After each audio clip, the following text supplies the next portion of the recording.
This is our protagonist. He was transported into the body of the continent's most powerful man, a warrior with countless titles. His name alone is enough to make non-human races tremble in fear, and his job, he's the warden of a prison. This is no ordinary prison either. It houses extremely dangerous criminals. He must not only stop these dangerous women from escaping but also seek justice for the innocent, because not everyone imprisoned here is a villain. Looking at this bountiful soul, I'm certain this must be a good person. He solves mysteries and brings the true culprits to justice. Alright, enough talk, let's begin. The story takes place in a city called Silver City. The streets were bustling with people, and the cries of vendors selling everything from freshly brewed potions to various tobaccos filled the air. In the distance, the rattling of carriage wheels could be heard, accompanied by shouts for people to clear the way. Curious citizens stood on both sides of the road as a squad of soldiers escorted several iron cages toward the prison. Have new criminals been captured? With so many guards, it must be another one of those non-human mongrels causing trouble. Pointy ears, yellow eyes, must be a werewolf, right? Wow, a werewolf, I hear they can bend steel with their bare hands. Is it really safe to imprison a monster like that? Don't worry, our Silver City has two great treasures. What's there to fear? The first treasure is mean ore, which is even harder than steel. The second is the magnificent prison forged from that very mean ore. Rose Prison is also engraved with magic circles to seal away magical power. What's more, with Lord Eden Gasaro himself serving as the warden, once you go in, you're never getting out.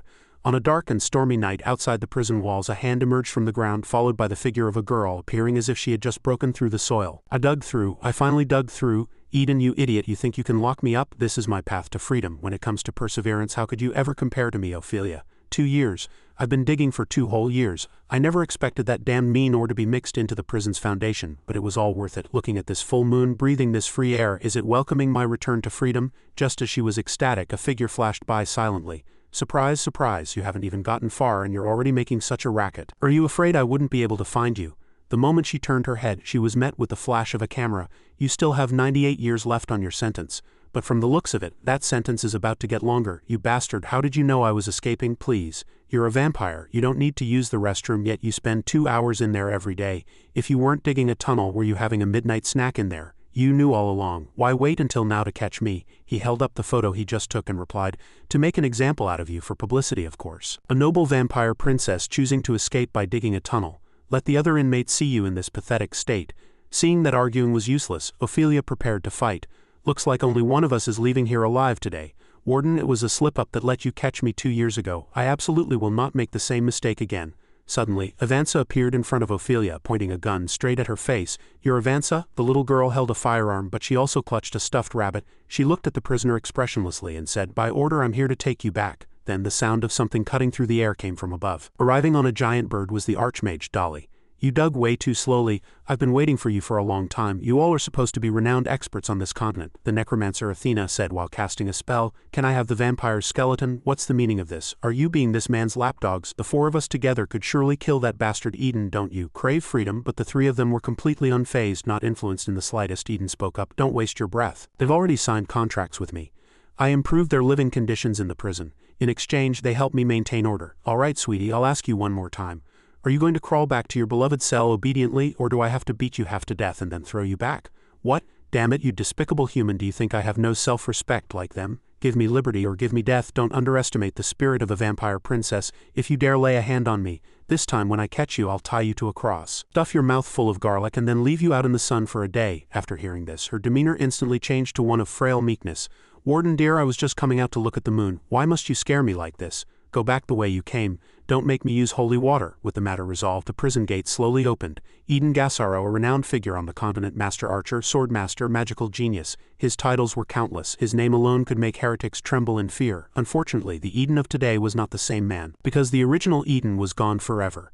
The current him was someone who had been summoned into this body. He knew nothing of the original owner's skills and experience. Fortunately, he had also been a prison guard in his past life, so he understood the workflow, which made pretending to be the warden relatively easy. But the inmates here were the most dangerous female criminals, the most vicious beings on the entire continent, beastmen, demons, dragonkin and succubi, and even some unspeakable creatures. He glanced around and told the guards to turn off the lights. To make matters worse, this man named Eden Gasaro no longer had enough power to keep the inmates here in check. Wherever he went, the inmates' curses followed. The snake woman in her cage shouted, "You put on a good act, kid. You're not that all-powerful Eden Gasaro anymore. My venom entered your body during that battle 3 years ago. Right now you're nothing but a useless cripple who needs help just to go to the bathroom." The other prisoners erupted in laughter. "I could tell long ago he was weakened. Even if we rioted now, he couldn't stop us. You're a spent force now, aren't you, Warden? Why don't you let me test how much strength you have left?" "Silence," he roared, simultaneously casting a spell of light. The intense flash blinded all the inmates. "What? Prisoners have rights too. I'm going to report you." "Warden, I was just joking." The current Eden didn't have an OP system like other transmigrators. After 2 months of tireless study, he had only learned the most basic spell with a power equivalent to a flashbang. If the inmates were to escape, he would surely be torn to shreds. "I have to find a way back home as soon as possible. This place is full of all sorts of strange beings. Maybe I can find a clue from them." "Take the troublemaker to solitary confinement." In a corner where no one could see, he clasped his hands and prayed, "Please, please don't send any more dangerous ones over." But things never go as planned. The prison gates opened. As soon as he stepped out, he saw 2 guards beaten on the ground while another group struggled to restrain a new inmate. "Warden, this is the new death row inmate. This wolf woman is a handful. Handle her with care." The wolf woman struggled violently, screaming and shouting. Seeing this, he could only sigh in resignation. "Sigh, I in my jinxing mouth." The escort officer handed him a file. "The werewolf Veronica, former sergeant of the Silver City Police. While investigating a counterfeit liquor case, she acted on emotion and shot a bar owner. The evidence is conclusive. She's been sentenced to death to be carried out in 1 month. Warden, the sedative has been administered. Send her to the changing room. We won't disturb you any further." "All right, men, dismissed." After they left, he walked up to the officer who had just spoken. "I submitted an application to add more cells last month, but I haven't heard back from the higher-ups. The inmates are already crammed into the same cells. If this continues, there's a risk of a riot." "Lord Eden, after so many years as warden, surely you understand the difficulties our superiors are facing? Rose Prison has over 1,000 inmates. The annual maintenance costs could support a slum for 100 years. Besides, non-human inmates can live for thousands of years. When will this bottomless pit ever be filled? I don't see what this has to do with me." "All right, I'm not a man of many words, so I'll be blunt. If a batch of non-human inmates were to mysteriously die in the prison, it would actually be a great thing for everyone." Lord Eden must have noticed the parade in the city center during the day. Although there were some moderates in the crowd saying that non-humans once helped us reclaim our lands and shouldn't be completely eradicated, the protesters didn't see it that way. They shouted aggressively, "What are you talking about? Non-humans are parasites. As long as they're here, we'll always be poor. Why should we live in misery while they're in prison eating and drinking well? This Rose Prison is a stronghold for non-humans." "Eden is Satan," the escort officer continued. "The conflict between humans and non-humans is growing more severe by the day. Division and hostility are the way things are heading. The question of whether to dismantle Rose Prison has also been a constant debate. The high maintenance costs are a significant burden. If Lord Eden doesn't make a move soon to clarify his stance, his end will be tragic. So, to quell public opinion, I as the warden must find a way to kill the prisoners. Is that it? That seems inappropriate. Are there any other options? Lord Eden could leave while he's still young and vigorous. Don't forget, you personally captured over 1,000 inmates in Rose Prison. You've already made enemies of those non-humans. A sincere piece of advice. There are still quite a few people in power who want to keep Rose Prison, like my master, Counselor Anthony. As long as you dispose of a batch of inmates and ease the public pressure, he will do his best to save the prison. The werewolf Veronica, isn't she the most suitable candidate right now? She's a death row inmate anyway. Disposing of her won't compromise your principles." With that, the man left. As for the non-humans, they were simply a different race from humans. To fight a common enemy, humans had once briefly allied with them. As a reward, the non-humans who participated in the war were granted equal citizenship in human territories. Now the war was over. Hunger, poverty, unemployment. The people needed an outlet for their frustrations. And so the nobles quietly shifted all the blame onto the non-humans. As the ruling class of this world, no one dared to offend them, including me. So I must compromise. Trying to uphold professional ethics in an era like this is just a fool's dream. Letting a death row inmate depart naturally ahead of schedule is already a mercy. There are no empty cells for the werewolf. We'll have to arrange a double cell. Flanda, who do you think would be suitable? Most of the cells are already doubles. Let me think. Right, the succubus's cell seems to only have one person. The succubus, isn't she? Oh, my warden, are you looking for a place to spend the night? Warden Eden, come to my cell. My bed is very big. Inmate Faye, the succubus. Wasn't she just released the day before yesterday? Ah, about that, Flanda explained. She showed no remorse and gathered other succubi to resume her old trade. It resulted in a large number of men being hospitalized for exhaustion. Why are you caught in every vice raid? Oh, come on, I just made a tiny little mistake. They said I was incorrigible and sentenced me to a whole year. That's more than I can bear. Warden Eden, can you find a way to reduce my sentence? Like, maybe spending a good night's sleep in my cell tonight? I'm willing to do anything. I guarantee your satisfaction. You can really do that. The succubus replied confidently, of course. My skills are very practiced. And so the succubus welcomed her new cellmate, the wolf woman. Seeing this, she stared at her new roommate in terror. He explained, this is your new cellmate. Remember, if you notice anything unusual, call the guards immediately. Ha, wait, did you misunderstand something? Warden Eden, ignoring the succubus's desperate cries behind him, he asked a doctor, "Are tomorrow's sedatives ready? We'll go prepare them right away." Warden, "Never mind, it's after hours. You all have families to get back to. I can handle this small matter. You all go home to your families." The doctors were overjoyed. "Thank you, Warden, we'll head home then." Back in the pharmacy, the bright moonlight streamed into the room. A sedative, how could that possibly control a werewolf on the night of a full moon? Meanwhile, in her cell, the wolf-woman said, "Sisters, listen to me. Eden is probably gay." "Shut up, do you know what time it is?" "A miscalculation. Death row inmate. You're just one wall away from freedom." The next day, the tiger woman in cell 2 requested to buy a comb, claiming it was for grooming during shedding season. Approved. Catherine in cell 6 requested to buy a dagger, claiming it was to ward off evil spirits. Denied. Tell her not to treat the guards like idiots. The succubus Faye in cell 13 submitted a release application, saying she would offer you special thanks. Denied. Tell her if she submits another request like this, she can expect an extended sentence. Meanwhile, on the street, a doctor from Rose Prison was running for his life, shouting as he ran, "This is bad, Warden. I woke up this morning and just remembered yesterday was a full moon. Sedative dose wasn't enough. She needs at least 10 times that amount to be controlled. A werewolf on a full moon is extremely aggressive.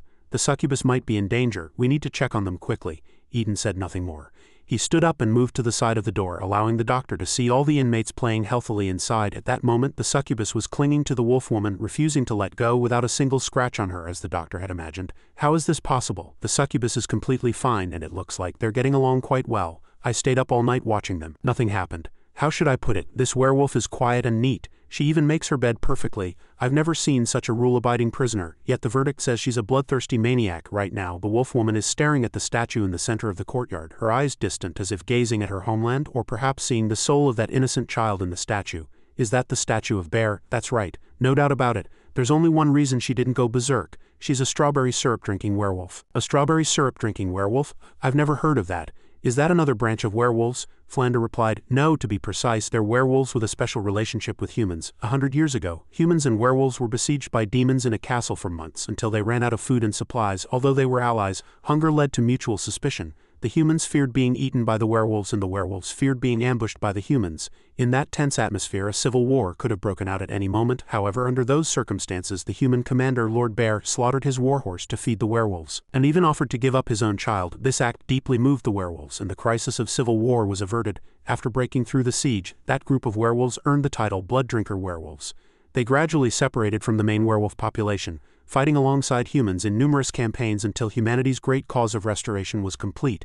To integrate with humanity, they created an extremely perverse, self-torturing method to overcome their feral nature on nights of the full moon. It's just that after peace was achieved, the exclusion of non-human races intensified. Wait, Warden. A death sentence for a blood drinker werewolf, isn't that a mistake?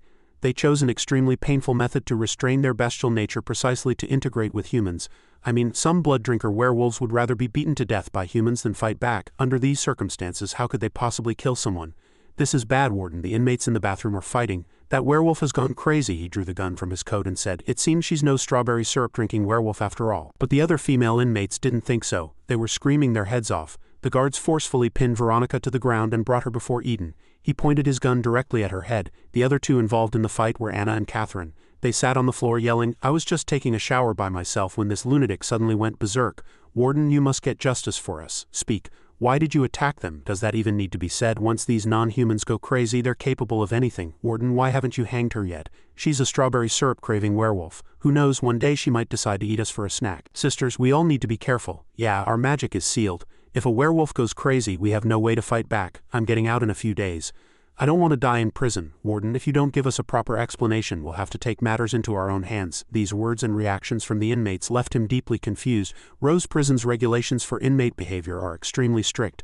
The slightest mistake could spell disaster for the residents of Silver City. I will submit the request for your execution ahead of schedule. Do you have any last words? Veronica sneered. The legendary Eden Gassaro of the Heresy Inquisition is nothing more than this. I've thought about this for a long time. Why have I never had a chance to defend myself? Why are you so certain I'm the murderer? Why would you rather believe those fabricated speculations? I get it now. It's because you want me gone. In that case, why waste time with explanations? Just shoot. The inmate's shouts echoed in his ears and the escort officer's words replayed in his mind, faced with the prisoner before him. She wasn't wrong. He then recalled what the doctor had said. How could a werewolf like that possibly harm a human? He moved the gun away as memories from his past life flooded his mind. The reason I ended up here is because I mistakenly killed an innocent prisoner. If I could have another chance, this is it. He turned around, holstered his gun and announced, "The truth is not yet clear. It won't be so easy for you to die. Take her to the interrogation room to see me. When I entered the bathroom, I heard arguing. Those 2 inmates had cornered the succubus, as if they were threatening her. So you immediately rushed in and started a fight with them. I saw she was alone, so I stepped in to help. I understand. Once the succubus Faye wakes up, I will hear her testimony. I'll make my final judgment then. Until that time, return to your cell. As he was about to leave, she hurriedly stopped him. Warden, you brought me here to talk about more than just this, didn't you? I know you're different from the others. You're willing to listen to my explanation. I really didn't kill that person. But all the evidence and testimony point to me. I've seen the file. If you have any objections, we can confront them. What were you doing on the day of the incident? That day, I was just pursuing a merchant selling counterfeit liquor. His wife came to the police station to cause a scene, but I didn't pay much attention. That night, she was found dead in her own tavern with a gunshot wound in her back. I didn't kill her, and I certainly didn't fire my gun. I don't even know when she died, but when they checked your service weapon, a bullet was missing. If you didn't shoot, then who touched your gun? Did you ever lend it to anyone? No one touched my gun. The people of Silver City don't want to be friends with me. It's impossible that anyone would ask to borrow my gun. Who was with you when the victim was killed? Can you provide an alibi? I can't. I was with a few friends, but we were at the non-human cemetery. It's very run down and no one watches over it. This gave him an even bigger headache. She was completely unable to provide any evidence to prove her innocence. I have something else as proof, my character. I started as a militiaman in a small village and worked my way up to become a sergeant in Silver City. I had a great reputation in my village. I've captured 2 cult leaders who were performing live human sacrifices, fought monsters that caused natural disasters, and saved hundreds of people in times of crisis.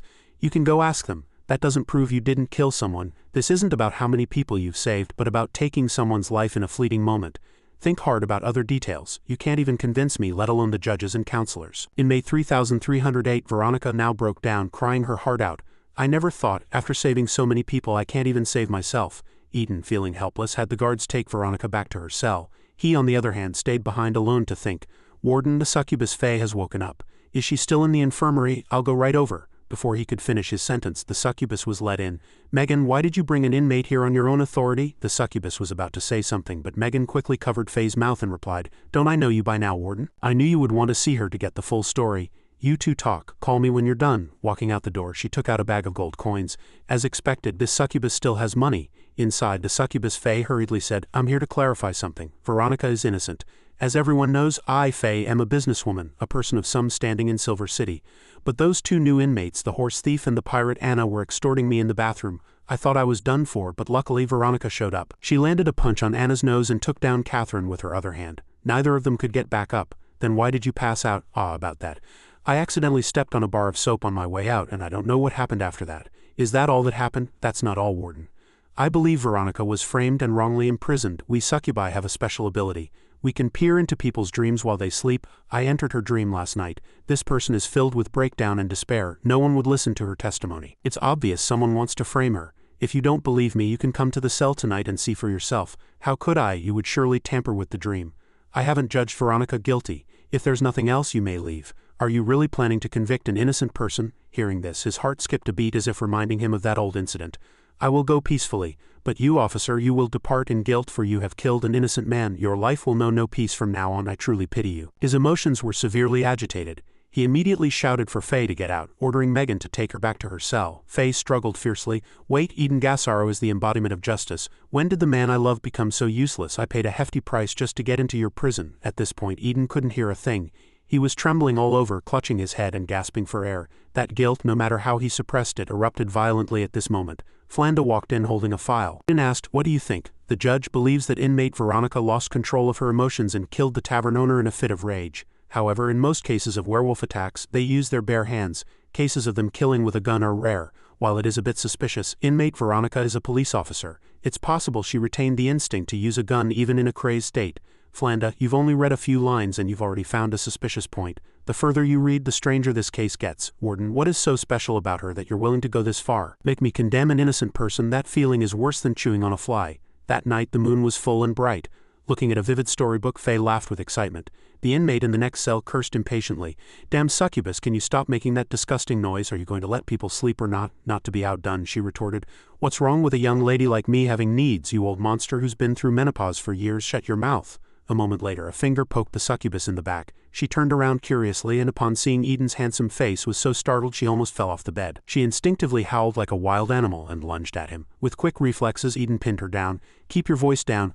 I'm here on business. Didn't you want to prove that werewolf is innocent? With her mouth covered and unable to speak, she nodded to show she understood. Eden patted her leg through the blanket. If you understand, then pull your legs back. Now is the best time to enter her subconscious. Veronica has been sedated and is sleeping soundly. It's rare for you to be willing to help someone. Don't think of me like that, okay? After all, Veronica did help me out once. I have to show a little decency, right? Are you ready, Lord Eden? Don't you go adding your own spin in her subconscious. Don't worry, I'm not that powerful. Entering the dream, he saw a scene of many werewolves being brutally beaten by some maniac, like a game of whack-a-mole. So the rumors were true. The strawberry syrup-drinking werewolves would rather be beaten to death than fight back even once. Veronica cried out in despair. Fight back? Why does our whole group have to suffer like this? Because we are strawberry syrup-drinking werewolves, we never harm humans. We must keep our promise. Veronica ran crying to get help. Help, will someone save me? Please save us. The dream shifted and a hand grabbed hers. Someone is hunting the strawberry syrup-drinking werewolves. Rest assured, we of the Human Council will bring the culprits to justice. At that moment she felt as if a great weight had been lifted from her shoulders, but when she looked up she found herself in handcuffs and a prison uniform standing in a courtroom. But first we need to try you. Why did you murder an innocent human? You must harbor resentment over the killing of your kin. And that's why you retaliated by slaughtering humans. If we are lenient with you, you will become a great threat in the future. Then came the sound of the gavel sentencing her to death. The sound echoed, making her dizzy. Her ears were cut off and she screamed in agony. Why won't you believe me? Then, because Veronica's emotions became too intense, Eden was pushed out of the dream. Veronica's emotions are getting more and more agitated. It seems she's about to wake up. This case is trickier than I thought. Is it that serious? Is it so hard for the great Eden Gassaro to vouch for a prisoner? I'm afraid you don't understand the power of the opposition. They can even manipulate the judges. To overturn her case we would need the dead to speak. Speaking of which, he suddenly thought of someone, the necromancer Athena. Perhaps she could do it. Just then a guard's voice came from outside.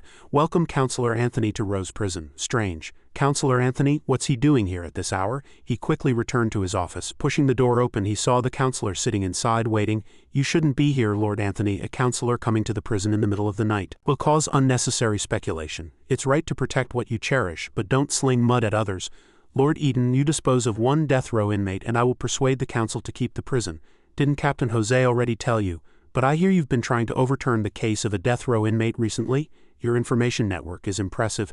How did you know I was investigating the case, Lord Anthony? All the newspapers in Silver City are my private property. Finding out a little something isn't too difficult. Take a look at the papers from the last few days, Lord Eden. Untamable beast, bloodthirsty strawberry syrup werewolf captured, the hidden legend of Silver City, the trial of former High Judge Eden Gassaro. This is what I'm doing. Do you understand what I'm trying to convey? The hero of old slays the demon with his own hands. Justice must be served. You will become a hero in the people's eyes, and the council will have no choice but to consider keeping the prison. But why are you reinvestigating this case? Are you questioning the judge's verdict? The judge shouldn't have reached a conclusion so quickly. Veronica's case is full of suspicious points. Goodness, Lord Eden. This isn't a matter of whether the verdict was right or wrong. It's that you're slapping the judges in the face. Those judges are also council members. They will surely grow to resent you in this prison.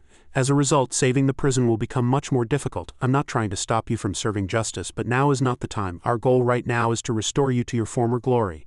Think about it. Once you become a hero again, you will have tremendous influence over the city's people. By then, when you're involved in judging a case, won't you have a much greater say? Silver City has no shortage of wrongful convictions. This is your chance to shine, but for now you must be patient. Do you understand? That night the rain poured, accompanied by thunder and lightning. Eden sat in his room thinking, but the more he thought, the more tangled his thoughts became. He then stood up, walked to the bookshelf, opened the safe and turned the combination a few times. A secret passage suddenly appeared on the bookshelf. Carrying a small oil lamp, he walked through the door to cell 00 and descended the seemingly bottomless stairs, before he even saw the person inside. The other party spoke. Are you brewing some dangerous plan? Eden was slightly startled. How did you guess? When humans make important decisions, they usually seek support from friends and family. And in this world I am the one who knows you best. Before him was a giant goddess, her body bound in chains, her hands and wings nailed to the wall. She lunged forward excitedly. You've come again, Eden. I've decided to help a prisoner clear her name, but I don't know what to do or what the consequences will be. You know about this too? The goddess then set up a chessboard in front of Eden. If you can beat me, I will give you the answer. How about it? He climbed onto the board, moving the pieces by pushing and pulling them, while the goddess moved her pieces effortlessly with her powers. Your mind isn't on this game, Eden. You already know the answer, so why ask? The mastermind behind the werewolf case is one of the higher-ups. He forged the police testimony and had the judge close the case quickly. He's using the prison's closure to threaten me, wanting me to get rid of that werewolf as soon as possible. Hearing this, the goddess roared with laughter, as if she had heard the most absurd joke. Have you ever wondered why such a large city would build a prison to house dangerous heretics? They went to great lengths to set up layers of magic circles and even used priceless mean ore for reinforcement. What are they afraid of? The so-called closure of the prison is just an empty promise made by the counselors to win votes. As long as I'm locked up in here, Rose Prison can never cease operations. You'd better keep a close eye on me. If I were to escape one day, this prison would no longer have a reason to exist. I died in my past life because I wrongly killed an innocent person. I will not repeat the same mistake this time. But your soul is too weak. You can't master any magic and you're all alone. How do you plan to fight them? Unable to master any magic and all alone, how do you plan to fight them? I plan to use the power of those few model prisoners. They all signed soul contracts with my predecessor. I can maintain my disguise and have them continue to help me. The disguise is only the first step. Making the inmates work will cause dissatisfaction. You don't have the power to suppress them now, so how will you appease them? He pondered for a moment and replied, I approve the inmates' request forms every day.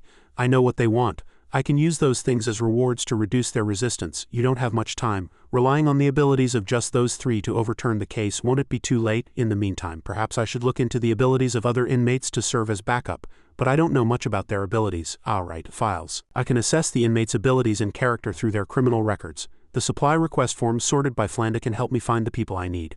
I'll use their needs to build trust and borrow their power to achieve my goals. The 1,000 inmates of Rose Prison are my 1,000 tools. At the same time, the goddess Melipelia checkmated Eden's king. Eden, do you know the price for losing to me is steep? Hearing this, he froze for a second. Seeing his reaction, she laughed. Just kidding, you can't win a human game of wits against me. I'll let you off the hook this time.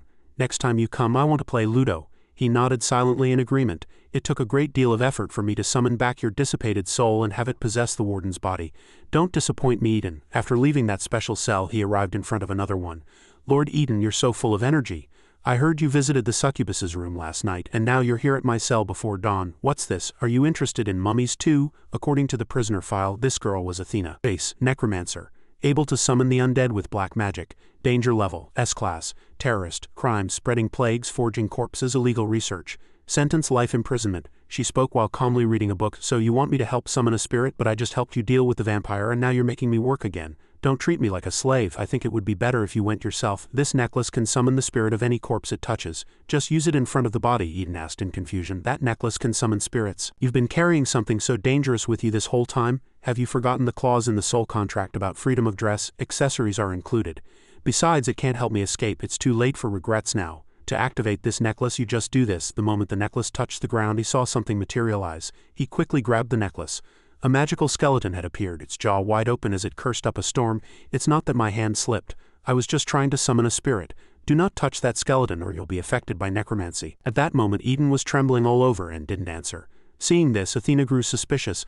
Oh no, he's shaking with anger. He must think I'm trying to provoke him, right? I didn't make this man angry, did I? Recalling how Eden had single-handedly destroyed her entire undead army with just his sword, the mere thought of it sent a chill down her spine. Eden suddenly stood up and she hastily said, I didn't do it on purpose. I'm warning you, don't come any closer. He explained, oh no, it's not that. I just remembered Flanda said you've read every book in the library, and have complained several times that there are no new ones, right? Would you like me to bring you some of the latest bestsellers? What's with this guy? When did he become so friendly? That night he went to the cemetery and laboriously dug up a new grave. After he was done digging, he walked straight to the coffin and opened the lid. How can this be? It's an urn. The body has been cremated. Can a spirit still be summoned like this? He took out the necklace and tapped it on the urn. There was no reaction. He tried tapping it a few more times. The sound woke the groundskeeper, who groggily came out with a lantern to check. Damn it, can't a man get some sleep?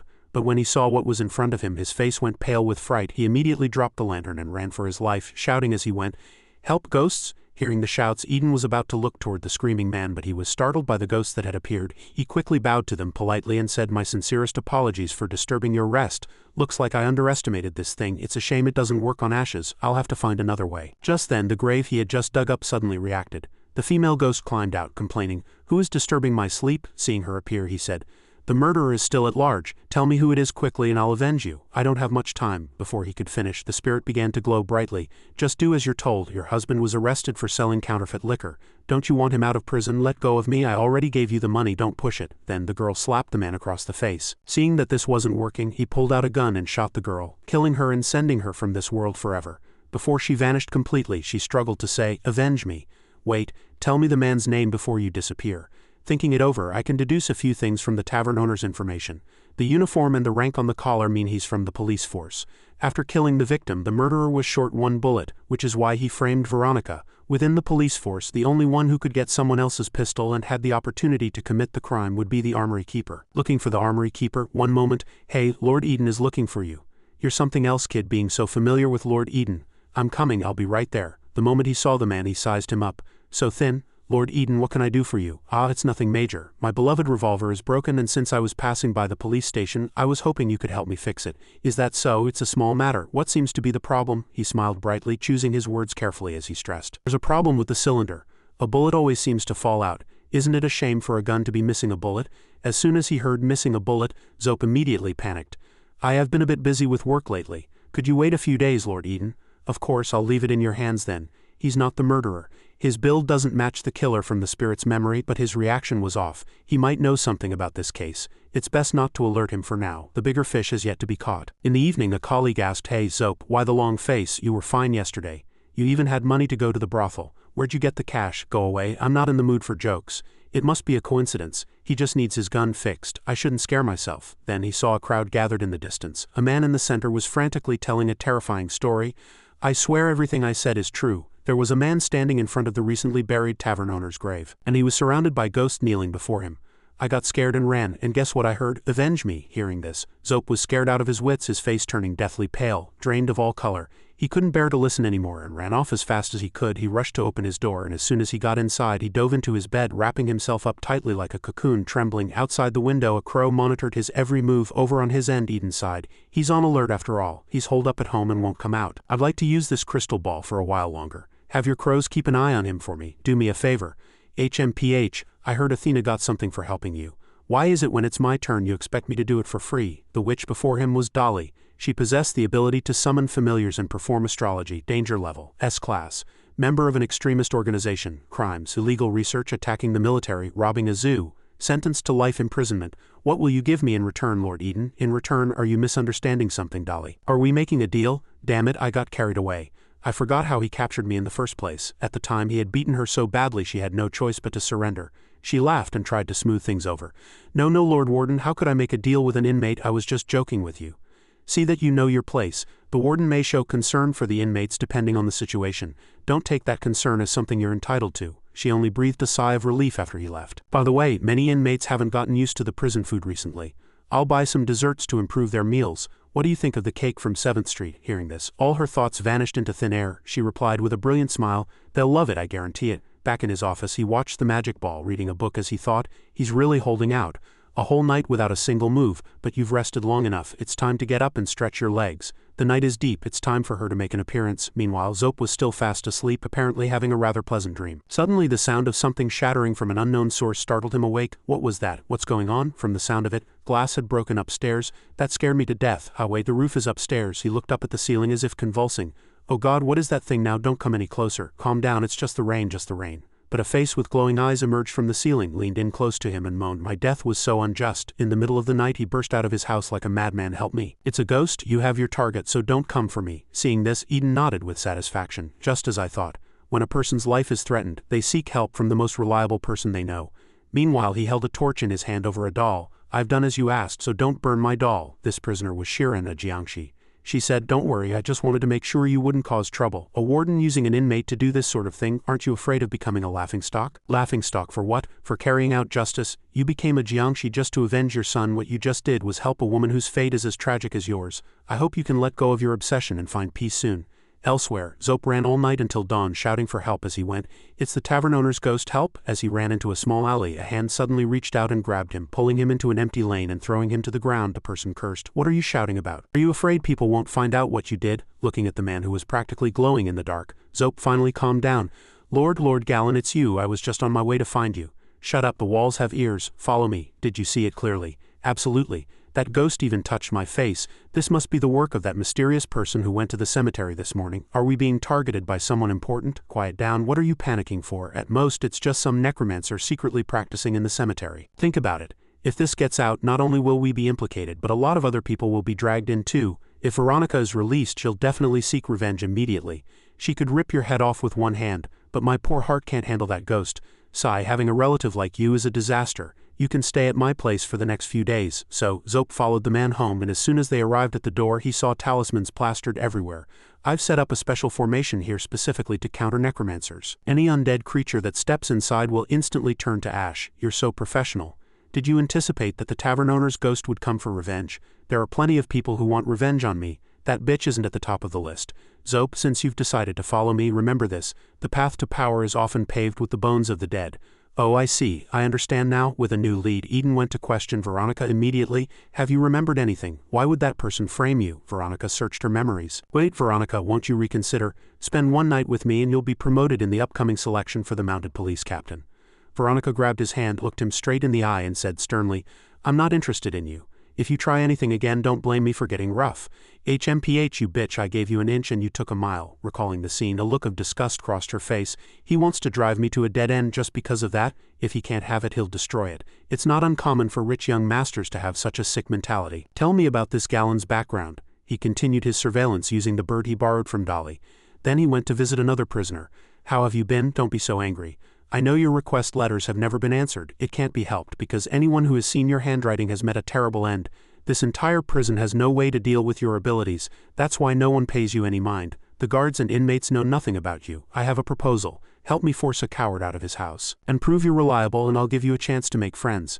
This female inmate was codenamed number 13, race unknown, but her danger level was at least B class. Using the mysterious letter he borrowed from number 13, Eden quickly got the message and sent it to Zope with the bird. The bird spread its wings, crashed through the window and delivered the letter to his bedside. After completing its mission, it flew away. Zope saw the letter and was very curious. The moment he opened it, number 13's ability took effect. Besides the strange drawings and a few lines of incomprehensible text, Zope's face grew paler and paler. The letter in his hand suddenly burst into flames, and Zope felt a splitting headache. He looked back out the window. Though it was a clear day with a peaceful landscape, in Zope's eyes it was a scene of doomsday. Early in the morning, a blood-curdling scream came from Zope's room. Galen opened the door impatiently. What's wrong? Where are you, Lord Galen? Is anyone here? I'm right here. Where did you go? Zope's eyes widened in terror as he ran and shouted, The end is here. It's the end of the world. Why are you talking nonsense? Butler, go stop Zope and see what's going on. Zope casually pushed open a door and stared at the sky in horror. The entire sky had turned green with a single eye staring down at him, and several writhing tentacles reaching towards the ground. Is anyone there? Is anyone there? Am I the only one left in this world? Seeing the door being pushed open, Zope was ecstatic, thinking it was Galen. But when he saw who it was, he was so scared he fell backward. It was the tavern owner's spirit. Zope cried, A tavern owner? So that's what this is. This is all to punish me. The butler, who understood nothing, was also confused. Sir, you don't look well. Please come with me. But Zope was so scared he kept backing away. I didn't kill you. It was Galen. He was the one who shot you. Why are you haunting me? Galen then walked out from inside, his patience at its limit. At this point, he chose to eliminate Zope. Zope was still in extreme terror, crawling on the ground. Please let me go. I'll never be greedy again. Every debt has its debtor. So please stop following me. Suddenly, a gunshot rang out from behind him. The bullet grazed Zope's ear and shattered his glasses. The gun barrel was still smoking. Zope looked in horror at the person who had just fired. His vision of Galen was unusually clear. Galen, you're shooting at me. Galen tried to shoo away the troublesome bird and continued to aim at Zope. I warned you. You brought this on yourself. Just as Galen pulled the trigger, he was harassed by a flock of crows, causing the bullet to go astray. Zope managed to escape. He ran away in panic. Someone help me. In his haste, he stepped on something and fell flat on his back. When he opened his eyes, he found himself in a pre-dug grave. Above his head was a ready-made tombstone with Veronica's name on it, the person he had indirectly killed. Why is Veronica's grave here? Then countless ghostly figures of girls appeared behind him, staring at him intently. Who are you? Don't come near me. He clutched his head and ran. The stares he perceived from the illusions were actually the curses of passers-by. He held his head, crying and begging for help. Suddenly a tombstone sent a chill down Zope's spine. It was his own tombstone. Is that my grave? Then more ghosts appeared behind him. His breathing had slowed. Remembering what Galen had said, he trembled and muttered, I understand. You are all the restless souls killed by Galen, right? And I will end up just like you, is that it? The ghost said nothing, just stood there watching Zope. Then everything vanished like a dream and Zope's world returned to normal. At this moment, Zope was standing in the center of Silver City. Passers-by looked at him strangely. Is this guy mentally ill? He's been talking to himself for a long time. Zope burst into tears and knelt before Eden to confess. Lord Eden, there's an innocent prisoner in your prison. I am willing to be a witness. Galen gave me a sum of money to frame Veronica. I was momentarily blinded by greed and swapped their bullets. I'm so sorry. I know I was wrong. I'm willing to be a witness and expose Galen's crimes for your safety over the next few days. You can hide in the prison for now. I'll prepare the materials to take Galen down. Mr. Zope, please come with me. Just then, Dolly's crows flew to his window, reporting that they were doing their best to slow Galen down. Butler, try to calm the horses. Forget the horse. Go find that boy Zope for me. Young master, the master knows you've caused trouble. He has already prepared a carriage outside the city. Hurry and run. Eden knew he was escaping through the magic ball. Well done, Dolly. Keep harassing him and stalling for time. Do me a favor. Suspend all visitations at the prison. I'll be back shortly. With that, he rode off at full speed. The little mouse hidden in his clothes hastily jumped down. It ran to Athena's place in the prison. Dolly, you've got some nerve. You've helped Lord Eden so much, yet you're pulling tricks at a critical moment. Cut the act, Athena. I don't believe you didn't notice anything. He was scared by the ghosts in the cemetery. Besides, I saw him constantly seeking help from other prisoners with my own eyes. Do you dare believe that's the omnipotent Eden Gasaro? It doesn't matter to me who he is as long as he can provide a stable environment. I don't want to spend the rest of my life in a cabinet. If he's really not Eden, then I don't have to hold back anymore. Dolly activated the second eye she had always hidden under her thick hair. The reptiles near Eden immediately shared their vision with her. It seems someone has prepared a little surprise for Eden. Let this person test our warden's skills. Inside the prison, Veronica smelled something. She hurriedly shouted to the guards. Is anyone there? Lord Eden is in danger. Let me out. Dolly was very surprised when she heard this. The other guards came to Veronica's cell and questioned her. What nonsense are you talking about? Someone is following Lord Eden. I remember that person's scent. That person is very dangerous. The succubus Faye also helped, saying Veronica is a werewolf. Her sense of smell is very keen. What are you waiting for? Send someone to protect Lord Eden? No, you're no match for him. Let me out, I can find him. The other inmates chuckled when they heard her words. Let her go. Flanda walked over and said, the investigation is complete. She's innocent and will be released soon. If anything happens, I'll take responsibility. Seeing Flanda say this, the guards no longer had any doubts. They quickly opened Veronica's cell door. The prisoners immediately started clamoring. Hey, what did that werewolf give you? I want to report this. You're illegally releasing a prisoner. Tisk, how is that werewolf's nose so sharp? The little Shirin also screamed loudly. Help, what's happening in this prison? Can anyone explain? I'm dying of anxiety. The succubus Faye smiled smugly. As Eden's official girlfriend, I know the whole story. Sister Faye, tell us quickly. Elsewhere, the flock of crows was following Gallon closely. They kept attacking the man and his horse, slowing his escape. Eden quickly caught up hot on his heels. He used a stick to knock down the horse. Where are you going, Lord Gallon? I advise you to stay home quietly and wait for the arrest warrant. Suddenly, an arrow shot through the dense branches. An ambusher jumped down from a tree. He took out a strange weapon and leaped forward to attack. The startled horse refused to stand still and unintentionally blocked the fatal blow for Eden. The horse fell to the ground and Eden quickly jumped back to maintain a distance. Young master, run, I'll handle this guy. I'll teach him a lesson. I've heard a lot about you, Eden Gasaro. I'm White, a gold-rank bounty hunter, the fastest rising star among bounty hunters recently. That's because I especially love taking on tasks that make people tremble in fear just by hearing them. If I can take down the legendary Gasaro, I wonder how many times my bounty will increase. Die, he charged forward. Eden dodged nimbly. Where do you think you're going? Seeing that Eden didn't fight back, he swung his blade excitedly. Farewell. Just then, Eden dashed towards a nearby rooftop with incredible speed. A small figure leaped into the air. Veronica, transformed into a werewolf, flew up and kicked down with all her might. But White was lucky enough to have a shield to protect him. Unfortunately, that shield couldn't block Veronica at all when he saw the shield cracking. He immediately jumped back out of the shield's range. Veronica, how did you get out? Lord Eden, you go after Gallon. I'll handle this guy. Eden pondered for a moment. He observed the strange weapon the other man was holding and reminded her to be careful before leaving. White complained unhappily. You blind fool, do you know who I am? You think you can stop me alone? Are you looking to die? Veronica was blinded by the light from his weapon and was accidentally wounded in the leg. In an instant, Veronica was surrounded by thick smoke. I remember you. Many years ago, when I was training with a strawberry syrup-drinking werewolf, a little girl ran away. That was one of yours, right? Veronica stood in the thick smoke. She took a breath and charged into the smoke without fear. In the thick fog, she saw his figure. Found you, she said, striking with a powerful blow, but unfortunately it was just a dummy he had made. Hook, line, and sinker, baby. Have a taste of this demonization potion. Veronica dodged the potion sideways, but the moment it touched the tree bark, the entire tree transformed into a monster and wrapped around her leg. Then its roots gradually emerged from the ground, helping the tree to move. This trump card was originally meant for Eden. It's such a waste to use it on a small fry like you. Prepare to rest in peace. The monster and White's hidden weapons attacked simultaneously. Thick smoke billowed, obscuring Veronica's small frame. At that moment, she no longer held back. Her hands turned into wolf claws and her canine teeth became more prominent. She had now fully transformed into a werewolf, raising her combat power to a new level. Elsewhere, Gallon was looking for an escape route, his body trembling with exhaustion. Hearing a noise, his heart skipped a beat. He looked back and saw Eden's figure in hot pursuit. Damn it, that bounty hunter my dad hired can't stop this guy at all. He glanced back as he ran, completely oblivious to the carriage in front of him, and slammed right into the wooden cart. He cried out in pain, and because of this, Eden caught up to him. You're certainly not picky about your escape routes.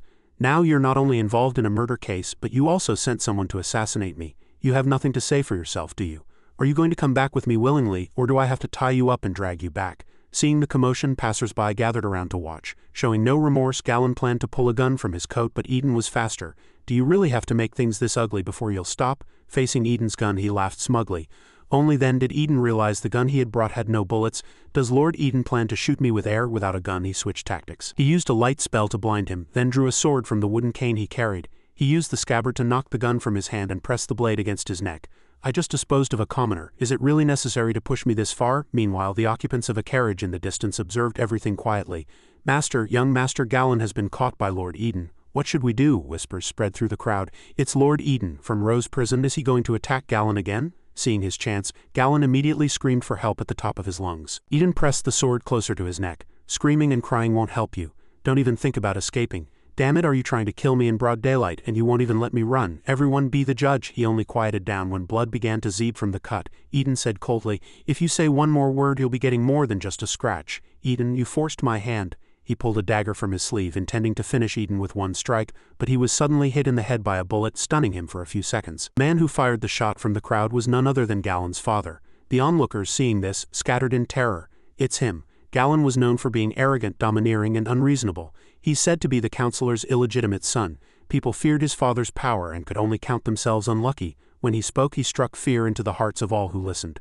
I'm sure everyone has heard about the recent murder committed by Officer Veronica. After an investigation by my secretary, it turns out my unworthy son Galen was responsible for this.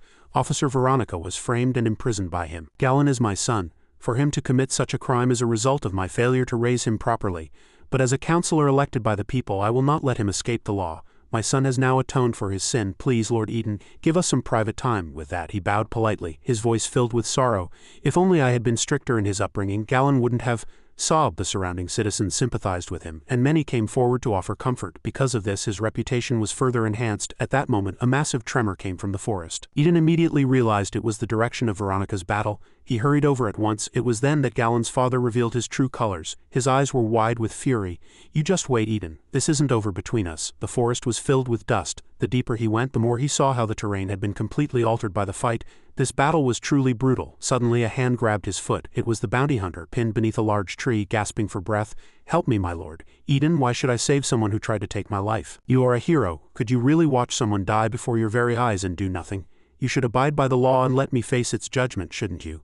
Did your employer teach you to say that? Hearing this, White panicked. His employer had instructed him beforehand. Remember, if you fail, confess immediately. A noble hero like Eden will spare your life. Keep your mouth shut in court and I guarantee you'll live comfortably in prison. With this in mind, he immediately denied it. Of course not. A hero like you certainly wouldn't bother with a small fry like me, right? Right? Eden looked at him thoughtfully. Then I'll have to trouble you, Lord Eden. Please use your magic to lift this tree. I think my spine is injured. Eden just silently drew his sword. I don't know that kind of magic. As for the hero you mentioned, he went to heaven a long time ago. No wonder you were so weak during the fight. So that's it. It seems you're destined to teach your employer a lesson. With that, he cleanly sent the man on his way with a single sword strike. Then he searched the area for Veronica. He spotted her under a broken treetop. Just as he was about to approach, she shouted, "Don't come any closer. Right now in her werewolf form. She was only covered by patches of fur, with no clothes to speak of. Hearing footsteps getting closer, she screamed in panic, her face flushing red with embarrassment. Eden quickly covered his eyes and turned around.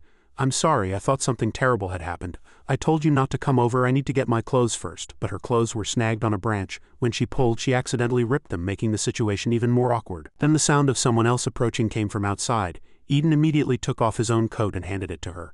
Put on my clothes, let's get out of here first. After that, the two returned to the street. Has the transformation ended? As soon as my heart rate calms down, everything will return to normal. I thought you'd turn into a complete wolf when you went berserk. Well, that's what usually happens, but I seem to have some kind of defect, so I can't fully transform into a werewolf. Because of that, the village militiamen often made fun of me. When she was a child, they often teased her, saying that if the little one could turn into a werewolf, they'd take her to patrol the imperial border. Still wet behind the ears. You'd better just stay home. Whenever that happened, someone would always step up to protect her and chase away those who teased her. The villagers were all very kind and cared for her deeply. Thinking about her current self, she couldn't help but feel disappointed. I wish I had never come to Silver City. Silver City was full of conflicting powers and undercurrents. It was hard for someone with her personality to survive here. I remember you said you saved a village, right? After you get out of prison, why don't you consider going back there? She replied hesitantly. I don't dare go back. When I left the village, I bragged that I would definitely achieve something outstanding. It's too embarrassing to go back like this. Suddenly a harsh voice rang out.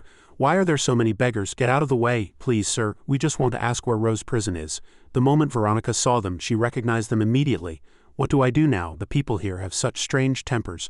I wonder how Veronica is doing now. She recalled how when she left the village, everyone came to see her off, reminding her over and over, when you get to Silver City, you have to know how to take care of yourself, okay? Remember to come back and visit often. This village will always be your home. Don't be so sad. We'll see each other again soon. I've already thought it through. Once I've saved enough money as a mounted officer, I'll treat everyone to a meal at the most luxurious restaurant in Silver City. In the excitement of their reunion, she shouted and waved, "Everyone, I'm here." The villagers turned their heads and were shocked to see Veronica behind them. Then the entire village ran over, embracing her as tightly as fathers would hug their long-lost daughters. "Look at you, you've grown from a little girl into a woman. Why did you all come to Silver City?" "Of course we came because we heard you were in prison." Everyone was worried. "The village doesn't have a post office, so we couldn't write you a letter or send bail money. We had no choice but to walk here. We never expected that short distance on the map would take half a month to walk." Hearing this, she finally noticed their clothes covered in patches and their worn-out shoes, which showed just how difficult their journey had been. Everyone, but at that moment no one complained about the hardship.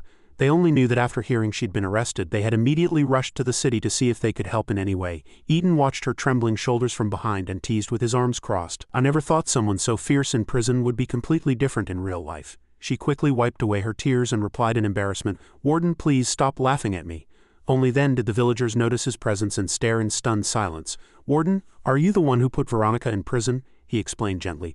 "There's no need to worry. Veronica's charges were just a misunderstanding. If everything goes well, Veronica will be acquitted soon." Hearing this, everyone breathed a sigh of relief and began to laugh and chat amongst themselves. Not far away, a nobleman behind them cursed arrogantly. "Hey, you stinking beggars, don't you know the rules of the big city? This is the city center. The slums are where you belong. Sigh, since Veronica is okay, we should get going." But isn't she going to treat us to a meal in Silver City?" The young man who had just spoken was immediately dragged away by an older woman pulling his ear. "Quiet down, Veronica is a city girl now. It would be so embarrassing for her to be seen with us country folk. Veronica, remember to take care of yourself. We'll be heading back now." Watching them leave, she was incredibly reluctant to see them go. But thinking of her own situation, she felt powerless. Eden quickly stepped forward to stop them.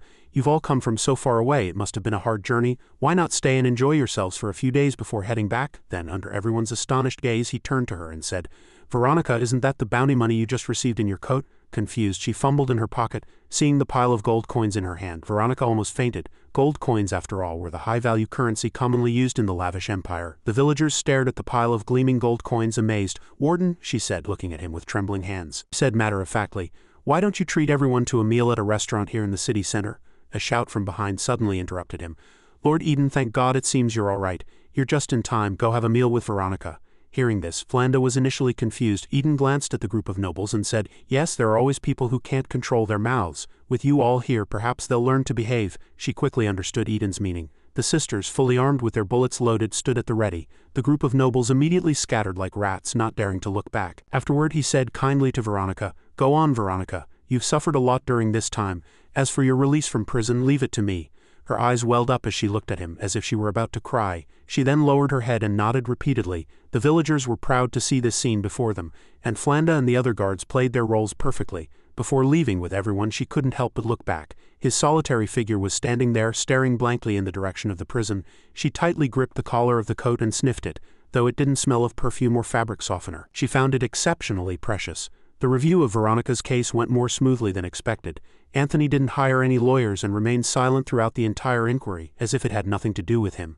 So the outcome was obvious. He lost the case. However, his son had previously used threats and bribes, fabricating facts and warning him that if he continued to try and overturn the case, his reputation would be damaged, and he would be unable to save the prison. Yet, before his own son was arrested, he had decisively shot him to silence him. The contrast between his actions was so great. What on earth was he thinking? Was he afraid that if this was exposed he wouldn't be able to keep his position as a counselor, or were there other things he didn't want to be revealed?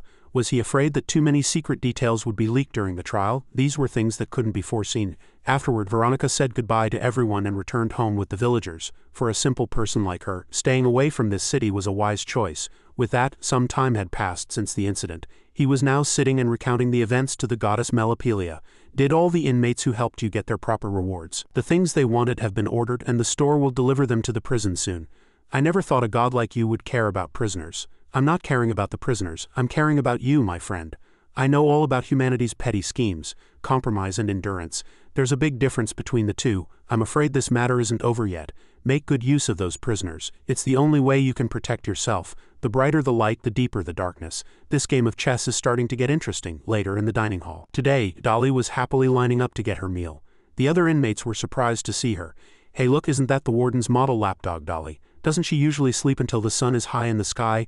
Why is she here for breakfast?" Dolly's anger erupted like a volcano, but it was extinguished by the cook's call. She asked expectantly, "Are there any other dishes? My stomach's been upset recently, so I can't eat anything too salty. Did you sleep your brain away being so picky in prison? If you don't like it, don't get in line. Where are the guards? Get her out of here." The cook, holding a pipe, nodded and said, "There are other dishes today, actually." It was a cake the warden had ordered to improve the diet of the inmates who weren't used to prison food. "Since you're not feeling well, have this cake first." Seeing this, the other inmates all clamored for cake. Of course, the cook refused, and just like that, Dolly successfully got her sweet breakfast. Elsewhere, someone asked, "Excuse me, are there any new books?" Another book-loving inmate came out and said, "Isn't that Athena?" "Don't bother asking. I've already gone through all the bookshelves." "Still the same old stuff," unexpectedly a guard said. "Ah, I forgot, there's a new book today. I haven't had a chance to put it on the shelf yet. That book is for Athena. Give me that book and I'll wash your socks for 2 months. Of course, Athena didn't give it to her. She grabbed the book and ran. To make a bookworm like Faye go to such lengths, this book must be a bestseller. "So it's this book. I heard it was being secretly passed around among the inmates, but I never had a chance to see it. Is it about all sorts of rare and exotic beasts?" Reading the vivid descriptions which meticulously detailed every aspect of the strange creatures, she suddenly didn't want to run anymore. "Here, in cell 13. Hello, I'm the translation assistant sent by the warden to help you. My name is Jorara and I'm a wood elf." Number 13 curiously said something incomprehensible to most people. Jorara replied with a brilliant smile, "I can understand you. Wood elves can understand the emotions of all things. Language is a medium for conveying emotions, so it's not hard to understand." For the first time, a living being could understand what she was saying. Number 13 excitedly hugged the small creature, affectionately rubbing their cheeks together. "I know how excited you are, but could you please put me down first? The slime on your body is very unpleasant." Meanwhile, in the bathroom, "You've got some nerve daring to shower alone. Oh, you even have money ready this time. You've gotten smarter, so you won't have to suffer any physical pain. Oh, but that money isn't for you. How would you like your massage, ma'am?" The bodyguards who appeared were the tiger woman, Philippa, and the dragonkin, Camilla. The succubus Faye smiled smugly, recalling a few days ago after helping Eden, Faye had also engaged in a small negotiation. "Wait, my lord. I helped you enter the inmate's subconscious and you're just leaving like this? Are you the type of person who likes to use others? Didn't you just say that helping Veronica was a matter of principle?" "I never said I'd apply principles to you. Catherine and Anna, the two who robbed me, haven't been punished at all. I see you don't have time to deal with it, so could you hand them over to me? Don't go too far." And so we have the current scene. The succubus smiled wickedly. "As long as I don't kill them, I can do whatever I want." Catherine and Anna trembled in fear, backing away and begging for mercy. The bathroom echoed with Faye's gleeful laughter. "Did you really think everyone in Rose Prison is a pushover? Today I'm going to teach you a good lesson." "Boss, are we just going to swallow this? Haven't you always doted on young Master Gallon? Go inform the Ant Queen Melachina that her beloved daughter is imprisoned in Rose Prison." "Ha, the Ant Queen, is that the pervert who likes to experiment on humans? That's right. I'm going to make Eden pay a heavy price." The next chapter opens with a peaceful and poetic scene. The narrator of this chapter is Jorara. She is a wood elf, mysterious, elegant, noble, intelligent, and deadly, none of which have anything to do with Jorara. This is evident from her harmless appearance. Due to her laziness and lack of effort, the noble's poppy cultivation industry suffered significant losses. She was taken by them to be imprisoned in Rose Prison as a sign of repentance. All in all, her life here is not too bad. The guards are strict with the other inmates but gentle with her. How many inmates can say the same? Of course, this also brought a lot of criticism. As for the inmates who doubt the little girl's abilities, one can only say they simply cannot comprehend the mission of a wood elf. Look at these inmates with language barriers. They could pose potential dangers: constipation, depression, rebellion. The butterfly effect could destroy the world. My job is comparable to that of a savior. Just as she was immersed in her proud fantasy, Eden suddenly appeared and said, "Are you done yet? Oh, Lord Warden, what can I do for you?" "I'd like you to go see another inmate with a language barrier, though I don't have high hopes for her situation." "That matter, don't worry, it's a piece of cake. I'm very confident in my professional skills." That's what she said, but communicating in person was another matter. Jorara stared at the person in front of her. From a wood elf's perspective, many things in this world have their own emotions. Mountains, rivers, trees, even skeletons that have endured countless vicissitudes. But in her she saw only a void. Does such a strange thing exist? Let me explain. This is just a lump of flesh that only knows how to eat, drink, and excrete. She has no emotions and no thoughts. She's more like an object than a living being. It seems this will take more time. He sighed and opened the cell door. Jorara keenly noticed, "But Lord Warden, what happened to your hand?" "It's just a scratch. Nothing to worry about." He held a book and sat in front of the expressionless girl. Let's begin today's morning lesson of Ansa. Today we're talking about the story of Cinderella.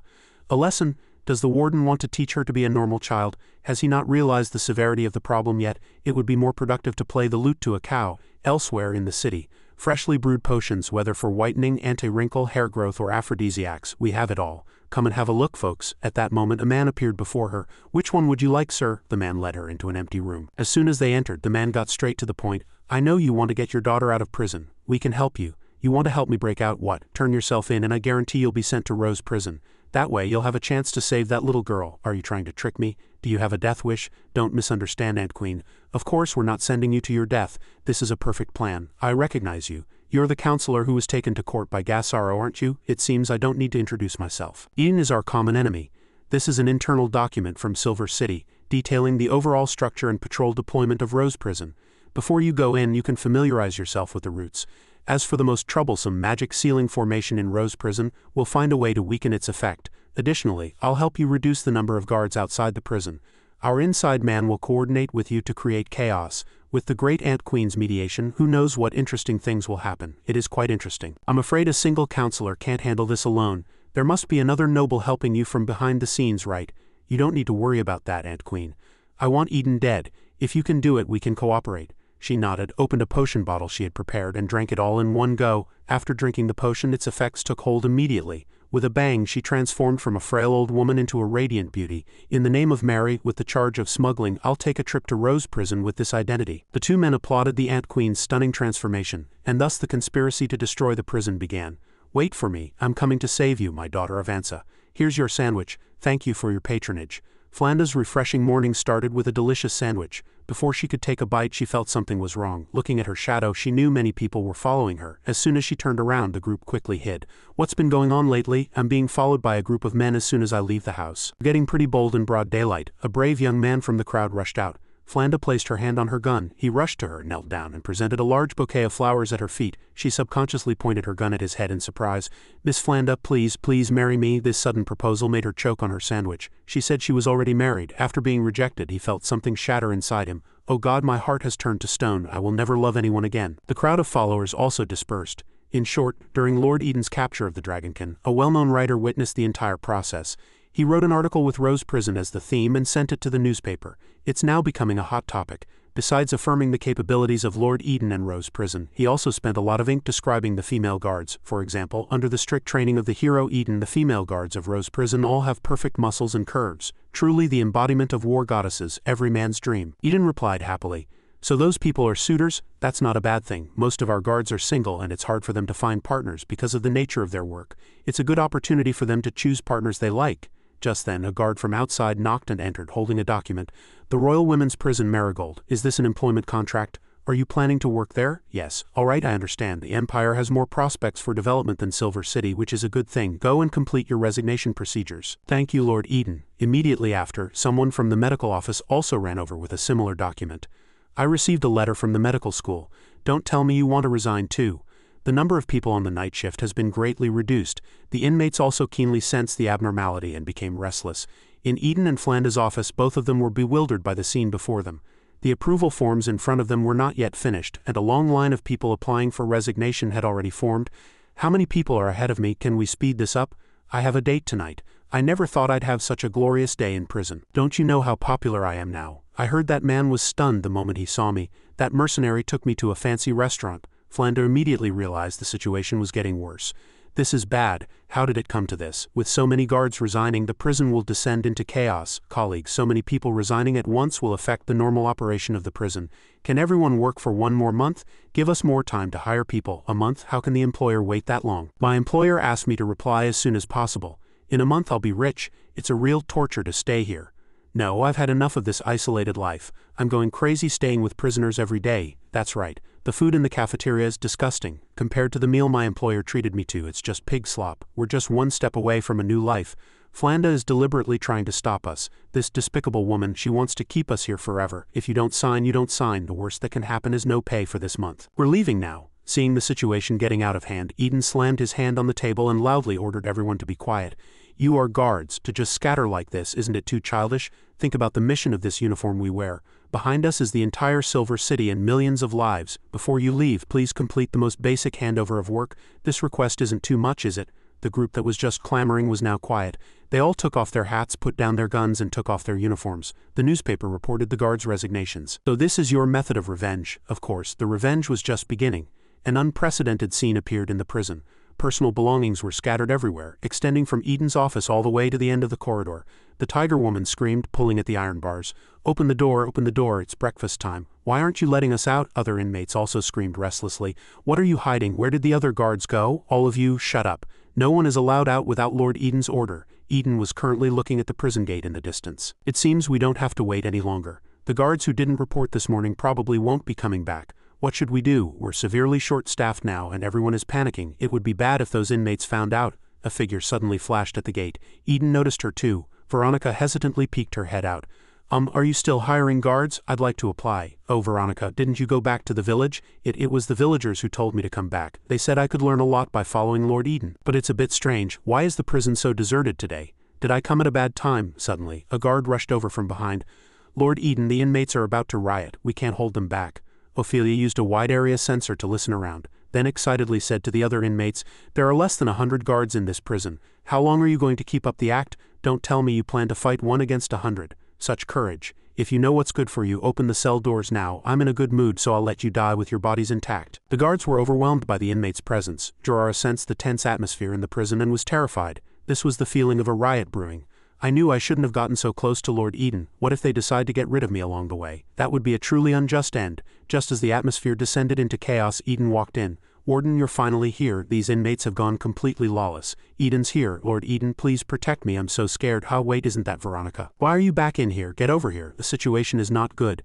But to everyone's surprise, Veronica was wearing a guard's uniform. She stepped forward ready to receive her orders. Eden asked, who was shouting the loudest just now? The succubus was stunned. Oh wait, what just happened? Could it be? The guard from before answered, it was the tiger woman, Philippa, the snake woman, Ophelia, and the lizard woman, Tiga. I was wondering who it was. Isn't this the little crying wolf cub from before? Eden, you must be truly desperate. You'd let someone like this be a guard? Veronica didn't argue. Fland sighed and said to her, this is a new guard's first test. Veronica, if you can't establish your authority, you'll have a hard time controlling these inmates in the future. She nodded and replied, all right, I understand. I want to handle those 3 troublemakers by myself. Hearing this, the inmates burst into derisive laughter. The tiger woman bared her fangs, ready for a fight. How overconfident. I could take you down all by myself. But speaking too soon usually doesn't end well. The result was that all 3 were defeated one after another. From the tiger woman and the lizard woman to the snake woman at the end. She fought 1 against 3 and emerged victorious without a scratch. Anyone else want a taste of this little wolf pup's fists? At this, the inmates who had been clamoring so loudly just a moment ago fell instantly silent. Everyone returned to their cells without another word. Amazing. I never thought such a petite body could hold so much power. Veronica's assessment scores in the mounted police were all A. Although the mounted police weren't very friendly to non-humans, the fact that they gave her a perfect score in grudging admiration is proof enough of Veronica's strength. New information was added to her job application. Veronica, werewolf, age 21, experienced but with limitations as she has a short fuse. The succubus Faye let out a beastly howl of excitement. Did you all see that? My former cellmate is a guard now. From now on, you'd all better watch yourselves and see who's the real boss around here. Veronica, you'll have to look out for me from now on. Veronica just smiled foolishly. Seeing this, Flanda quickly reminded her, hey you little fool, don't be tricked by an inmate. Well, that's Eden for you. Even though we're severely short-staffed, can still manage the prison in an orderly fashion. At that moment, the man who had just walked in, DOK, was the city's finance director. Oh, it's you. What can I do for you? Back in the office, he learned that the prison now only had 90 guards left. In that case, after deducting the salaries of the guards who resigned, Rose Prison's maintenance cost will be reduced from 800,000 gold coins to 600,000. What? Only 600,000 gold coins? Are you sure your calculation is correct? The monthly maintenance fee for the magic ceiling formation alone is 650,000. Rose Prison's maintenance fee is 800,000 gold coins per month. Among its features, the most powerful magic ceiling formation can cover the entire city in an emergency. Even if an inmate were to get lucky and escape, they would be surrounded by city guards, unable to use magic. Of course, the energy consumption of this device is equally massive. After deducting the cost of the magic ceiling formation, the remaining 150,000 gold coins are used for the prison's various affairs. The monthly supplies and materials consumed by the inmates cost about 80,000 gold coins. Prison repairs cost 55,000 gold coins, and the funds allocated to the guards are 15,000 gold coins, including salaries and equipment. So the problem is obvious. Even if all the guards resigned, it would only save a little over 10,000 gold coins. Is it reasonable to cut 200,000 directly? Oh, you've misunderstood. The magic ceiling formation does indeed require 650,000 gold coins to operate at full power, but we believe that with Lord Eden here, the formation's power can be lowered slightly to around 450,000. Lower the power, if something were to happen, Silver City would be doomed. Oh, are you suggesting that Lord Eden is less reliable than 200,000 gold coins? We have the utmost confidence in Lord Eden. If you have any other questions, feel free to contact me. I'll be taking my leave now. With that, he left happily. Flanda was very worried. Lord Eden, what should we do now? Eden silently calculated his options. Perhaps, Flanda, you no longer need to be my secretary. From now on I appoint you as the deputy warden of Rose Prison. In my absence you will have full authority over all prison affairs. I need to figure out how to get through this period. After changing into the deputy warden's uniform, Flanda quickly made her way to the cell block. She walked in with the commanding presence of a deputy warden. Flanda, I've seen that uniform in other prisons. It's the deputy warden's. Lord Eden has business to attend to. From now on I am in charge of the prison. Oh, so the dictator Eden has finally delegated power? I bet he sees disaster looming, so he's handing the prison over to his subordinate to make his own escape. Flanda was now facing the taunts and disdainful looks of the inmates. Every move she made was scrutinized. Before this she too had been worried. Are we in some kind of major trouble? The changes the prison is undergoing don't seem like a mere coincidence. From the guard shortage to the weakening of the magic ceiling formation. A conspiracy against the prison is taking shape, and the mastermind is definitely not just Counselor Anthony. He has extensive connections in various regions and can even influence local budgets. This time we are likely facing a very powerful noble. Back in the present, Flanda displayed her authority, suppressing the noisy prison. Bring down inmates 3,294 and 3,295. 20 strikes with the baton for each. Her subordinates quickly obeyed their new superior's command. But the two inmates showed no fear. They taunted the guards. Got a promotion and now you're acting all high and mighty. You think a mere 20 strikes can scare us? You'd better remember this. The day I get out I'll pay you back 100-fold. Isabella handed the baton to Veronica. She will carry out these 20 strikes. Veronica hesitated. This baton doesn't look very sturdy. If it breaks, will I have to pay for it? Seeing that Veronica was the one carrying out the punishment, the two women were so scared their jaws dropped. What the hell, you're having a werewolf beat us? Are you trying to kill us? That's right, even Eden isn't this ruthless. Who do you think you are? Wake up, you rookies. This is Rose Prison. No one cares if you she-devils live or die. If you don't want to get beaten, then don't break the rules. Crying in front of me won't help. And with that, the two were dragged away. Flanda added, by the way, all the doctors in the prison have resigned. Whether you survive this beating is up to your own luck. The baton swung, landing on the two inmates' backsides. Their screams echoed throughout the cell block. Next is the prison's personnel transfer notice. Isabella, you will be the block chief for Section 1, responsible for supervising cells 1 to 100. Hey, you will be the block chief for Section 2, responsible for cells 101 to 200. An inmate watching the spectacle from her cell remarked, what miserable screams. Is Flanda really that terrifying? Serves them right. I've been sick of those two for a long time. They're always making a racket. My ears were about to bleed, all glitter on the outside, but rotten on the inside. With such a huge budget cut, how long can they last? What do you think, Athena? Are you thinking of escaping the first chance you get? Then why do you care about my opinion? We're cellmates after all. If you insist on being Eden's lapdog, it'll make things difficult for me. Don't worry. A contract is a contract.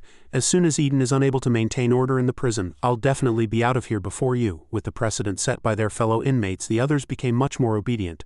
One curious inmate peeked out. Flanda immediately scolded, what are you looking at? No peeking. Only 10 inmates can eat at a time. Everyone, line up. Watching these changes, Veronica couldn't help but admire Flanda. So amazing. She even has the inmates eating out of her hand. Isabella suddenly appeared from behind and said, she has quite an aura, doesn't she? Flanda is the person Lord Eden trusts the most. Ah, no need to be so formal. Just call me Isabella. I didn't expect Flanda to assign you to my squad. With you here, I can rest a little easier. Veronica smiled foolishly. It's a pleasure to work with you. I hope that one day I can be as capable as everyone else and help ease Lord Eden's burden on Rose Prison. At the mention of Eden's name, her face flushed red again. Isabella, of course, understood immediately. She patted Veronica on the shoulder and encouraged her, you can do it. Our job is to supervise the inmates during their meals. A colleague will come to relieve us in the afternoon. A few more iron cages were brought in from outside. The prison had once again received new inmates without prior notice. Why are they sending more inmates? Don't they know we're short-staffed? A smuggler. From now on, don't send this type of criminal here. It's a waste of a cell. I will pass on your message. So Rose Prison has block chiefs now? Sitting in the transport vehicle was the storm brewing within the prison. Soon the Ant Queen was led into a cell. The guard left after finishing his task. Are you new? The person lying on the bed reading closed her book, jumped up and struck an extremely flamboyant pose. Let me tell you, I'm a veteran who's been in and out of Rose Prison 8 times. The warden is my lover and the guards are my sworn sisters. We grew up sharing the same pair of pants. Call me Big Sis and I'll protect you. The other party obediently called Faye Big Sis. Faye winked smugly. Good girl. Then you'll be in charge of washing my clothes from now on. Of course, Big Sis. As darkness fell, someone held a torch and set the curtains on fire. Watching the blazing flames, he seemed excited. Veronica's keen nose immediately picked up the scent. Something's burning. Then they noticed a group of people running in a panic outside. Quick, put out the fire. It's the dormitory. The dormitory is on fire. The moment the guards turned around, the sound of footsteps behind them felt wrong. Flanda quickly turned back to keep watch. Veronica stared blankly at the crowd of onlooking inmates. Oh no, the stalemate is broken. The inmates are starting to riot. Once a guard wavers and runs, the pressure will shift to the remaining guards. "Where are you going? Get back here," they shouted as they ran. "We don't want to die." This was inevitable. Flanda had just been appointed. Building internal trust takes a long time. Meanwhile, a riot had broken out in the prison. "Go and provide support." Tiga glanced over lazily and said, "Looks like Rose Prison is about to fall apart, isn't it?" "Not necessarily. Flanda is a general at best. A general cannot decide the entire situation. The real commander is still behind the scenes, yet to make an appearance." The inmates gleefully chased and bullied the guards, with only a few remaining to fight back. Suddenly, the sound of a baton strike broke the stalemate. Eden appeared from behind the guards. The moment the inmates saw him, they all stopped in their tracks. "Good afternoon, ladies." The cell doors opened, and the guards were stunned to see that the inmates who had just been rioting were now returning with their hands up in surrender. Escorting them from behind were Eden and his men. Some inmates observed Eden trying to understand the situation. He walked to the center of the cell block and asked, "Can anyone explain this? I was gone for a moment, just long enough to have a cup of tea and ponder why the guards resigned, and you all dare to attack my guards? HMPH Eden, you bastard. How long are you going to keep up the act? A prison is short-staffed. You can't control this prison anymore." Did I hear that right? Even a mole who digs tunnels dares to be this arrogant." Recalling the scene from the first chapter where she was caught digging a tunnel, she blushed with shame. "What are you so smug about, you white-haired brat? There are 1,000 of us inmates. We could drown you in spit alone." "How interesting. You all seem quite confident. In that case, I'll give you a chance." Step by step, he led them all into the net he had just laid. To intimidate 1,000 inmates, you need at least the same number of guards. It's impossible to recruit that many people in a short time. However, if I can recruit some inmate volunteers to be guards, I can kill 2 birds with 1 stone and completely quash this riot. This is a risky move. Recruitment takes time. I can only survive by fighting my way out of this desperate situation. He gave the order. "All guards, listen up. For the next 3 days, with the exception of special inmates, all cell doors will be opened. Inmates are allowed to move about freely. I want to see whose fists are harder, mine or these people's lives. Your chance to escape is here. Don't disappoint me." The guards found this very interesting. Inmates, on the other hand, grumbled restlessly. "What, is this for real? He doesn't seem to be afraid of us at all." "Ophelia, you said before that he was weak. Is that true?" "Of course it's true. My snake venom is very potent. Eden is just putting on a brave front. He won't let us move freely." "Maybe not. He's already said it. We should prepare well and pull off something big. If we get the chance, we'll take his life too." After sending the inmates back to their cells, he told Flanda and Veronica to follow him. The Ant Queen pondered. "Open all the cells. Something's fishy when things are this unusual. What is that guy planning? Big sis, I want to ask you something. Do you know if there's a prisoner here named Avanza?" "No, but she has a nickname, the Reaper of Flesh and Blood." Faye frowned at her. "What do you mean by that? You just called me Big Sis, and now you're asking about another inmate. What's your game?" "Oh, I was just curious. The Reaper of Flesh and Blood is the top killer after all. She was so famous, how could she just disappear?" "So that's it. I thought you were trying to find a better backer."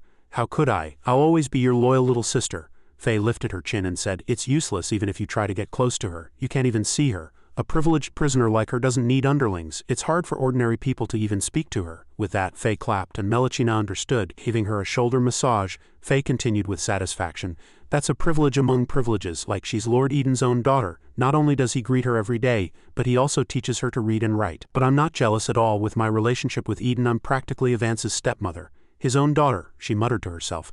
"See that, good girl, those people want to take our lives. Get rid of them all." The little girl expressionlessly did as she was told. She went forward alone, facing all the pursuers. A substance secreted from her palm, and the fully armed men attacked her simultaneously. But bullets were nothing to her. Deep in the Ant Queen's heart was a twisted possessiveness. "She is my child, my most perfect creation." With a gentle wave of her hand, venom splashed onto the men. Just a drop on their clothes was enough to make them writhe in agony. "Mom, they're all dead. Well done. You're Mommy's best girl." The little girl stood amidst a pile of bones, her mother's happy laughter echoing in her ears. "Thief, shameless thief, that child is my daughter." Agitated, she gripped the succubus's shoulder. "Ouch, damn it, that hurts. Are you trying to crush me?" "Sorry, big sis, I got distracted. I'll be more careful." Meanwhile, in Eden's room. "This is the first step of the plan. Any questions?" "I understand. You can now focus on the rest of the layout. I'll arrange the scorched earth plan for tomorrow. That way, we can meet at a secret location tomorrow night when the prisoners are eating." The meeting ended, and the two went their separate ways. Flanda said to Veronica, "Lord Eden asked me to tell you a few things. It's not convenient for him to tell you directly right now. The back of your pants is ripped, probably from when you turned into a werewolf. Go to the changing room and get a new pair." The next morning, Eden had the guards proceed as planned. The inmates were bewildered. Why did they really open the cell doors? Not only that, even the dormitory gates are open. "Hurry up, freedom is just through that gate. Go for it." Isabella held a camera, a brilliant smile on her face, ready to capture all the passionately burning photos of the inmates. "Hey Ophelia, didn't Eden get hit by your snake venom? Go test him." "How, why are you trembling? You were so confident just a few days ago, weren't you?" She talked a big game, but Ophelia was scared stiff. She subconsciously recalled the day she was caught by Eden. "You like to bite so much, then bite down hard. If you can last until sunrise, I'll pull you up. The thought of it made her want to run. No way, none of you have ever been beaten by Eden. Don't talk big from the sidelines. I'm not going to be a guinea pig. Don't even think about running. You're the one who started this. Suddenly, an unlucky chicken ran out of the dining hall, scurrying in front of them. Though it had a crooked eye, it ran with a certain flair. Cook chased after it, shouting, "Catch it, that's today's lunch." Isabella ran after it, trying to catch it, but failed. Everyone look, that chicken is about to go through the gate. With everyone watching, the chicken flapped its wings and limped out the gate. It clucked triumphantly at the prisoners behind it. Hey, it got out and nothing happened. Don't be scared, everyone. But as it took another step, the magic circle under its feet lit up. With a loud bang, a healthy chicken was instantly turned into a fragrant roasted chicken. Now everyone was scared out of their wits. Oh God, the magic circle I worked so hard to set up was triggered by a chicken. Hey, why did you put something so dangerous at the entrance? Well, it's been a while since I had a free guinea pig to test the magic circle. And I'm also helping Lord Eden get rid of some small fry. According to the guard files, Isabella was here to study the prison's magic circles. She was also an outstanding student from the Dragon Spine Empire's Academy of Magic, specializing in formations.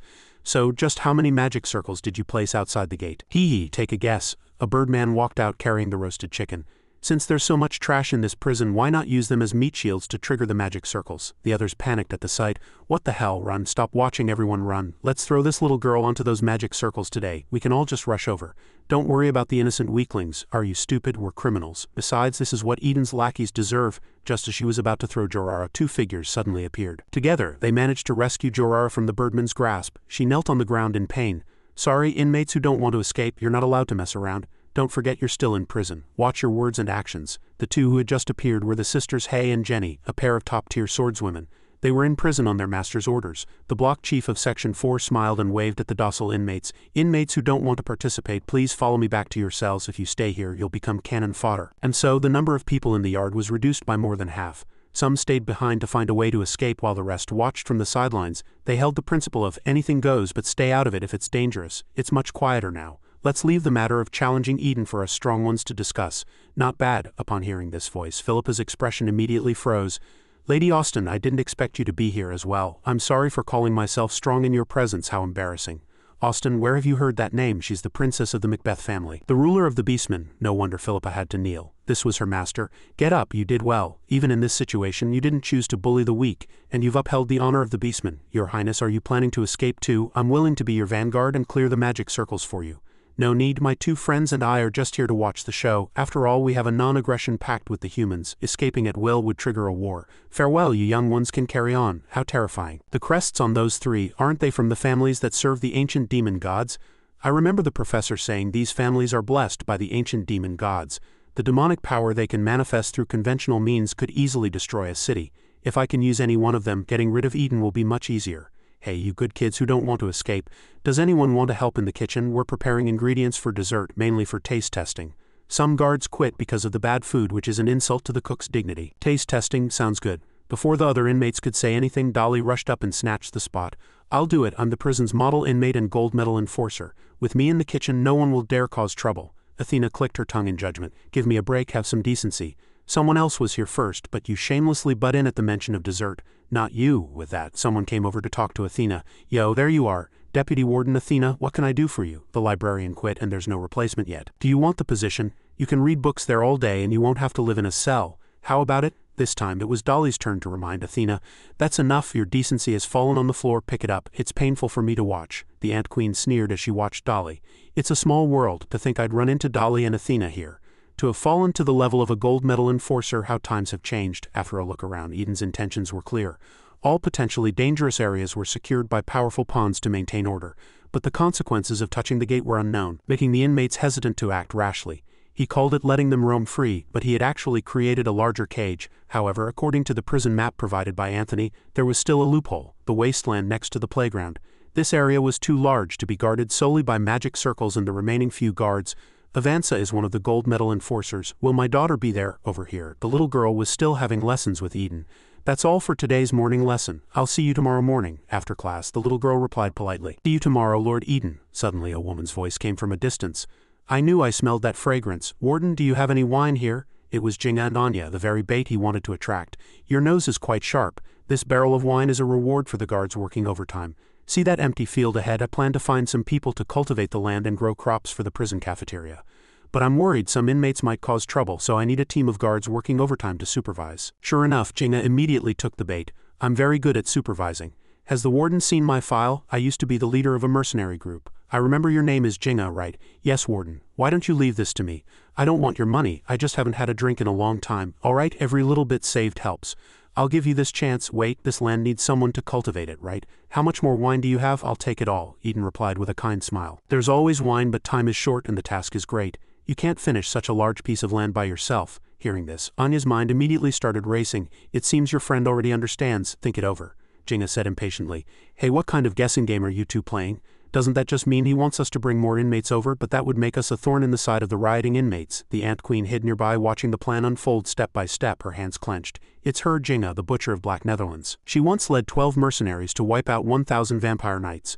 What a daring move to bribe inmates to solve the manpower shortage. Good daughter, give mommy a little more time. Now is not the best time to awaken you. Once the Ant Soldier Legion is formed, it will be time for our massacre. The next morning at the crack of dawn, Melachina the Ant Queen came to a tree, picked up a stone, lifted her clothes, and revealed a long navel. At the sight of the stone, the navel opened its mouth wide, ready to swallow the stone. Come out, no one's here. Realizing she had been discovered, the Ant Queen straightened her clothes and walked out. Besides these materials, I also need a breakthrough.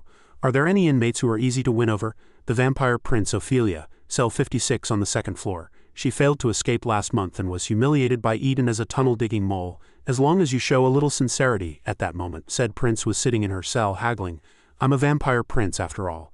Is it appropriate to feed me leftover pig's blood? Be grateful. This is already a light punishment for an escaped prisoner. Next time it'll be garlic water. That's too much. Tell Eden not to sleep too soundly at night. The moment she put her hand slightly into the sunlight, it immediately started to smoke. Oh God, that's hot. In her carelessness, she dropped a bag of strawberry syrup.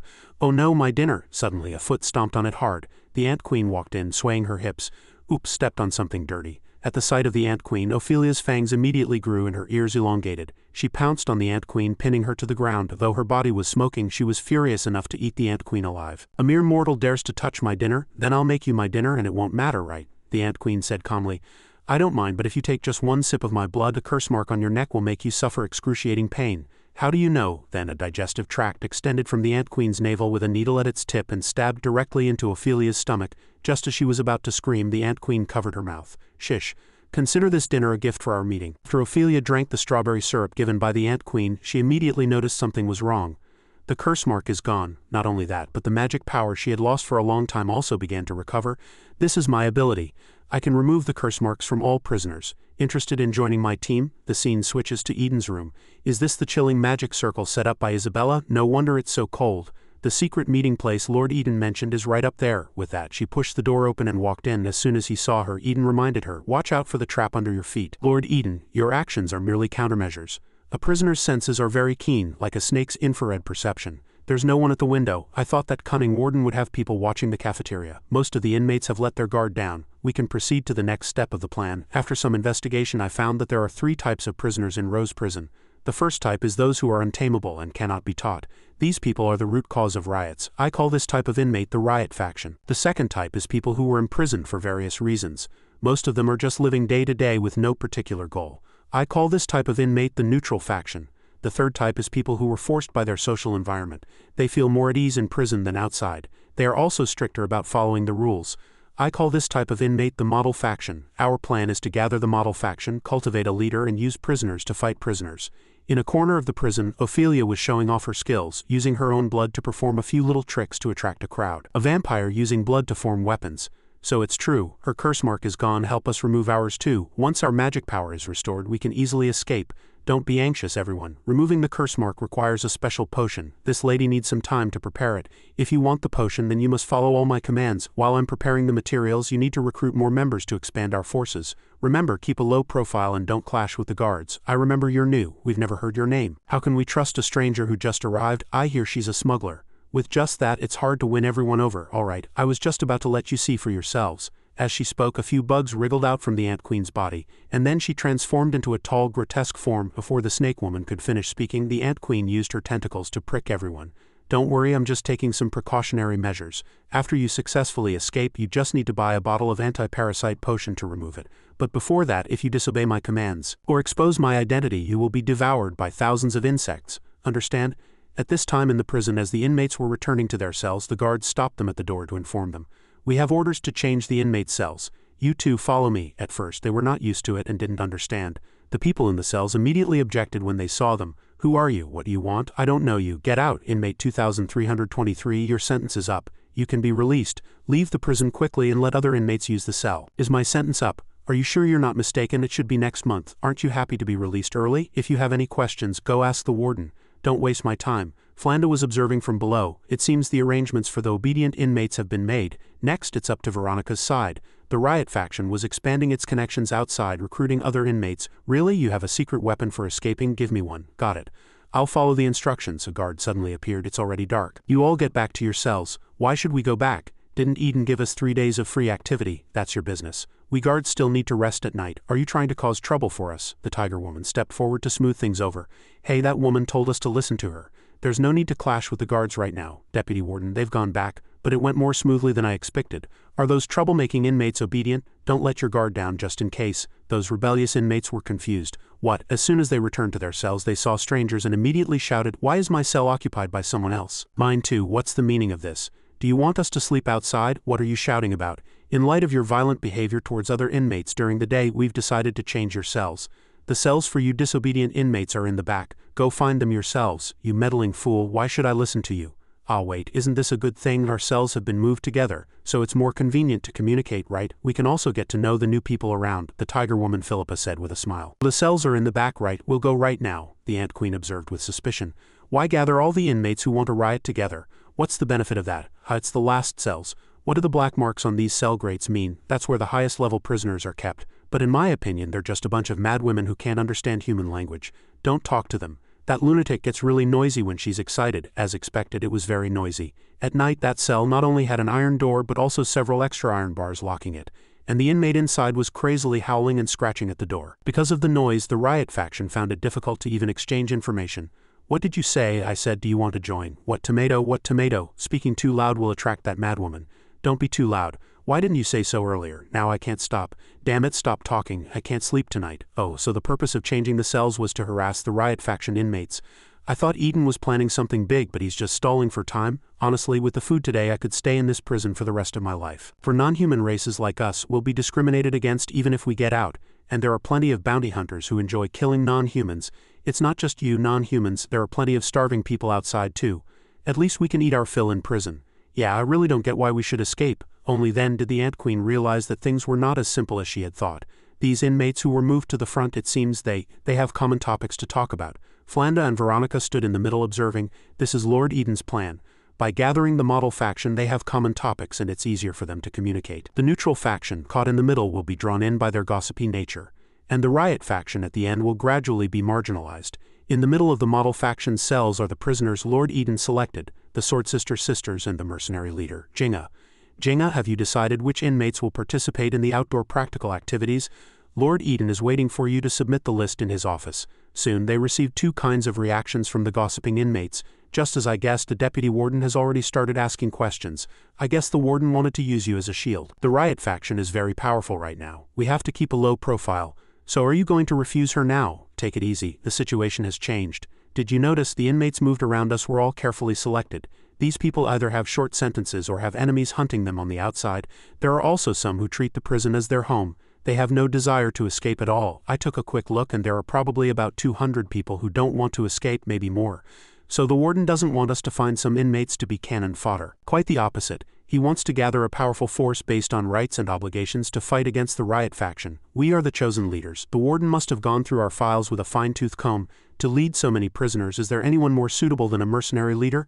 Leader, sounds nice, but aren't we just the warden's lackeys? Hey, have you forgotten how our mercenary group was wiped out? Being a dog doesn't end well. It loves its master, but the master might not love it. I know, but this time is different. First, the numbers are about equal, and with the warden on our side, we have the advantage of an offensive. Second, the riot faction's goal is to escape. They won't want to fight us head-on so we can protect ourselves. This agreement guarantees some of our interests, but if we sell this interest to others, we'll become someone else's subordinates.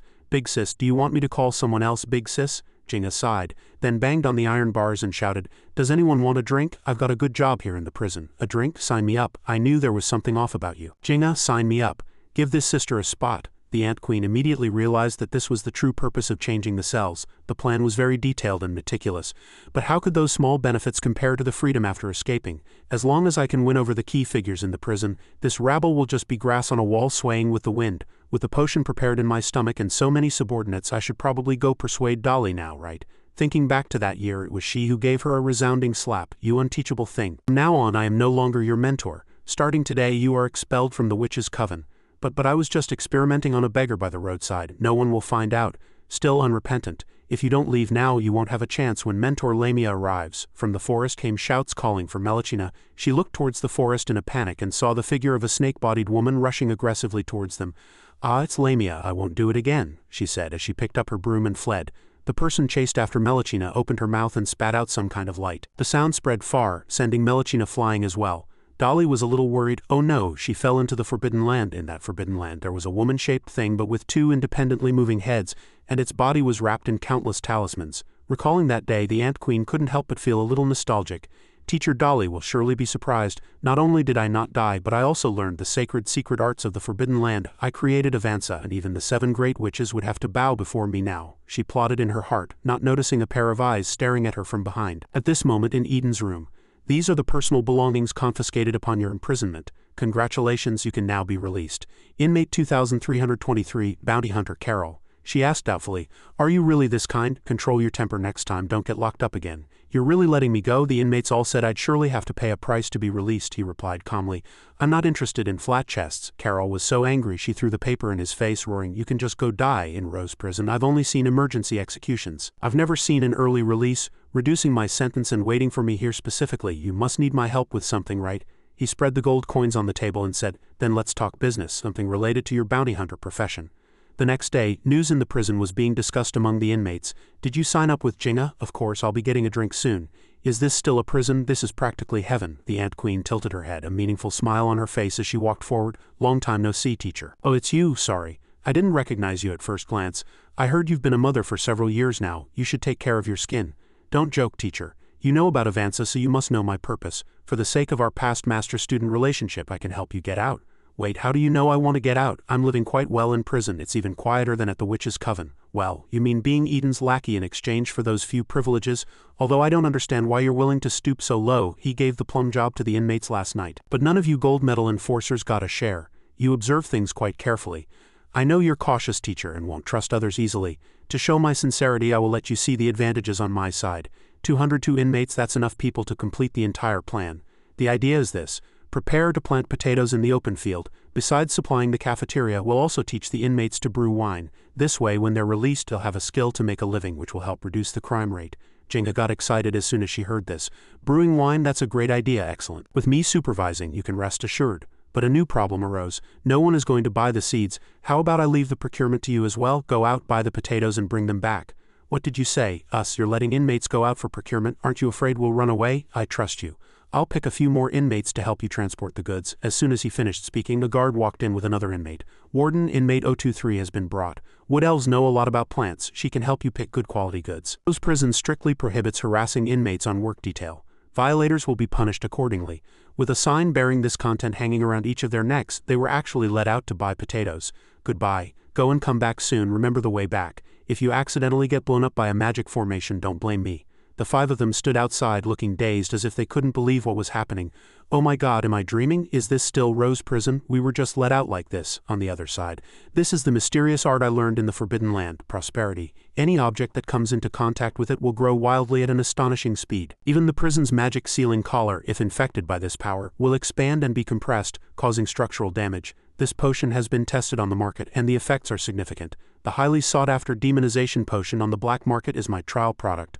Of course, I know what worries you most, teacher, is the contract with Lord Eden. Once a servant violates the contract, it will trigger a curse leading to sudden death. Prosperity can also solve this problem. Overuse of prosperity will reach the growth limit.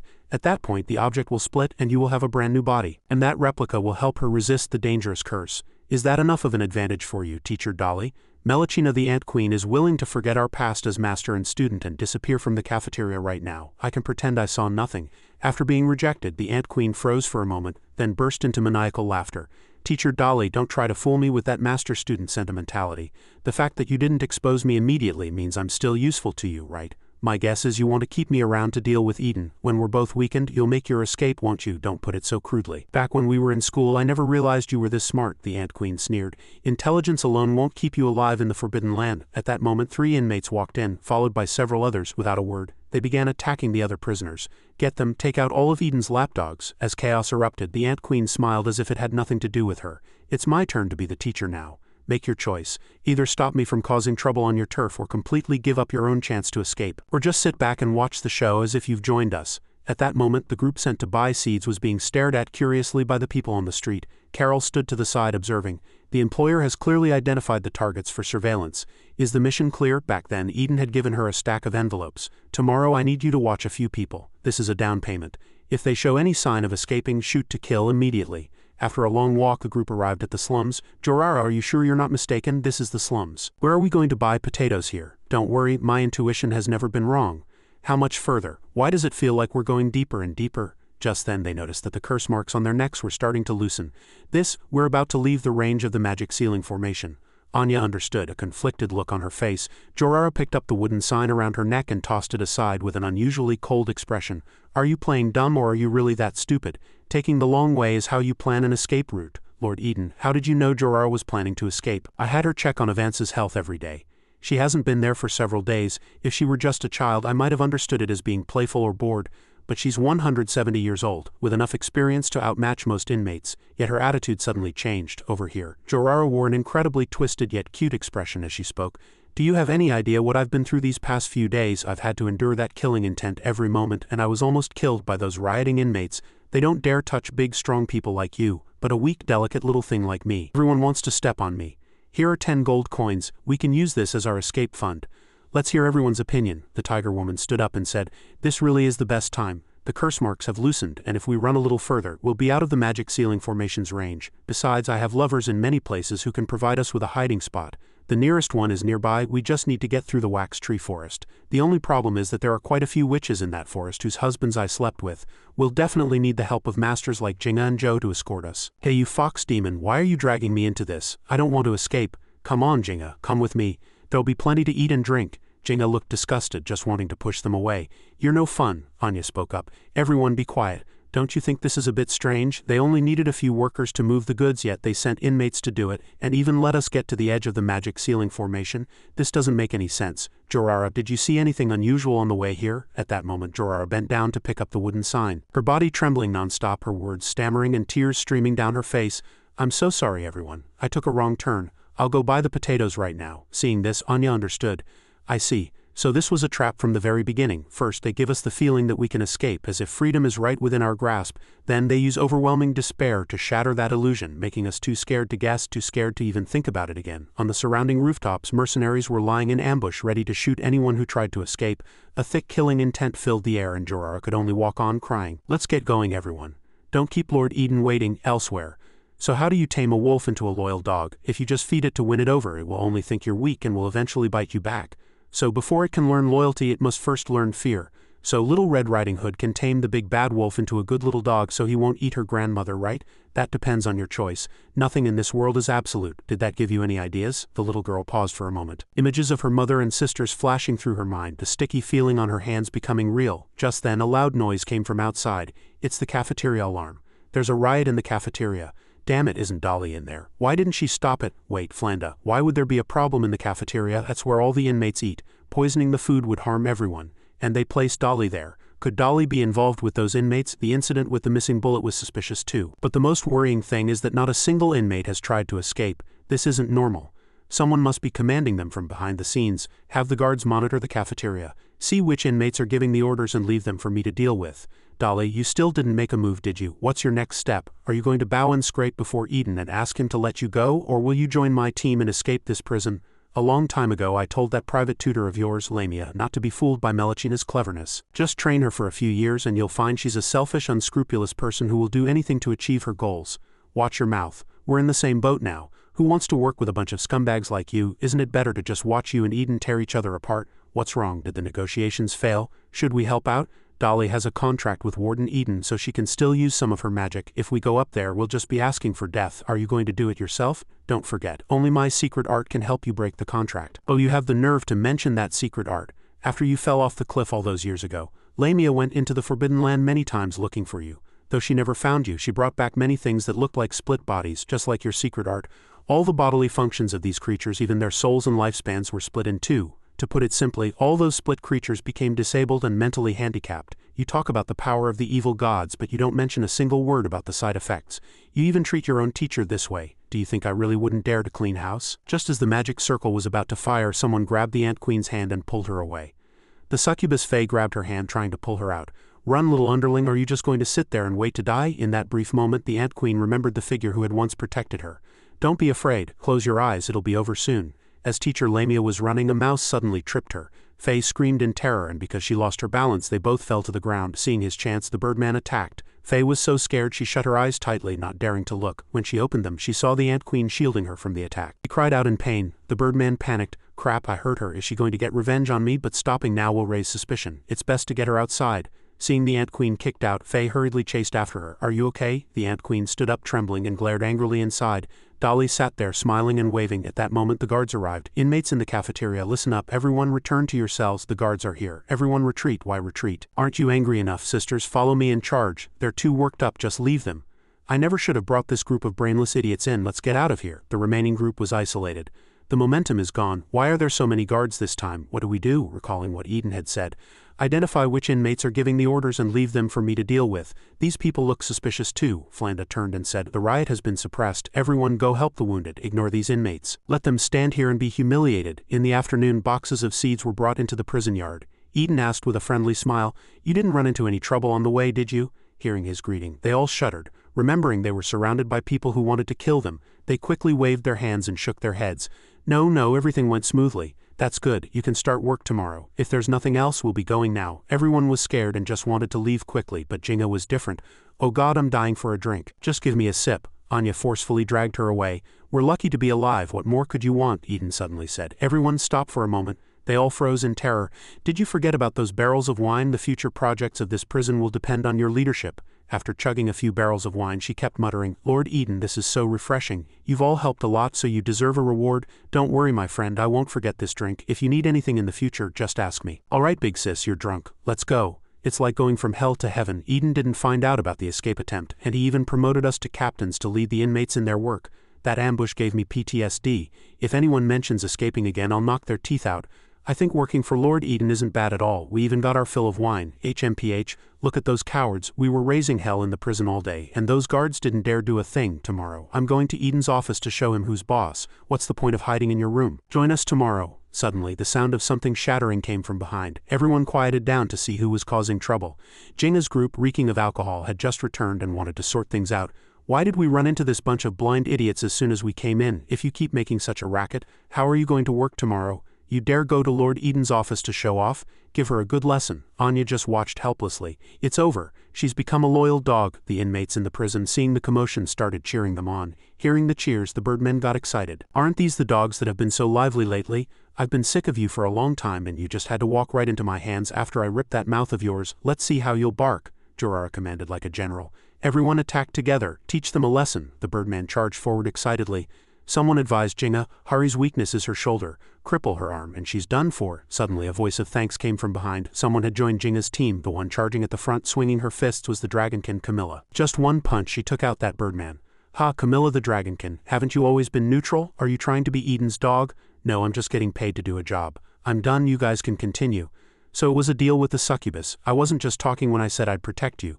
How dare you bully my underling? I have many ways to deal with her. Ah, yes, I'm very grateful. The boar let out a mutated cry. The succubus hurriedly called out to Jinga, stop looking at Camilla behind you. The boar charged with its 2 pairs of tusks. Jinga said calmly, don't worry, it's just a few of them. An easy fix. At that moment, behind the succubus, a pair of eyes was watching. It opened its mouth full of teeth about to bite, but unexpectedly ran into the succubus's tail. You old hag, you like to play dirty, don't you? And so that quiet one got a harsh beating inside the tail. After the beating, she was even dragged out by the succubus. The one before her now was not the weak succubus, but a terrifying demon fox. Her long horns were controlled by the succubus's bracelet, and the succubus's foot was on her neck, making her foam at the mouth. Her big sis was terrified. How is this possible? My beast form weighs a full 3 tons. Not only was this one not crushed into a pulp, but she even had the strength to fight back. The pattern on Jinga's back suddenly lit up, and then her power erupted. With just a clamp of her arm and a light twist, she broke the boar's tusk. Is that all you've got? It's not even enough for a warm-up, big sis. If you're done over there, hurry and help Joe. That vulture woman can drain an opponent's strength. Joe's almost done for. Joe, hurry up and finish that one. I'll give you my breakfast from now on. Hearing this, Joe was instantly motivated. You said it. Oh my god, what happened? All her fat turned into muscle. I told you, Joe has giant's blood in her after all. Don't underestimate a giant's explosive power. Aren't giants all dumb brutes? I never would have thought after Jinga's group won. Cheers echoed through half the prison. Just then, Eden and the guards walked in. Anya and Jorara were very confused. You've gone too far. Before, you were all clamoring to escape. I gave you a chance, but all you did was fight in the prison. Is that it? Are you kidding me? Do you think I have time for this? Tomorrow's final day of free activity is cancelled. The prison will return to normal operations. The riot faction, of course, disagreed and protested loudly, but it was all to no avail. According to the Ant Queen's plan, tomorrow was the day for the final assault, but now they were locked down. One more announcement. The prison's labor program will officially begin tomorrow. Over 200 inmates will participate in labor in the designated area. Everyone get some rest, Jinga said excitedly. Does that mean we can move around outside our cells from now on? The boar woman shouted angrily. So the rest of us will be locked up, you shameless, despicable bastard. Eden, in the crowd, only Anya saw Eden's true intentions. It's over. First, he engineered a situation where we would publicly deal with the riot faction inmates. Then he used the fight as an opportunity to lock down all of them. Now, the riot faction is severely crippled, both mentally and physically. On the other hand, Eden's side has the magic ceiling formation, the guards, and over 200 working inmates. Even if the riot faction has another plan, they have no chance of pulling it off against this kind of lineup. Faye celebrated joyfully. This is great, little underling. We're both part of the labor group, so we don't have to worry about the riot faction causing trouble anymore. Yeah, it's great. It's great that the riot faction is locked up. You can all have a good taste of the additives in the cafeteria food. I wonder what your face will look like when the lapdogs you trusted become my people. Eden, you've really mastered the art of playing good cop, bad cop, Flanda, but now is not the time to relax. Philippa and those other inmates don't seem capable of organizing a riot. The guard monitoring the cafeteria said that the new inmate, Mary, had spoken closely with Dolly, so he summoned them both for questioning. First was the Ant Queen. What did you and Dolly talk about? I was just curious why she wasn't wearing a prison uniform, so I went over to chat with her. Right after that, the riot broke out and my arm was broken by that Birdman. That's what happened. As for Dolly, she answered nonchalantly. Why didn't I stop the riot faction? I wanted to, but I couldn't. There were too many of them. With my limited magic, all I could do was protect myself. What did you talk about with that new inmate? Why did you attack her? She was talking nonsense. She probably saw that I was a model inmate and wanted to get on my good side. I had no choice but to use magic to drive her away. Lord Eden, the guard monitoring the cafeteria, said that Dolly used a spell to blur her image, so it's impossible to confirm what they said. Although their testimonies match up quite well, I don't really believe them. Who sent over this month's new inmates? Robbery, smuggling, fraud. How are these inmates qualified to be in Rose Prison? Flanda replied, confused. No one sent them. Our intake officer resigned. The city guards just dropped them off and left, so we had to arrange for them in a hurry. Trying to fish in troubled waters during the prison's chaos? It's very likely. We can't completely trust Dolly either. That woman is acting very polite right now. If it weren't for the contract magic that she's afraid of and I can't use, she probably would have bared her fangs long ago. We need to find a way to keep her in check. Assign guards to conduct one-on-one surveillance on all new inmates. Also, tell Veronica to use her sense of smell to eliminate all the small animals Dolly has been secretly keeping. Hey, how long are you going to follow me? Do you have to stick so close? You think I want to? I'm the guard assigned to watch you. And by the way, I was also the one monitoring the cafeteria when you caused that scene. You're lucky I chose to turn a blind eye or you'd be hanging by now, so I should thank you for that. If a single flaw is found in our testimonies, it's all over. The Ant Queen should start feeling a sense of crisis. The employer is running out of patience. If there's no movement in the next few days, proof of your identity as Melachina will appear on the warden's desk. You'll be locked in here until you die of old age. How ridiculous. You sent such a small amount of potion materials and you're blaming me for being slow? Have you taken care of the request I repeatedly made? What you want is on its way. It wasn't easy processing their prison admission applications. Don't screw this up. Jorara sat on a chair observing and shouted, Hey you inmate, how long are you going to dawdle? Work faster, it's your first day on the job. You need to show your best performance. I can't even have a cup of tea in peace all day. Suddenly a voice spoke up, May I sit here? Looking at the expressionless shadow, Jorara nearly choked. It's Avanza, you're still completely colorless. Lord Eden said that after I start my lessons I can read the stories in this book to other children, and that way I'll make friends quickly. You're a child too, right? Can I practice by reading to you? As a 170-year-old child, Jorara nodded helplessly. I suppose that's fine. Avanza opened the book and began to read to Jorara. Avanza is still in a state of lacking humanity. I guess she treats reading as a command. Speaking of which, is this a new book from the library? I don't think I've ever seen it. Elsewhere, Veronica and Isabella were clearing out rats. Block Chief, what's Avanza's identity? Why is she a prisoner but gets special privileges while I get sent to catch rats? Her situation is complicated. Veronica, let me ask you, in a murder case, who should be put in prison, the murderer or the murder weapon? The murderer, of course. What's the point of imprisoning the weapon? Avanza is that very weapon, sentenced to life in prison. She's one of the children created by the infamous Ant Queen Melechina. I heard that woman often abducted abandoned children, performed insane human experiments on them, and then turned the modified children into assassins to make money for her. I remember when Lord Eden brought her to the hospital, the doctor's expressions were horrified. Her internal organs had been modified into a tangled mess, leaving the doctors completely helpless. In the gaps between her organs, many sophisticated devices and strange weapons were hidden. Even her blood contained a highly corrosive substance. A scalpel would melt on contact. Heaven only knows what kind of pain she endured while her body was being modified. At 13, an age when she should have been carefree and loved by her parents, she ended up like this. Without a command, she can't even breathe on her own. That's horrible. Is there no way to cure her? Sending her to the Royal Hospital in the Dragon Spine Empire might offer a glimmer of hope, but Silver City isn't willing to pay the high medical fees for a prisoner. The other option is to have the Ant Queen change Avanza back to her original state. Do you think that's possible? Block Chief, new inmates have arrived. Could you please come and process them? It's like this. These two children are also victims of the Ant Queen. Their condition is even worse than Avanza's, like living corpses. How many more children is this Ant Queen going to harm? Time to eat. Stop for now. Continue after you've eaten. Jinga, are you really not eating? I want to save room for more wine. What's wrong, Jirara? Why don't you come and eat with everyone? Wood elves treat sunbathing as a meal. She'll come over when she's had enough sun, Joe said with admiration. You can get full just by sunbathing? Oh my god, is it too late for me to be reincarnated?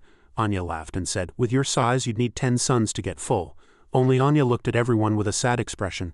After this war is over, let's have everyone in our mercenary group adopt an orphan.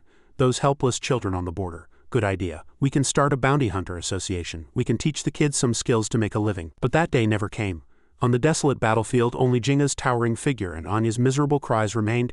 It's over, it's really over. Our mercenary group is gone. In the VIP reception room for non-humans. Here's today's breakfast, please enjoy. Eden is a bit late, you may leave. Is this meal the bet you were talking about? That's right. This food is indescribably delicious. Whoever loses has to eat it. Come on, you think you can beat me with just 13 cards? And just like that, the parasites entered the digestive tracts of all the inmates along with the food. Their first reaction was intense abdominal pain. The other inmates collapsed on the ground on the verge of death. As soon as Flanda received the news, she reported it to Eden immediately. The inmates in the cafeteria have been collectively poisoned. The guards rushed over quickly, and under Flanda's command, everyone was taken to the infirmary. Go find a doctor from the city center. The prison's doctors were all poached long ago. How are you doing, Anya? She trembled as she replied that she was fine, but her eyes were already hazy and her whole body was shaking. Listen, boss, no matter what happens in the future, life has to go on. People and events are just scenery along the way. After saying that, she passed out. Jinga panicked and shook her vigorously. Eden appeared beside them, checked her pulse and said, quiet down, what are you shouting for? It's just mild food poisoning. But she's unconscious now. The unconsciousness is caused by some kind of hallucinogen. The characteristics of her pupils are obvious.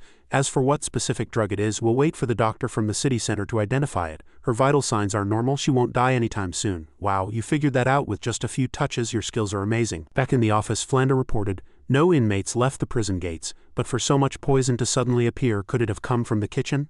Impossible. The auntie in the kitchen has worked at the prison for several years. I know her background. The possibility is low. Then the only other possibility is that there's a mole among the guards. Don't panic. To be able to poison so many inmates means the mastermind is about to make a big move. Immediately take people to conduct a surprise search of the cells and see if you can find any clues about the poison. Take Moa with you. She should have finished reading all the inmate files by now. Use her eidetic memory to prioritize screening new inmates and those with a prior record of poisoning. Miss Dolly, I've come to ask for your help this time.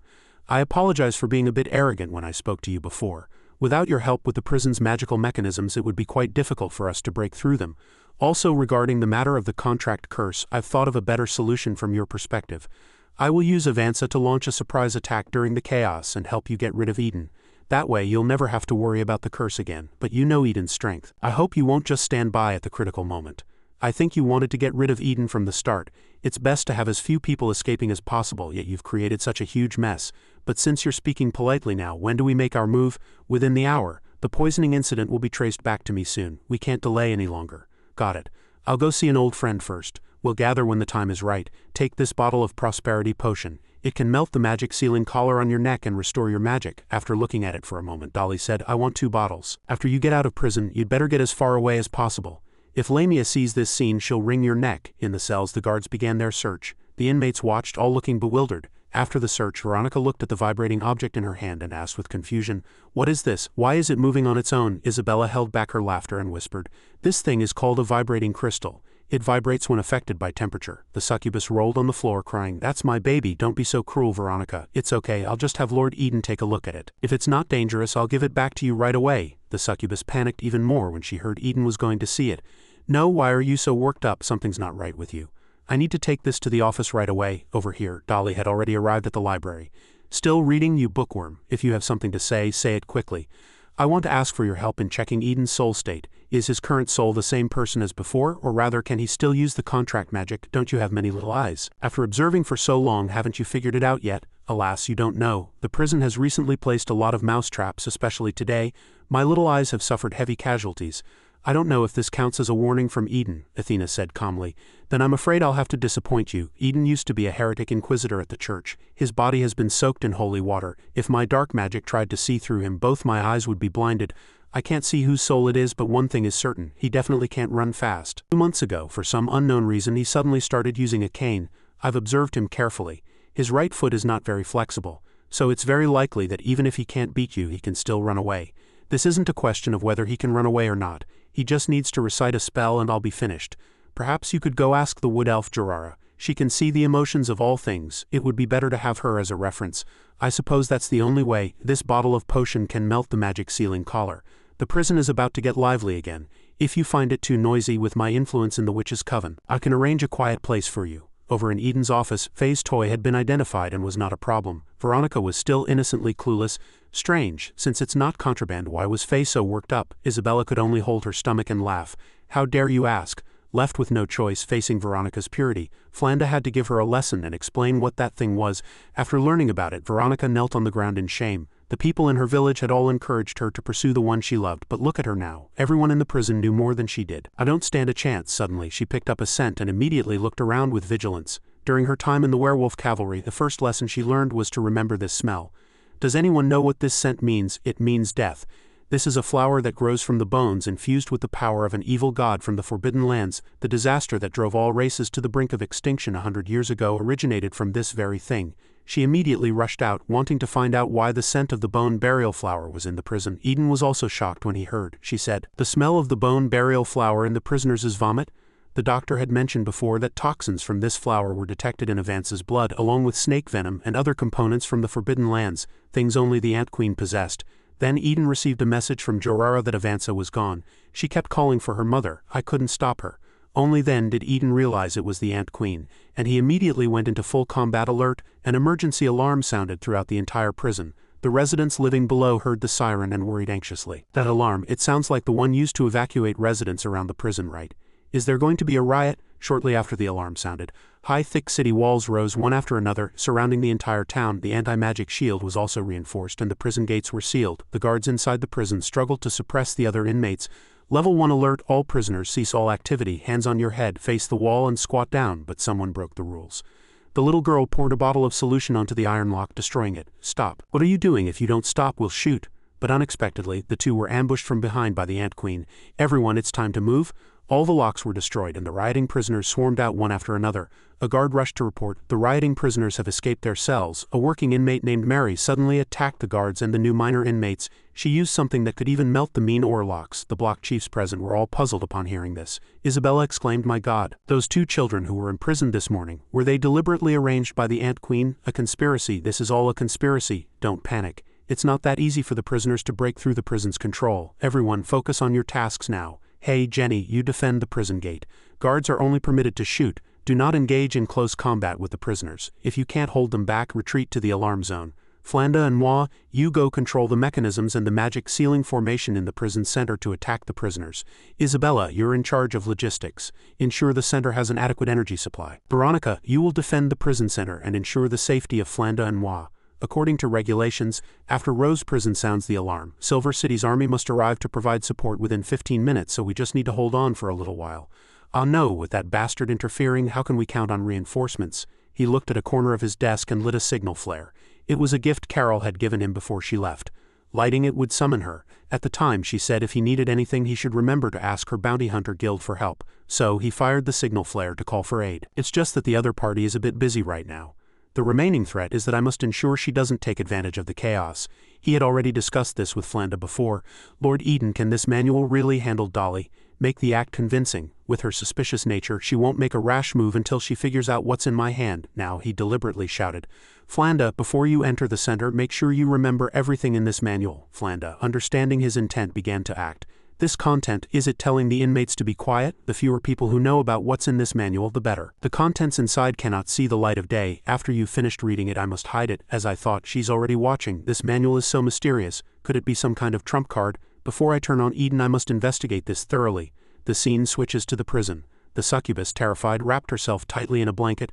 Don't kill me, little. No, Lady Ant Queen. It was my fault for not recognizing your greatness and disrespecting you. Please spare my life. Don't be afraid, big sis. I'm leaving. Do you want to come with me? You protected me in prison. Can protect you once we're out. Faye was scared out of her wits and shook her head repeatedly. No need. My sentence is only for a year. You don't have to worry. What a pity. You're one of the few people in this world willing to protect me. We'll meet again if fate allows. Faye frowned as she looked at the scene outside. My God, with so many rioting prisoners, can Eden win? Then the Ant Queen's puppets fired needles at several rioting inmates. My magic has definitely recovered, but why does it feel like only a little bit came back? Perhaps the magic ceiling formation's suppression is too strong. Destroying the center should allow for a full recovery. At the gate, a large number of prisoners were trying to break through, but to no avail. This gate is too hard to break. Why don't we chisel through the wall? Idiot, do you want to be chiseling this mean ore wall until next year? Who has healing magic? We need a healer, quick, all you useless things, get out of the way. The Ant Queen shattered the magic on the door with a single thrust of her abdomen. Look, the reflection magic is gone. The Ant Queen is amazing. Everyone put your backs into it and smash this door down. Behind the door, every prison has such a rule. Stopping a riot is a great merit and can reduce your sentence. Rose Prison is no exception. A life sentence becomes a fixed term and a fixed term is cut in half. Are you interested? Jinga, leading the remaining prisoners, replied. I don't care about a reduced sentence. Those bastards poisoned me. I have to make them pay. Lady Ant Queen, the inmates who caused trouble before are still locked up in the back cells. Aren't we going to rescue them? Is it necessary? What can a few cripples do to help? We're on the same side. To abandon them just because they're injured is too heartless. Don't tell me the Ant Queen will also treat us like trash to be thrown away when we're no longer useful. Fine, take my demon wings and go. My demon wings can not only melt the cell doors but also heal wounds and enhance strength. The Tiger Woman and Lizard Woman were overjoyed upon hearing this and believed her words. The gate, having lost its magical protection, was quickly smashed open by the prisoners. The prison gate is broken. Everyone charge. The prisoners are breaking out. Activate the familiars as planned. The long shut cell doors finally had a chance to open. A giant lion appeared along with several robot guards. The lion familiar, Senshi, and the puppets suppressed the rioting members one after another. The guards on this side showed no mercy, opening fire with both cannons and frost rays. The guards are using paralysis rounds. Be careful, everyone. Some prisoners with defensive abilities immediately blocked the attacks with magic shields. The magic ceiling formation is clearly active, so why can these people still use magic? Go inside and you'll find out. Jinga, I hear you're quite a fighter. Do you dare take a trip to the cell block with us? Why not? I was just looking for someone I don't like to beat up. Carol rushed over. Hey Jinga, don't be impulsive. What about the block chiefs? If you're not here, who's going to command the guards? It's fine. The guards have already practiced riot control drills. The rat problem in the prison is really serious. In our bounty hunter guild, we also have experts who specialize in exterminating rats. The service fee is very reasonable. Stop joking around. You know the situation the prison is in. Let's get to business. My people can be stationed outside the prison to prevent inmates from breaking into Silver City. The service fee is 1,000 gold coins. In addition, I have 100 elite soldiers who can fight the prisoners directly. You can deploy them as guards. Considering the level of danger in the prison, the rental fee is 100 gold coins per person.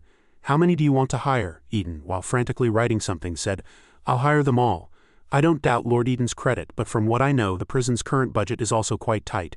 Your information is outdated. This is a check from the Dragon's Spine Empire Bank. Also, I have a special mission for you. Hearing there was money to be made, Carol immediately obeyed like a puppy. The special mission is Anthony, right? During the time you were released, I heard about what happened with you and his son Gallon. Over here, Jinga felt something was off. Where did those two block chiefs go? How did they disappear after entering the cell block? Just then, someone ambushed Jinga from behind. Sisters, let's take her down together. We'll definitely send her to hell this time. As soon as the words were spoken, a violent explosion occurred, sending the surrounding prisoners flying like a fan blowing away flies. One person is fine. This way I don't have to worry about hurting my companions. She then released a current of electricity, electrocuting the group into a mess. Jinga looks like a warrior. How can she use magic? All of you stand down. Jinga has a record of single-handedly fighting 1,000 dragon knights. You can't beat her. Then, at a speed the naked eye couldn't follow, Jinga appeared before the Ant Queen. Senua, you certainly know a lot about me, Ant Queen. Of course, when I was an experimental subject in Senua, I personally witnessed your bravery.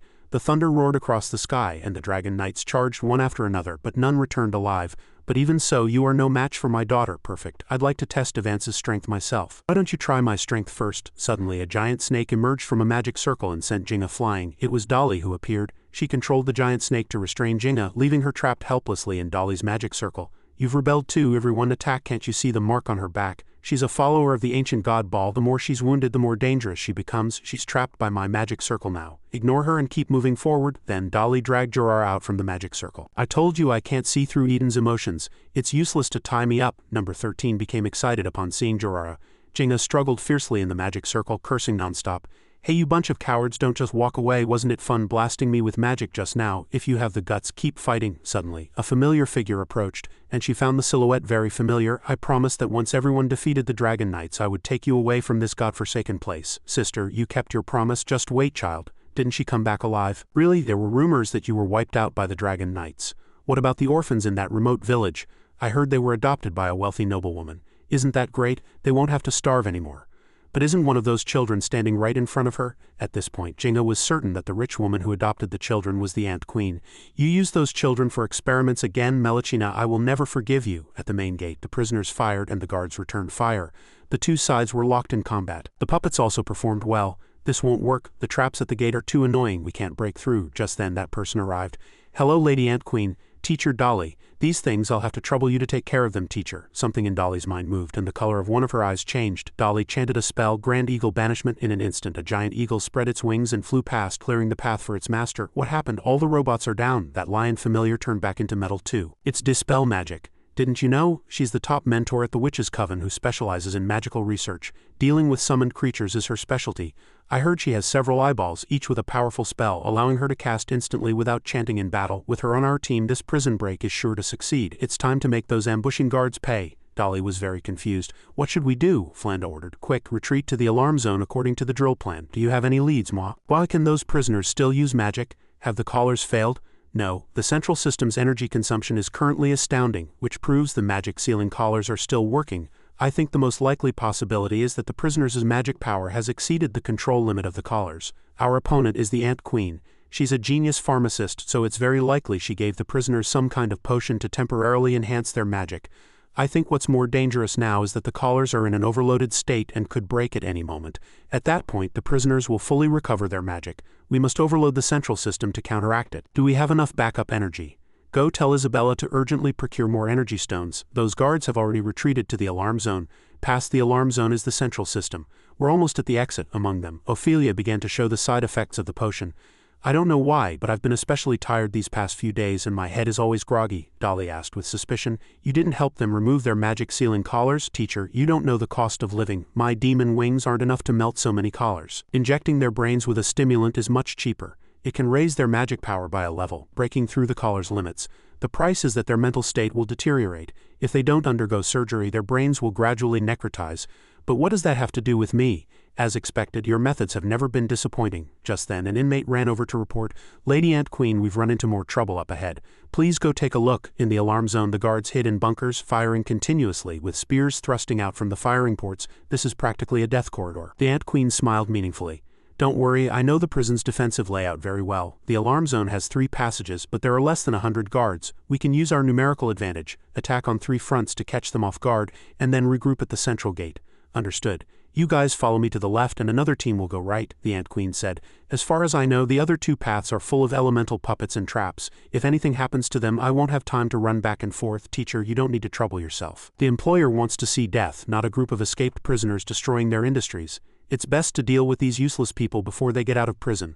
Avanza, clear the way. The moment the little girl stepped forward, countless spears and bullets whistled toward her. Her body was ravaged, looking as if it would shatter into 100 pieces.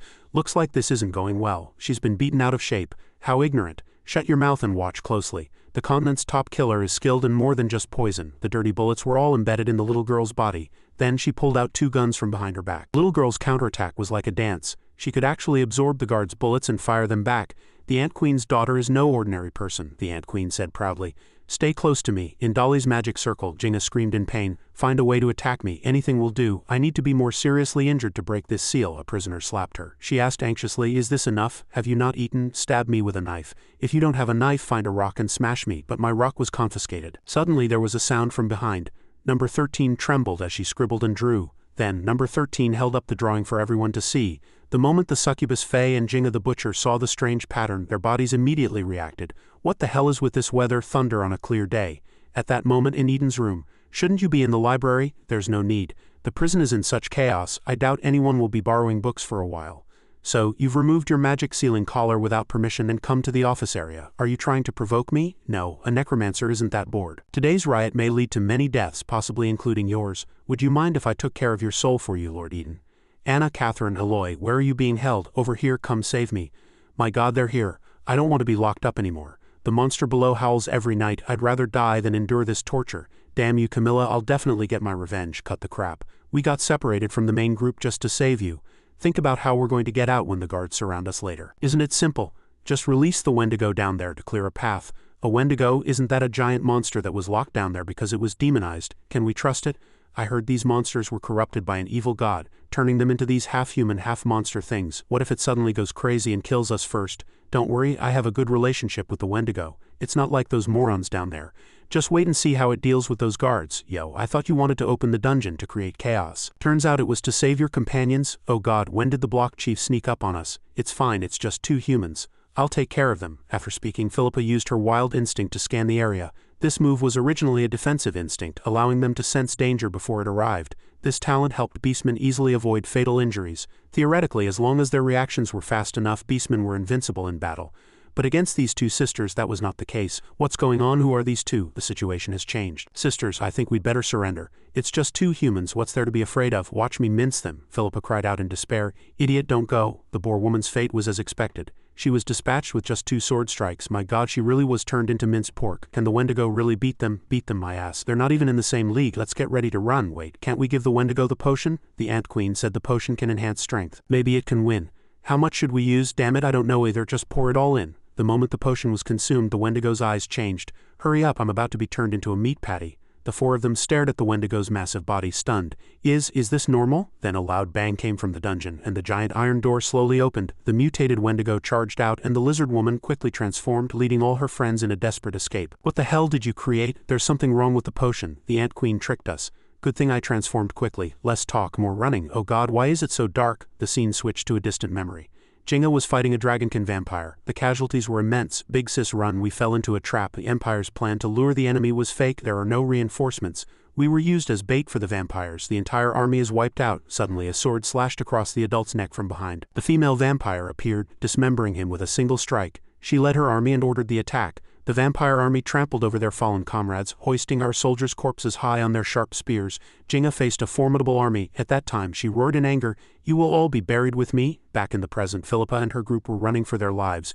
"Get out of the way, you idiots in front. Can't you see the monster behind us?" Just as the nightmarish maw was about to bite down, Jinga stood her ground. She pushed the succubus Faye aside and fought alone. This powerful and righteous woman, her crimes in prison were robbery, desertion, being a remnant of a heretical cult and refusing to surrender, which earned her a life sentence. The mark on her body glowed like the summer sun, and her power reached its peak.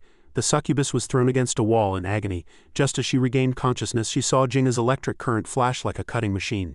Jinga spun twice and split the Wendigo in 2. Damn it, who am I? Where am I? What happened? A foot kicked the iron cage off the succubus's head. Someone pulled the succubus inside, but somehow the succubus screamed in pain. "My dress is stuck." Camilla pulled her in without hesitation. Thanks to her, the succubus's lower body was saved. "Looks like you'll have to sell your body today." "Yes, Camilla, go save Lord Eden. He's about to be overwhelmed." "Calm down, you just saw what number 13 wrote. You must be hallucinating." "It's not a hallucination, it's a premonition." "Go save him, I'll pay you whatever you want." "What did you see? Why are you so worked up?" "I saw him get beaten to the ground by the rioting inmates on the verge of death. Then 80 inmates raped him.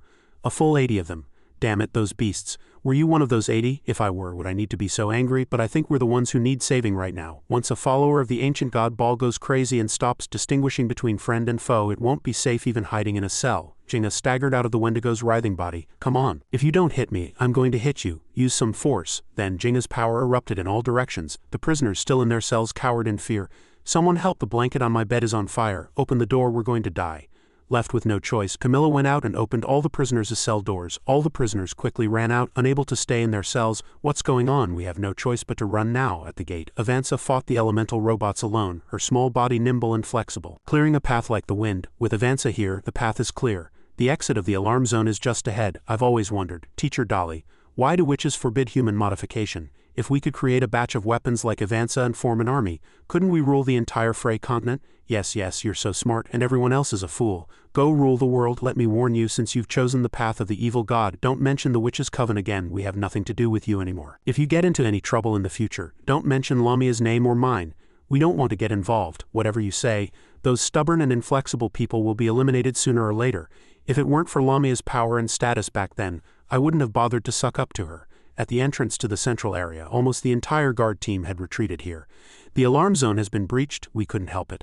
Dolly and Avanza both turned traitor. Who could stop them? And I don't know where the block chief went. It's a total mess now. What do we do now? In the riot drills, what are we supposed to do? A guard answered. If the alarm zone falls, we retreat to the central area and regroup with reinforcements.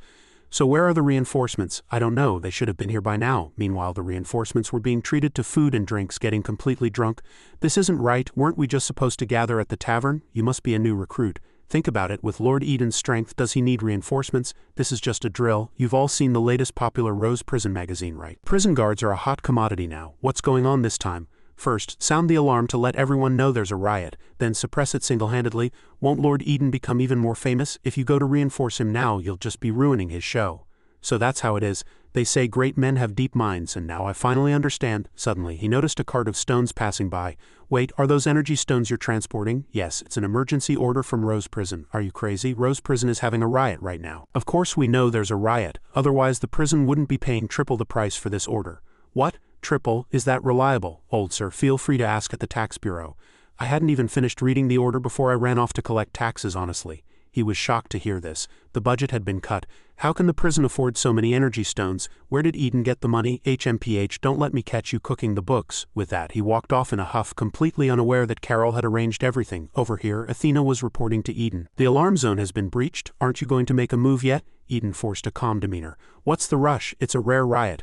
Of course I want to see the results of the prison guard's drill. He said this, but his mind was racing. The alarm zone has been breached. That's much faster than I expected. Did something go wrong?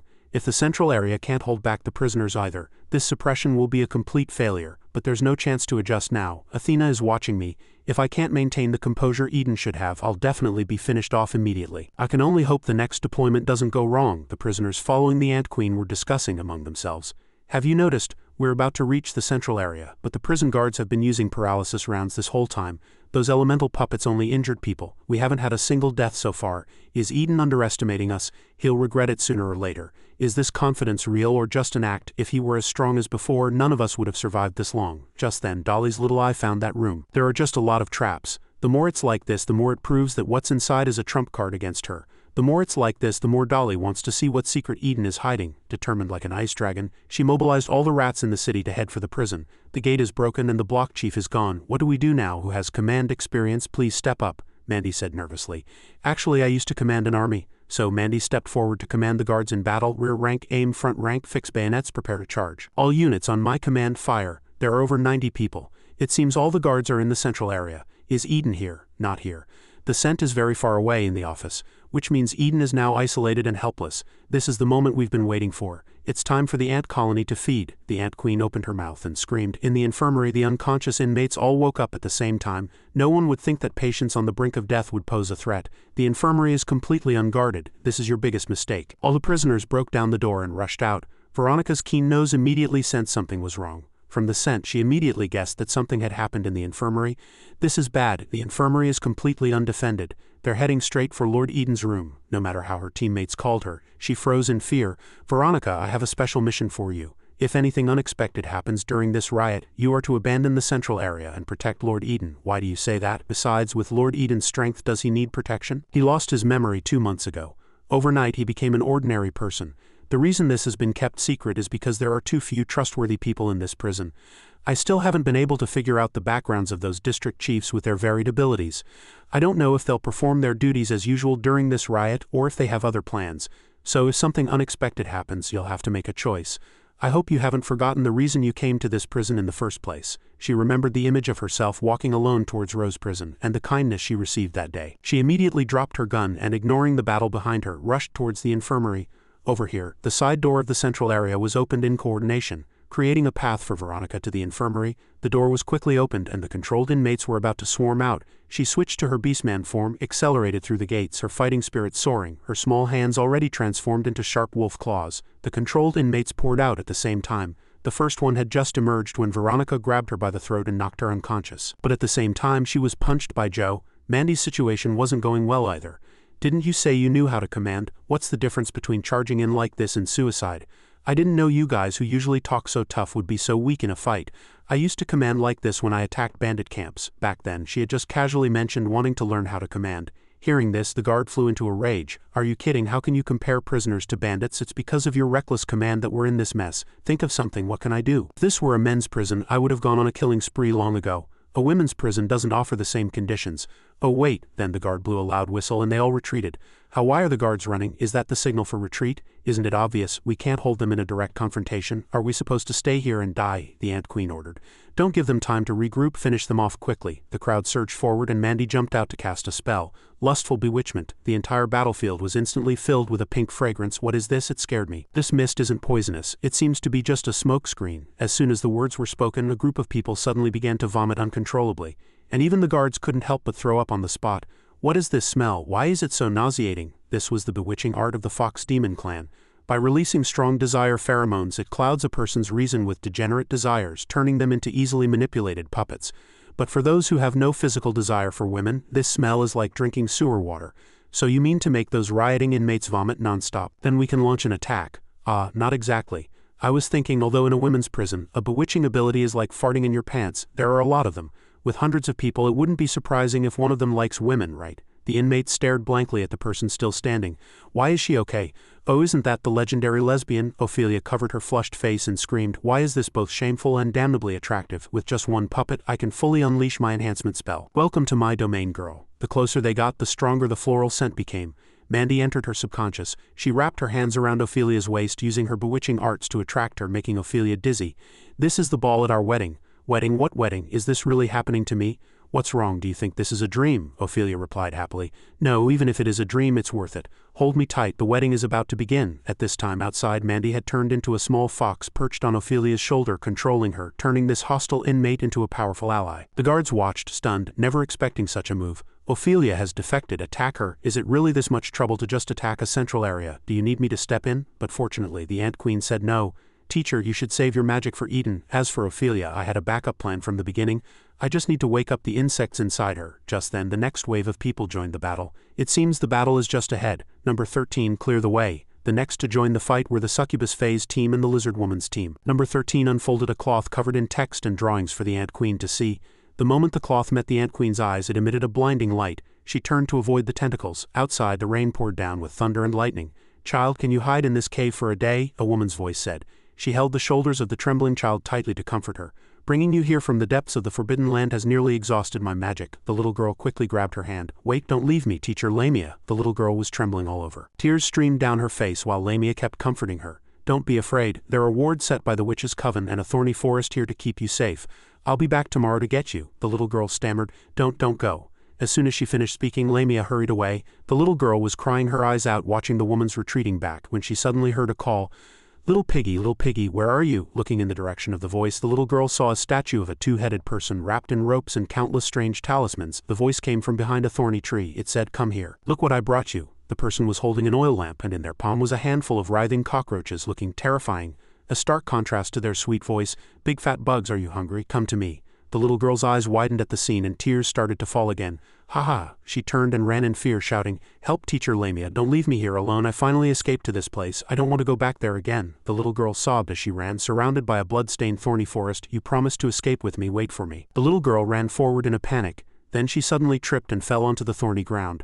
"Melachina, do you want to see the world outside the Forbidden Land?" Lamia's voice echoed in her mind. Melachina lay on the thorny ground, covered in blood, her vision blurred by the rain. "I found her on the mountain path to the Witch's Coven," a voice said. "She climbed at least 6 kilometers through the thorny forest," Lamia replied from behind a curtain. "What's the point? I already said I would go get her once my magic recovered." "How dare you bring a stranger directly to my residence?" Dolly replied. Don't you see the fate between you two? Mary said slowly.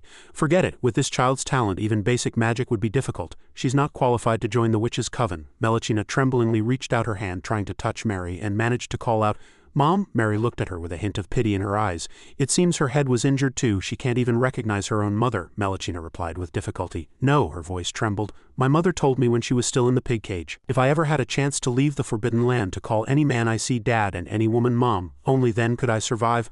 Mom, save me. Behind the thin white curtain, Mary was staring at a portrait. She quietly lowered her eyes as if in silent prayer before a coffin. The portrait was of a smiling little girl with a pink bow. Elsewhere, Lamia was bandaging Melchina's hand. The little girl had round pink eyes and rosy cheeks. She watched Lamia intently, listening to her say, Being my student will be very hard, you know. Melchina just replied softly, Yes. Lamia was scolding Melchina loudly, pointing a finger at a body covered with a blood-stained blanket. She yelled, You dare to use living people for human experiments again. You're so young and you already dare to wield a knife, still crying. If you have the guts to do it, why don't you try it on yourself? The little girl just lowered her head and sobbed. It hurts. Melchina's voice trembled, her hand ready to wipe away tears at any moment. Lamia was still furious. She grabbed Melchina by the collar and shouted, I think you need a good lesson. The little girl could only shut her eyes tightly and say in a panic, I'm sorry, Mom, I just wanted to get first place in the competition. I won't do it again. In the end, Mary turned away, her tone still filled with reproach. If there's a next time, get off this mountain. Then she turned to the people behind her and said, Go deal with the person on the bed, don't let this get out. They replied loudly, Yes, Mentor. Please welcome Teacher Lamia to the stage to present the award for the most outstanding apprentice of the Witches' Coven. Well done, keep up the good work next year. Lamia walked onto the stage, bent down to hug the little girl, and replied, Thank you, teacher. Meanwhile, Melchina could only silently watch her mother hugging another girl, growing more and more jealous, her hands clenched tightly. Mom, can you hug me? Melchina asked. A hand embraced her, but it was just a wooden doll. The little girl's eyes filled with tears as she said resentfully, I know I'm just a substitute for your real daughter. If I don't do something, you'll never acknowledge me. I must get the title of the most outstanding apprentice. The more Melchina spoke, the tighter she gripped Mary's clothes. But I'm just an ordinary person. I can't win against those magic geniuses in a regular competition. I can only rely on human modification, which doesn't require magic to cheat. I can use plastic surgery to make the modified person look exactly like me. That way I can fool you. Melchina's eyes widened as she looked up. She was in free fall from a cliff. Mary and Dolly looked down calmly. Mom, why do you care about the modified ordinary people but not me, an ordinary child? Only by your side do I feel further away from that dark abyss. In the end, Melchina's entire body was pierced by sharp thorns. The voice sounded again, little piggy, are you back? The person raised the scythe in their hand and a bolt of lightning seemed to rip the sky apart. Back in reality, Melchina lowered her eyes, tears streaming down her cheeks. A hand reached out and caught the spear flying towards Melchina's head. Avanza turned in confusion and asked, Mom, what's wrong? Melchina wiped away her tears and replied with a smile, Haha, nothing. I just accidentally fell for an illusion. But as soon as I thought of my most perfect creation being here, the illusion automatically disappeared. Dolly looked at her and said bluntly, Don't flatter yourself. If I hadn't used a transformation spell to control that tentacle monster, your snot would have been enough to flood this prison. Thanks to you, the great situation has been completely reversed. Dolly calmly looked at the dust swirling outside. Jorara was still tied up, looking back worriedly. A woman with a cigarette in her mouth said, Don't kill them, the employer wants them alive. Then she poured oil on her sword, lit it with the cigarette, and the oil immediately burst into flames. The group ran quickly, but Melchina hastily stopped, shielding her eyes from the blinding light with her hand. Everyone else also stopped, warily watching the powerful force before them. Dolly calmly watched as the thing's tentacles surrounded her. She said, Ahuth, eat it. Hoth, the hat on her head, opened its blood-red eyes. Ah-ka-ka, it cried, opened its mouth and then spewed out a substance. Dolly said, Transformation spell. The terrifying thing before them shrank into a tiny squid. Under pairs of shocked and surprised eyes, she levitated in the air and said, Dolly, we're not here to fight. There's a monster behind us, get out of the way. As soon as she finished speaking, everyone instantly transformed into animal forms. Hoth took a breath after it stopped spewing the substance from its throat and slowly said, Sorry, I can't let you mess up the situation either. Standing before a wide corridor, countless sparks of electricity flickered in the distance and a figure faintly emerged, with electric tentacles writhing behind it. Dolly was a bit confused when she recognized the person. She muttered to herself, Such strong lightning elemental energy, isn't this a follower of Baal? This is a genuine descendant of the ancient god Baal's family. He turned his head and shouted fiercely, Go to hell, trash. Then he rushed towards Dolly at high speed. The others were stunned by the scene and Faye even screamed, Oh my god. Dolly remained calm and said, Divine word, Hothot Abyss. Her arm chanted a spell and half of her face gradually turned black, revealing teeth and 5 terrifying eyes. Many strange red dots appeared on the red skin on top of her head. She flicked her finger forward and a red light shot straight towards the opponent's chest. He was closing in on her, but the further he ran, the more distant she seemed. As if he had been pulled into a vortex, thousands of bricks fell, forming walls to block him. Now, he was completely trapped in a maze, surrounded by a red sphere. A grating voice sounded, I am Ahuth, the god of mazes, and I want to play a game, UHA. Everyone stared at the sphere in front of them, dumbfounded. Dolly watched it quietly, thinking, what bad luck to run into this mad god's family that just chops people up. This life-saving move consumed a lot of magic. I must find a way to recover it quickly. Dolly let out a weary breath, but before she could do anything, a loud noise behind her caught her attention. Everyone looked at the scale of the explosion and couldn't help but exclaim, how is Ophelia's magic so strong? Why do I feel like her magic power is getting stronger the more she fights? A soldier walked up to Ophelia and Mandy and said, Deputy Warden Mandy, I've been ordered to inform you that Ophelia's magic sealing device has been removed. She can now use her full strength. You can control her as you wish, but do not kill the inmates. Mandy, in her beast form, replied, I'll do my best.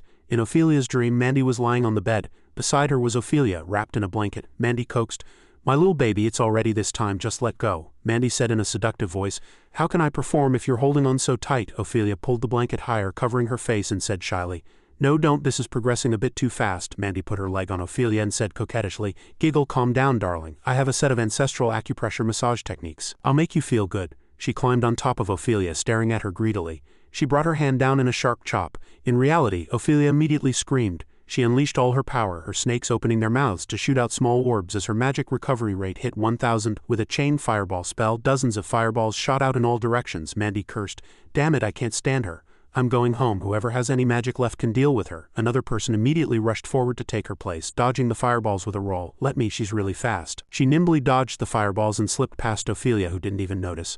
A sword had appeared in her hand at some point and she laughed loudly. Ha, go to hell. But just as she spoke, several arrows embedded themselves deep in her arm. 2 men arrived. One of them swung his sword at her but was stopped by the other. Don't kill her. The employer wants her alive. She tucked her tail between her legs and fled. Damn it, so shameless. They fight dirty. Outside the prison, a guard was desperately trying to stop the mercenaries from rushing in. She said in a panic, wait. Even if the warden hired you, you still have to follow the rules, I'm telling you. There's a magic formation at the gate.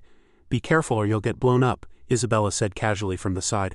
I haven't said anything yet. What are you so anxious about? I only set up one formation from start to finish, and it was triggered by a chicken. The girl was instantly dumbfounded. Isabella reminded her, do you think formations are cheap? I never saw you check so diligently when you were on guard duty before. Hearing this, she could only scratch her head worriedly. Ah, the prison is in a special situation right now. The woman holding the flaming sword continued to slowly blow smoke rings in front of the chaotic scene. Dolly observed from inside and then said, I still haven't seen a soul. How much more of my magic do I have to use to clean up this mess for you? Melchina replied, it's fine, we can call Ivansa. Before she could finish, Dolly cut her off reproachfully. Ivansa's poison is for Eden. I can't waste any more of my magic. How long are you all going to drag this out? From behind them, a wraith slowly emerged from the floor, startling even Melchina. She demanded sharply, who are you? It was Dolly who answered. It's a wraith summoned by Athena, the wraith said impatiently. I can't believe you people. I thought I'd be able to collect a lot of souls, but only a few have died so far. Do you still want to fight or not? Dolly said calmly. My magic is already more than half gone. It would be dangerous to challenge Eden in this state. Hearing this, the wraith immediately replied, that's none of my business. You've wasted so much of my reading time and I'm very angry. Hurry up and open a portal, finish your business and let's leave. As long as you can fight Eden to a standstill, I'll form an alliance with you, Dolly said, still very calm. Oh, if you're willing to join, our chances of success will be even higher. Melchina suddenly remembered. Right, I wonder if the swarm from the infirmary has made it to the office yet. It should have at least caused Eden some casualties, right? Melchina's eyes widened in surprise.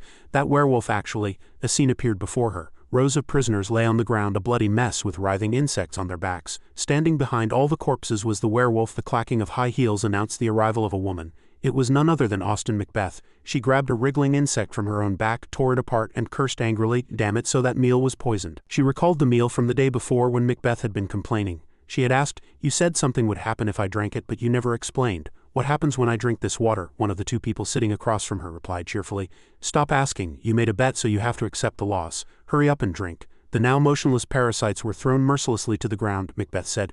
Trying to control me with parasites, how naive. Back in the present, the werewolf was still sitting limply on the ground. She said, either die. Macbeth stood with her hands on her hips, a scornful expression on her face. How rare to find this kind of entertainment in a prison run by Eden. It looks like a symptom of overusing your wild instinct. During combat, your mind becomes highly tense and focused. Even after the fight is over, you can't regain your senses for a short time. A wolf that has killed too many will go completely insane. I'm surprised you've retained even a shred of sanity. A blood-drinking werewolf, quite interesting, but I don't plan on going back to the infirmary. Are you sure you want to kill me? A magic portal appeared. Dolly stood before it, glanced back and said, we're about to face Eden. We should conserve our magic and just open a small portal. Where are your 2 daughters? Call them over. Melchina answered matter-of-factly. No need to wait for them. They were just vessels for the potion ingredients. Once the ingredients are used up, they'll collapse halfway.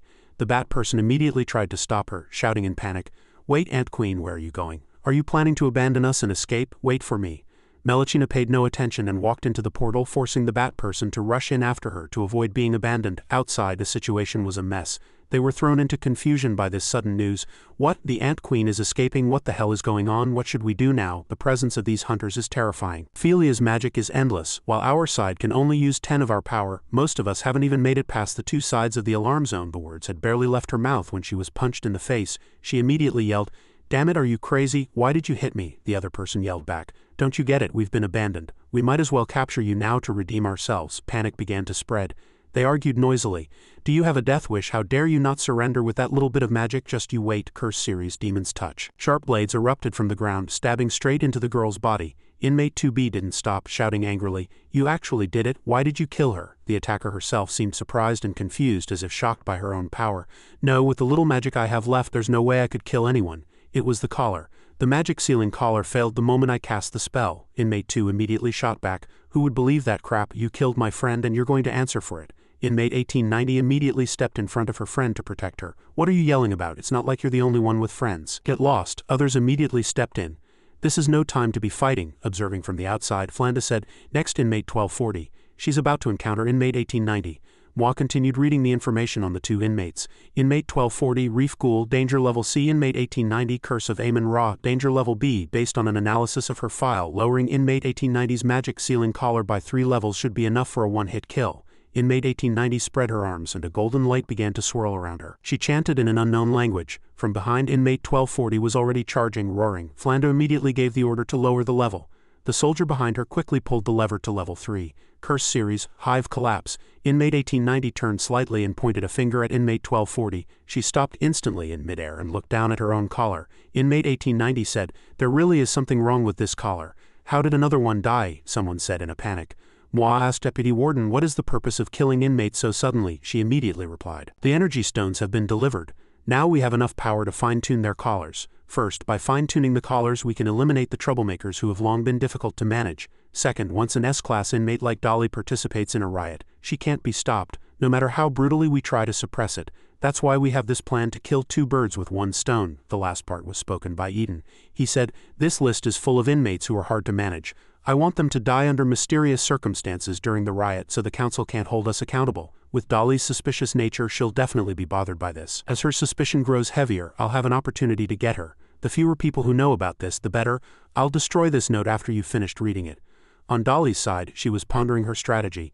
"Doesn't Eden always use non-lethal weapons to avoid killing inmates?" A conversation from behind her caught her attention. "Hey, have you guys noticed? The guards are still using paralysis rounds. There haven't been any deaths so far. Why would they kill inmates in such a sneaky way?" Dolly wondered to herself, then stepped through the portal with Jorara tied up behind her. Others rushed over, waving and calling out, "Dolly, wait for us." In the prison's antechamber, a portal appeared, presumably the exit of the one Melachina and her group had entered. Eden sat calmly at his desk.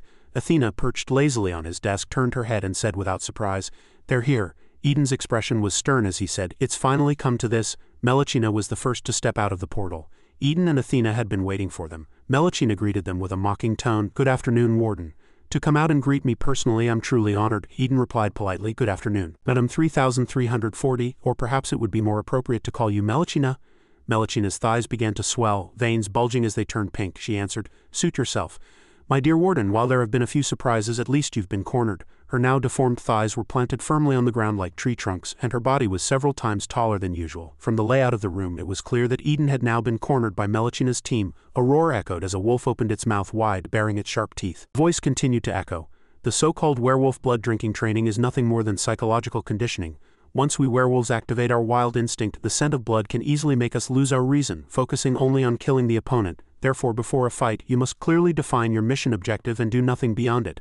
After the mission is complete, sit quietly and relax and wait for your consciousness to return on its own, back in the present. Or die. You've got guts." Veronica was suddenly alarmed. Macbeth took a fighting stance, her face filled with killing intent. "Unless there's a more special situation." Veronica remembered what her trainer had told her back when she was growing up. "One day you'll meet people with strange tattoos." She looked at the strange bright red tattoo on Macbeth's arm. Realizing the danger, Veronica jumped to dodge, but something immediately whipped toward her face. It was Macbeth's tail. The trainer's voice echoed again. You'll find that all the fighting techniques you practice so hard are completely useless against them. Macbeth pivoted on her foot, expressionless. She threw a heavy punch at Veronica, but luckily Veronica managed to roll away in time. They can bend mean ore with one punch. Veronica skidded across the ground, leaving a long trail. Macbeth was already standing in front of her. She raised her foot, looking down at Veronica expressionlessly. They can shatter the ground with one kick. They are the divine families, apostles who carry out the will of the gods. The ground cracked the instant Macbeth's foot landed. As Veronica was dazed from the powerful impact, the trainer's voice echoed in her mind again. When that time comes, forget all the rules I taught you. Unleash your wildness, it's the only way you'll survive. Macbeth looked down scornfully at the struggling Veronica. Aha. Finally a decent warm-up. Eden faced Melechina's team alone. He held his sword, his tone serious. Now that everyone's here, have you decided who's going to die first? Melechina frowned in silence, while Dolly schemed quietly on the side. They both recalled their earlier conversation. Melechina had said, I'll have Avanza pretend to surrender. When he lets his guard down, she'll attack his neck with her venom to injure his vocal cords so he can't recite spells. Then you seize the opportunity and wound him badly.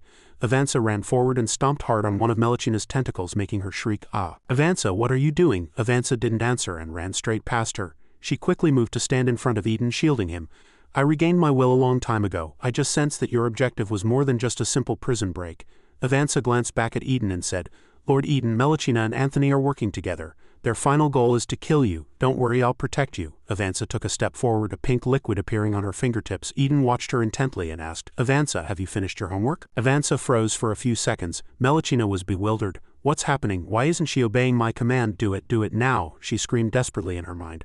Avanza had already dropped to her knees, clutching her head and trembling as she muttered, Homework, homework, Eden said expressionlessly. What's the matter? Do you need me to repeat the assignment for you? Avanza clutched her head, seemingly in agony. Although I haven't found a way to completely free Avanza from her control, repeated lessons have been enough to deeply imprint certain things in her mind. And her mind is like a computer from my previous life. It can only execute yes or no, but every day I taught her why. Eden watched as Avanza trembled more violently with each question. If Snow White doesn't eat the apple, who will the witch harm next? How should she save that person? If Cinderella doesn't obey her stepmother, how will she support herself?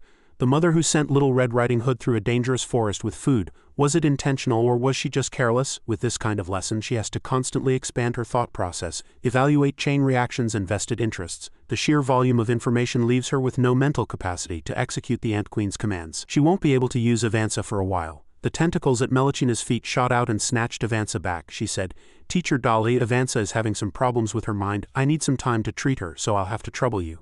Eden turned to face Dolly and said, Dolly, of all the people in this prison, you are the last one who should be part of a riot. Why would you make such a foolish decision? Did you think I've forgotten the incantation in our contract? Let me see. The spell should be. At his words, Dolly's eyes flew open, her face a mask of terror. He rushed forward and said, Lord Eden, I didn't participate in the riot. I have my reasons. Melechina is a prize student of my friend. I can't just fight among ourselves. There were too many rioting inmates. How could I possibly stop them all? All I could do was protect the weakest prisoner in this facility.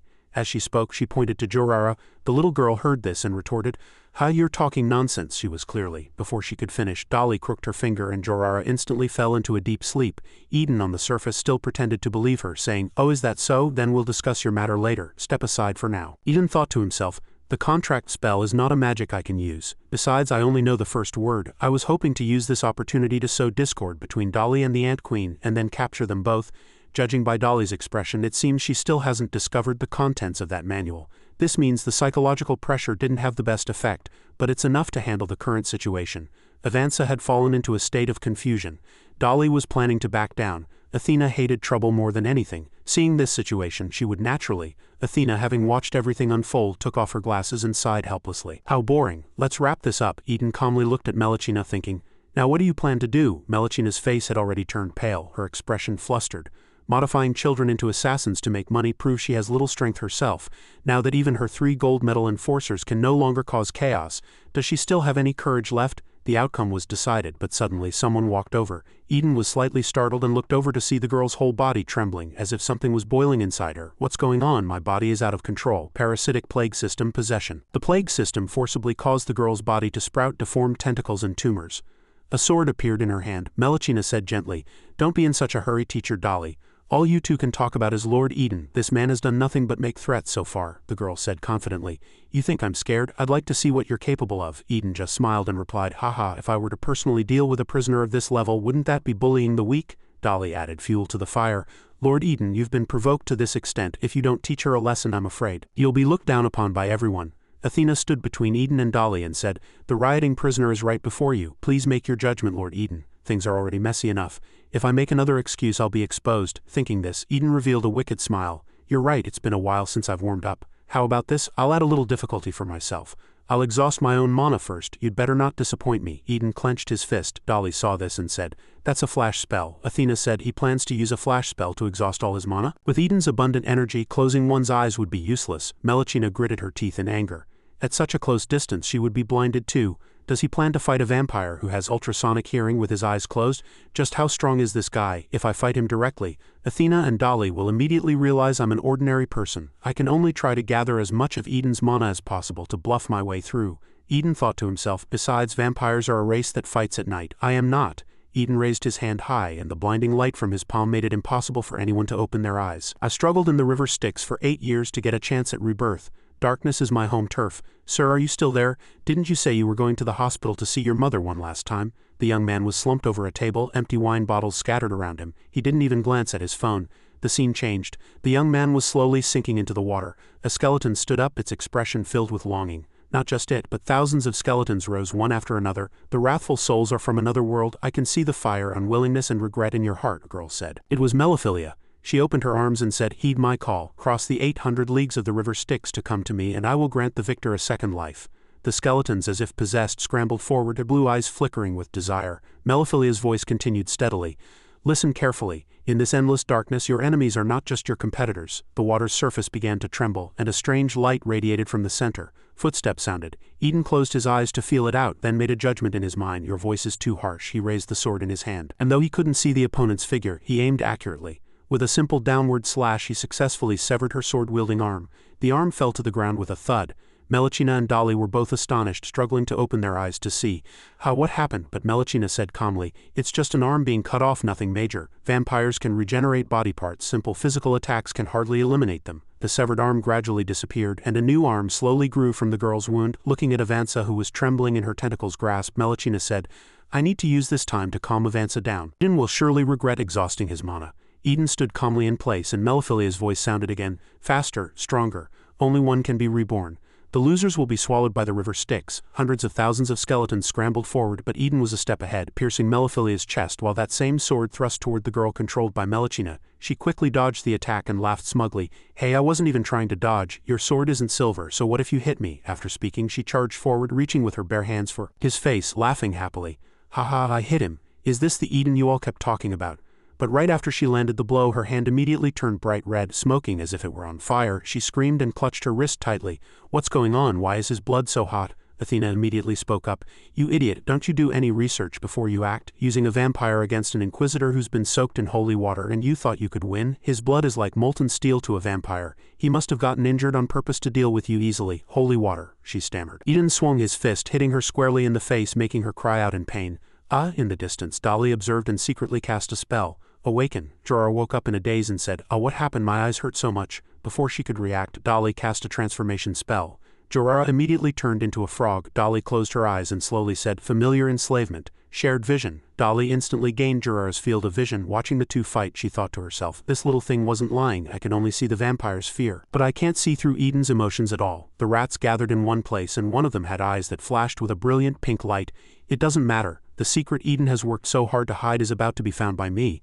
"Oh, this content is just telling the inmates to," Flanda said, reading the paper in her hand. Eden interrupted her. "Shush, the fewer people who know about the manual the better. The contents inside cannot see the light of day. After you've finished reading it, I must hide it." The lead rat jumped onto the desk. "Maybe it's Jerry," she thought. "Since you don't want it exposed, I can at least use it as leverage. Since you don't want this made public, then you'll follow my orders." Suddenly, Athena spoke up as a reminder. "Hey, you'd better do something about his right foot.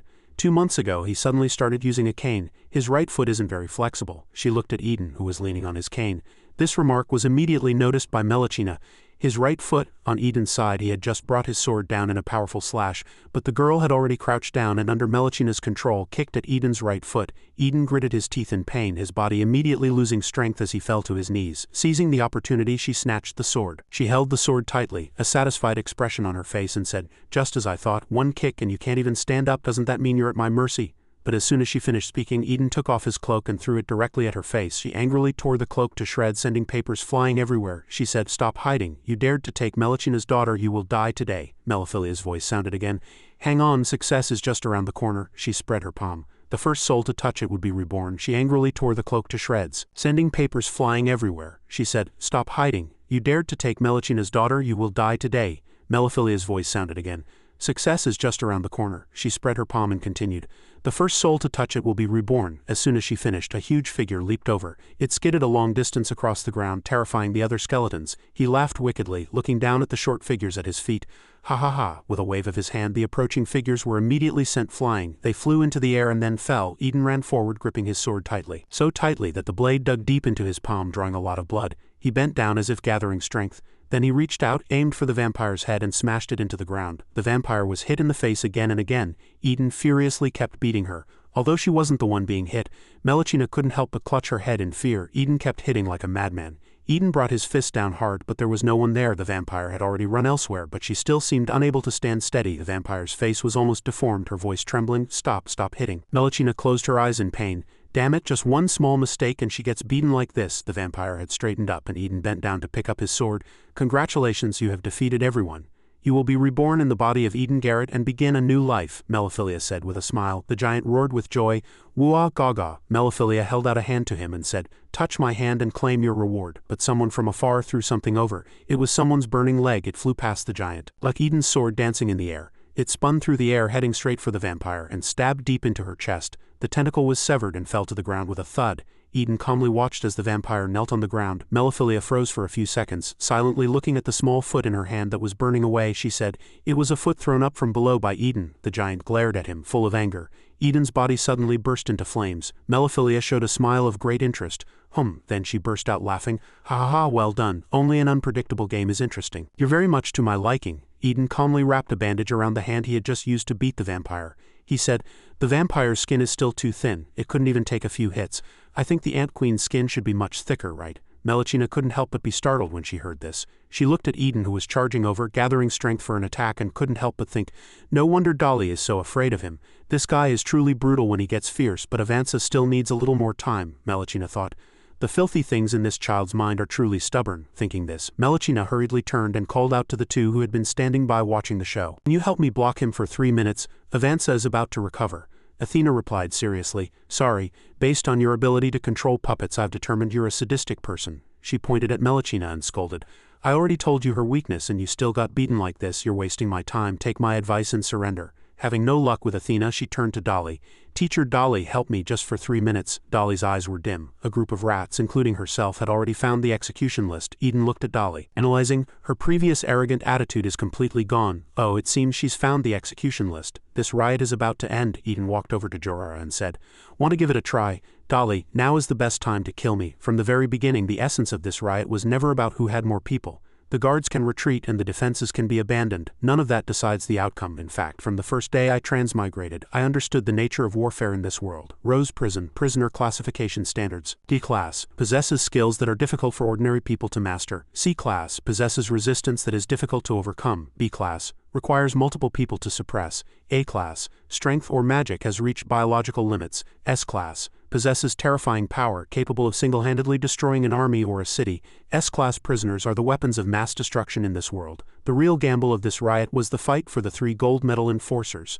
Avanza is paralyzed and Athena goes with the flow. Dolly is hesitating, so the focus is now all on her. Who will she choose to support? It's likely Athena will follow her lead. I've run through this scenario in my head hundreds of times. To deal with smart people, you have to let them outsmart themselves. Eden spoke up. "Dolly, want to challenge me?" At this moment, Dolly was intently focused on the execution list. The content was, "From this prison incident, it is clear that lenient management of troublemaking inmates is no longer effective. As the saying goes, if it happens once, it will happen a second and a third time. The following troublemaking inmates have been given many chances. If they participate in this riot, secret execution is permitted. Inmate 0652, Hari Law. 1 attempted to use inmates as human shields to trigger a magic formation. 2 fought in the prison cafeteria. 3 if she participates in the riot, she can be executed." Eden stared at Dolly, thinking, "A smart person like you can surely see through the rules easily, right? 3 strikes and you will be secretly executed." Inmate 4099, Heart Taker Tammy. 1 attempted to steal cell keys. 2 assaulted an inmate in the cafeteria. 3. If she participates in the riot, she can be executed. Inmate 293, Reef Ghoul. 1. Spat vomit at a guard. 2. Assaulted an inmate in the cafeteria. 3. If she participates in the riot, she can be executed, and she indeed had already been killed, Melchina pleaded. Teacher Dolly, he has no magic right now. In just 3 minutes Avanza can join you to deal with him. The rats didn't look at the contents of the manual. Eden's expression remained calm because to reinforce the rule of execution after 3 mistakes he deliberately placed your name at the very end. Just you wait and see the fate of the other prisoners. An inmate watched in terror as a guard raised a sword ready to strike. She screamed, "Don't hit me, I won't escape again, I'll atone for my crimes right now." The moment she finished speaking, an unlucky soul accidentally touched the flame she had created. That unlucky soul was inmate 3420. Gemeigen. 1. Attempted to sneak into the armory. 2. Assaulted an inmate in the cafeteria. 3. If she participates in the riot, she can be executed. Someone shouted in panic, "A collar suddenly failed." Another person stammered, "My collar too." Trapped in the ice was inmate 3630, the poison frog bow. 1. Resisted and attempted to attack a guard. 2. Spat poisonous saliva at a guard. 3. If she participates in the riot, she can be executed. The hall descended into chaos. "Are you crazy, killing so many people? This is bad." "That's great. I've had to put up with the snoring from the next cell for too long, having witnessed all this." Dolly suddenly understood. "I see, the initial use of non-lethal weapons was because most of the inmates with fewer offenses were not on the list." Inmate 0367, Claudana. 1. Repeatedly assaulted inmates. 2. Attacked and tore a guard's clothes in the prison. 3. If she participates in the riot, she can be executed. Inmate 0891, Butcher Jong. 1. Pushed and injured a guard. 2. Assaulted an inmate in the cafeteria. 3. If she participates in the riot, she can be executed. All those who met the criteria were executed amidst the chaos. Athena pondered, even if the guards had switched from paralysis rounds to lethal weapons, it couldn't stop the inmates' riot. Paralysis rounds wouldn't cause casualties among the inmates and would actually lead to the guards' faster defeat, but they laid a good foundation for the final battle. Dolly would still believe that this was the promise-keeping Eden. "If you don't make 3 mistakes, you won't be executed." Melchina pleaded, "Say something, Teacher Dolly. Do you want to be locked up here for the rest of your life? Do it now." Dolly's heart skipped a beat. At the very end of the pages was her name, Inmate 0078, the Great Witch Dolly. 1. Stole the warden's bullet. 2. Allowed inmates to fight in the cafeteria. 3. If she participates in the riot, she can be executed. Dolly couldn't help but freeze. "My name is on the list too. He knew all along that I stole the bullet." The rat put the bullet in its mouth and slowly swallowed it. Eden said amicably, "Not only do I have no power right now, but I also lost a lot of blood fighting the vampire. I'm very weak." Dolly was still very suspicious of Eden's attitude. "Wait, if I've already made 3 mistakes, he should have acted long ago, right? Why did he lure me here?" Eden thought decisively. With her intelligence, it wouldn't be hard to understand the logic behind this. Dolly kept analyzing the current situation. "That's right, Eden has been in his office since the riot started. He has no idea what I did during the riot. And just now I said I protected the weakest prisoner in the facility. He has no evidence right now that I participated in this riot. But if I actually believe his lies and make the first move, the charge of rioting will be completely confirmed. At that point it would be perfectly legal for him to kill me or do whatever he wants, so he dug a pit here for me to jump into myself. Acting so weak, who knows how much magic he has left. If he just recites a contract spell, wouldn't I turn into a pool of blood on the spot?" Eden lowered his head. "Enough, the time to decide this has come." He pointed at Dolly's face and said contemptuously, "I don't even have a weapon right now, and you're this timid. You're a disgrace to the witch's coven." Hearing this, Melchina was too angry to speak. Athena watched with a frown. "Oh, he's deliberately trying to provoke her." A raging blue flame ignited on one side of Eden's face and a terrifying skull appeared behind him. "I've died once, so I'm not afraid to bet my life. Do you dare to take the gamble?" Hearing Eden's sarcastic words, the muscles on Dolly's face tensed, her pupils constricted, and her body trembled with anger. Melchina quickly turned and continued to provoke. "Teacher Dolly, you are one of the top mentors of the witch's coven. If you don't teach him a lesson, the coven's reputation will be ruined." Dolly exhaled and said calmly, "Then let it be ruined." Hearing this, Melchina's face turned pale. Dolly calmly smoothed her hair. "To be honest, there are no men in the witch's coven, and a girl can get lonely. It's not like Rose Prison where Lord Eden checks in on me every day and even brings me dessert. Being a mentor is just a job I have to think about the rest of my life. Be one day when I'm ready, I'll even have his child," Dolly said with a gentle smile, but it immediately silenced the other party. Dolly smiled slyly, cursing inwardly, "You little brat, it's not that easy to find an excuse to kill me. Lord Eden, I think my chest is swollen, can you feel it for me?" An inmate said as she saw Eden walk by. Eden replied without a care, "I can make your forehead swell. Every time an inmate flirts, you always avoid it. You're not good with matters of the heart. I'll surrender first. If you still don't let it go, we'll just hurt each other and see who disgusts the other to death first." Dolly spoke up. "Ahem, Melchina, I didn't want us to fight amongst ourselves, but you've repeatedly tried to ruin my relationship with my darling Eden. Surrender immediately, don't force me to teach you a lesson." Dolly created a magic circle and aimed it at Melachina. Athena quickly chimed in. Then I'll side with Lord Eden too. Stop resisting, I've been patient for a long time. If you waste any more of my time, I'm really going to act. Melachina silently looked at the two before her. She bit her lip angrily, her body trembling as she said, I surrender. Hearing this, Eden also sighed, turned to leave and waved his hand. Sigh, how boring. Let's wrap it up then, take her away. Dolly replied, all right. Melachina lowered her head to look at Avanza, thinking with regret, it's a pity Avanza is about to recover to her peak condition. Dolly turned to Athena and said, Athena, don't rush back just yet. I'll take Melachina to handle the paperwork. You go help Lord Eden deal with the rioting inmates. Melachina lowered her eyes, ultimately remembering the scene of herself falling from the cliff, her mother's calm face and herself helplessly grasping at the air. Melachina thought resolutely, it's better to rely on myself than on others. Looking at Eden's back, Melachina cursed, go to hell. A powerful blast of magic shot from her hand, but Dolly created a wall of fire to block the attack. The two tentacles that had been holding Avanza extended and threw her directly into the air. Melachina pointed forward and commanded, Avanza, finish him. Numerous arms holding weapons grew from Avanza's back. Inmate 3201 Avanza the Mad Killer, venomous blood, shape-shifting, unteachable. Sentenced to life imprisonment. Prisoner file 3201 name Avanza. Abilities, shape-shifting, highly venomous, invulnerable. Danger level, S control guidelines. During the pursuit of the Ant Queen, the Heretic Inquisition inadvertently captured a subject. It's possible the Ant Queen has already escaped, so she can no longer be controlled. The capture process was unusually smooth. This also serves as a warning. If the Reaper of Flesh and Blood exhibits any abnormal behavior, it means the Ant Queen is nearby. In addition to her unpredictable venom, we have also received military reports that they once blasted the Reaper of Flesh and Blood to pieces with a mortar. It's unknown how she is still alive. It seems the body of the Reaper of Flesh and Blood still holds many mysteries. Melachina, do you want to see the outside world? I can get you out, Lamia said. Melachina stood behind the iron bars hesitating as she replied, get me out. Recalling that scene, Melachina said with dissatisfaction, I don't need anyone to save me, she commanded. Avanza, finish him. Avanza obeyed Melachina's instruction, rushing forward expressionlessly. Avanza gripped the sword in her hand as she got closer and closer to Eden. Athena quickly responded, enough, sweet talk won't persuade this damn guy. Undead prohibition. Avanza glanced over and stopped in her tracks. God-slaying spear. A massive spear shot straight at Avanza, but she quickly extended her legs, successfully dodging the spearhead. It was raining heavily outside and a large hole was blown through the wall. Athena opened a book and a stream of magic flowed from it. You're good at dodging. Necromancy. A large pit appeared in the center of the magic circle Athena created. Skeletal Legion. A large group of skeletons and bones scrambled out of the pit. They roared and clamored as they rushed towards Avanza, cackling. Avanza's extended legs had now been severed. Behind them, Dolly summoned a giant snake that lunged straight at Melachina, knocking her to the ground. The giant snake pinned Melachina down, blood from her head staining the floor.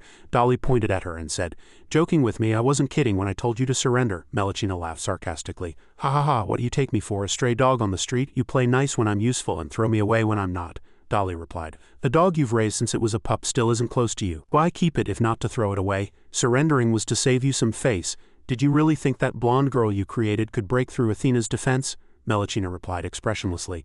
Haha, I almost forgot about this stubborn prejudice. Ever since I was a child, the meetings at the Witches' Coven would only deny everything I did, nothing else. Anything Melachina creates must be wrong.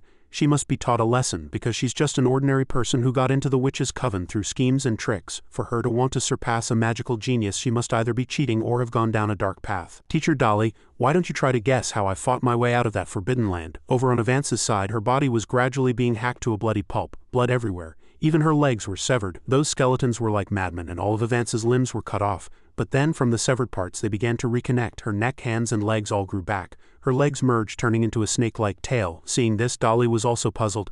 To not die after being cut up like that, what is she made of? Avanza fiercely attacked the skeletons, and they immediately collapsed on the spot. This is Avanza in her flesh form, Melachina said proudly. This is the wonder of Avanza's body. It can instantly stop high-speed impacts and rapidly regenerate from slow cuts. The enemy's attacks only accelerate the process of the poison seeping into their entire body. That's how the moniker Reaper of Flesh and Blood came to be. Don't let your thing wrap me up so tightly, teacher. If it kills me, Avanza will completely lose control. At that point, being targeted by this unkillable, highly venomous monster will be very painful. Skeletons continued to emerge from the pit created by Athena. They once again charged towards Avanza. She smoothly swept several of them down with her tail while continuously slashing with her hands. Standing behind Eden was a giant. He drew his bow and aimed. Necromancy. Bone giant. Avanza still charged forward without hesitation. An arrow aimed straight at her, but she paid it no mind. Eden shouted loudly, still standing his ground. Avanza, if you take one more step, there's no turning back. Melachina laughed confidently. Ha ha ha, do you really think my daughter will listen to you? In her flesh form, Avanza is even more easily controlled by me. Kill him. Avanza made no move. Melechina shouted again, "Kill him!" The sword in Avanza's hand fell, and Melechina's eyes widened as she watched Avanza tremble. The little girl's face was streaked with tears. On the ground right before her eyes were the papers and shredded pieces of Eden's clothes. A carving of a woman's figure lay on the floor. Jorara was very surprised to see Avanza stop. What happened? Avanza is actually showing a sad expression. Jorara looked at the wooden carving and analyzed. Isn't that wooden carving a character from the storybook? Could Lord Eden's method of reading stories actually be effective? Jorara's eyes suddenly widened as she looked at Eden's bandaged left hand. Wait, Jorara suddenly realized. She remembered asking Eden once. Lord Eden, your hand, Eden had replied. I just cut it by accident, it's nothing serious. Another time in Eden's office he was talking, but a new problem had arisen. No one was going to buy the seeds, but what Jorara noticed were the small knife and wood shavings scattered on the desk. Could it be that the wooden carvings and the person who wrote the stories? Jorara and Avanza sat under a tree. Avanza holding a storybook. She said, Lord Eden said that after I start school I can read the stories in this book to other children. That way I'll make friends quickly. It's all Eden's. Eden raised his hand, signaling not to fire. He looked gently at Avanza. Both sides fell into a dead silence. Melechina couldn't help but stare in astonishment at the trembling Avanza. How could this be? Avanza has stopped. Avanza stood motionless, then suddenly shot upwards. The tentacles connecting to her body stretched as she flew upwards. Melechina cursed angrily. Avanza, you actually broke free from Mom's control. What good did Eden give you? The little girl didn't answer, just continued flying towards the light ahead. Eden's voice from a memory sounded, Didn't I tell you to buy a book for a child? Is the content of this supposed to teach her how to flatter people and fight for power, or how to murder and rob? The girl immediately replied. I did my best to screen them, Lord Eden. But these are the only types of books available in Silver City's bookstores. Eden sighed helplessly. Sigh, forget it, I'll write them myself. So Avanza, have you heard the story of Snow White? He asked, looking at Avanza's expressionless face. Bubbles rose from the surface of the murky red water. A tower rose from the center of the water. Before Melechina was a massive building. Melodious music began to play. Avanza sat among the wooden carvings she had made herself. The little girl muttered to herself, Lord Eden said I can change the plot of the story. Remember, don't eat apples given to you by strangers. The wooden carving replied, apple. Melechina was furious, thinking, is this Avanza's stubborn memory? Melechina stood quietly, witnessing all the memories flow by as a staircase emerged from the water's surface again. A man's voice sounded, Miss, what's your name? Wait. Avanza bent down to pick up a wooden shoe. She said calmly, Don't worry, I know where Cinderella's home is, follow me. The wooden man replied happily. Really? Thank you so much, Melechina thought with frustration. What is this? How could Avanza be drawn to something like this? A few more pieces of wood floated to the surface. Avanza was talking to a little wooden girl. Are you going to your grandmother's house? The little girl replied, Yes, Grandma is sick. I'm bringing her some food, Avanza reminded her softly. There's a wolf on this path, it's very dangerous. I'll go with you. The little girl replied, Okay, come be a guest at my grandma's house. While carving this little girl, Eden had cut his hand. He looked at the deep red blood dripping from his hand and sighed. Tisk, wood carving is much harder than I thought. This is the best I can do. He put down the carving, but his photography skills were quite good. As long as he got the angle right, this little figure could be as tall as her. He raised the camera and Avanza stood expressionlessly in the frame. At this moment she was clutching her head and crying in pain. Jorara couldn't help but wonder, is Lord Eden's method really working? He recalled her previous objection. Lord Eden telling stories is useless. She doesn't understand much of it, Eden had replied with a smile. I don't expect her to understand everything as long as she learns to imagine. Even for people with low intelligence, dreaming isn't hard, right?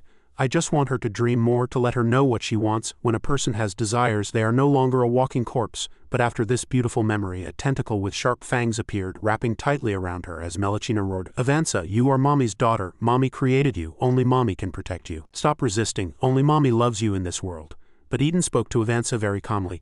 You can change the course of the story, remember? If you listen to the Ant Queen, your fate is to be forever trapped in a cage, receiving no response from anyone. If you listen to your own heart, you'll have a chance to escape that cage. Feeling the response from the entire world, Avanza kept reaching for the light, letting Melechina's tentacles wrap around her, binding her body tightly. Really? If I listen to Mommy, will she respond to me? If I help Little Red Riding Hood, will she respond to me? Eden replied gently, Of course, the real world is a place where everyone greets each other. How will Little Red Riding Hood respond to you? That's your homework. How do I do it? This question seemed to instantly awaken Avanza. The apple is poisonous, thank you, I'll be careful, Snow White responded to her. The prince also responded, Really, thank you. Little Red Riding Hood did the same. Come be a guest at my grandma's house. The halo of light grew brighter and brighter, gradually expanding. The light illuminated Melechina's entire domain. She was confused by the sight before her. What is this now? Everything around her was lit up. A wooden carving. Is it that world? Avanza clutched her head tightly with both hands. A flash of light shot through her mind. Avanza's grand world drew closer and closer to Melechina's domain. Wooden houses and blocks of wood appeared in sequence. Snow White danced and sharp wooden blocks stabbed at Melchina's tentacles. Seeing this, she was furious. Why were so many things suddenly appearing in Avance's mind? The wooden blocks began to move, and one of them said, "Soldiers, go rescue our guest," they replied in unison. "Yes, your highness." They used a ladder to climb to the highest roof, holding hands to form a rope. The wooden rope was led by Little Red Riding Hood. She reached out to Avance and said, "Do you want to go to the outside world? Avance, take my hand." Avance also reached out to grab it. Melchina couldn't help but frown in anger, remembering what Lamia had said to her back then. "Do you want to go to the outside world?" Avance's and Little Red Riding Hood's hands were about to touch, but Melchina suddenly shouted, "What a beautiful dream! Do you think you can defy me? When I catch you, I'll make you wish you were dead." A wooden hand appeared from nowhere, offering a shoe to Avance and saying, "Take it, Avance, let's leave this place." She grabbed the high-heeled shoe without hesitation, and Avance's body seemed to light up. The tentacles that had been tightly wrapped around Avance began to crack, stretch, and then snap. Everything disappeared and they returned to reality. Avance trembled all over. She suddenly spoke, "The queen is not Snow White's mother.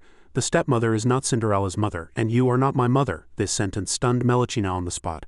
Avance glanced at Melchina out of the corner of her eye. "Killing the big bad wolf will protect Little Red Riding Hood's grandmother. Killing you will protect Lord Eden." She whirled around to face Melchina. Melchina gritted her teeth in anger. The memory of being pushed off a cliff under the cold gazes of Mary and Dolly surfaced again. She pounded the ground and wailed, "Wah!" She roared helplessly as everyone watched. In the central area, dust and smoke were everywhere. People were shouting at each other. "Follow me to the infirmary, quickly." "What happened over there?" "Deputy Warden, there's a riot in the infirmary. I don't know why Veronica is fighting the Beastman Princess. There must be some misunderstanding." Catherine and Anna knocked the soldiers out by hitting the back of their necks with stones. They fell immediately, and one of them laughed smugly. "Hee, now we have weapons." Anna the pirate picked up a gun and said, "We can't break through the prison head-on. The infirmary is the least guarded route." Catherine the thief immediately replied, "Once we get around, we'll go straight to the prison stables and use Eden's horses to trigger the magic circles." Having agreed on this, they held hands and said happily, "Freedom!" The two shouted with childlike joy, "We're free!" But their happiness was short-lived as they came to a sudden halt. Before them lay the battlefield created by Veronica and Macbeth. The bodies of inmates were scattered about. Catherine turned her head in shock and asked, "When did the infirmary turn into a morgue?" Anna replied, "I don't know either." Macbeth opened her arms and said in a flat tone, "Flesh is weak but steel is eternal." Then she clenched her fist and the bracelet on her hand immediately shattered. The pressure pushed both Catherine and Anna away. She shouted, "The wind is so strong, what's wrong with that person?" A magic circle appeared behind Macbeth and stones and broken bricks flew into the air. They reassembled, forming a layer of armor around her. Iron Macbeth. Macbeth's body and the stones heated up, steaming. Catherine screamed, "Don't let go, it's so hot." Anna clung to the wall, equally panicked. She looked ahead and said, "What kind of monster is that?" Veronica stood up straight, unafraid. A murderous glint was in her eyes. Macbeth bent down to gather strength and stood up straight and took a stance. Veronica ignored the pleas of Anna and Catherine. "Wait, you two big sisters." Macbeth drew back her arm, preparing to punch. Anna screamed in panic as she was sent flying. "I was just passing by." Dirt and rocks flew everywhere. A loud bang echoed, sending the unlucky inmates flying. A huge dent appeared on the wall, marked with a fist print. Outside, Veronica lay on her back in the pouring rain. The wall had been punched through by the immense force. The rain washed the dirt from her body. The blue-haired girl leaned forward and said, "I smell a familiar scent." The beastmen were once followers of the ancient god Samina. The girl with horns standing behind her asked in confusion, "Didn't Samina die with the evil gods in the Forbidden Land? How could divine power appear in this little wolf?" Austin stepped out. "I didn't expect to find such a surprise in this small silver city. Keep this quiet, I'll write to my father. This little wolf must be offered to our beastmen." Two voices shouted from a distance, "What's going on over there? How did the wall get such a big hole in it?" Isabella drew the pistol from her waist and demanded, "Veronica, did you two do this?" Eden was also approaching from a distance. "As honored guests, you caused trouble in the prison. Are you trying to start a war between nations?" Isabella called out. "Lord Eden." Austin glanced back coldly. "A misunderstanding, little captain of the prison. This little wolf went crazy. I was just using a natural method to calm her down." Veronica tried to push herself up to say something. "See, isn't she awake now?" Eden asked. He crouched down in front of her. "How are you, Veronica? Do you have the strength to speak?" Veronica slowly raised her hand and pointed with difficulty at the person next to Isabella, saying, "Traitor, catch her. She smells of the bone burial flower." As swift as lightning, Isabella tripped the traitor, who fell with a yelp. She pressed her hand on the other's chest, pinning her down. Austin stood behind them with her arms crossed and added, "I can testify. She also drugged my food." A bag was pulled from her chest. Isabella checked it and reported, "It is indeed the bone burial flower." "Lord Eden," Eden ordered, "take her to the interrogation room." The surrounding people gradually woke up and a series of questions were asked. "Why am I covered in bruises? It hurts. Did someone beat me up while I was asleep? There's a bug on your back. How disgusting," Dolly said. "Lord Eden, I've collared and locked up Melchina, but that vampire is still breathing. I've come to ask for your opinion." Athena interrupted, "Is there even a need to ask? Burn her to ashes and give them to me as medicinal ingredients." Eden smiled kindly. "How can we burn her?" Ophelia attacked me because she was controlled by the Ant Queen. It wasn't her own intention, so this doesn't count as her third violation. You wouldn't understand. Give her some raw pig's blood and let her live. Dolly noticed something stuck in the wall. She asked, "You even used the ultimate move you've been hiding. Are you really determined to help this Eden of unknown identity?" Athena replied coldly, "That's right. I just suddenly understood something. How many Rose prison inmates could Eden at his peak handle in a siege? 50? 100? Now over 200 inmates in the prison have submitted to Eden, and that number is still growing. With this force, who would dare to cause trouble in the future?" she added. "My only request has always been a stable environment. I'm very satisfied with Rose Prison's potential. As for whether he's real or fake, it no longer matters," Dolly replied. "Hearing you say that, I've actually realized something. Before I was imprisoned, the Witches' Coven discovered frequent activity in the Forbidden Lands. We've been worried about a repeat of the crisis. So we've been preparing war resources everywhere. That's also why I was in a hurry to get out of prison. But if the Witches' Coven has Eden as an ally, especially with so many prisoners as you said, yes, even if Eden is truly crippled, just based on the number of prisoners he has now, and Rose Prison is a perfect fortress, he's worth winning over. Why didn't I think of this before?" Athena asked in return. "Are the evil gods of the Forbidden Land about to be revived? If so, I'm afraid there will be no peace left in this world. What's the Witches' Coven's plan? Count me in." A group of people ran over, the one in the lead shouting, "Big sis, it's so good to see you again. How are you? Carol really did what you asked of her." Carol told us, and the brothers all followed her instructions. "Everyone got a bounty hunter license. Even though I'm in prison, don't you all forget to train," the sword-wielding girl added. "The Bloody Gang has become the Bloody Hand Bounty Hunter Association. We don't have to worry about being hunted by the government anymore." Camilla calmly said one word, "Run." The person behind her was confused. Standing behind the gun-wielding soldier, she added, "I told you to run, don't look back." The Birdman held a red sphere in his hand, a sinister smile on his face.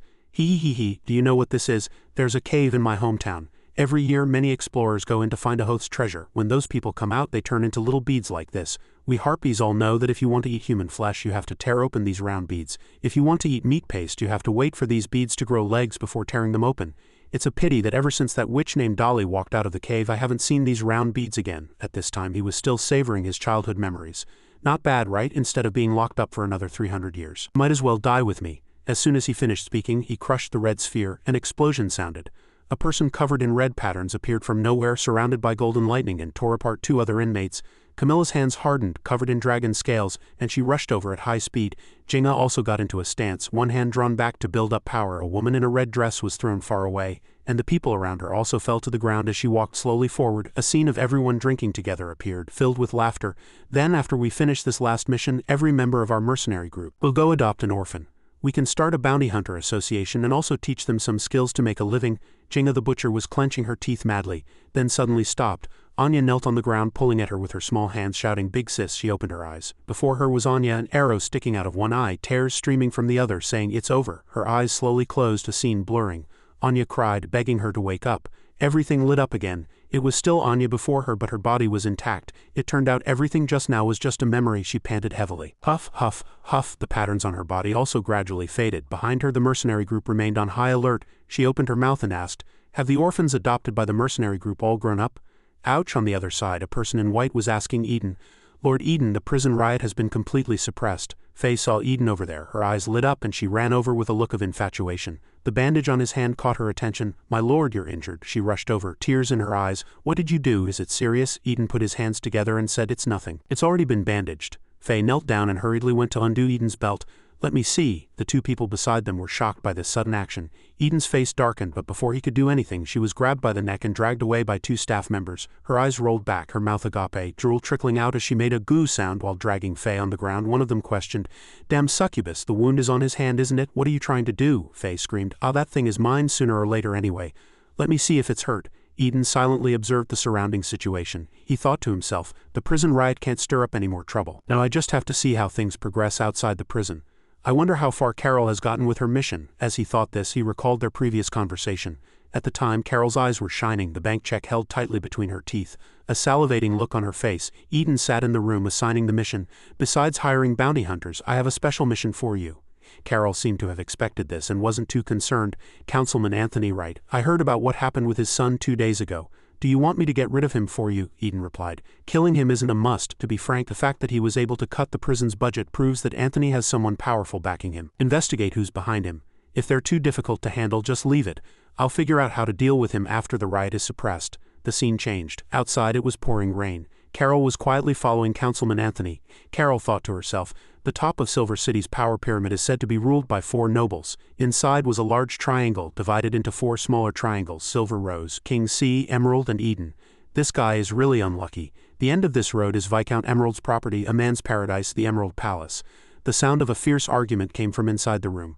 The tax bureau didn't find anything unusual at Rose Prison either. Anthony's face was filled with rage and he clenched his fists, adding, besides ordering energy stones at triple the price, he also hired so many bounty hunters. I really don't understand where Eden got the money. The man across from him, a pipe in his mouth, replied with a smile. Haha, have some food first. Why do you always assume he's embezzling public funds instead of considering that he might have become self-sufficient? This man was Viscount Ritchie of the Emerald family. He held out a piece of paper. Take a look at this. Just yesterday, the city's wealthy merchants and distilleries all received proposals for a joint project from Rose Prison. Anthony took the flyer and began to read. Winter potatoes, summer grapes, with 100 of the raw materials produced in the prison. The entire process from picking, distilling, and pressing is carried out by inmates to brew fine wine. A lingering fragrance on the lips and teeth. Ritchie, pipe in mouth, analyzed. The Great Golden Toast Distillery bought the exclusive distribution rights for 50,000 gold coins right away. Even if Eden doesn't use his own savings, that's more than enough to handle any emergencies. Anthony stammered.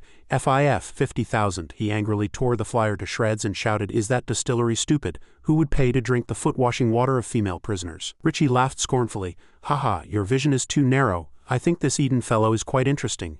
You wanted a prison riot and you got one. Your conflict with Eden. Tony was unwilling to give up. His eyes widened and he gritted his teeth. How can we stop now that we've come this far? You should immediately order a blockade of the Merchant Guild and prohibit the transport of energy stones to the prison. He pointed outside and added, and the army. The prison is in the middle of a riot. The army should open fire immediately. Ritchie replied gently. Anthony, calm down. Nothing can happen to Rose Prison. Helping you this far is already my limit. Anthony slammed his hand on the table in anger and roared. Where's the limit? Eden must die. How much have I done to help you climb to this position, and now you're telling me there's a limit? The table lamp in the room was thrown out, shattering the glass window with a crash as it hit the ground. The people below grew agitated at the scene. Hey, what's with all the noise up there? Ritchie's gentle demeanor shifted to a warning, causing Anthony's face to turn pale. How can you speak of the plan like that? Anthony, you should be thankful you ran into me today. If it had been any of the other 3 troublesome viscounts, you wouldn't be walking out of here alive today. Your business with Eden ends here. Don't come to see me again. Get out. Filled with resentment, Anthony slammed the door and walked out. The guards outside were puzzled. What's wrong with Lord Anthony? I've never seen Lord Ritchie so angry. A pair of bare feet ran over, calling out loudly. She was wrapped in a shawl, panting heavily. The guard asked in surprise, Emerald 28, why are you dressed like that? He looked from side to side. It's not right. It's strange. Weren't you just standing here? The lamp almost hit you. You were even watching the argument upstairs together. As he spoke, recalling the memory, Emerald 28 shouted, Are you stupid? I was kidnapped. That was an impostor just now. A kidnapper tied me up and took me to a nearby abandoned house. She disguised herself as me and took my clothes. She remembered being kidnapped, the person holding a mirror and makeup tools to create a disguise. There, turn your head a little. It'll be done in a moment. In the pouring rain, after removing her disguise, she encountered Anthony. She called out, Lord Anthony. Anthony saw the number tag she was wearing and replied, You're from the Emerald Palace. What do you want with me? Carol relayed. Lord Ritchie said there were too many people and prying ears earlier. What you mentioned can be discussed further. Hearing this, Anthony was overjoyed. Oh, so that's how it is? I was too impulsive just now and I'd like to apologize to him in person. Where is Lord Ritchie? Take me to him now. The guard lit a cigarette. Hiss, that kidnapper's makeup skills are terrifying. I didn't recognize her at all, Emerald 28 chided. Ah, are you even a man? When the kidnapper picked me up, I could clearly feel she was flat as a board. During the kidnapping, Carol had accidentally let her touch her own chest. To prove she had a chest, she suddenly pulled open her shawl, revealing her impressive bust. Look at mine as a man. Didn't you notice the difference? The guard trembled slightly, lit his cigarette with a lighter, and said helplessly, To be honest, I won't lie to you. After working as a servant at the Emerald Palace for 5 years, I no longer have such worldly desires, he cried as he threw the match on the ground. Sob, why won't it light? In another corner a hand was holding a blood-stained high-heeled shoe. Anthony lay motionless, blood mixing with the rainwater. The disguised clothes were thrown to the side. Carol turned and walked away coldly. The rain stopped, just like Anthony's life. In a private room, Carol was reporting the situation to Eden. Before he died, many people witnessed him arguing fiercely with Viscount Ritchie. By the time the body is discovered, I'm afraid even Viscount Ritchie himself will have a hard time explaining that Anthony's death had nothing to do with him. Eden praised her. Not only did you complete the assassination, but you also successfully framed the mastermind behind the riot. You did well. When trust reaches a new height, our cooperation will deepen. Of course, the reward will surely satisfy you. The prison was now filled with rubble and debris, and everyone was working hard to repair the damage. Let's get to know more about Gerrera's Wood Elf clan. The little girl began to recount her past. I'm a refugee from another continent. On my home continent of Heron, a cult war broke out. That red-robed demon led his cult army and destroyed everything. I was supposed to take 200 years to become a wood elf, but I had no choice but to be born prematurely to escape, relying on a piece of driftwood to cross the ocean. This was my story before coming to the Fayal continent. I was a lucky survivor. Our mission was to spread awareness of the threat from the Heron continent, to make everyone vigilant. That red-robed demon won't stop the war. He will conquer all the continents. But when I went out, I found this idea was hard to realize. The people of the Fayal continent don't care about external threats. They care about power, wealth, and violence. Even children about my height showed great malice. It was hard to find a noble willing to take me in. But this continent completely disappointed me. This person kept me not out of sympathy but because he coveted the Wood Elves' secret arts, wanting to use them to poison his own people. Although I once used this secret art as an advantage to make a living, the Wood Elves' secret arts can change the rules of war. Can it be shown to this person? Should I wait for death or use this secret art in exchange for better living conditions?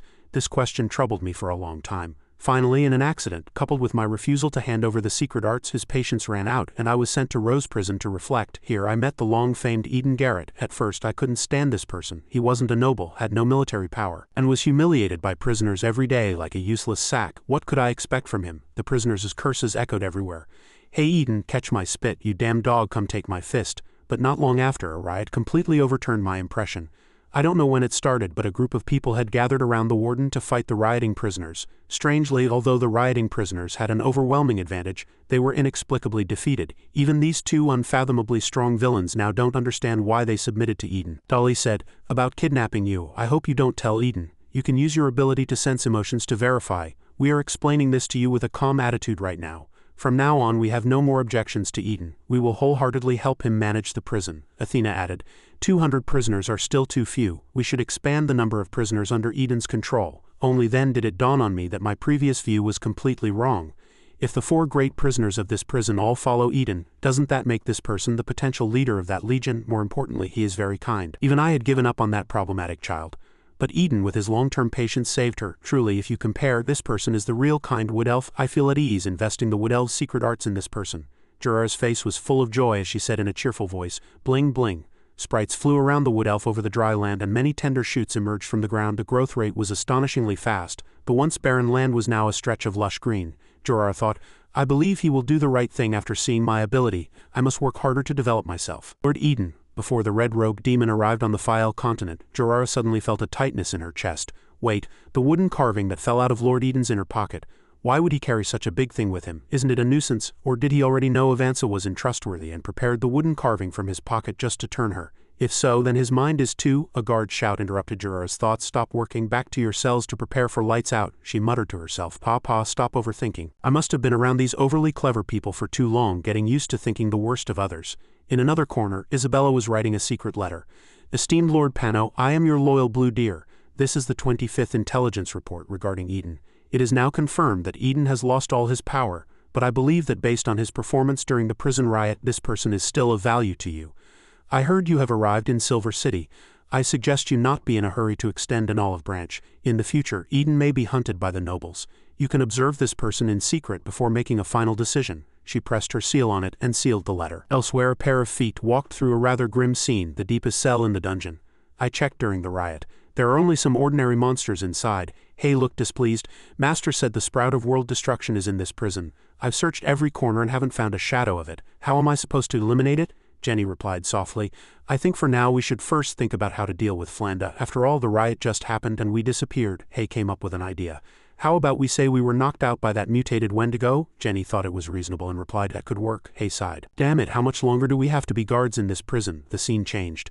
A magical voice sounded from behind a long dark staircase. "Congratulations, Eden. It was just a small suggestion before, but now you already know how to lead prisoners." Eden's expression was blank. "From the first day I came to this world I haven't felt hunger or even sleepiness. I can only stay awake all night." He looked at his bandaged hand. "But this wound seems real. It hurts a lot and takes a long time to heal." He asked Melophilia, who was in front of him. "I'm a little confused. Am I a human or a ghost right now?" Melophilia replied, "Are you a human or a ghost? I'd like to know too. Your body is a soul vessel created by alchemy. The wounds must be treated with mithril." A gust of wind blew, raising dust, and Eden had to cover his face. "In a prison built with mithril, you can bend down and grab a handful of dirt to treat it." Eden looked at the smoke rising from his palm. "But at the same time, you are like an ordinary person. You can think freely, get married, and have children. However, the child born will be a stillbirth. I think it's probably impossible to distinguish whether you are a human or a ghost based on biological characteristics. How about we try looking at it from the perspective of behavioral logic? Melophilia tightened the iron chains. She bent down, leaned close to his ear and said in a mocking tone, Eden, do you really treat this place as the real world, or are you just trying to make up for your regrets in a dream? Eden replied, Of course it's the real world. I have to deal with various prison problems every day. Melophilia interrupted. No, in my eyes you are more like a dying patient who only stands up to fight when touching upon regrets they can't let go of. For example, you helped clear Veronica's name because you felt guilty for accidentally killing a good person. And helping Avanza return to a normal life is because you once had a daughter that big. But you failed to fulfill your duty as a father. Eden's gaze sharpened. How pitiful. A veteran returns to his hometown hoping to be greeted by family, only to receive tragic news. His doctor father was killed while fighting bad elements. The soldier is furious and becomes a prison guard, wanting to bring his father's killer to justice according to the law. However, the killer before him is not the real culprit. Although they look the same, this person is the murderer's brother who had nothing to do with that murder. He who proclaimed himself a representative of justice ended up a prisoner. What's more terrifying is that even if he is released after serving his sentence, the guilt will never disappear. He can no longer face his wife and child, unable to face his family, and can only hide in a corner for the rest of his life. A doctor's voice came from the phone. Sir, come see your mother one last time. In the end, when he decided to start over, he found that his body had already collapsed under the erosion of time. It was all too late, Eden asked in surprise. You can see my memories? Melophilia smiled scornfully. Not just you, from the moment you opened your eyes. I can see everyone who appears in your field of vision, from their expressions, their eyes, even their pores. I can deduce their entire lives. Through their lives I can piece together the operating rules of your world. I never expected you to have developed to this extent, Eden asked. If you're so powerful, how did you end up locked in this prison? Melophilia laughed loudly. Haha, Eden, do you think gods have physical forms? To use a term I just learned from Earth, this world is a cage for observing reptiles. And this body of mine is just one of the windows to observe that cage. This is a window exclusively for you, Eden. Her eyes turned into a deep cosmos. Eden asked again, So your hobby is watching ants move house? Melophilia replied. That's half right, but just watching ants move house gets boring. To make it more interesting, you have to put a big bad insect into the cage. By choosing one you like from thousands of insects, you get a sense of participation, don't you? Based on my observations, when new insects are put into the cage, they all follow a common pattern. When they first enter an unfamiliar environment, they behave very conservatively, either getting bullied by the ants or just hiding. In short, they want to appear harmless and avoid trouble. But after a while, once they've fully adapted to the environment, disaster befalls those ants. It usually takes about 3 months to adapt. In the blink of an eye, you're almost at that time. Eden replied, An insect as weak as me must be a great disappointment to you. I can't bring you much amusement. Melophilia wore an arrogant expression.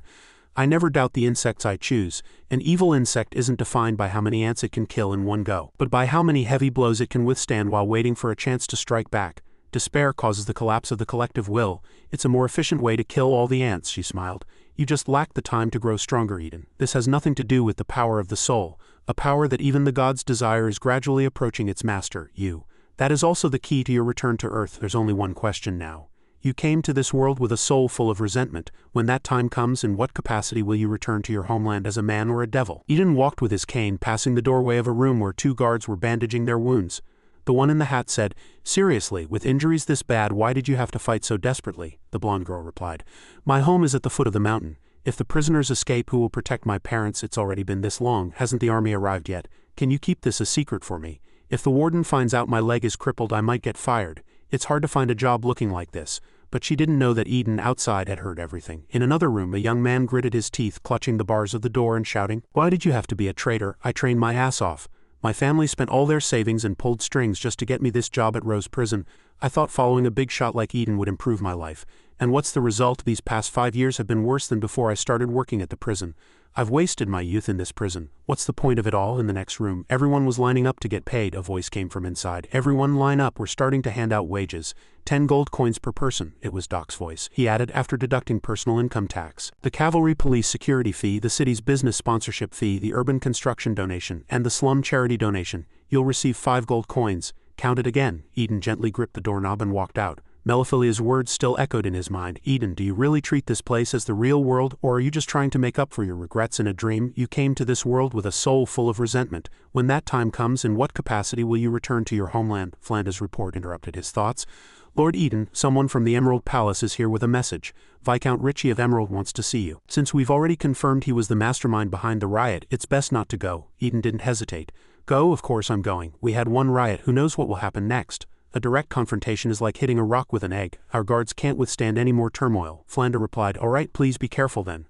I also need to go ask for help. I hope we can sort out the guards' medical expenses. Eden walked past gently. No need. Begging is not a long-term solution. Our best option is to become a standard gear. Integrate with them. Become an inseparable part of their interest group, and then, when the time is right, turn around and purge the entire system. She seemed to understand something. Eden walked to the door and continued, only those who hold the sword are worthy of speaking of honor. Flanda, man or devil, Eden said to Melophilia. It seems even a god is not omniscient. You have never experienced death. His face was filled with resentment, brimming with killing intent. For someone who is already dead, all I want is to die with my eyes closed. As long as I can close my eyes in peace and no longer be tormented by my inner demons. I can be a man or I can be a devil. The wind from the window blew open a notebook on the ground, its pages flipping. It read, 1 Rose, captain of the guards, brought the Ant Queen into the prison. 2 Yi, Silver City's financial officer, withheld the prison's budget. 3. The mastermind is Viscount Ritchie of Emerald and any ant that intends to resist the new order. A die was cast. The brighter the light, the deeper the darkness. Everyone looked up at the sky and exclaimed, what a huge dark cloud. Its shape is terrifying. Melophilia chuckled softly. The game is starting to get interesting. The gloomy sky, a skull-shaped dark cloud loomed. Below, Eden rode his horse at full speed, kicking up dust. After being unconscious in the dungeon for a long time and then recuperating in the infirmary, those two finally recovered. Looking at the somewhat unfamiliar scenery, the chubby one asked his friend, Anya, how long were we out in the infirmary? Seeing that the potato patch, which was small just a few days ago, had now grown large, the chubby one was a bit surprised. Weren't the potatoes just planted? How did they grow so fast? Anya scratched her head, unable to believe her eyes. Even she didn't understand. Maybe my head's a bit fuzzy since I just woke up. Let's go eat first. At this moment, it seemed all the inmates were in the cafeteria. Today's chef has good taste. They made a dish called beef and potato stew. It's delicious. Hurry up and get some. The blue-haired girl looked at her dazed friend beside her and asked Faye with some curiosity, why are you so obsessed with Eden? After hearing this, Faye took a while to answer.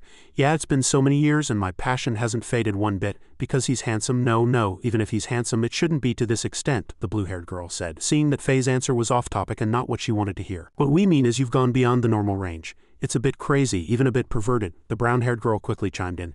Yeah, who just undoes someone's belt like that? What is it about Eden that fascinates you so much? Faye closed her eyes, wiped her mouth and began to tell them her story. It's a long story. We first met 4 years ago. I was only 14 at the time, helping my mom watch the shop. In the restaurant where Faye's mother worked, the little girl was engrossed in a book when suddenly a tall man approached and slammed his hand on the table. The little girl was startled. I'm scared, the man asked coldly. Where's your mother? The innocent little girl answered. Mom went to play cards. Why are you looking for my mom, uncle? My mom doesn't see clients. Eden revealed a brilliant yet cold smile and said, a vice raid. As soon as he finished speaking, a group of masked men rushed in from behind him. Heretic Inquisition business. Everyone stay in your rooms and don't move. Following his orders, they began to search every corner of the restaurant, found an unconscious man here too. I didn't expect the situation here to be this bad. Eden's face was grim as he said angrily, Tisk, this is too much. Swindling money is one thing, but taking lives is another. You're coming with me. The little girl, seeming to realize her mother was about to be arrested, started crying. Wah, Mom! The masked men ignored the crying girl and went to report to their leader.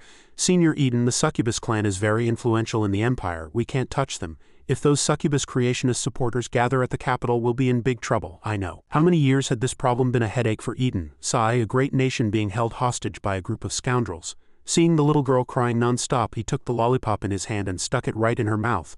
No matter how much she struggled, he threw her over his shoulder and carried her away. How about this, little sister? Come with Uncle to give a statement. After that, it'll have nothing to do with you, understand? Faye struggled on Eden's back, trying to get down. Let me down. Do you know who my mom is? Believe it or not, I'll kill you right now. After that, Eden immediately took her away. Back in the present, Faye finished her story and thought to herself, let me think of how to describe the heart-fluttering feeling after I calm down. Seeing her lost in thought, her two cellmates prompted, strong, powerful shoulders, very manly, right? Of course not. Faye opened her eyes, which were sparkling. No, it was light. I was surrounded by light. For the first time, I understood the concept of divinity. Eden also became taller, more dazzling. He gallantly opened the car door for the little girl. Please get in, little sister. I became a little dazed as if I had been purified, looking at Eden on horseback ahead like a handsome prince in the naive thoughts of a 14-year-old girl. An idea suddenly emerged. I had transformed from an evil succubus into a holy maiden protected by her kin knight. The brown-haired girl's eyes lit up. Oh, a kind of unattainable beauty. The blue-haired girl next to her agreed. She added, a lingering sense of restlessness that must be resolved or you won't be able to sleep at night. Yes, that's exactly what I thought at the time. He was like a sparkling, pure and flawless god, untouchable. He should be thoroughly defiled by a succubus trampled under her crotch. A terrifying demonic aura suddenly emanated from Faye, sending a chill down her two friends' spines. She scratched her head and sighed. From that day on, my mind has been filled with scenes of devouring him whole. for example pushing him to the ground, violently ripping apart that tight-fitting uniform of his, one piece, two pieces, watching him flustered on the grass, shamed and indignant, frantically looking for something to cover himself with, kicking his remaining underwear to shreds and slowly lifting his chin and teasingly telling him, in her fantasy she leaned close to his ear and slowly said in a demonic voice, dressing so properly on the outside, who are you trying to seduce? Don't you know it's very dangerous for a little lamb like you to walk in the wilderness? Then she suddenly laughed like a demon. I'm going to cover your entire body with the filth of a succubus. Haha, despair, struggle, pray to your god, haha, it's useless. Back in reality, Faye seemed still lost in her dream. She propped her hands up and laughed like a madwoman, not noticing someone in the distance was snickering at her. With her keen hearing, it wasn't hard to tell someone was laughing at her. Faye pointed at the girl sitting there. You damn fox demon, what are you laughing at? Philippa thought she was too childish, turned her face away with a smile and answered frankly without hiding it. I'm laughing at people who confuse erotic fantasies with reality. They're usually just brats. Faye didn't expect anyone to dare call her a brat. She was both ashamed and angry. What did you say? Philippa pointed at Faye and roared with laughter. Haha, that's hilarious. She banged the table as she laughed. A succubus has had a crush on a man since she was 14, fantasized until she was 18 and still hasn't gotten him. I'm really worried this will last until you hit menopause. The people around her also joined in the laughter. Faye was so angry she was about to explode. So how many men have you seduced? Stop acting so high and mighty. No, stop acting like such a vixen. Show us what you've got. The blue-haired girl, seeing her so angry, patted her shoulder. Faye, don't you know her story? She's someone the Guilt Empire doesn't want to talk about. She bewildered the warlords, making them obsessed. Taxes became exorbitant, leading to the royal family's alienation and chaos among the vassals. She single-handedly threw the entire empire into turmoil, leaving the people destitute. She's known as the breakup specialist, public enemy of womankind and the saint of sapped strength. If it weren't for eunuchs, she'd be the most insane queen, unrivaled in the art of seducing men. She is Mandy. Faye couldn't believe her ears. She didn't want to hear it, see it, or believe what she said. She suddenly ran over and hugged Mandy's leg. Expert, please teach me. She cried with tears and snot running down her face, kneeling and begging her, teach me how to seduce men. Mandy took the opportunity to make some money. The tuition is 998 gold coins, room and board included. Faye agreed immediately without a second thought. The scene switched to the Emerald Palace. A beautiful woman in lavish clothes walked over. It's round. Across from her were two women. They seemed to be discussing something. These are all round, no problem. Suddenly a voice shouted, oh, a flat-chested girl has appeared. The guard looked at Eden in a panic, not expecting to see him here. He scratched his head in embarrassment. Oh, it's Lord Eden. My apologies, this way please. Lord Richie is waiting for you. That guy politely pointed forward, inviting him in. I have to stand guard this summer, so I can't show you the way. There are receptionists inside. You can take a tour of the Emerald Palace's special features over here. Faye had quickly brought a huge bag of money. Before we officially start the lessons, you need to understand your situation. Faye, do you know who your biggest rival in love is? Hearing this, Faye thought about whether she had any rivals. A rival, although there are many people in this prison who covet Eden's body, when it comes to a meeting of minds, I don't think I have any competition because Lord Eden visits my cell the most. What about Veronica? Why did she come to this prison to be a guard? Haven't you figured it out yet? Faye didn't seem to realize the problem yet. She still said cheerfully, haha, don't worry, Veronica is a block of wood when it comes to romance. What does she have to compete with me? Although I have no practical experience, I'm rich in theoretical knowledge, I'll definitely win. Mandy could only hold her head and sigh, not expecting the person before her to be so foolish. Alright, let me be clear. No matter how close you think you are to Eden, when it comes to marriage, you're bound to lose. Faye's eyes widened and she stood up in shock. How, why? Think about Veronica's situation. Despite her humble background, she's hardworking and ambitious like a blank slate. In school, she's the top student that teachers love and the class president that classmates admire. She's the girl of their dreams that keeps boys up at night. More importantly, she possesses many qualities that men admire, such as absolute loyalty, being sensitive yet strong. She can sense her partner's disappointment from just a glance and deeply understand the loneliness hidden beneath their strong exterior. She won't run away from those troubles and leave her partner to suffer alone. No matter how much of a failure, how poor or how rich he is, she will always be there to offer an umbrella when it's needed most, hold his hand tightly, and walk through the tough times together. Marrying a girl like that, let alone Eden, even an ordinary man would slap himself for looking at another woman. Now look at yourself. Besides playing with your little toys all day, what else do you have to be proud of? Hearing herself being put down like that, Faye slammed the table and stood up. I have money. Mandy shook her head. Then you're only suited to be a mistress who spends money. Faye seemed to lose control, standing up and grabbing her hair, screaming. She immediately made up her mind. I'm going to change. She pulled all her beloved toys from her chest and threw them all out. I'm never playing with these little toys again. Seeing her unable to control her emotions, Mandy narrowed her eyes with a disdainful look. But to abandon one's hobbies just to please a man is too undignified. Under normal circumstances, you can't beat Veronica, but there are unconventional methods. So what should I do now? She closed her eyes, pretending to think mysteriously. Veronica is holding a good hand, but she doesn't know how to play it. She doesn't know how to create sparks and can only wait passively for an opportunity. She leaned closer to Faye. Actually, men with high moral standards like Eden are the easiest to deal with. All you have to do is sleep with him and make it a done deal. Once the child is born, even if he's unwilling, he'll have to accept it. Over time, feelings will develop and he'll get used to it. So what you need to do is catch him off guard. Use any dirty trick you can think of. Must be a one-hit knockout. She didn't expect Mandy to be so bold. She was a little scared herself. Is this okay? Trust me, this is the only way for you to get Eden. I'll help you create an opportunity. While the two were engrossed in their conversation, they didn't notice that someone had been standing behind them for some time. Seeing the two so close, she shouted loudly, "You two are so close." Ophelia appeared unexpectedly, with hundreds of snakes on her head, their forked tongues flicking out as they watched them. Mandy, who was so confident just a moment ago, now felt a chill run down her spine and was terrified. The people around were also terrified by this scene. A terrifying murderous aura emanated from Ophelia. What's wrong over there? The atmosphere is so strange. Ophelia has been acting very strange since she woke up. It seems like she's flipped some kind of switch, always secretly staring at Mandy from the shadows. Faye sensed the approaching danger. Of the 36 stratagems, fleeing is the best. She immediately slipped away first.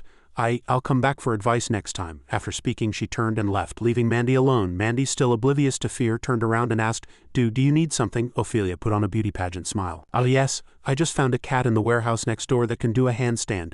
Do you want to go see it together? Mandy seemed not to want to go at all, shaking her head desperately in refusal. Ophelia wasn't about to give her a chance to refuse. She directly summoned her snakes, which wrapped tightly around Mandy's body and dragged her away. Since you're not saying anything, I'll take that as a yes. The people nearby couldn't help but laugh as they watched Mandy being dragged away like that. Haha, wasn't that vixen so arrogant before? How dare she call herself an expert? Over here, following the guard's directions, Eden soon found the entrance to the Emerald Palace. He slowly pushed the door open, and suddenly heard a cry for help. Sir, help me! A brown-skinned girl appeared from nowhere and threw herself at him. Help me, help me. The tiger in the rainforest has gone crazy. In front of him, a tiger was walking out of the bushes looking at them fiercely. The tiger glared at them and roared loudly. The brown-skinned girl's face was filled with fear, tears streaming down her cheeks. Sob, it's so scary. Sir, please save me. Without a word, Eden pushed her away, but it seemed a bit forceful and her nose started to bleed. He coolly pointed his gun at the tiger's face. Seeing this, the brown-skinned girl hurriedly covered her nose and tried to stop him. Wait, wait. The tiger, seeing him pointing a gun at it, was scared and raised its paws in surrender. Wait, don't shoot. Sir, are you an actor or a real guest? A script only said the hero saves the beauty and beats the tiger to death with his fists. It didn't say anything about this. Eden asked, What are you guys doing? The tiger stuttered in fear. This is a special feature here. It turned around as it spoke. Through realistic performances and sets, we let our guests become the main characters of the story. Whether it's the rainforest, a swamp, or a strange desert, whether you're saving a damsel in distress or bullying others. With 300 rooms of different styles, there's always one to satisfy you. This is the Emerald Palace. Eden found the tricks here extremely boring. Yes, I received an invitation from Viscount Ritchie. Where is he? The two pointed to a door behind the forest far away and said, I remember now. You must be Eden, right? Viscount Ritchie said he was inspecting the rooms and just passed by here, so he shouldn't be far, but I think it will be difficult for Lord Eden to see the Viscount today. No man can resist the temptations of the beauties in the Emerald Palace. The rooms get more and more exciting. After hearing them, he started walking towards the first door. As soon as he entered the room, a chill hit him. In the room, a girl was sound asleep on the bed. Our Snow White has been asleep for 3 years and no one has been able to wake her yet. An old man approached him, opened his arms and said, Sir, are you the one sent by heaven to save the princess? Eden didn't even bother to look at them. He just pushed the old man's hand away. No, even the girl sleeping on the bed couldn't help but curse. Damn it! Eden confidently walked into the next room. Before him was a desolate desert scene, a group of people waiting ahead. One of them said, Oh, another rich merchant has come to the Senji Desert. A group of women wearing horse-head masks surrounded him. This young man looks quite strong. How about joining our desert bandit gang, pretty boy? Eden rejected all the scenarios he passed through. The next one to appear was a goddess holding a staff. Speak your wish, mortal. Next he walked through a door where a sexy and alluring dancer was pole dancing. A little demon with a heavy karmic debt has arrived. Do you want it public or private? But he remained unmoved and just walked past. His next challenge appeared, but this time it wasn't any beauty, just a very small girl. He frowned, staring at the little girl. Is such a young child also an employee here? He had just opened his mouth to ask when a woman ran over in a panic. Laura, how did you get here by yourself? The little girl, seeing her mother so anxious, replied, Mom, it's too boring at home. The woman walked over to her daughter and looked at him apologetically. I'm sorry, sir, this is not a set room, it's the public dining room. I see. May I ask which room Viscount Ritchie is in? I don't know either, but you can wait for him in this dining room. Viscount Ritchie would have snacks here after inspecting the rooms. Hearing the woman's words, he just said faintly, Thank you. Eden walked to a table and pulled out a chair for himself. The woman took her daughter's hand and, not wanting to disturb anyone, headed towards the kitchen. Laura, Mommy has to go make money to buy you toys. You go play behind the kitchen, okay? The little girl obediently replied to her mother. Okay. Eden watched them without blinking. He was suddenly reminded of his past. He too was once held by his mother's hand like that. A cup of tea was placed in front of him, quickly interrupting his thoughts. The person spoke. So Lord Eden likes young mothers. This person's words startled him. Good morning, Viscount Ritchie, he said as he walked past Eden with a tea tray. I have so many beauties here, yet none of them could make you look twice. Only a young mother with a child made you stare for so long, but I'm afraid you'll be disappointed. Retired employees of the Emerald Palace do not see clients, that's the rule. Seeing him misunderstand so deeply, Eden explained, You didn't invite me to the Emerald Palace just to investigate my sexual preferences, did you? Viscount Ritchie found his question a bit interesting and laughed out loud. Ha ha, of course not. I invited you here for only one thing. He stared at Eden's face. We both know what's going on, Lord Eden. He calmly poured tea for Eden and said, I did help Anthony a lot during the Rose Prison riot. But that was not my intention, you understand. In this precarious city I must ensure my own ship doesn't capsize. Anthony is my boatman, and as a client it's only natural for me to appease his emotions. Eden sized him up and replied with a smile that didn't reach his eyes, Your boatman almost destroyed Silver City. With so little sincerity I'm afraid it will be difficult to explain to the people of Silver City. Hearing Eden's reply he laughed and retorted, Sincerity, has Lord Eden forgotten something? We're even now. 3 months ago you took Flanda, whom I had my eye on, without any explanation. It's only reasonable for me to show a little attitude, right? Speaking of this, he suddenly recalled 3 months ago in Silver City an old man leaning on a cane walked over and asked, Is it true? He looked around at the people in confusion. What year is it now? What country is this? Can anyone tell me? The surrounding residents were also panicked when they saw him. What's wrong with Lord Eden? Just as he was at a loss, a horse came from a distance. Lord Eden, please make way. This is the Emerald Palace's carriage. Everyone please don't get close and don't crowd around. He looked at the person in the carriage and asked with some confusion, What is the Emerald Palace? The people around him, seeing that he didn't know this place, spoke up, Lord Eden doesn't know the Emerald Palace? The Emerald Palace is a high-class brothel, a holy land that every man longs for. They've captured a lot of new people from the slums this time. It's a pity we can only look. These are playthings for the rich. Sympathy suddenly welled up. He watched them silently, then immediately reached out and grabbed the reins of the guard's horse. His face was cold as he said loudly, You just called me Lord, right? I order you to release them. The guard was a bit confused. He scratched his head, turning around. What? Lord Eden, we at the Emerald Palace have never crossed you. What are you doing? Eden didn't listen to his nonsense and shot open the lock of the cage, holding the people from the slums with his own gun. If you're not going to whatever palace voluntarily, all of you get out. The guard was flustered and at a loss when he saw his actions. Lord Eden, what are you doing? How are we supposed to explain this when we get back? A purple-haired girl in the carriage asked him. Then can you give me a job, to force me to go to the Emerald Palace? They had all the businesses blacklist me. He looked at her and asked, Are you interested in being a prison guard? As soon as he finished speaking, the girl got down from the carriage and knelt at his feet. I am willing to work like a horse or an ox for you, my lord. Flanda was the top maid from the Dragon's Spine Empire Maid Academy. With her professional skills she could handle the king's internal affairs. It was only because her family fell on hard times and she was framed by villains that she ended up in the slums of Silver City. This woman's pride is too strong. I tried both hard and soft tactics, doing everything I could to get her to be my assistant at the Emerald Palace. But I never expected you to snatch her away. Prison guard file name, Flanda, race, human, age 29, position, deputy warden. Job application. My husband has endured too much pain. He was born with crippled legs and our family has fallen on hard times. If I had a choice I would want to protect his last shred of dignity. Resume. Top graduate of the Dragon's Spine Empire Maid Academy. Proficient in management, organization, economics, law, personnel coordination, and noble etiquette. He looked at the old man coldly and said, I was just joking. How could I ask for Viscount Ritchie's sincerity? Taking Flanda away 3 months ago was my mistake.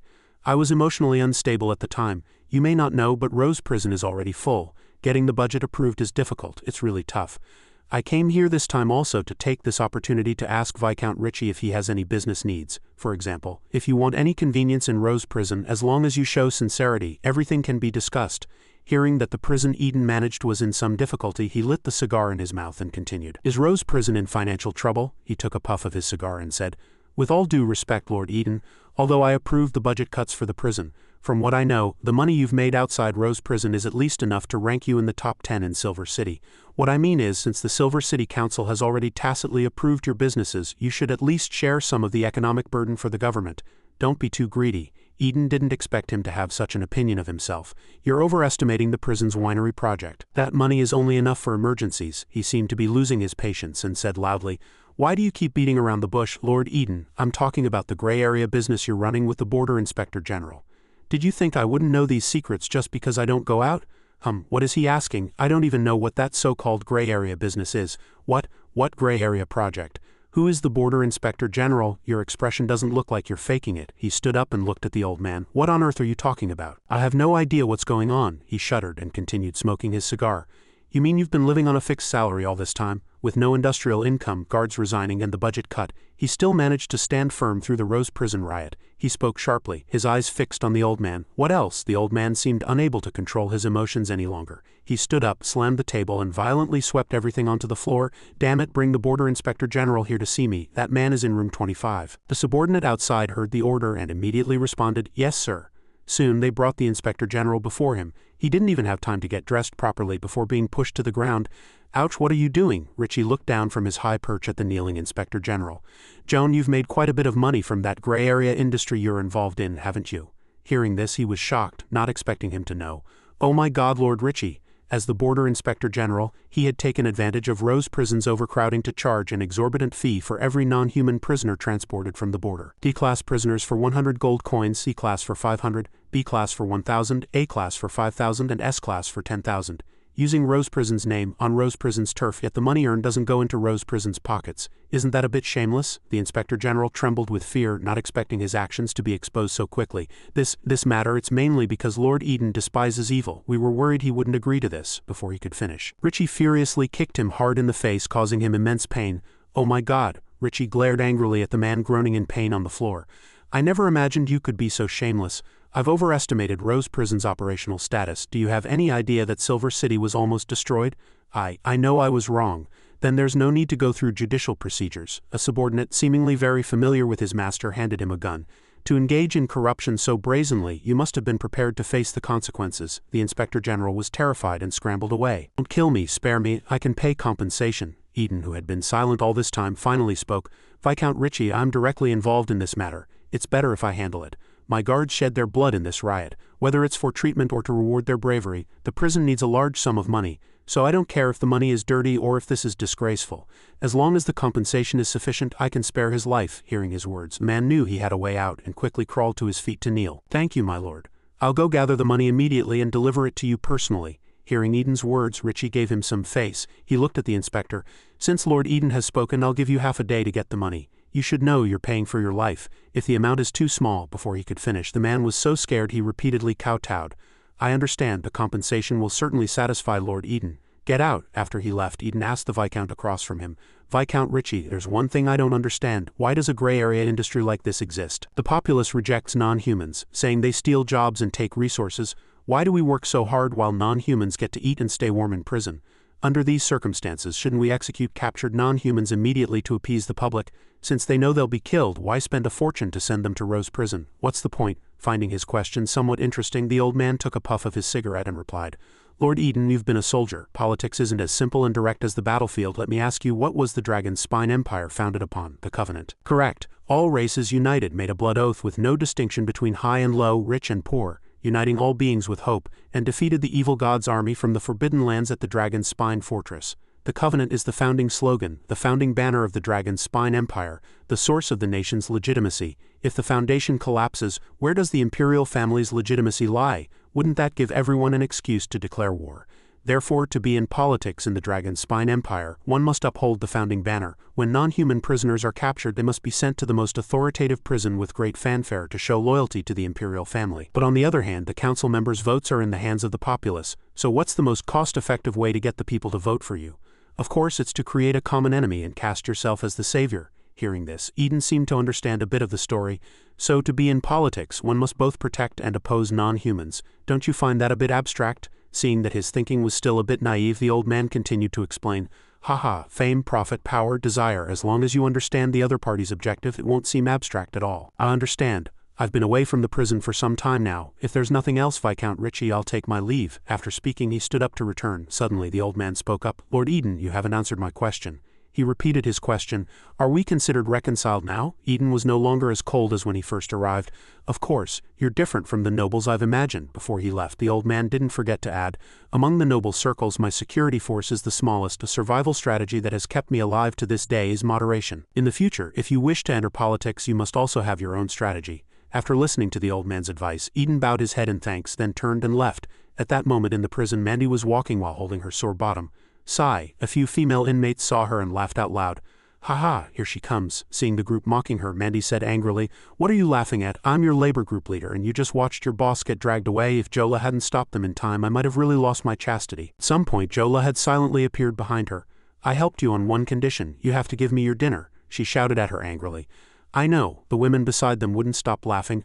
"Alright, we call you group leader once and you start putting on airs. You pretended to help Faye pursue Eden, but didn't you become someone else's prey yourself? I think you should just step down. Seducing men isn't something to be proud of." Seeing her so angry, Faye came over and gently patted her shoulder to comfort her. "Mandy, let's just forget it.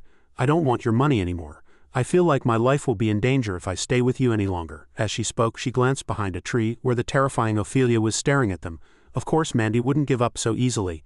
"This isn't about money anymore, it's a challenge to my profession. You bastards just wait. After I help Faye get Eden, you'll be sorry." After dealing with Viscount Ritchie, Eden rode back to Rose Prison. As soon as he dismounted from a distance, Mandy and Faye came running towards him in a hurry. "Lord Eden," Mandy, beaming with joy and looking radiant, said to him, "You should go check the fields. It's really strange. The potatoes we just planted 2 days ago are ready to be harvested today." Eden didn't believe her and was a bit surprised. "How is that possible?" "You'll know once you see it. Go on." Faye was like a hungry tiger, her eyes lit up at the sight of a man, her tongue sticking out as she looked at him with a flushed face. "Wait for me, Lord Eden, let's go together." Seeing Faye being so impatient and fearing she might ruin the plan, Mandy quickly covered her mouth. "Get back here. This is part of the plan to get Eden. Don't make him suspicious." Faye looked bewildered, not understanding what was going on. "Get Eden? How does looking at potatoes get him? The problem isn't what we're looking at, but that we can't let him visit Veronica. Use your brain and think, how badly was she injured in the riot? Now that the prison is stable, Eden will definitely make time to see Veronica. Just a man and a woman in a sick room talking about responsibility, checking on her wounds. If verbal comfort turns into physical care, it'll be hard to undo." Startled by Mandy's words, Faye was a little scared and gasped. "Ha!" The vixen quickly brainwashed the naive little girl again. "From now on we have to take the initiative. Don't let Eden get tied up with trivial matters and don't give Veronica any chances. Once you're ready, just go for it." In the vegetable garden, the strange potatoes were quickly pulled up for inspection. "This is the situation." Flanda looked at the potatoes that had grown so fast in just 2 days and said, "The potatoes grew overnight, but the land has become barren, as if all the nutrients have been sucked dry. I remember the noble who sent Gerard to prison said that if any plants in the prison start growing wildly and the land cracks, I should contact him immediately and he would come to arrange for Gerard's release." Hearing her words, Eden suddenly fell into deep thought. Gerard was a bit surprised to hear them mention her name. She turned around, trying to change the subject, and pointed at an inmate in front of her, shouting, "Hey, you've been staring at me this whole time. Stop slacking off and get to work." That woman was not one to be pushed around and immediately retorted, "Are you done nagging? When have I ever caused trouble?" Eden didn't find this phenomenon strange at all. "Strange phenomenon?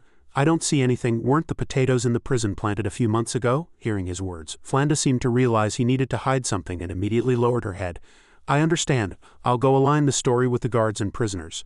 Is Veronica in the infirmary? How are her injuries?" Just as he finished speaking, Mandy ran up from behind, panting, and called out to him, "Lord Eden, are you still busy?" Seeing how anxious she was, he slowly asked, "What is it?" The vixen replied, still breathing heavily. "Oh, I heard arguing outside the interrogation room.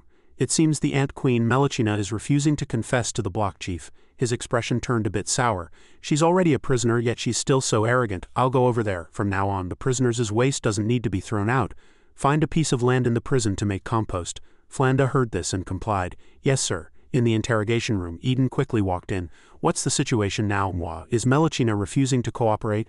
I was just about to report to you. Melachina is being very uncooperative. No matter what I ask, she just gives me a cold stare." At this moment, she was already locked in a cell, but upon seeing him enter, she turned her head away and answered with disdain, "HMPH." Seeing her arrogant attitude, he was somewhat displeased. "No need to waste time. Write down all the charges that can convict her and report it for approval. It doesn't matter if we miss the details of the riot. She can't escape the death penalty anyway. Let's deal with this as soon as possible." Sitting in her cell, she heard his words and refused to accept them, retorting, "I don't accept this. What right does a small regime like Silver City have to judge me? A high-level wanted criminal like me must be tried by the Dragon's Spine Empire's heretic inquisition." Eden's face darkened. He didn't expect her to be so stubborn even at death's door. "Even if you were tried by an inquisitor from the Dragon's Spine Empire, you'd still get the death penalty. I don't know what tricks you're still trying to pull, but I won't let anything go wrong with this. To be honest, I'm not at ease letting a demon who preys on children live another day." He flicked his wrist in anger and said loudly, "No need to listen to her nonsense. Execute her first and report it later. Kill her, then inform the Dragon's Spine Empire." Hearing his words, Moi directly agreed to carry out the order. "Yes, sir." She seemed a little scared, walking to the iron bars and roaring and cursing nonstop. "Eden, you dare to kill me? Don't forget, an ant queen like me has many children who haven't been caught yet." At that moment, news came from the city. Good news, the Ant Queen has been captured and is being held in Rose Prison, she continued. They are on their way to the Dragon's Spine Empire, spreading the news that the Ant Queen is imprisoned in Rose Prison along the way. You should know, I am a heinous criminal who has made the people of the Dragon's Spine Empire live in fear. Wanted, Ant Queen Melachina. Due to her mastery of disguise, there is no accurate portrait. If you have any leads, please contact the Heretic Inquisition immediately. A reward of 30,000 gold coins will be given upon confirmation. A wanted criminal like me, if not tried by the Dragon's Spine Empire and executed in front of the populace, not only you, but even Silver City will be punished. Because all the nobles of the Dragon's Spine Empire, even the king, want to personally preside over the execution of the Ant Queen to win the people's hearts. By doing this, you're stealing the king's glory, and you won't escape punishment. Her face flushed red, and she continued, tears of anger streaming down her face. You definitely won't have a good life from now on. The children you have will be mentally challenged, and you'll get hemorrhoids on your ass. Do you hear me? Standing to the side, Manhwa heard her words and also thought it made sense.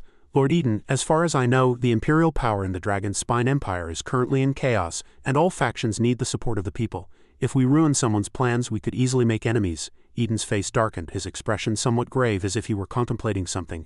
After hearing the Block Chief's words, the Ant Queen's expression relaxed slightly. That's right, just let the Dragon's Spine Empire try me, Lord Eden. I'm going to die anyway. During my time here, I can also help you solve some of the remaining problems in the prison. For example, many prisoners in the prison have been injected with my medicine. If I'm not here to clean up the mess, what will happen to those prisoners who suffer from the side effect of mental decline? Also, you care a lot about Avanza, don't you? I can cure her too. Don't you want her to go to school? I'll remove the weapons inside her body and replace her poisonous blood. Wouldn't she be just like a normal child then? Think about it. How much would it cost to treat her in a big city? You'd probably have to deduct several years' worth of the guards' salaries to afford it. Would your subordinates be willing to do that? She seemed to have already found his weakness, that little girl. After hearing her words, Eden didn't answer, just looked at Manhwa with a dark face. Seeing his displeasure, the Block Chief was a bit scared. So should I write to the Dragon's Spine Empire? Eden said. Tell Athena to come supervise Melachina while she treats the prisoners. Manhwa was at a loss. Then I'll start writing to the Imperial Heretic Inquisition. We have captured Melachina, also known as the Ant Queen. Suddenly Eden, standing to the side, roared with resentment. Why use honorifics? You'll write exactly what I tell you to write. A beast of heinous crimes, her evil is monstrous, her sins are profound, and she is despised by both gods and men. The poor Manhwa trembled as she wrote, listening to the commands. Yes. Don't write that she's to be sent to the Empire for trial. Write that this person is cunning and that a long-distance escort is unsafe. Request an on-the-spot execution. After dealing with the prison matters, he gently closed the door and walked out. Just as he turned, Mandy and Faye appeared from nowhere and said, Lord Eden, are you going to the infirmary? He turned and saw her again for the third time. You again? We're too short-staffed on guards right now, so I'm the only one who can report. Do you remember the Banshee Shirl? She can only exist for 3 months and then she'll disappear. But during these 3 months her power will grow stronger and stronger. She has less than 10 days left now, and the magic ceiling collar is gradually losing its effect on her. The guards are all having a headache over it. Help, it's so cold. The area around her cell number 96 was terrifyingly cold, and the nearby inmates were in danger of freezing. At this moment in Shirl's cell, she was screaming like a madwoman. Camilla, give me back my son's life. Are you still not dead? Camilla crossed her arms and asked her. His blood has already turned to ash. In the gloomy cell, Eden walked in slowly with firm steps. The guard behind him kept reporting on the situation. Has it gotten this serious? He was fine during the morning inspection. The inmates kept pleading with him. Lord Eden, you're here. Please do something about Shiro. I'm freezing to death. At this point, she seemed to have completely lost her sanity. Constantly roaring, Die, Camilla? She struggled to charge forward, but her entire body was tightly bound by chains. I'm going to kill you. Kill you. Seeing that the situation was bad, Eden walked to the front of her cell and said, What are you doing? This is a prison. It's insane to lock up a dead person in a prison. If you don't restrain yourself, I'll have to make you die again. Seeing Eden arrive, she calmed down a little. Warden, Lord Eden, you can seek justice for the prisoners. Why can't you pity the mother of a child? Using a mother's kindness, she poured out her grievances. That Camilla is the murderer of my 15-year-old son. But she was only sentenced to 3 years. What can I, a countrywoman, do? I could only ask a necromancer to turn me into a banshee to seek revenge. I don't want to hurt anyone. I just want that bitch to pay with her life. After hearing her words, Eden also found it a bit strange. I've read about this in the files and it is indeed strange. Camilla is not a noble. She's from the slums. It's impossible for her to be protected after committing murder, but the court only sentenced her to 3 years, that's a fact. It seems this is the absurd result of the power struggles between Silver City's various interest groups. As a just and civilized person, he spoke to comfort her. When I have time, I will investigate the conflict between you two. But this matter should still be handled by the living. He ordered the guard behind him. Go get the necromancer Athena to come and perform a requiem for this departed soul. The guard immediately complied. Yes, Shirl was a bit reluctant to hear that she was to be given a requiem. She looked at Eden without pity. I just want justice. What have I done wrong? Soon the mage Athena arrived. She slowly and carefully examined the situation in the cell. After watching for a while, she closed her eyes to feel the presence. I understand, but I don't want to do it. This woman deserves sympathy. Eden himself was a bit surprised, not expecting the person before him to be so humane. He was a little surprised, not expecting the person before him to be so humane. Is it really okay to let a dead person's soul remain in the world of the living? The world of the dead and the real world should not be confused. That's certainly true, but this lady sacrificed her path to rebirth to become a banshee for revenge. From a professional standpoint, I don't want to interfere. He didn't quite understand her words and asked, the path to rebirth, what religion's term is that? It's not a religious term, it's the operating principle of this world. The body can die, but the will and thoughts do not disappear. They just take on another form, usually called a soul. The soul goes to the underworld to find the god it believes in and begins a new life cycle. Barring any accidents, an individual's will and thoughts are immortal. Athena pointed to the pitiful Shiro locked in the cell and said, this lady is the accident. With the intervention of a necromancer, she gave up her path to rebirth and was refined into a banshee. Once she disappears, there will be no trace of her left in this world. Eden was a little confused, and then I sympathize with her. Can that bring her back to life? Since she chose this path, the best I can do is let her disappear without pain. Athena thought for a moment and said, you respect generals who slaughter cities and pillage the people, calling them heroes, yet you quibble over a banshee who gave up rebirth just to kill one person to fulfill her wish. With that, she turned to leave. Forget it, I don't want to do such a wicked thing. Don't you have that doll containing her resentment? If you can do it, just take it and burn it. Just as Athena turned to leave, Flanda ran towards him in a panic. Lord Eden, you have visitors. There was a look of panic on her face. The Border Inspector General, Joan, the financial officer, Doc, and the captain of the guards, Sen, the three of them want to see you. Are they plotting something against the prison again? Eden turned to reassure her. Don't worry, they're probably here to deliver money. He remembered the Border Inspector General kneeling at his feet that afternoon, promising, thank you, Lord Eden. I'll go gather the money immediately and deliver it to you personally. Flanda didn't believe what she was hearing. Doc and Johnson are bringing money to the prison. Impossible. He ordered his subordinate, first distribute blankets to the cells near Shiro. I'll deal with this after I'm done. Yes, the three men were walking towards the prison, talking amongst themselves. Let me tell you, when you see Lord Eden later, remember to be sincere. The Border Inspector General was a little unhappy. Didn't we bring money for compensation? Do we still have to be sincere? The captain of the guards, Rosen, seeing that the two were not afraid, said, don't you know, Anthony is dead.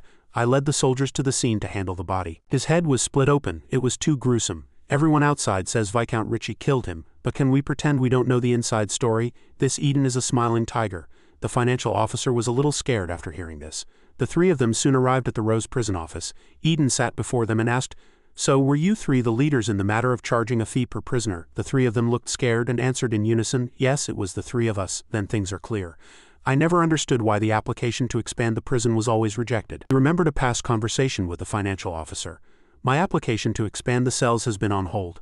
The prisoners are so crowded a riot could easily break out, that old man had coldly replied. Lord Eden, please be considerate of the higher-ups' difficulties. He also remembered Viscount Ritchie's previous misunderstanding. You used Rose Prison's overcrowding as an excuse to force all prisoners transferred from the border to pay a high fee per head. The three of them, hearing this, were all terrified and kept begging for mercy, so expanding the cells would interfere with your business. One of them said, we've all wronged you, please be lenient. Flanda stood to the side watching the three of them beg for mercy, feeling a bit strange. She thought to herself, strange, Doc and Johnson have always been very dissatisfied with the prison. What leverage does Eden have on them? Eden stroked his chin, a cunning smile on his face. Be lenient? Did you come empty-handed? The financial officer immediately took something out of his pocket. No, it's here. This is half of the project's profit, please accept it. Yes, we didn't dare touch your share, we've been keeping it. Eden ordered his assistant beside him. Flanda, you take it. She took the check, thinking, profit from what? But when she saw the amount on the check, her eyes widened in surprise. A check for 100,000 gold coins.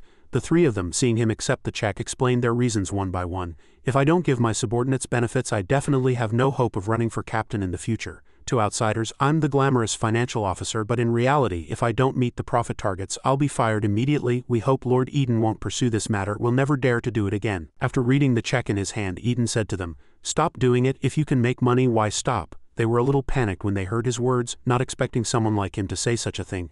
Ha, Eden continued. Not only should you do it, but you should also expand the business. If you can make money by putting prisoners in prison, then you can also make money by getting them out, right? The old financial officer, Doc, didn't quite understand his meaning. Get them out? Do you mean inmate labor? No, I'm considering a project. Let's tentatively call it the Inmate Parole Act. As long as a business pays a bail for a prisoner, they can hire that prisoner to work. A business hiring a prisoner, that seems a bit dangerous. Rose Prison holds some terrifying individuals it's hard to guarantee. Besides, what if the prisoner escapes? Of course, Eden had thought about all these problems. Supporting measures will definitely be in place. rented out prisoners must go through multiple rounds of screening by the prison. We'll start a pilot program in Silver City, which has a magic ceiling formation, so they can't escape. Gentlemen, imagine this. A prisoner skilled in sniping can be a coach, with an annual bail of only 10,000 gold coins. A prisoner skilled in horse training can produce excellent warhorses, with an annual bail of only 20,000 gold coins. A prisoner skilled in tunneling can quickly dig through mountains, with an annual bail of only 30,000 gold coins. This is just the tip of the iceberg. There are still 1,000 backup prisoners in the prison. As for the prisoners' obedience, I will assign some specialized guards to be responsible for the prisoners' psychological reform. As for the employer's doubts, we can organize job fairs for both sides to get to know each other. Once the model is established, prisoners can be both rented out and sent in, forming a cycle. Do you think this money-making machine has potential? After hearing his introduction, the old financial officer happily expressed his approval. I think there's potential. As long as Lord Eden agrees to formulate this plan, there's nothing to worry about. The customs inspector also flattered. Lord Eden is truly far-sighted, there's no harm in trying. Lord Eden just needs to be in charge of the prison matters. We'll handle persuading the council members outside. Flanda was silent for a long time, having heard everything they discussed. At this moment, various thoughts were flashing through her mind. This business negotiation is truly harmonious. If I hadn't personally faced Lord Eden's arguments, I'm afraid I would have been defenseless as well. It's a pity they don't understand his character. He would never let so many prisoners out just for money, unless there's a special purpose. How is it the same? First, use the lure of 3 days of free activity to draw the prisoners into an unfamiliar bill. The moment the prisoners accept the bill, the initiative immediately falls into his hands. He can constantly make new interpretations of the bill, confusing and dividing the prisoners. By canceling the last day of free activity tomorrow, it will ultimately return to the prison's normal state. If the bait to lure the prisoners into the trap was 3 days of free activity, she looked at Eden, guessing to herself, then this time the bait is probably this inmate parole act. And those prisoners who are attracted by this bait over here, Eden continued to instill his ideas in them. 10,000 gold coins for sniping, 20,000 for horse training, 30,000 for tunneling. She watched him constantly instill this in them and continued to think, the only ones who can afford such high bail are the capital elites of Silver City. That's right, the council is controlled by capital, and by controlling the capital, he can control the council.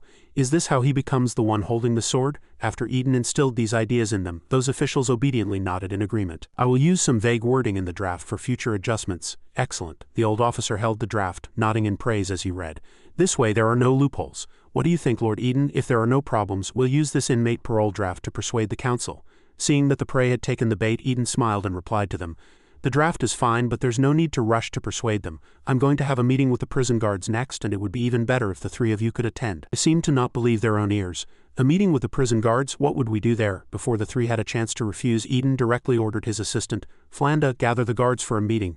Yes, at this time the guards outside the prison heard his order and were a little confused. Why a sudden meeting? I just saw Doc and Johnson come. It's definitely not good news. Soon they all gathered before him. Eden spoke. Thank you for your hard work, everyone. This is a long overdue meeting. The theme is to commend everyone for their brave fight during the prison riot. The guards were happy to hear this. Oh, so it's a commendation. That scared me. The guards happily whispered to each other. Is it a medal? I guess the prize is livestock, a guard next to them retorted. The prison doesn't have that much money. It's probably a party. Seeing everyone discussing, Eden explained, there are many opinions on how to reward you. I don't want to waste everyone's time with a survey, so let's keep it simple. From today on, all guards who participated in suppressing the riot will have their wages increased tenfold, from 10 gold coins per month to 100 gold coins per month. Hearing this news, the faces of the three men behind him turned pale, while the guards below threw their hands up and cheered. They never expected such a huge raise. Am I dreaming? Is this a dream? Somebody pinch me. Lord Eden, you're not joking with us, are you? The three men hadn't expected him to use the money to reward the guards. Oh, so Lord Eden was in a hurry to get money to reward the guards. He's so generous. It's amazing to work for a leader like this. The guards still couldn't believe their salaries could increase so much and kept asking, Lord Eden, how long will this salary last? After all, the prison's budget has always been tight. Even if it's just for 1 month, I'll be rich. That's almost my entire annual income. Seeing everyone so happy, he announced even more exciting news. Not for a month and not for a year, as long as I'm in charge and none of you resign. This tenfold wage will be permanent. As for the prison's budget, you don't need to worry. Your salaries are not being paid by the government. As he spoke, he pointed to the three men who were still looking dazed and lost, but by me, Mr. Doc, Mr. Rosen, and Mr. Johnson. The four of us will pay for it jointly. Hearing this, the crowd immediately cheered and thanked them in unison. Thank you, bosses, this is great. But when the three men heard this news, it was like a bolt from the blue. They were fuming with rage, their faces turning ashen. They rushed forward to Object, frantically pulling at his sleeve in a panic. Lord Eden, what does raising the guards' salaries have to do with us? Yes, this is too much. He just turned to them with a cold face and reasoned. Gentlemen, if you've forgotten that these guards fought to the death to clean up the mess for certain people, then rivers of blood would have flowed through Silver City by now. I'm giving you all an opportunity to show some class, otherwise the guards might start talking indiscriminately. There are only 90 guards left in the prison now. This expense shouldn't be a problem for you, right? Hearing his words, they had no recourse and could only force a smile and ask each other, 90 people, that's still manageable, right? The Inspector General scratched his head, looking a bit embarrassed. Strange, I remember Rose Prison having 1,000 guards, right? That's what Anthony's newspaper wrote. The reports on female guards will lose their heat soon enough. Employers will feel it's no longer fresh and the former guards will probably come back one by one. The prison can't just hire anyone. The financial officer thought this made sense and nodded repeatedly. Of course, Lord Eden. They will never have the chance to enter any of Silver City's government agencies again. Seeing that he seemed to agree, Eden was a little pleased. Well, you are Silver City's financial officer. I'd like to ask you a question. Can the salary increase for 90 guards be considered our gift? If it's a gift, shouldn't it be tax-exempt? Faced with this difficult question, the man was at a loss for what to do. Lord Eden, Silver City's taxes are managed by a commissioner from the Dragon Spine Empire. I can't interfere. Seeing that he wouldn't agree, Eden had to resort to tougher measures. Is that so? I wasn't aware that the Dragon Spine Empire also collected charitable donations from the slums. Who handles that money? Do we need to investigate further? The man didn't expect him to seize on his weakness so quickly and immediately agreed to his proposal. Lord Eden is right. The guards should focus on their work in the prison. Too many taxes will distract them. I will discuss it with the tax department and make this gift tax deductible. Seeing him say this, Eden was somewhat satisfied and turned to announce to the guards below, "Did everyone hear that? We must be good law-abiding citizens. From now on your total salary will be 100 gold coins, but remember to pay 5 gold coins in tax." Hearing this, the guards below immediately jumped for joy. Paying 5 gold coins in tax on 100 gold coins, by that calculation it wasn't just a 10-fold increase but closer to 20-fold. Oh, they were truly rich now. As the guards were celebrating, a woman in a wheelchair below suddenly burst into tears. "Wow!" she cried pitifully. "Lord Eden, the doctor said my leg injury is too severe, and I need to be in a wheelchair for 6 months to recover. If I force myself to move, it will worsen to the point of permanent disability. I know in my current condition, I can't be a guard anymore. I wonder if I'll have a chance to return to work at the prison in 6 months. Hearing her words, he suddenly remembered something. I almost forgot to announce one thing. The prison will establish a new department to coordinate with a bill that's about to be implemented. Simply put, the new department's job is to educate and reform the prisoners' minds, helping them integrate into society to work. If your legs are an inconvenience, why don't you go to that department first? The salary is the same as the other guards." She never expected to be able to stay at the prison and do a job she liked. The people around her congratulated her. "That's great, Lot can stay. And at 10 times the salary." "I told you it's more than 10 times." At this moment, Mandy and Faye were standing by, eavesdropping on everything. "It's just as you said, Mandy. One thing after another. Lord Eden is so busy he's forgotten all about seeing Veronica." Hearing this, Mandy showed a proud smile. "HMPH, what's so hard about finding something for him to do? When he's exhausted, mentally and physically, that's when we make our move. Are you ready?" Faye's face was full of excitement, as if she had made up her mind about the upcoming action. "I'm ready. Should I use a sack to cover his head or knockout drugs? Are you messing with me? Of course you use a succubus's special moves to bewitch him." Faye seemed a bit confused and asked, Bewitchment? I don't know how." Mandy was a little angry at the fool before her and couldn't help but grab the girl's clothes. "Are you kidding me? My moves were learned from a succubus. How can a succubus not know how to bewitch someone? Are you pulling my leg?" Faye explained fearfully. "Actually, the succubus school taught it, but the class was too boring and the comic books were more interesting. Class, today we will learn the succubus art of bewitchment." Faye found it too boring and took out a comic book to read in secret. "Like hell I'm studying this." At this moment Mandy was roaring inwardly, truly speechless at this idiot. "This is troublesome. How am I going to talk my way out of this boast?" Just as she was about to walk elsewhere, Flanda suddenly appeared out of nowhere and called out to her. "Mandy, there you are. What can I do for you, Block Chief?" "Well, as you know, the prison's policy is to encourage prisoner reform, allowing rioting inmates to be transferred to labor duty. We have a prisoner who has passed the ideological review and has requested to join your labor group." Mandy thought the Block Chief would bring someone decent for her to manage, but she never expected it to be Ophelia, the person she hated most in her life. Mandy went mad when she saw her walk in. Wait, what kind of ideological review did you do? Her motives are clearly impure." "I refuse." The Block Chief heard this and rejected her without hesitation. "Refusal denied. As per the Warden's instructions, all rioting inmates must strive to reform to reduce the threat to the prison. As long as a prisoner is willing to renounce violence, even laziness can be tolerated. I can confirm she no longer has any intention of rioting." Ophelia smiled at Mandy and said, "From now on I'll be working with you, group leader." And she herself felt like she was about to collapse. Oh my God, in a magnificent and ancient castle, Dolly was slowly savoring an apple. As she ate, she said, Melchina, it's been a whole afternoon and I still don't understand how you're not dead yet. The woman she had just mentioned was wearing a mysterious mask and gloves, preparing to do something. I picked up the knife on the floor. Sorry to disappoint you, Lady Dolly. The warden has already sent my case file to the Dragon Spine Empire. I'm afraid I won't be dying. Hearing her words, Dolly frowned in displeasure. Suddenly she burst out laughing as if possessed. So that's how it is? To think of such a method to save yourself, you're truly disgusting. While dissecting the body of the girl on the table, she answered, Dolly, you've never been a high-ranking minister. Of course you wouldn't look at things from a national perspective. As she spoke, she reached into the poor girl's corpse and pulled out something that looked terrifying. It was those insects with blood constantly flowing from their heads. The Empire will probably be furious when they receive the letter to abolish the death penalty. The thought of the expression on his face, wanting to write it but unable to kill me, just brightens my mood. This madwoman looked at the insects struggling in agony on the ground and laughed like a lunatic. Ha ha. Dolly looked at these disgusting insects, also feeling a bit creeped out. What are these disgusting bugs? This wasn't in the human modification curriculum. This is a specialty of the Forbidden Land, zombie bugs. Parasitic creatures that are immune to all poisons, even the prosperity potion. They live in the swamps within the Forbidden Land. The swamps of the Forbidden Land are not ordinary mud but refined prosperity potion poison. If you misstep and fall in, your skin will begin to rot, and you'll grow 3 heads, 6 arms, 7 hands, and 8 feet. At the same time, your struggling will attract the attention of the zombie bugs.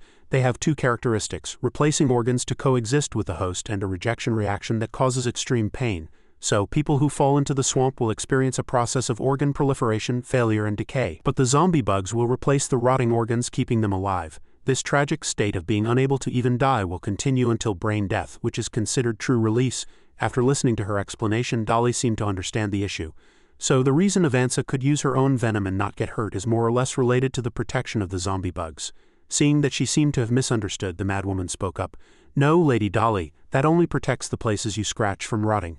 Avanza doesn't need any protection at all. She looked at the poor woman on the bed and continued. Because she's not human at all. You're not an expert in human modification, so you can't understand the beauty of her body. If this thing were placed in someone else, the chances of survival would be slim.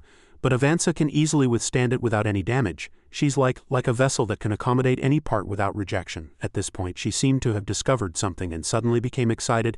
It's like a vessel meticulously carved by the Creator, capable of holding mountains and rivers. I wonder if you'd be willing to give me a chance. Just tonight I can make Avanza even stronger. Hearing her words, Dolly suddenly burst out laughing. Haha, you still want to break out of prison, Melchina? Do you not know what situation you're in?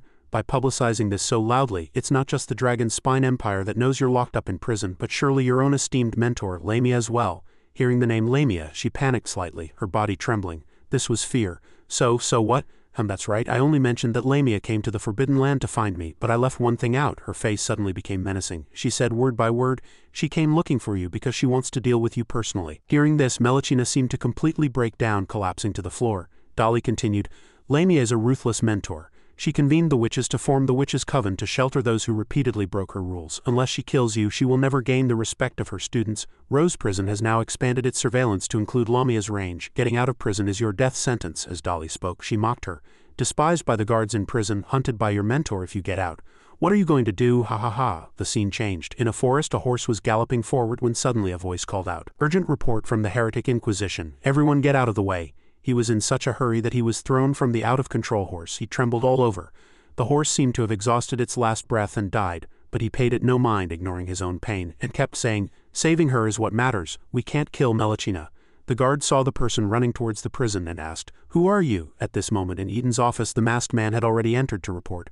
Lord Eden, I am a messenger from the Heretic Inquisition. I've come this time to report our verdict on Melchina. He respectfully presented the letter. Melchina holds significant strategic importance for the Dragon Spine Empire, and cannot be executed. This is the verdict. After reading the verdict he handed over, Eden's face darkened, seemingly very dissatisfied with the result. Are you mistaken? If this she-devil lives, it will cause public outrage. How would he know? He was just a messenger. This verdict was personally handled by the head of the Heretic Inquisition. There can be no mistake. In addition, he directly took out an envelope meticulously sealed with a tiger pattern. There's also a letter inside which the third prince of the Dragon Spine Empire asked me to deliver to you. Hearing this name, Eden found it somewhat familiar. The third prince, I have some impression of him. The previous Eden had been the third prince's swordsmanship teacher. After practicing his sword, the prince was exhausted and out of breath. He panted and said, Lord Garrett, your consent is too vague. He only remembered that after the third prince said one sentence, Eden felt terrified and never saw him again. He was a little curious and slowly opened the prince's letter. It read, Eden, it's been a long time. I am already aware that Melachina is imprisoned in Rose Prison and have participated in the Heretic Inquisition's judgment. Given the Heretic Inquisition's experienced style, they probably won't explain the logic of the verdict in too much detail. Therefore, I feel it is necessary to write another letter to explain it clearly. There is only one reason I have exempted Melachina from the death penalty. She is the only one who has ever delved deep into the Forbidden Land and successfully escaped. You may only see the Forbidden Land as a potential danger that could trigger the second world-ending war on the File continent. In fact, the Dragon Spine Empire's obsession with the Forbidden Land has a deeper reason. The Dragon Spine was previously just a border duchy of the Takloi Empire.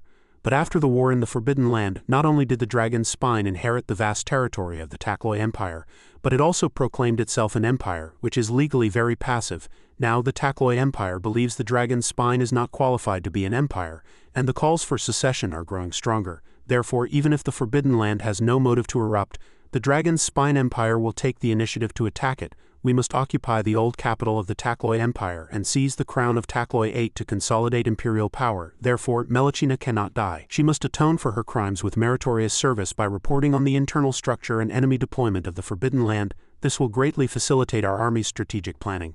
From PJ's Continental Travels. The Dragonborn are members of the Dragon Spine Empire's royal family. Note that Dragonborn here refers to giant beasts that can transform and fly. A Dragonborn who cannot transform into a flying dragon regardless of direct blood lineage will not be recognized by the royal family. It is said that retired old Dragonborn often live in seclusion among the populace, seeking pleasure.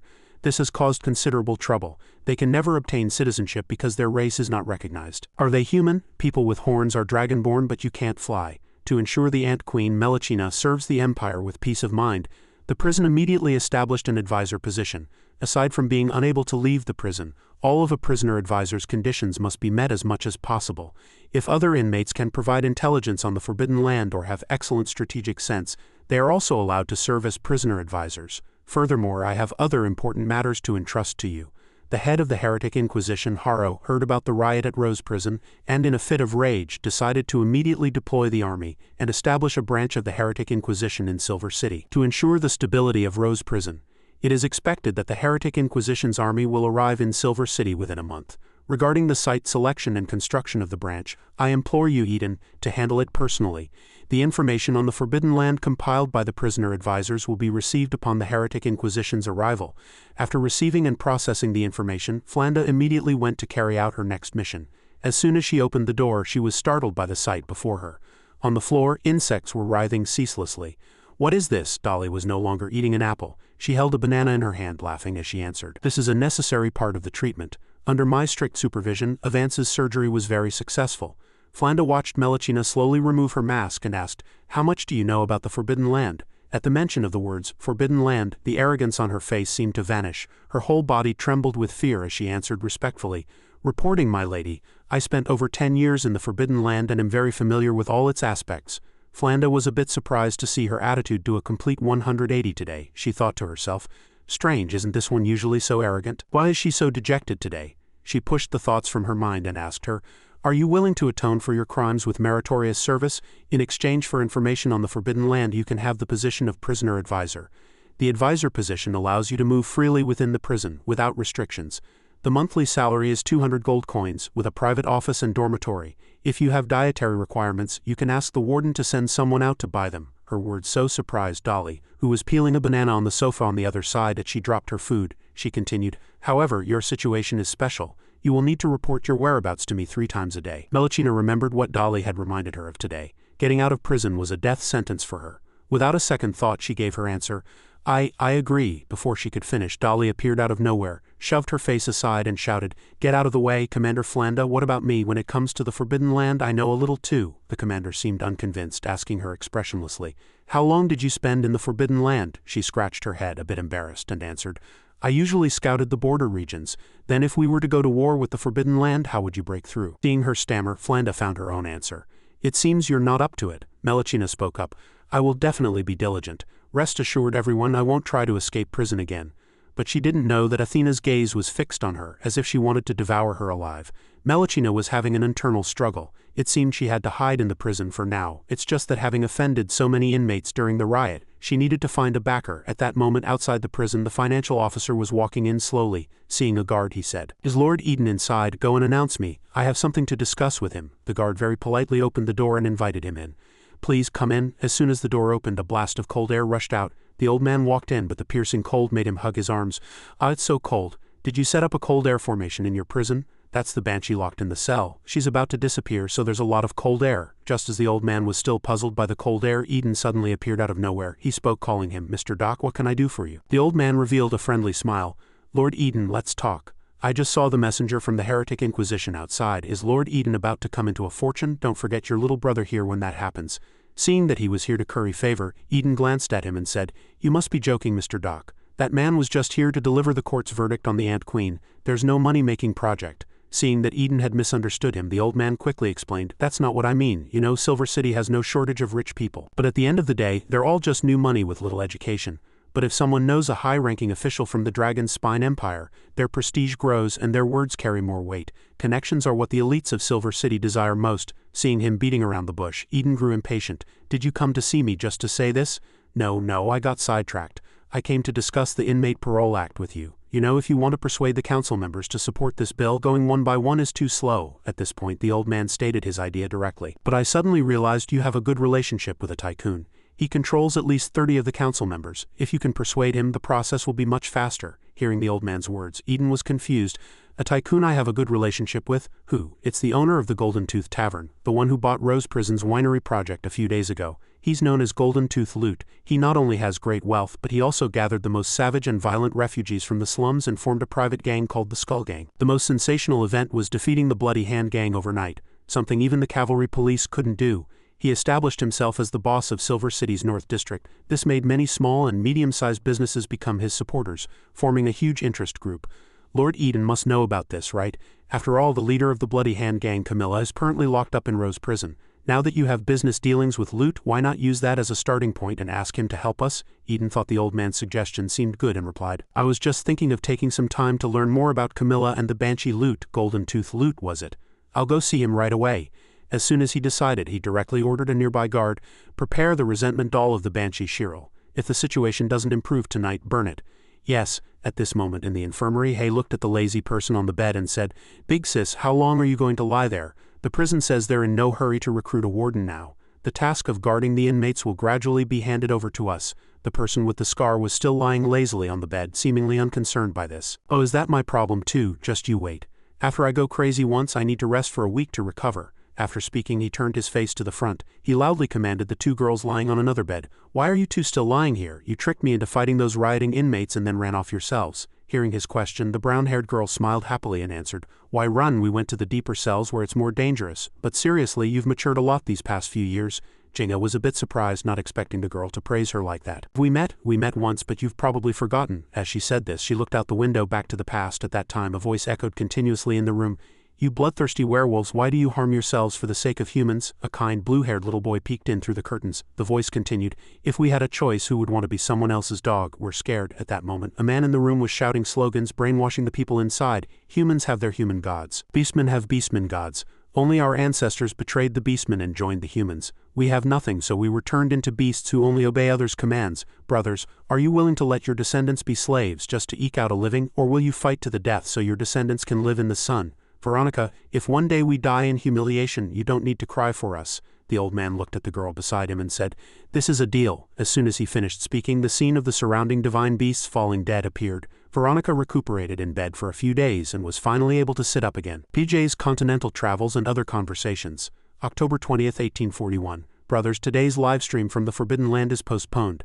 The reason is a bit hard to explain. As for why my butt has been hurting recently, it might be a hallucination. It's said that the closer you get to the Forbidden Land, the more easily you fall into a state of hallucination.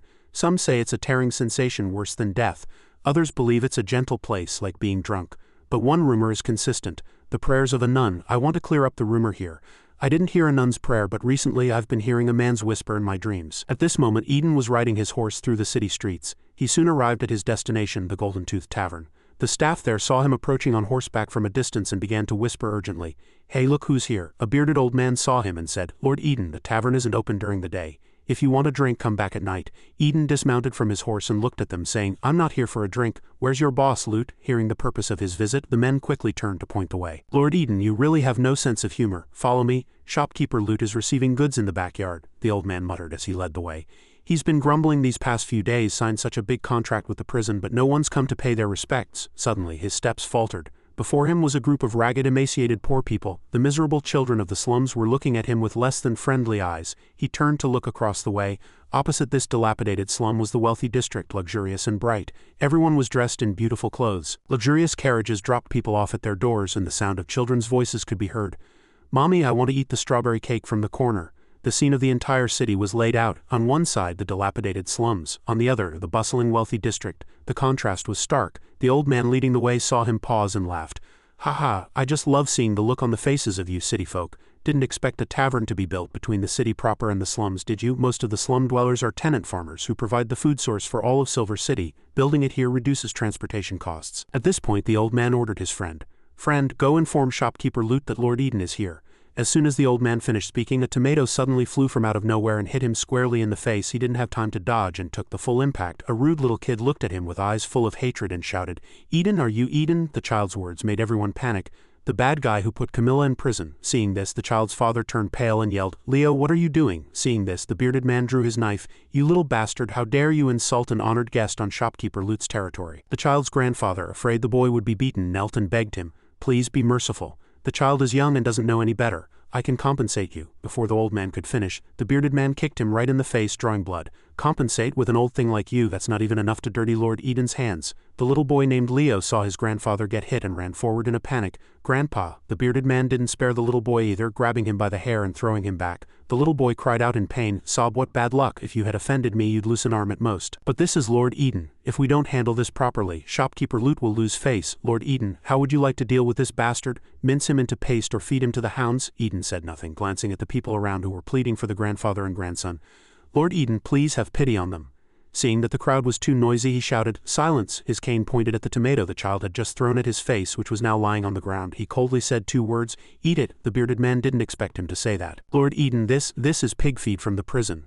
I want you to eat it." The bearded man viciously pushed the poor little boy to the ground. "Do as he says, eat it." With a dark expression, Eden watched the poor little boy kneeling on the ground, gnawing on the tomato. "Today's matter won't end so easily.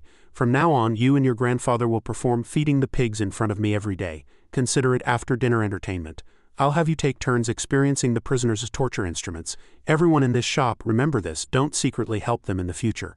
It'll just cause trouble for me." Hearing this, a few of the tavern's employees thought he was serious and laughed gloatingly. "Haha, as expected of a city person. Such a high-class form of torture. You've really opened my eyes. Let's do as Lord Eden says." Seeing this, the surrounding residents said indignantly, "How disappointing. It seems the hero everyone talks about is no different from this person. The higher the status, the more brutal."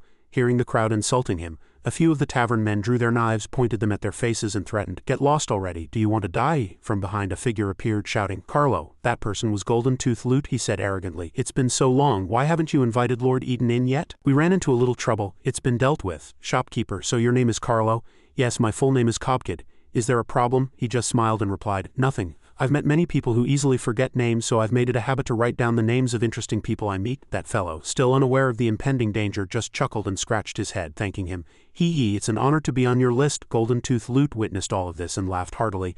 "That scene just now was truly surprising, Lord Eden. I say you're an inquisitor who despises evil, yet you're so cruel to the poor." He frowned and said to him with a hint of reproach, "You've built your business up to this point, haven't you learned how to leave a good impression? In front of the public we must behave well and create a good image for them. That way, if you want to deal with those who displease you, the public will immediately stand up to protect you." Golden Tooth Lute listened to his teachings and nodded repeatedly in praise.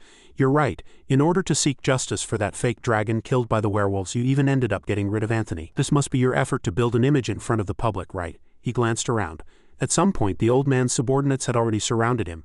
They were all in a stance, ready to strike at any moment. He just smiled slightly and replied, "No, if Anthony had told me the fake dragon and his son were coming to visit, this matter would have ended long ago. Unfortunately, he didn't know the rules and directly sent bounty hunters to assassinate me. Is that the attitude of someone asking for help? Since he has no face, I'll help him get some." Golden Tooth Lute revealed his golden tooth and laughed like a madman. "That's right, the law is the law and rules are rules. Did you know, after hearing about Anthony's death, I was worried I had been too hasty in signing the contract with you. Now it seems if I hadn't established a cooperative relationship with you sooner, I would have lost out big time." After speaking, he turned to his men and said, "Don't get the wrong idea, this is our guest. Next is PJ's Continental Travels column, Gangland Uncovered. The gangs in the slums have a tough time after being exploited by the market. It's hard for the poor to profit. Among the city's gangs, if you act rashly without understanding the other party's connections, you must be careful. You'll be cursed at until you buy life insurance. The underworld of the Dragon's Spine Empire is formless and imperceptible, but that doesn't mean it doesn't exist. If I had to describe it, it's like you've been squatting on the toilet for 2 hours and are just about to stand up." Golden Tooth Lute turned and walked towards his room, saying as he went, "You don't know what the slums were like 10 years ago. Back then I heard Silver City was full of mithril, and you could get rich by being a miner for a few years. But when I got here I found that apart from a dilapidated mithril mine, this place was a barren wasteland. Taking a bite of dry rations was like having a mouthful of sand. And that's not all. There were too many hungry people. If you didn't spit out the sand in your mouth cleanly, you might end up eating a knife. But look now, not only have I established a firm foothold here," he boasted confidently, continuing, "even the small and medium-sized businesses in the city have to pay me protection fees. There are very few people in either the legal or illegal worlds who can threaten me now. Now I need one more thing, something that will make those big companies in Silver City bow down to me. This is why I took on the Rose Prison Winery project. I want to use the gimmick of prisoner-brewed wine to open up the market in the Dragon's Spine Empire." His mood had improved a lot by this point. He continued to paint a picture of his future blueprint. Just think, a small border town that can produce a luxury item sought after by the Dragon's Spine Empire. That's something those big corporations can't do. By then everyone will see clearly who the real boss of Silver City is. Ha ha. After hearing his words, he seemed to know this was the best time to achieve his own goal.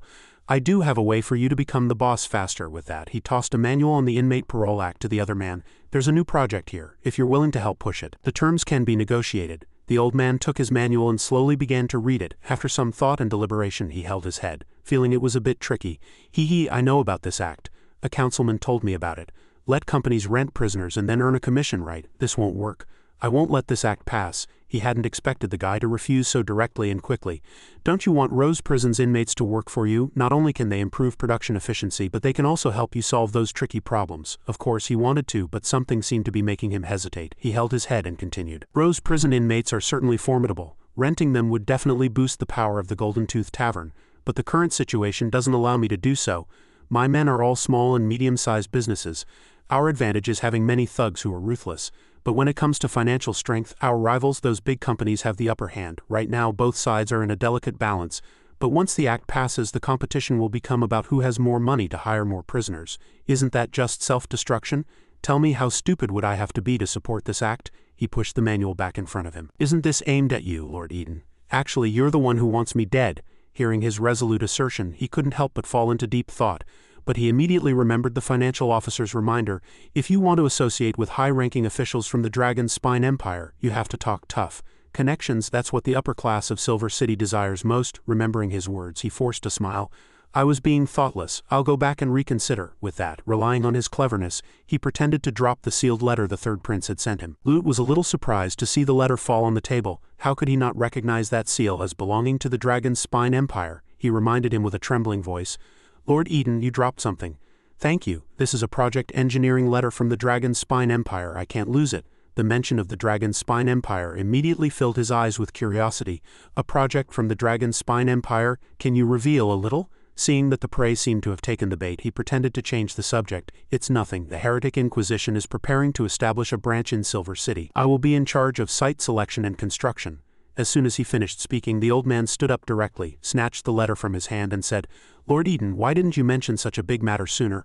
I think your act can still be pushed through. As long as you're willing to build the Heretic Inquisition branch opposite my tavern, I'm even confident the act will pass within 3 days. Hearing his condition, he hesitated a little. "Opposite the tavern? That's not impossible. The Heretic Inquisition is coming for the Forbidden Land, and in all of Silver City, only this slum is closest to the Forbidden Land." Hearing Eden's words, his heart blossomed with joy. He raised his wineglass.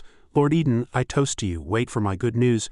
I appreciate the sentiment, but I'm allergic to alcohol." Back at Rose Prison, a loud shout suddenly rang out. "What?" the woman leaning on a cane said in a tone of disbelief. "Eden, you haven't left the house in 800 years and you're not staying in the prison?" I went to the slums today." She couldn't believe her ears, still not believing he could leave the prison. "That's a coincidence. I just came back from the slums and didn't run into you. I've come to visit a prisoner." The guard heard her and asked, "Which inmate are you looking for?" At this moment, Eden was on his way back and suddenly bumped into someone. "Ouch!" The other person clutched their arm in pain and said, "You really need to watch where you're going. Sorry, I'm a bit..." Suddenly, he felt the person opposite him looked familiar and asked with a smile, "You look familiar, are you B?" That person was very surprised to see him here as well. "Ah, Lord Eden." He remembered the past again when a young man was kneeling before him. The young man was bare-chested and looked pitiful. "Lord Eden, there's an innocent prisoner in your prison. I'm willing to testify," he cried loudly, looking at him with a pitiful expression. "I'm sorry, I know I was wrong." Seeing that he was very different from before, he felt a bit unaccustomed and asked, "Why are you dressed like a cultist and in the slums? Shouldn't you be locked up in prison?" "It's a long story. I was imprisoned in Thorn Prison because I was an accomplice of the fake dragon. Because I confessed and cooperated in identifying the real culprit, I received a reduced sentence not long after. But even in prison I couldn't find peace. I feel like this society has a disease. Why can some people have absolute power while others are as lowly as ants? Is it just because of the rules? The more you understand society, the more. But rules are also created by people. Their purpose is to serve people. So how did they gradually come to treat people as slaves, dividing them into ranks? Everyone is clearly the same. I tossed and turned in prison, unable to sleep at night, and finally figured out the answer. The original intention. Everyone has forgotten the original intention. I immediately thought of the statue of the three covenants I saw in Rose Prison. It was he who first resolved the divisions between different races, uniting everyone to fight against the evil gods of the Forbidden Land. Such a person has not been worshipped or inherited, and I instantly realized, staying in prison won't change anything. I must do something. I used all my assets to bribe the Bishop of Thorn Prison and completed the procedures for my release. At this point he pointed to the clothes he was wearing. Putting on these clothes I founded the Three Covenants sect, believing in the Lord of the Three Covenants, advocating fairness and promoting universal love. This is the truth of harmony for all things. At this point the crowd behind him excitedly shouted slogans non-stop. "Three Covenants," he continued, a little embarrassed, "but because I lack funds I can currently only develop followers in the slums." Seeing that he was doing well, he sighed and continued to encourage him, "Then keep up the good work. I'm preparing to look into Camilla's case. Do your followers in the slums know the inside story?" At this moment, Kay was face to face with Camilla in a cell. "We had an agreement. Now is the time for you to honor our pact. As long as I help you turn the members of the Bloody Hand Gang into bounty hunters to avoid being purged by the government, you must give me that pure-blooded dragon's child, the treasure your father left behind, one of the 12 Order artifacts, the Wing of the Wordless. I'm really looking forward to it." More than 20 years ago, a sensational event occurred in the slums.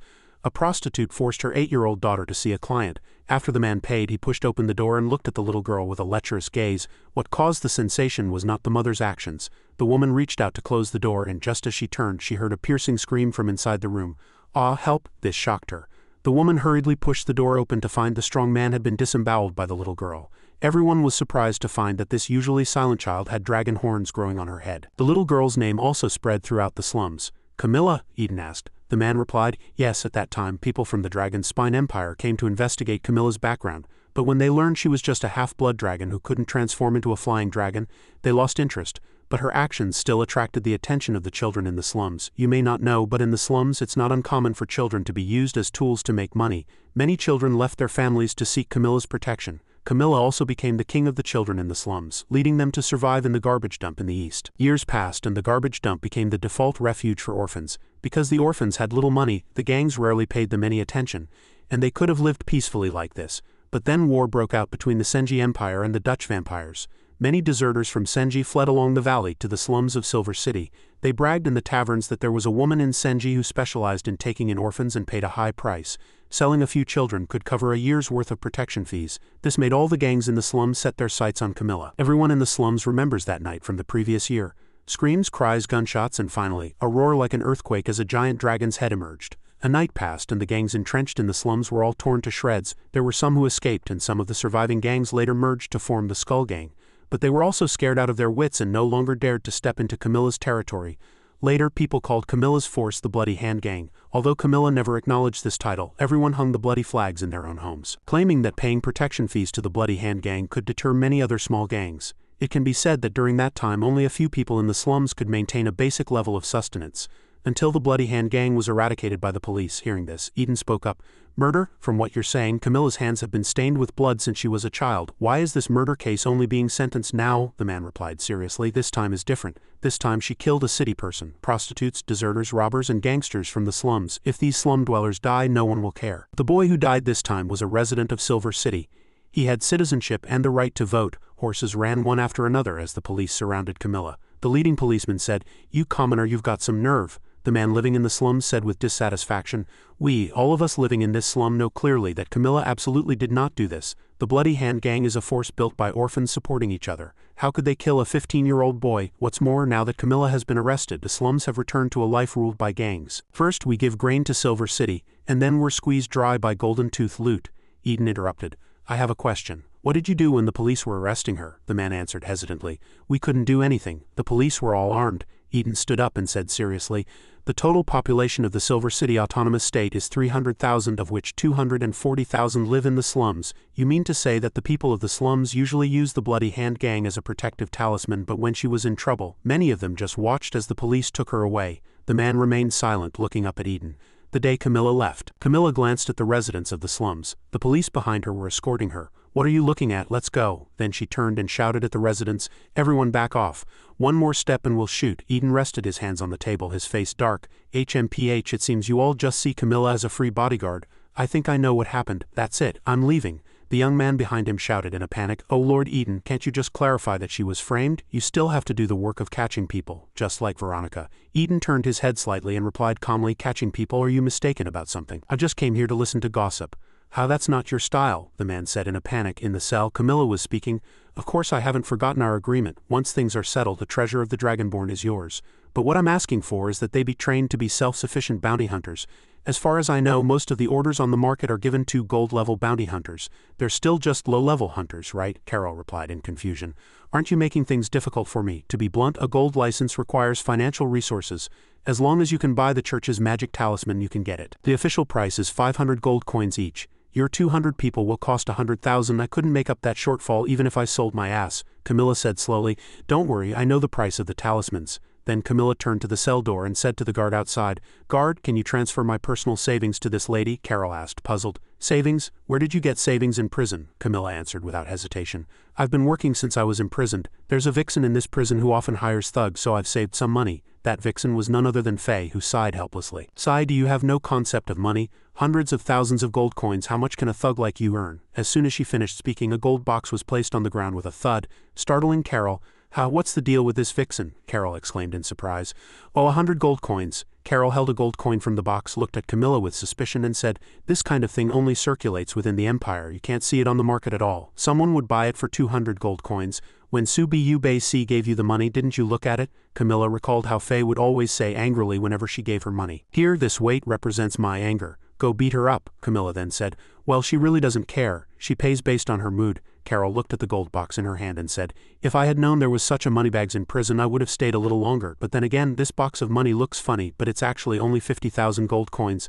I want to get all your people gold hunter licenses, and there's still a 50,000 gold coin shortfall. Camilla crossed her arms in front of her chest and said dejectedly, Then this is the only way I can make money. Dolly replied with a smile. Then I can only look to you. Now only the warden is taking orders. Outside, the prisoners were digging soil with all their might. Jorara's shout was very loud. Stop digging, stop digging. Jorara covered her nose and shouted, This soil has no nutrients at all. Is it for burying your own shoddy project? Go to the toilet and transport manure. Transport the manure to the fermentation tank. A person also covered their nose and said to her, Little Captain, the fermentation tank we dug is a bit big and we don't have anything on hand to cover it. How do we seal the fermentation tank? Another two people were constantly pouring something that looked like manure into the pit. I said tiredly, It's almost done, right, Captain Jolite? Another person said helplessly, I really can't stand it anymore. Let's take a break. The person called Captain Jolite was still tightly holding several loaves of bread and said calmly, It's just a little smell. You're all criminals who murder and commit arson. Don't complain. It's almost done. Just finish filling it. After speaking, he very naturally put a piece of bread to his mouth and ate it. But in the next second, a half-eaten loaf of bread slipped from his hand. The other two people looked at Jolite with concern. Jolite's face changed instantly. He ignored the two girls' dissuasion and bent down to pick up the half-loaf of bread. Is it really necessary? Captain Jolite stopped his hand. The warden really doesn't lack this little bit of food. Jolite rolled his eyes and said angrily, Wasting food is shameful. It's a good deal. He ignored the other two's obstruction and picked up the piece of bread. Jorara and the others who saw this scene couldn't help but feel nauseous. She trembled and said, Fill the fermentation tank first and cover the smell. Yes, from behind, Ophelia came over and called out to Captain Jorara. Ophelia had a look of excitement, happiness and respect as she said, Do you know my captain? Where did Captain Mandy go? I haven't seen her today. Jorara scratched her ears and hair and said helplessly, I don't know, it's so annoying. There are so many labor captains. One butcher patient Jinga is snoring on the hospital bed, one is taking care of a patient, that's Anya, one is missing, that person is Mandy, and one is eating shit, none other than Jolie, Jorara scolded loudly. All the work is pushed onto me. I'm so young and I'm being bullied. You're just playing around like this, right? As soon as she finished speaking, Jorara, in the astonished gazes of the other two, lay down on the ground on all fours, her legs crossed in a very leisurely posture. Hee, I'm dead, I can't hear anything. Even if you try to coax me with honey-drizzled bread, I won't wake up. But it wasn't long before a handcart full of manure came to a sudden stop in front of Jorara's head, splashing manure everywhere. The person said in a panic, "Really, why are you lying in the middle of the road? I almost ran you over." The manure splashed on her face, causing Jorara to jump up and scream. "Ah," Ophelia stroked her snake hair and said calmly, "Just because you don't know doesn't mean you have to get angry. You brought it on yourself." She smiled slyly and said, "Naughty little captain, do you really think you can hide?" Then Ophelia used snake heat sensing to perceive the temperature of her surroundings. Meanwhile, outside the prison dormitory, Mandy and Faye were hiding in the bushes. All magic is about using spiritual power to find the elemental particles in the air, fire particles, lightning particles, storm particles. And what you need to find are desire particles, using your mana to condense them into the runes passed down from ancient times. Completing this step means the gun chamber is loaded with gunpowder. All you have to do is pull the trigger. As Mandy finished speaking, she traced a heart-shaped pattern in front of her with her finger and pink smoke dispersed. Faye vomited on the spot, but Mandy remained calm and said, "It's right to vomit. Ordinary spells only work on the opposite sex. Same-sex people who drink it are just like drinking alcohol. Although there are more advanced spell control techniques, after experiencing the riot, the prison has made the collar's seal even tighter. I can only cast the most basic ones, you see." As Mandy spoke, she pointed to her own neck. There were red marks there that glowed like embers. Faye covered her mouth and said, "Okay." Then she stretched out her hands, concentrated her mind to cast a spell to find desire particles, condensed the desire particles and fired. As she spoke, she drew a line in the air and pink smoke appeared again, and Faye once again vomited violently. "Ah, why am I still the one vomiting?" Mandy said helplessly. "Should I praise you for being smart or say you're stupid? The rune you condensed is wrong. You accidentally used another spell from the spell system, empathy. Simply put, it's about exploding with charm towards others. You cast a charm on me, so of course you're the one who vomits. That's right, you don't know how to bewitch. So I can cast a bewitchment on you. Although I'll vomit within the range, it's worth it to help you get eaten. By the way, what did you eat today? Why does your vomit smell so fishy?" Mandy asked, looking at Faye, who was covered in vomit. Faye replied out of breath, "Steamed salted fish." Mandy brushed her hair back and continued, "At least try to control it. You're covered in it, it almost splashed on me." As soon as she finished speaking, Mandy looked up. She saw Ophelia standing there looking at the two of them with a cold gaze. Faye immediately sobered up from her daze. Ophelia's tail whipped through the bushes as she rushed over, angrily grabbing Faye by the neck and scolding, "You stinking homewrecker, I'll kill you." The snakes opened their mouths, creating small light orbs ready to be fired. Faye panicked blankly. Cough cough, empathy spell. Mandy watched in surprise as Faye cast the spell, but then Faye once again vomited violently. Ophelia turned her head, her terrifying eyes fixed on Mandy. Being stared at like that, Mandy said in a panic, You calm down or I'll report you and have you locked up." As soon as she finished speaking, Ophelia rushed over and pinned Mandy to the ground. Ophelia pouted, wanting to kiss Mandy, while she screamed in fear, "Miss Faye, come save me." Faye was so scared her tears were streaming down, but when she remembered the scene of Ophelia rushing over to choke her just now, Faye became even more scared and ran away. "It's too scary," sobbing. She left Mandy behind. Facing Ophelia's greedy eyes, she was helpless. Mandy was entangled by Ophelia. She helplessly shouted in Faye's direction, "Kid, I'll teach you the art of bewitchment. I bet my dignity on it, I'll help you get eaten." At such a critical moment you actually... Faye lay on the ground and said in a panic, "She's too scary." Sobbing, "I can't tolerate betrayal the most." A light flashed in Mandy's eyes. She grinned and said, "Since you don't care about friendship, don't blame me for being ruthless." Mandy curled up and said, "The person called a fool," then aimed her feet at Faye. Being able to turn any part into a launcher is a basic skill. Empathy spell. The spell hit Faye, stunning her for a few seconds. Then she trembled and looked back in fear. Ophelia had let go of Mandy and was now chasing Faye, constantly praising her. "Sister, you're so delicious." This scared Faye so much that she fled in terror. "Help, murder." Mandy covered her mouth to prevent herself from vomiting. She said angrily, "This is the fate of a traitor, enjoy it." Faye slammed on the brakes, then circled behind a tree, trying to avoid Ophelia's sight. However, Ophelia kept chasing, and Faye said aggrievedly, "How could you do this? This has nothing to do with me." As she spoke, Faye slipped behind Mandy and shouted, "Empathy spell." Mandy was startled and glanced at Faye out of the corner of her eye. "Interesting. A little bird actually wants to play with me." "Empathy spell." Mandy pointed in Faye's direction. Ophelia looked at Faye with infatuation, leaving the girl at a loss. "Empathy spell." Faye cast the spell on Mandy again, causing Ophelia to turn to her again. Along the way, Ophelia kept chasing while Mandy and Faye kept casting spells. "Empathy spell." Then they kept vomiting. "Empathy spell," Faye said out of breath. "Silent spell." Mandy interrupted her, then threw a shoe directly at Faye's face, making Faye cry out, "You're cheating." Mandy became smug. "Ha ha ha, you want to fight me? A rookie like you is still far from it." As soon as she finished speaking, Mandy accidentally stepped on a rock. She clutched her foot and cried out in pain. Aye. When Faye saw this, she sped up and ran over. She jumped up smugly and said, "The winner is me, you." But then Faye was tripped by Mandy's tail. She fell flat on her face. Mandy said smugly, "You're celebrating too early. Even with my mana sealed and limited, I can still teach a rookie like you a lesson until you lose control." As Mandy spoke, she used her tail to whip Faye and Ophelia again. She looked at her tail with desire in her eyes and said, "Welcome to Mandy's secret garden, specializing in taming little brats." Faye was swept into Mandy's tail. She couldn't help but fumble around looking for a way out. "Sob, let me out," Mandy replied very calmly. "Struggle. The air in the secret garden is very thin. The more you struggle, the weaker you'll become, the stronger the sense of suffocation, and the hotter the environment." Faye sat there powerlessly, panting and extremely tired. There was nowhere to hide from the hare's attack, Mandy said. Immediately after, the hair from all directions started to move surrounding Faye. They directly hit Faye's back, making her scream. "Ah!" Outside, Mandy's voice came in. "The complex angles of caressing are my deepest understanding of human sensitivity. Even the purest saint under such continuous attacks will come to recognize the fact that she is a slut. Not to mention you're a succubus without desires." Faye lay in a pile of hair crying silently. Sobbing, a succubus's sensitivity is 100 times that of a human. Countless strands of hair were aimed at Faye, making her very panicked. The hair kept poking Faye's body, making her scream.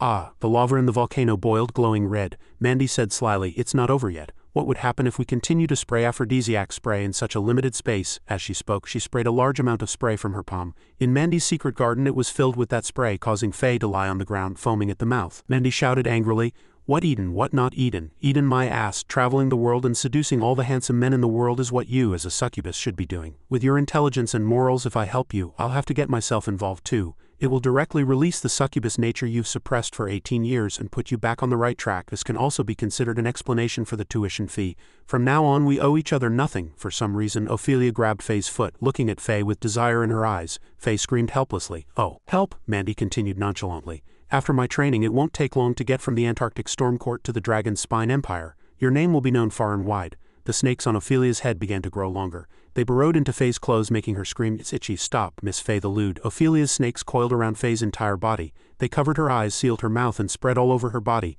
Back to 4 months ago, in the courtyard, there were hundreds of masked men all locked in chains. A woman from above said, "Are you satisfied, Faye? These are original handsome men I've collected from all over the empire, a total of 365 as sacrifices for your coming-of-age ceremony." The person who said these words was none other than the succubus Queen Lilith the 23rd, Lucy. The maid behind her said in a panic, "Your Majesty, Miss Faye is already engaged. It's not good to do this before the wedding." Lucy immediately shooed her away impatiently.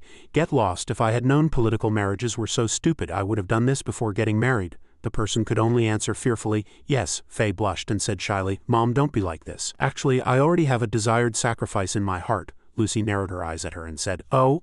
It's been 4 years and you still haven't forgotten him." Faye was a little at a loss by her mother's sudden question. How did Mom know? Ever since that inquisitor named Eden appeared, you've been running to the Inquisition office every few days. Besides being a man, what is it about him that has my daughter so fascinated?" Lucy rested her hands on the railing. Being asked so suddenly, Faye was a little surprised. "Well, since you've already guessed, I'll be direct. I don't want to be like my mother and have regrets in my heart." Lucy listened quietly to her daughter. "I know my responsibility. In the future, if I inherit the Lilith family, I will have to step into the political vortex of the Dragon's Spine Empire," Faye said seriously. "I will be an enemy of the Heretic Inquisition, an enemy of the secular world. All my energy will be spent on protecting the succubi. I'll have to consider the bigger picture in everything I do. I will lose my freedom because of it. I've already prepared myself to bear this responsibility, but I can't help but feel an emptiness in my heart." As Faye spoke, she turned to Lucy, whose eyes were brimming with tears, and said, "If I am still at an age where I can be free, yet I've never once gone wild for the spark in my heart, I will be very disappointed in myself in the future." After Faye said this, a comfortable silence fell between them. Finally, Lucy smiled gently and said, "If you leave for Silver City now, I still have time to cancel the engagement." Hearing this, Faye was ecstatic and said, "Really? Thank you, Mom." She hugged her mother's leg happily like a child, but then asked, "Won't canceling the engagement cause a lot of trouble?" Lucy didn't care in the slightest, replying gently, "You are my daughter. I am willing to be an enemy of the entire world for you. But can you pass the test of desire?" Back in the present, Faye's hand was tightly wrapped by a snake, and other snakes crawled all over her body, making her face flush red. Lucy's voice echoed in her mind. "Desire is a succubus's weakness. Many succubi have fantasized about experiencing love in a human body." Ophelia had already closed in on Faye's body. The voice continued, "But they couldn't resist the temptation along the way, tasted the forbidden fruit and indulged in it, unable to break free. When cheap desire becomes readily available, the love you yearn for becomes unattainable." Lucy gently leaned down and said to Faye, For a succubus, the chance to experience a human-like heart-fluttering moment and create a precious memory comes only once. Faye was at her limit, her hands beginning to tremble. Ophelia looked at the girl happily and said, "You're being so cautious, it's making things difficult for me. But it's okay, I've already learned an exquisite pressure point massage technique." Ophelia raised her hand, her expression sinking. Faye was already exhausted, able to do nothing but lie there, panting heavily. Ophelia struck the center of Faye's chest and a flash of light appeared. Faye's body felt as if it had fallen into water, slowly sinking. Faye could only clutch her head and scream. "Ah!" Ophelia exhaled and said, "This is just the beginning. Next, I'll use my improved pressure point massage to make you open up completely." As she spoke, she and the snakes lunged forward, poking at Faye's sensitive body. The continuous stimulation made Faye hug herself in pain. The snakes revealed their sharp fangs, and as they lunged, Faye covered her face and cried, "Sob, sob!" Ophelia pulled back her hand and aimed it at Faye. She thrust her enlarged hand directly at the petite Faye, making her scream in pain. "Ah!" Ophelia grinned, and her fingers shrank again. "How was that? Do you understand the taste of pleasure now?" Faye trembled all over, struggling to breathe, but unexpectedly she grinned in the next second and said, "Is that all you've got?" Ophelia's eyes widened in surprise. "Impossible. Why are you still so calm?" Faye propped herself up on her elbows and answered with a tremor in her voice. "Did you think I was just playing with those little toys for fun?" Faye said firmly. "For the wildest ambition of my youth to be able to savor that delicious anticipation 100%, I underwent a demonic training regimen that ordinary people couldn't imagine. I have now overcome the weakness of the succubus race. I am perfect." As she spoke, she leapt up, stunning Ophelia. "What?" Faye pressed her hands on both sides of Ophelia's waist. Before she could react, Faye sent a jolt of electricity through her, making Ophelia tremble in pain. "It's not over yet," Faye said. Her hands roamed over Ophelia's waist. "Tell me who's the rookie now." The volcano erupted with a large amount of lava. Ophelia arched her back and screamed. "Ah!" Outside, Mandy was bewildered. "What's going on?" Ophelia was ejected from her tail, landing with a thud right in front of Mandy. Seeing this, she taunted, "You couldn't even handle the first move. Is this all Ophelia's got?" Faye grabbed the fur of Mandy's tail and said firmly, "Think clearly.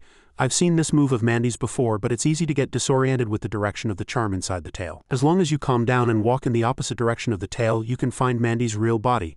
Faye gripped the fur of Mandy's tail, which immediately stood on end, catching Mandy's attention. "Don't underestimate me, you damn vixen." She put her hands together and charged forward. She shouted, "I am Faye of the Lilith family." Mandy was startled and looked back in a panic. "Oh!" A ray of light pierced through Mandy's tail. The girl clutched her rear and jumped up in pain, her tail immediately shrinking back to its original form. The fur on Mandy's tail was a mess from being burned. She knelt on the ground, clutching her tail and crying out in pain. "Ouch!" Faye looked back and taunted, "Did you think I, Faye, was easy to bully? This is your lesson." A few seconds after her cool moment, Faye returned to her silly self and ran away in a panic. "Oh!" Mandy, still kneeling on the ground in pain, shouted after her, "Where are you going? Come back." Though she was trembling all over, Mandy still put on a brave face. "Now I'm going to get serious. If I don't beat you black and blue, you can count yourself lucky." Mandy was completely unaware that Ophelia was walking towards her with a satisfied expression. "I want to try again." Back outside, everyone was digging with all their might. Poor Jorara was constantly splashing water on her face, crying her eyes out, "Sob, sob. See if I'm still dirty. Do I still smell?" But Jolite replied frankly, "Why bother? Do you need to be sparkling clean in this environment? Everyone stick close to me."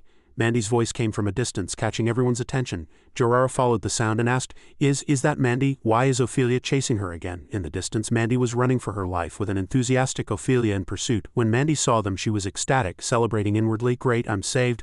As long as I get within range to cast the empathy spell, I'll be free." Mandy raised one hand to cast the spell. Empathy spell. But she didn't notice the manure pit in front of her and stepped right into it. Her face immediately darkened and she fell headfirst into the pit. The crowd screamed in panic. "Oh no, Captain!" Mandy fell into the manure pit. "Heavens help, it splashed on me." Mandy vomited on the spot, then turned and cursed. "Are you crazy? Why did you cover the manure pit?" But then Mandy suddenly realized something. Ophelia stood above, looking down, her eyes hesitant as she stared at Mandy. Realizing this, Mandy smiled smugly. "Oh, so you're a neat freak. Good, I've found your weakness. I'll just stay here. Come on down." As she spoke, Mandy directly threw a clump of manure at Ophelia, who hastily dodged to the side. Clump after clump of manure was thrown up, and everyone on site ran around in chaos, shouting and cursing. "You like chasing me, don't you? Come on, whoever runs is a coward. Are you insane? Stop throwing manure everywhere." A clump landed right on Jorara's face. Another inmate clutched her head and ran. "Move, let me hide." She then knocked over Jolite's bag of bread. Several loaves fell all over Jorara. Jolite drooled and pounced, startling the little girl. Jorara let out a piercing scream. "Guards, where are the guards? It stinks. Hurry up, giddy up." Eden arrived on horseback. He turned to two soldiers with a serious expression. "What happened? What's that smell? Did the prison's toilets explode?" The two soldiers were at a loss, not knowing how to answer. "Ah, over there." Flanda was leading the inmates to clean up the mess. "Line up for the bathroom." "I don't get it, playing with manure at your age." Eden walked over and asked, "Is it handled?" Flanda replied, "Ah, it's nothing serious, it's been taken care of." "Did Lord Eden gain anything from your trip out?" Eden replied, "Yes, I have a clear picture of Silver City's structure. It's about what I expected. The city council is controlled by established factions. There's the small and medium enterprise group composed of the petty bourgeoisie like merchants and factory owners, and the large enterprise group formed by local giants. Through private funding they make the councilmen their mouthpieces, approving laws beneficial to them or vetoing those that are not. This is also my goal. If we want long-term stability for the prison or to improve the guards' welfare, we must have a voice in the council, and we need to control some councilmen. Flanda interrupted. Silver City isn't a new city. Others have been operating here for so long I'm afraid all the council members are already controlled by other factions, Eden agreed. Of course, so we have to snatch them. This is one of the reasons I insisted on launching the Inmate Parole Act. To screen suitable inmates and place them in different enterprises in the city to gather detailed information. Then we'll pick the weak ones and force them to give up their positions. But the plan has changed. I found that they're more interested in the Heretic Inquisition settling in Silver City than in the Act. Flanda understood immediately, and replied, that's understandable. The Heretic Inquisition is equivalent to the Empire's special forces. Being able to establish a relationship with a high-level organization is a huge temptation for the wealthy of Silver City, Eden said calmly. Then it will be even easier to handle next time. We just need to start a fire. Spread the news to all factions that the Heretic Inquisition is building a branch in the slums. Whoever is closer gets the advantage first. They will definitely fight for ownership of the land. We'll just sit back and watch the tigers fight, waiting to take over the political legacy of those who are eliminated. Flanda smiled. Every time I think I understand you well enough, I'm always surprised. You have the makings of a politician, Lord Eden. However, I'm now a bit worried about the hidden dangers within the prison. When the guards resigned en masse before, I promptly recruited the most capable people to serve as block chiefs. Their identities are very suspicious, but the situation was special and I had no choice. Now that the riot has been suppressed, I'd like to apply for a background check on the 4 block chiefs, Eden replied. You have my permission. I will now focus all my efforts on external matters. You can make the decisions on internal prison affairs. Flanda answered without hesitation, yes. When the door opened, ice covered the entire floor before them. Eden was a little confused. Has the Banshee's cold air spread this far? A person walked over quickly. It was Carol. She flicked her hair, a smile on her lips. Oh, look at my luck, I always come at the wrong time. Eden ignored her attitude and said calmly, you've come at the right time. Follow me to the office. Carol was startled and tried to back out. Calm down, I'm still young. Eden slammed his hand on the table and questioned her. I thought you were going to do something big, but it turns out you were just spreading news. Her face was full of pride as she leaned in and said, about the news that the Heretic Inquisition is merging into Silver City, is it true or not? Eden's face was impassive as he replied coldly, don't ask so many questions. Remember to hide the source of the information. She looked mischievous and even teased, oh, look at you being so stingy. I know I can't say it came from the guards, I have to say it came from the Skull Gang, right? After speaking, she waved her hand, walked straight to the door and said confidently, wait for my news. The moment she stepped out, 3 other girls walked in. Whether it was the way she walked or her arrogance, she had just reached the door when she fell flat on her butt. Damn it, Eden looked at the 3 girls and asked, what can I do for you 3? Dolly brought Avanza forward. Lord Eden, look how well Avanza has recovered. He looked at the little girl standing there healthy with nothing unusual about her. There was a hint of concern in his eyes. Very good. As soon as he finished, the witch pulled open the little girl's mouth and showed off proudly, more than just good. Besides her body being a little elastic, she's no longer lethal. She's no different from an ordinary person. Eden didn't care about that. He turned and asked Flanda, how is Avanza's school application going? She organized the documents in her hand and replied, it's been written.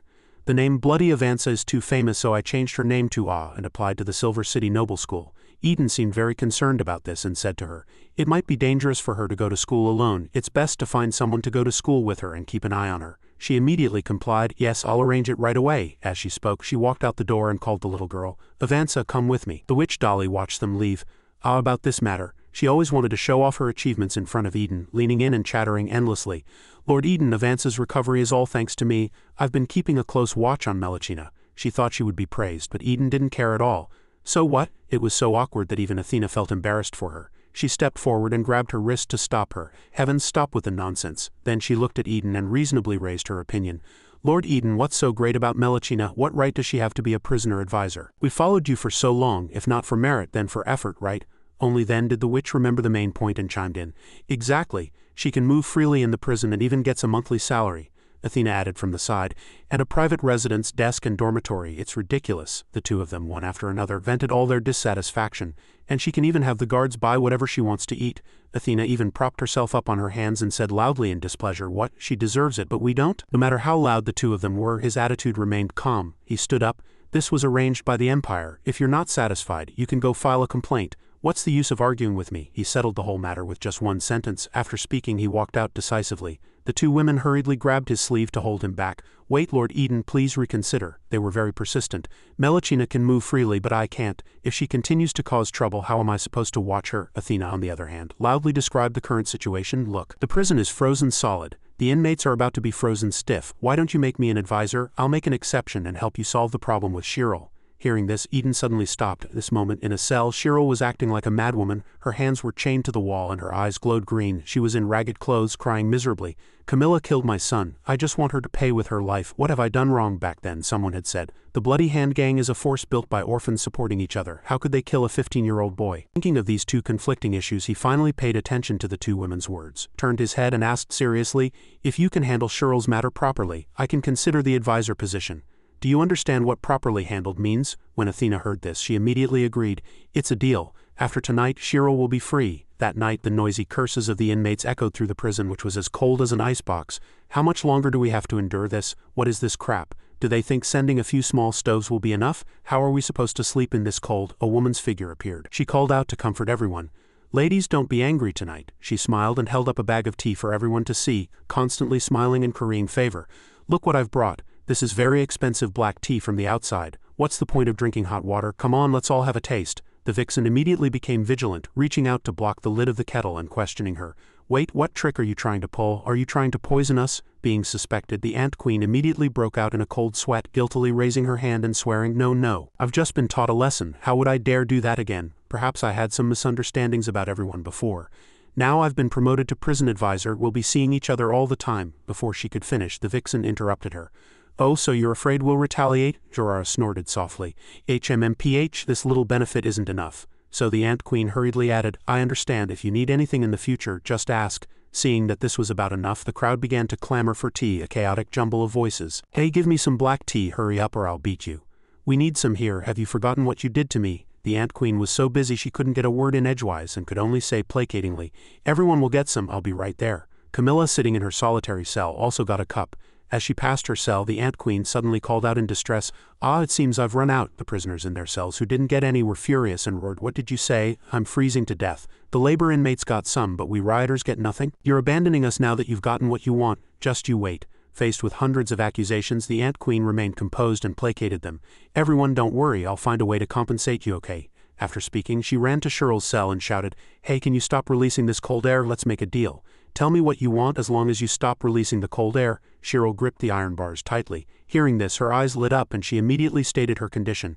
Want to use me to please those prisoners? Fine, help me kill Camilla. After hearing this, the Ant Queen looked troubled and abruptly turned back to look at Camilla's cell. You want me to kill a dragonborn? How is that possible? Cheryl was furious at being rejected. Her eyes widened and she started cursing, If you can't do it, then get lost. As long as Camilla is alive, my anger will never be appeased. You can all just wait to freeze to death. Suddenly, the Ant Queen's expression changed, her eyes filled with confidence and pride as she looked at the Banshee.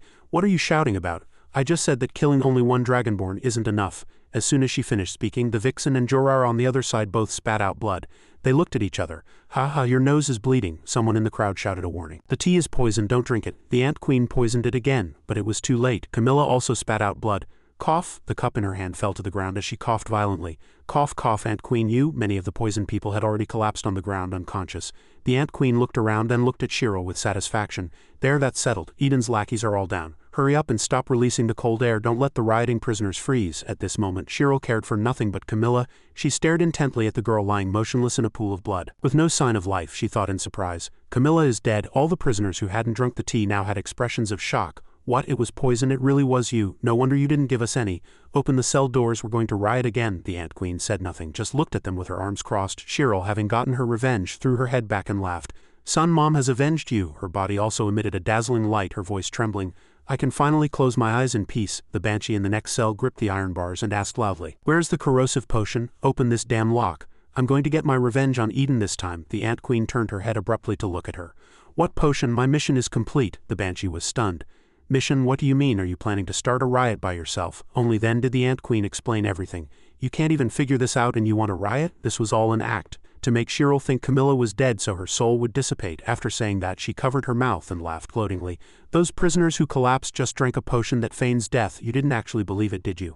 What a bunch of useful idiots. How could the prisoners listen to this, being mocked like this? They immediately started cursing. What did you say, you evil woman? You're dead when I get out. The Ant Queen, oblivious, put her hands on her hips and provoked them. Nah, I'm scared of you. Do you know who I'm working for now? You still want to hit me? As she was gloating, Athena came up from behind and punched her on the head. If you're done, get out of the way. She walked to the cell and looked inside, still reminding herself. Lord Eden said to handle it properly. Only a wisp of gray light remained where Cheryl had been. Athena took out a bag from her clothes, thinking, this shattered soul, can it still be saved? Athena stood outside the cell, preparing to deal with the old woman's soul. She forcefully threw a piece of cloth towards the remaining light. The cloth accurately pinned the light to the wall. The witch, Dali, also walked in and asked, is it done? She replied, the real world is done now for the underworld. As she spoke, she tossed her glasses to the witch. Hold my glasses. See you in a bit. After speaking, she opened a book and began to chant a spell. Green light and text illuminated the area. Counting the ages in the dead of night, return my name to me. She levitated in the air, arms outstretched, as a swamp-like black shadow surged from the ground. The chanting continued in a low, unending tone. As the eastern guardian of the stairway to heaven allows me to sit by its side, as the gods reveal their true forms, Athena's eyes glowed as she used all her strength. Let me too remember my name of old. After finishing this line, her eyes rolled back and her soul seemed to leave her body. Her whole body collapsed to the ground. The witch was startled and shouted, hey, hey! Athena's soul appeared next to Cheryl's point of light. They had entered another space. She looked at the point of light.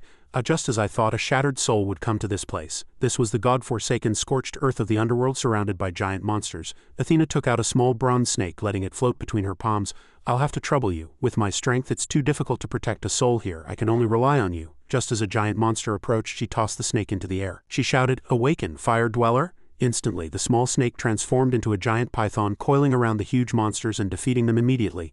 The python's green eyes glared, gradually revealing the form of a strange woman. She was the crypt spirit, the enemy of eternal night, the fire dweller. She stretched her hand towards the sky, creating a green ball of magic, and in the blink of an eye threw it at the giant monsters, burning them to ashes. There was nothing left to worry about here. Athena bent down and touched Cheryl's soul. To destroy a soul is a sin not even the gods can. She stared coldly at the point of light.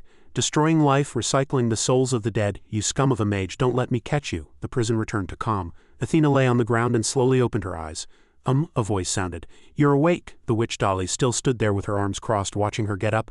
So that's how a necromancer enters the underworld, just like a dead person. I'm afraid that while you were gone you wouldn't have noticed even if someone was up to no good. This was exactly what Athena was worried about. A direct hit. She turned her head abruptly and roared. That's why I've been asking for a stable environment. I must get the advisor position with my own office and dormitory. The prisoners who had drunk the tea were now waking up. They weren't dead, but waking up was painful. Ow, the back of my head hurt so much. What just happened? My nose was bleeding and then I suddenly felt dizzy. A blue-haired girl ran forward angrily and said to everyone, it was the Ant Queen, she poisoned us again. Several other girls also went up to question her. Damn you, this time we'll tear you to pieces. The Ant Queen was fearless, pointing behind her to defend herself. Are you idiots? If I really poisoned you, would you be able to stand up? Stop making a fuss. I've already done my job for Dolly and Athena, they've got my back now. Unexpectedly, the witch suddenly turned on her, snapping her head back. Who's got your back? Don't forget how you tricked me during the riot. We're even now. I won't cause you any more trouble. The Ant Queen was stunned by this sudden betrayal. How what? By the time she reacted, it was too late. The girls immediately rushed forward, chasing and cursing. Get her. Athena, on the other hand, was unfazed. She was completely indifferent to the Ant Queen, who had just done her a favor, calmly shrugging her shoulders. The cold air problem in the prison is now solved. Cheryl also thought she got her revenge and departed peacefully. Her soul fragments have been preserved in the underworld, which is her glimmer of hope to return to the path of reincarnation. Camilla stood in her cell watching the two girls chat and thought, this is probably what Lord Eden meant by properly handled. Dolly stood with her hands on her hips and replied, everything has been handled perfectly, now we just have to wait to be made advisors. Don't forget my glasses. Hearing their conversation, Camilla fell into deep thought. What they did also helped me in a way, she thought. Eden. The next morning in town, Flanda was pushing a wheelchair for a girl. The girl seemed a bit embarrassed and said politely, thank you, Deputy Warden. I can push myself to work. Flanda smiled easily and comforted her. It's all right, I live near you, it's on my way. Suddenly, a fat man with shining eyes shouted, Miss Flanda? Seeing the fat man running over panting, she broke out in a nervous sweat. Trying hard to remember who he was, he looked a bit familiar. When she finally remembered, her face turned pale. Ah, I remember now, it's the guy who proposed before. She quickly reached out to stop him, shouting, Stop, stop, I've already told you I'm married. The fat man immediately stopped upon hearing this and hurriedly explained, No, I'm not here to propose this time. He rubbed his hands together, a fawning look on his face. I heard Lord Eden has taken on a project to build a branch of the Heretic Inquisition in the slums. I was wondering if there might be a spot in that development area for our garment association, so you're here to sound things out. He very formally took off his hat and introduced himself. I don't think I've introduced myself. I'm MC, President of the Silver City Garment Association. The boss of the Garment Association is the Rose Knight, one of the 4 Knights of Silver City. After listening, Flanda flatly refused. I have no authority to decide on this matter. He wasn't angry, just held his hat and smiled. That's all right. If the prison has any procurement needs, we can offer a 50% discount just as a way of making friends. Flanda frowned in confusion as she listened to his endless sales pitch. Also, if Lord Eden agrees to this, we can provide for the prison. All the shops under the association will sell their goods at a 90% discount, including providing clothes for the nobles. Meanwhile, the area was very lively. Several prominent figures happened to meet and began to greet each other. Well, isn't that a guard from Rose Prison on their way to work? Could you stop for a few words? An old man arrogantly stroked his beard and sneered. I hear the food in the prison isn't very good, right? The guards can come to our hotel for free after work. On the other side, a beautiful woman also greeted them. This is just a small token. Please put in a good word with Lord Eden about the surrounding land development. If we could open a shop there, we could pick any location we want. They were even bribing the prison guards. The prison entrance was even more lively. A long line had formed early in the morning. A notice played continuously over a loudspeaker. Those who have just lined up do not cut in line. Only one person can enter at a time. The fat old man from earlier was already queuing here. He said to the person next to him, "So you've also heard about the Inquisition?" That person stood with his hands on his hips and answered arrogantly, "Of course, opportunities to get close to the capital's inner circle are rare. I just didn't expect so many people to be competing." The fat old man added another piece of information. "I heard that after the riot, the guards' salaries were increased tenfold. It's obvious that the guards carry a lot of weight with Lord Eden." A scruffy-looking little boy also stood by, listening curiously. Just as the fat old man was boasting, even if giving gifts to Lord Eden is useless, it's still an opportunity to help the guards. The child looked at the long line and thought, why are so many people gathered at the prison entrance? A guard opened the office door and reported, "Lord Eden, there's a boy from the slums outside named Leo. You asked him to report to the prison this morning." He thought for a moment and then realized, "Oh, it's him." He recalled the last time when he stood before the little brat and warned him, "Today's matter won't end so easily. From now on, you and your grandfather will come to the prison every day and perform feeding the pigs for me as after-lunch entertainment. I'll have you take turns experiencing the prisoners as torture instruments." He then ordered the guard to find the smallest prison uniform for him to wear and then bring him in. Not long after, someone walked in. It was Leo. He was wearing the smallest size prison uniform, which looked both oversized and comical. Eden stood majestically before him and declared, "Your grandfather's injuries haven't healed.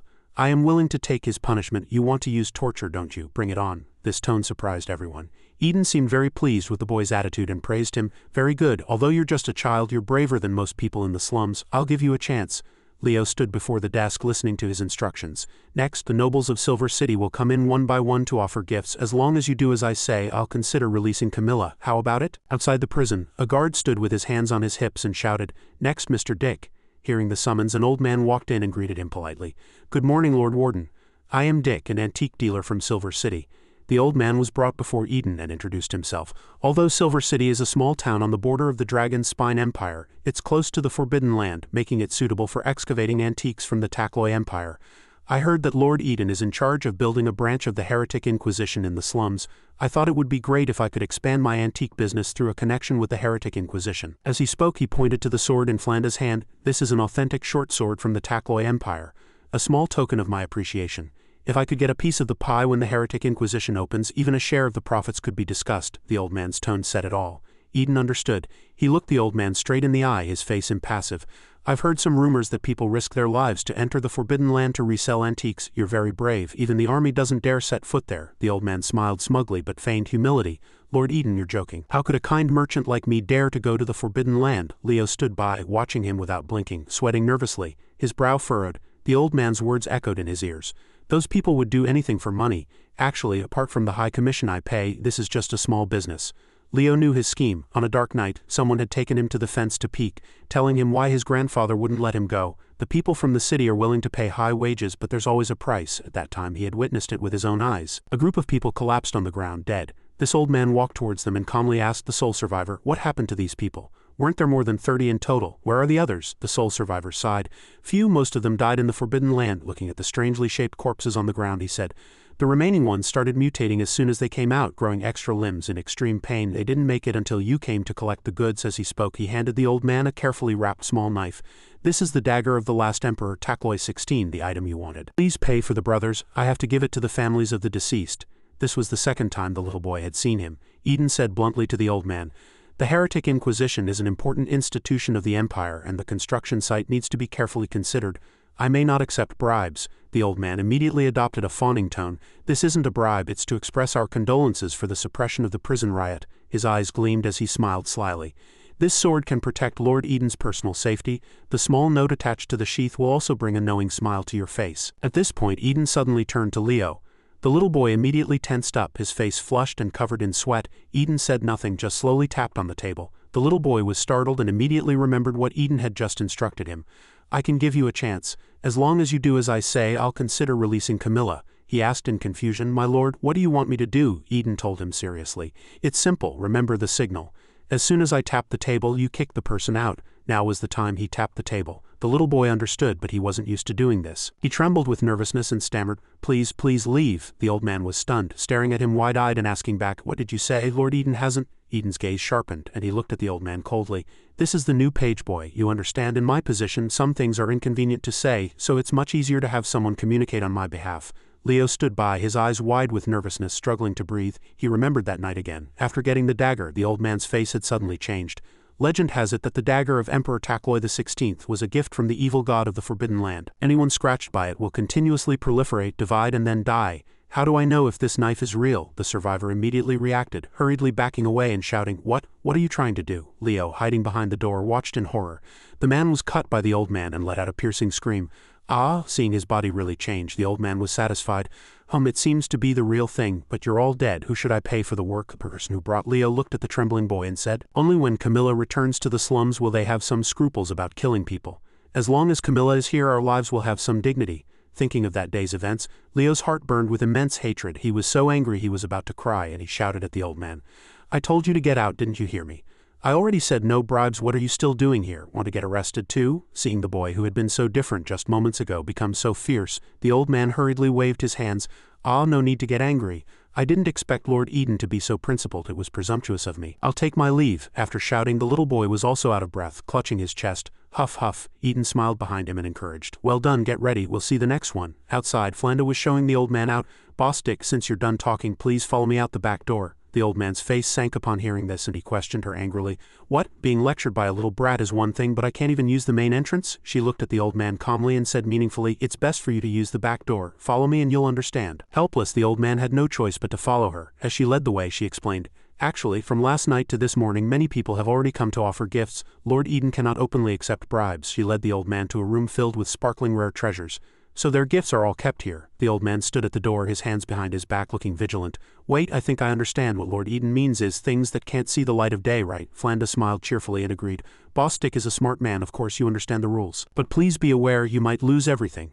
After all, there are many wolves and little meat, and this development area is huge." Hearing that Eden had accepted the bribe, the old man was overjoyed and laughed out loud. "Ha, of course I understand. I almost misunderstood. I'm not afraid of competition as long as there's an opportunity." Suddenly, the old man's expression turned dangerous.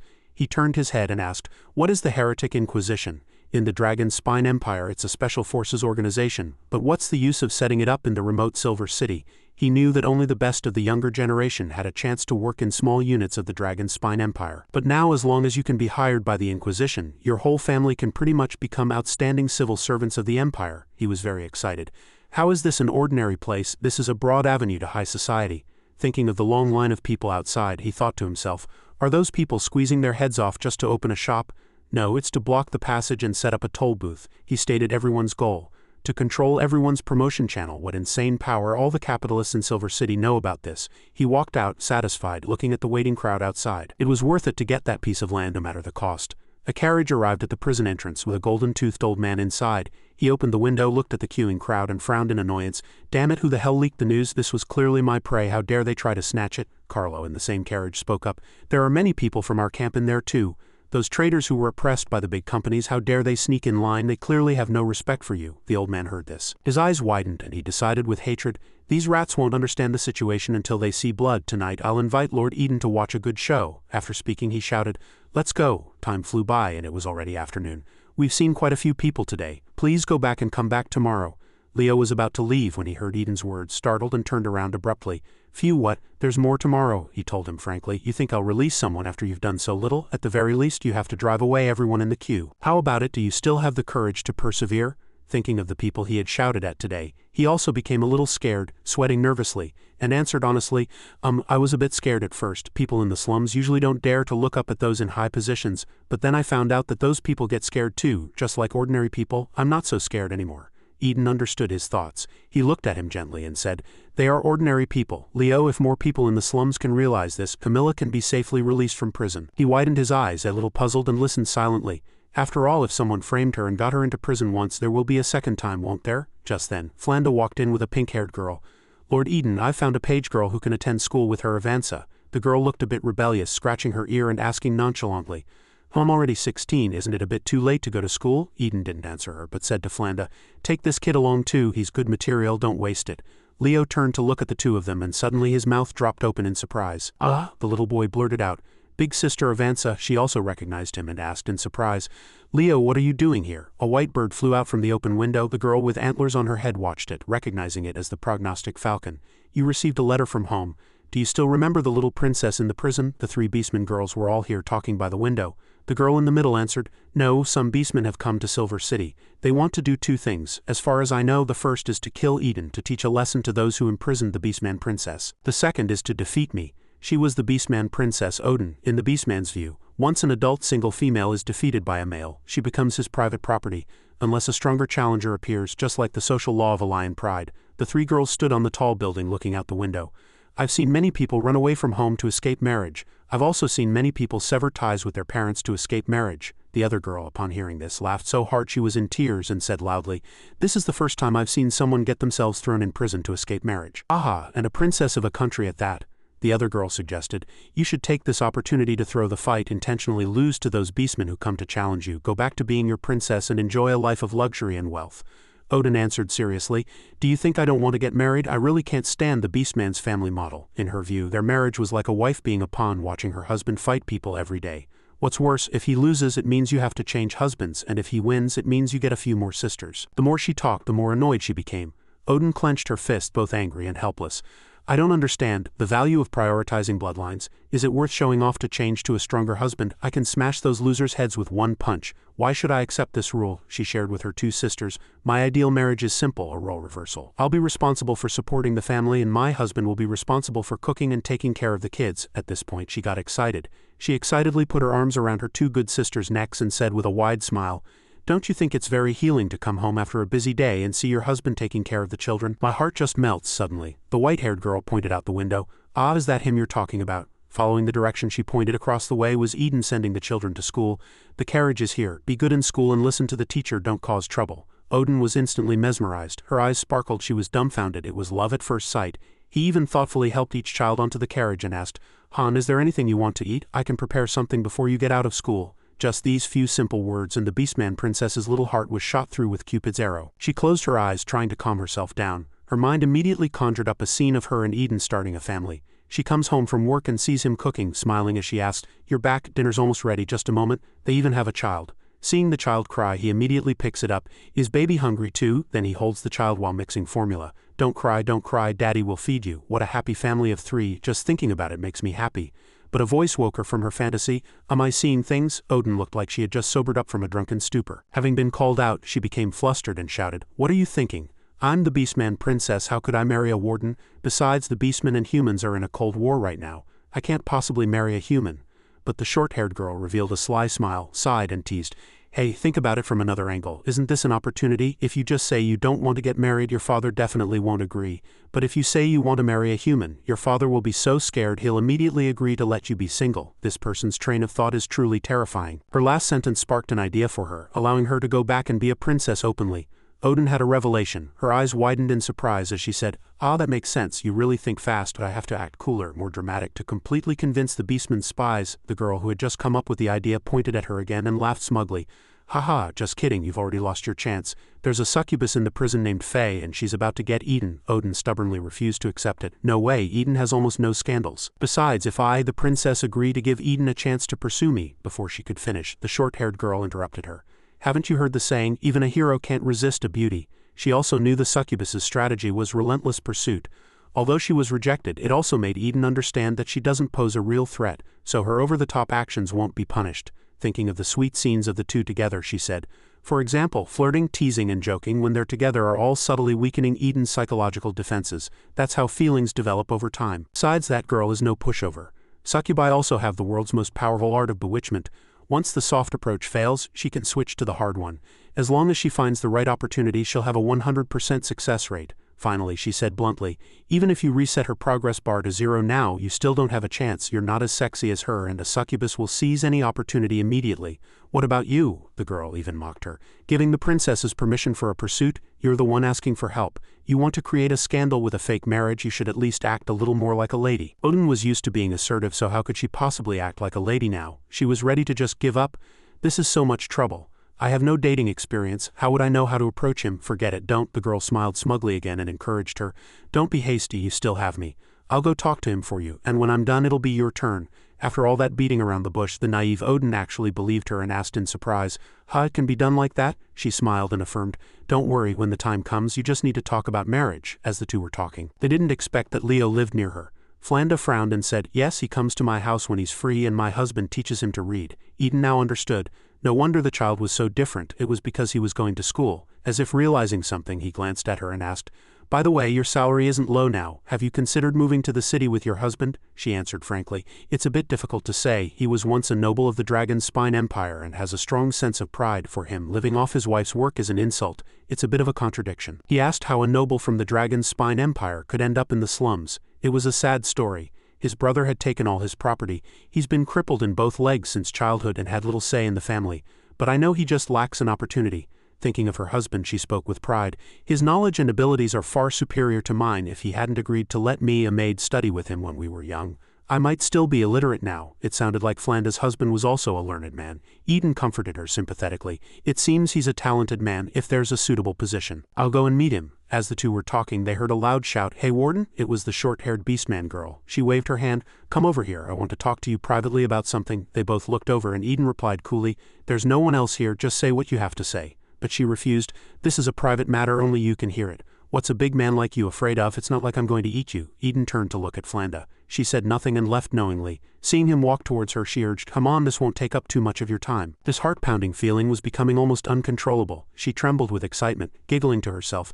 Hee. Her cheeks flushed and she greedily stuck out her tongue. It's the taste of happiness. I'm setting up a scam so cool, 2 fools are going to get hurt. In the warden's office, the Ant Queen had just been beaten black and blue by a group of prisoners. Holding her bruised face in pain, she thought, sigh, these people are ruthless. What should I do? I'll be killed if I get out, but my relationships with the powerful people in prison are terrible. Those 3 beastman girls can't be bothered with me, and Athena and the witch Dolly are just toying with me. They played me for a fool today. Those men have a blood feud with me, and every time Eden sees me he's filled with rage, wishing I were dead. As she walked, she plotted. Without a backer and having offended everyone in the prison, how could she survive being beaten every day? She couldn't help but sigh in frustration. Suddenly she looked up and was startled. That's the short-haired girl had a tattoo of the Samina Soul Walker's mark on her arm. That girl was Veronica, and she had just punched through a large section of wall. Flanda said to Veronica, Lord Eden has lost his memory. He's no different from an ordinary person now. If something unexpected happens, at that moment someone reminded her, don't forget your original pain. It was a muscular, strange woman.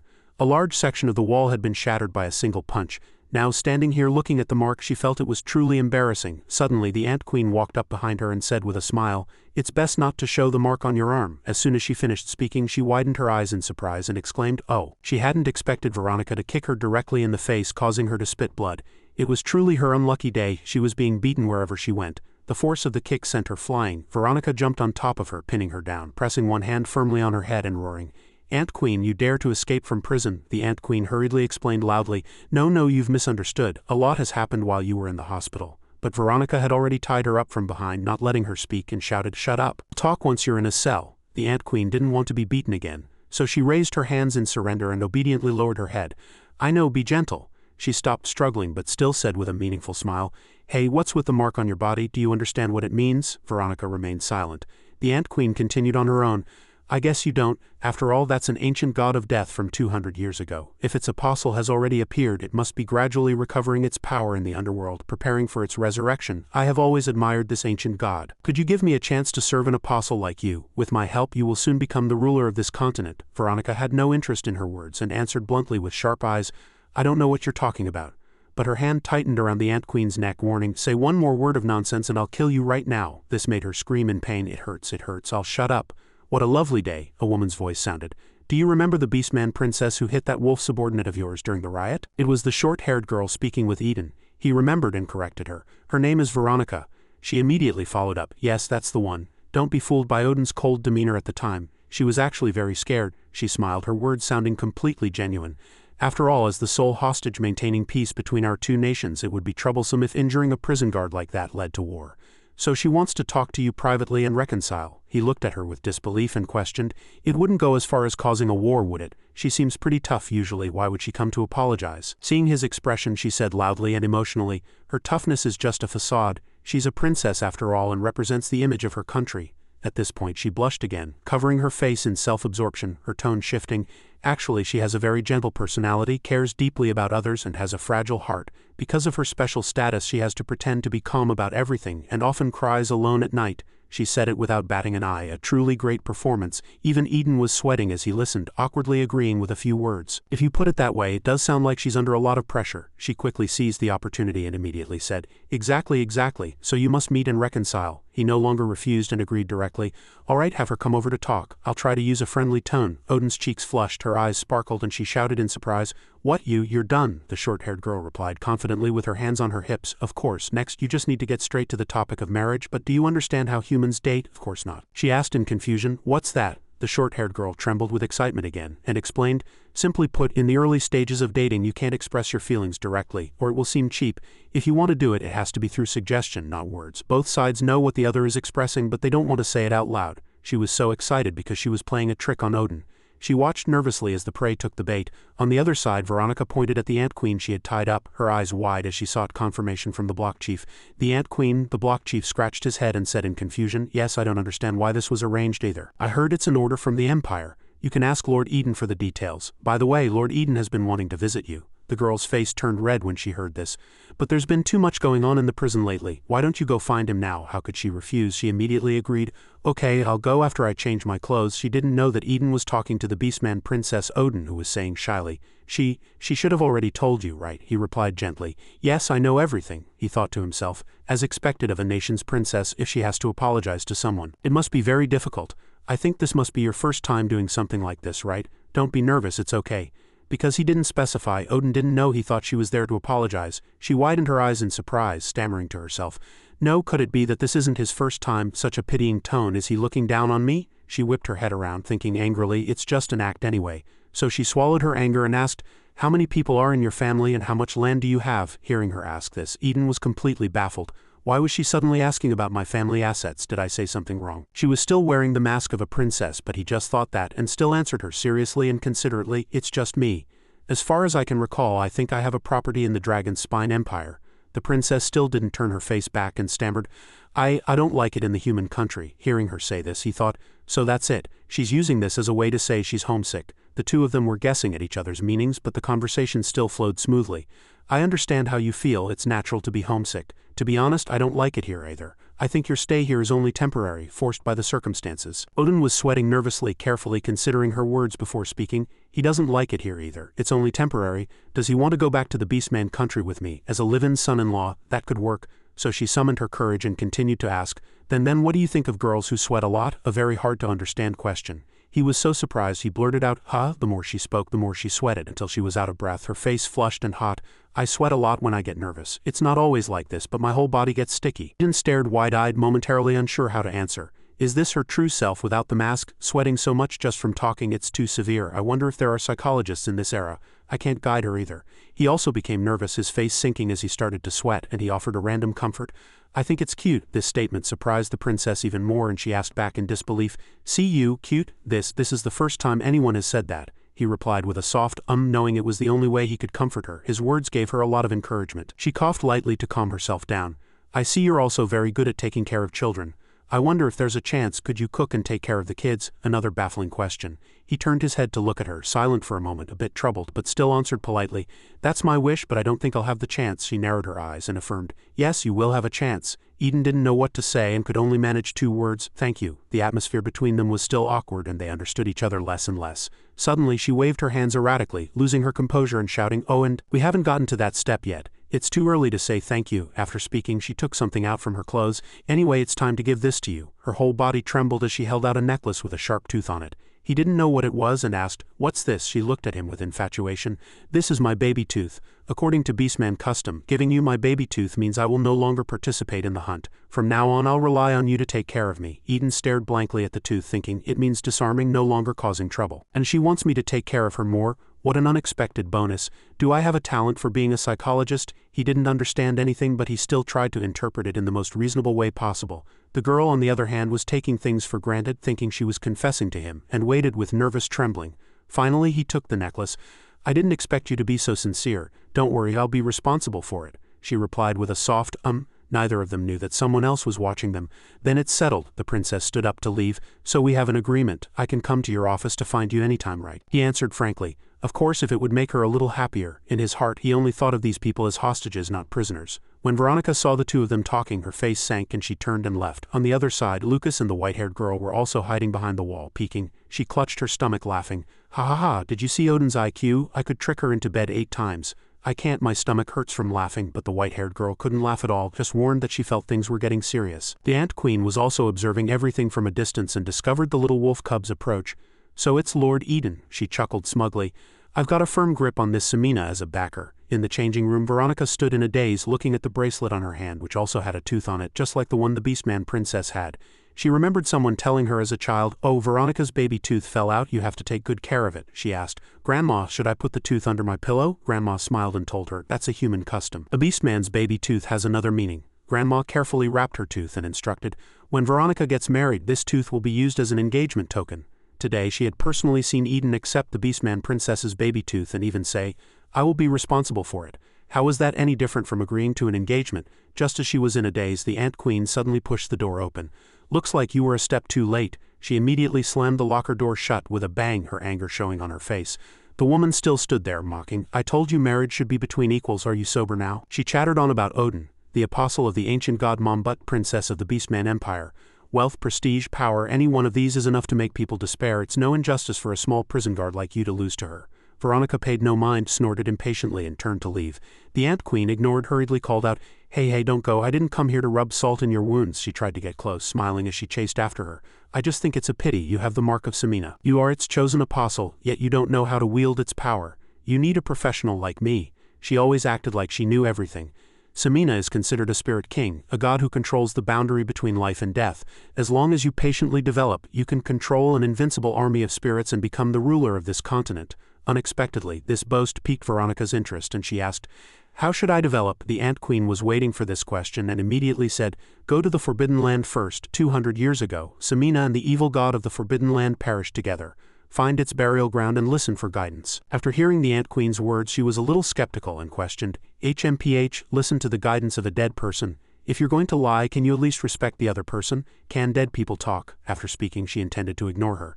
The Ant Queen hurriedly spread her arms to block her way, trying hard to persuade her.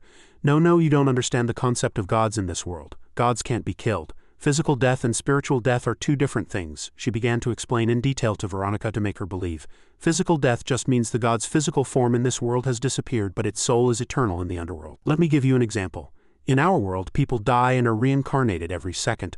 As long as someone dies and becomes a soul, Samina can recover a little power through this process. In other words, because the god itself is a law of this world.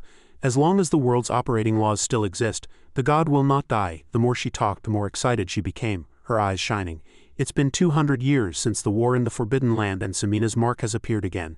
This means it has gradually recovered its power in the underworld. It's just that in the underworld, the more powerful the existence, the more difficult it is to return to reality. It's even harder for a god." She pointed at Veronica and declared loudly, "So it chose you to be its agent to completely destroy the Forbidden Land." Whether it was true or not, Veronica didn't like what she heard. She asked coldly, "Why should I destroy the Forbidden Land?" The Ant Queen still answered calmly, "Because the wills of the two gods are opposite. Samina values the integrity of the soul, while the evil god of the Forbidden Land often splits souls in two." Veronica remained cold, uninterested. "What does that have to do with me?" This indifferent expression made the Ant Queen even more anxious. She tried to persuade her, "You are the chosen one. This is the goal you should strive for." Veronica remained cold. "What does that have to do with me?" The woman was at a loss for words and shouted in frustration, "Of course it's for your future. You will become a very powerful force on this continent, even become a queen." Then Odin won't be able to compare to you. After all her talking, all she got in return was a push and a curse from Veronica. Cut the crap. From beginning to end, I don't believe a single word from a riot leader like you. The Ant Queen watched her leave, feeling helpless. She secretly resolved in her heart, I won't give up. She remembered how much effort she had spent researching. In the witch's library there were records of hundreds of ancient gods, but only the records about Samina were firmly memorized by her. She had her eyes on Veronica and would not let go because she was the only one who could stand up to the evil god of the Forbidden Land, the only one who was the evil god's sworn enemy. She would no longer have to fear the Forbidden Land's revenge and the suffocating nightmares, no longer have to frantically search for test subjects and turn them into weapons to protect herself. She narrowed her eyes, calculating. As long as she helped Samina's apostle get on the right track, she herself could become the gravedigger of the Forbidden Land. Thinking of those bastards made her angry. Just you wait, you bastards of the Forbidden Land. How much she had cried back then. New and old grudges would be settled together. Someone else had come to see Eden in his room. The man stood there, arms outstretched, full of confidence. Good afternoon, Lord Eden. Do you remember me? Carl Baum, Boss Lute invites you to the Golden Tooth Tavern for a chat, he asked coolly. It's almost dark. I have to pick up the students later. Can I go tomorrow? The old man frowned in disapproval. It must be tonight, Lord Eden. Because the true face of Silver City can only be seen at night. The wine glass in her hand trembled. The pink-haired little girl trembled, her hands shaking as she asked fearfully, Teacher, we've been leveling up all afternoon. When does the real class start? The woman burst out laughing. Ha, she smiled and said, Baby, you're new, aren't you? I know what you want to say. The skills school you're talking about is for the lower class. She stood before the students. No matter what they learn, they are proud of their knowledge. No matter how many people are eliminated for leveling up, no matter what price they pay, it's just to reach the threshold to serve us noble students. She smiled strangely. In our noble school, girls only need to learn etiquette, the purpose of which is to find their own kind at social gatherings and integrate family resources. Because in the end, in the next classroom, a hand holding a ruler pointed at a triangle on the blackboard. Our class belongs to the maintainers of the rules. Leo sat at his desk listening intently as the old man spoke. Above are the rule makers, below are the sheep, the old man told the children. Although we don't have the power to make laws like the emperor and ministers, we can define it according to the existing rules. Who can give an example? The whole class immediately started chattering. Define noble and lowly, define good and evil, define elegant and vulgar, define upper class and lower class. Leo sat silently, looking at the students around him in confusion. The old man listened to the students, his eyes shining. That's right, we can even touch a rock and then sell it to the sheep at an exorbitant price. Tell them that a man is only considered a gentleman if he gives a girl a rock for engagement, otherwise he will be defined as a scoundrel.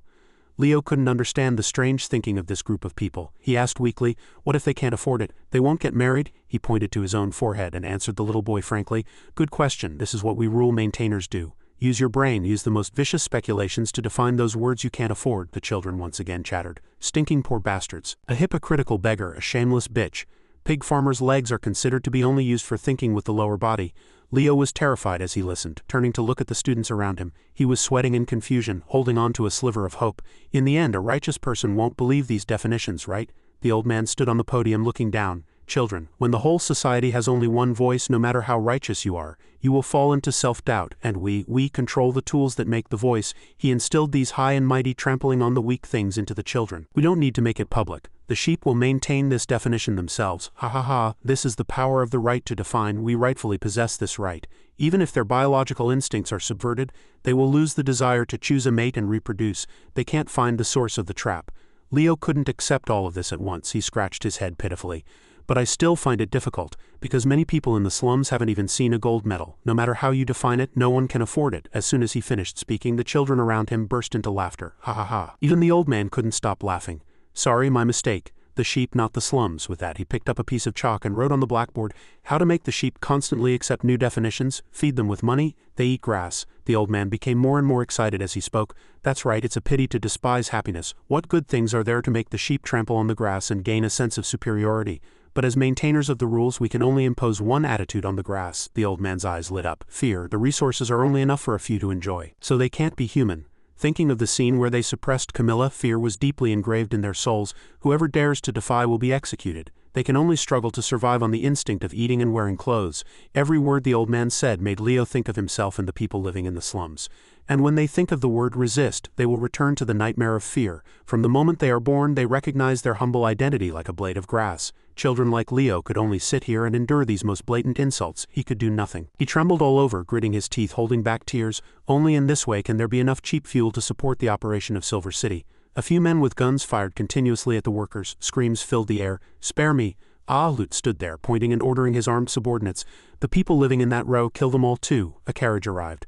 "Boss Lute, I've brought Lord Eden." He got out of the carriage, his cold gaze sweeping across the surroundings. "Watching this chaotic slaughter, did you call me here just to see the killing of the poor?" Lute walked over shamelessly, smiling slyly. He, of course not. This is just an appetizer. I've already negotiated the location of the heretic inquisition. But there's a disobedient rat who wants to secretly give you a gift. Trying to go over my head to get a piece of the pie, isn't that ridiculous? His eyes were bloodshot, and he viciously made a gun shape with his hand, pointing it at his own head, and madly declared, "I've already killed the slum workers hired by their factory. Consider it a warning to these rats." As soon as he finished speaking, Eden punched him in the face without hesitation and drew his cane. The man gritted his teeth, glaring furiously. A thing in his hand suddenly plunged into the ground next to the other's head as a warning. All the subordinates nervously aimed their guns at Eden. They formed a circle, but no one dared to make a move easily. In a flash, his foot was already on Lute, pinning him to the ground. He pressed his cane firmly against his forehead but didn't strike. The loyal subordinate frowned and stepped forward with his sword. "Lord Eden, I don't quite understand the situation. What happened? You were fine when you came." Lute, his mouth full of blood, also shouted, "I don't remember where I offended you. At least you should clear up the misunderstanding, right?" His eyes glinted coldly as he snapped, "Misunderstanding?" With that, he pulled the man up and shouted in his face, "I was kind enough to cooperate with you to build a branch of the heretic inquisition in the slums, and what are you doing? Killing the poor?" Lute trembled with fear listening to him say, "The heretic inquisition will be here in a month. When the poor complain to them, what am I supposed to do?" The man knew he had been foolish, gritting his teeth as he was held by the collar and scolded, "You can just walk away, but I'm the one in charge of the project. If I'm judged by the Inquisition, can you save me?" After speaking, he waved his cane and cursed at his group of subordinates. "And you, if you have a brain, use it. Are you all brainless? What are you gathered here for? Is it to improve your social status and be decent people?" The group of guys were stunned, speechless. "Do you know what a decent person is? At least your clothes should be tidy and your hands and feet clean. Now that it's a critical moment, why don't you know how to learn to eat at the table?" The more he spoke, the angrier he got, pointing with his cane and cursing. "You want to do business with the Inquisition with your gangster morals? You've all disgraced me.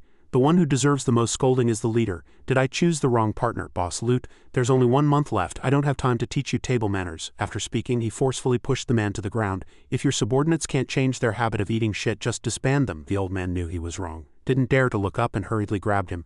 "Wait," he admitted his mistake with a dark face. "Haha, I forgot about this. Lord Eden's punch woke me up." He endured the humiliation and submitted. "Our skull gang has only been doing manual labor for a few years. My hands and feet have grown clumsy. Time flies, and my initial goal of becoming a tycoon is now within reach." As he spoke, he opened his arms wide and shouted, "Brothers, stop. Leave a good impression on our future cash cow, the Inquisition. We're about to reach our goal. As long as we take this land, the people of Silver City will keep sending us money." He began to boost his subordinates' morale, shaking his clenched fist at the sky and shouting about the bright future, just like a pyramid scheme, wearing mink coats, drinking the finest wine, and holding imperial beauties in our arms. That's the life we should be living. The brainwashed subordinates shouted in unison. "Yes." Lute walked through the crowd of high-spirited brothers. "Next, we need to focus on the main course. Before the Inquisition arrives, we'll have a showdown with the big corporation factions." These words made the subordinates even more arrogant. They began to shout in unison, preparing for a parade. "Kill, kill, kill." They were no longer killing the slum workers. Their target had shifted to the big corporations. After all this, he even proudly smiled and showed off to him. "Lord Eden, have you ever seen a grand parade? Want to come and have some fun?" He really didn't know what to ask him about the grand parade. A meaningful look appeared on his face, not stating it outright, just being vague. It's a gang war with the big corporation factions. You can only see it at night." The two got into a carriage and left. He said to him, "They definitely won't give up this piece of the heretic Inquisition pie. There's only room for one power on Silver City's turf. Things will get very explosive next month.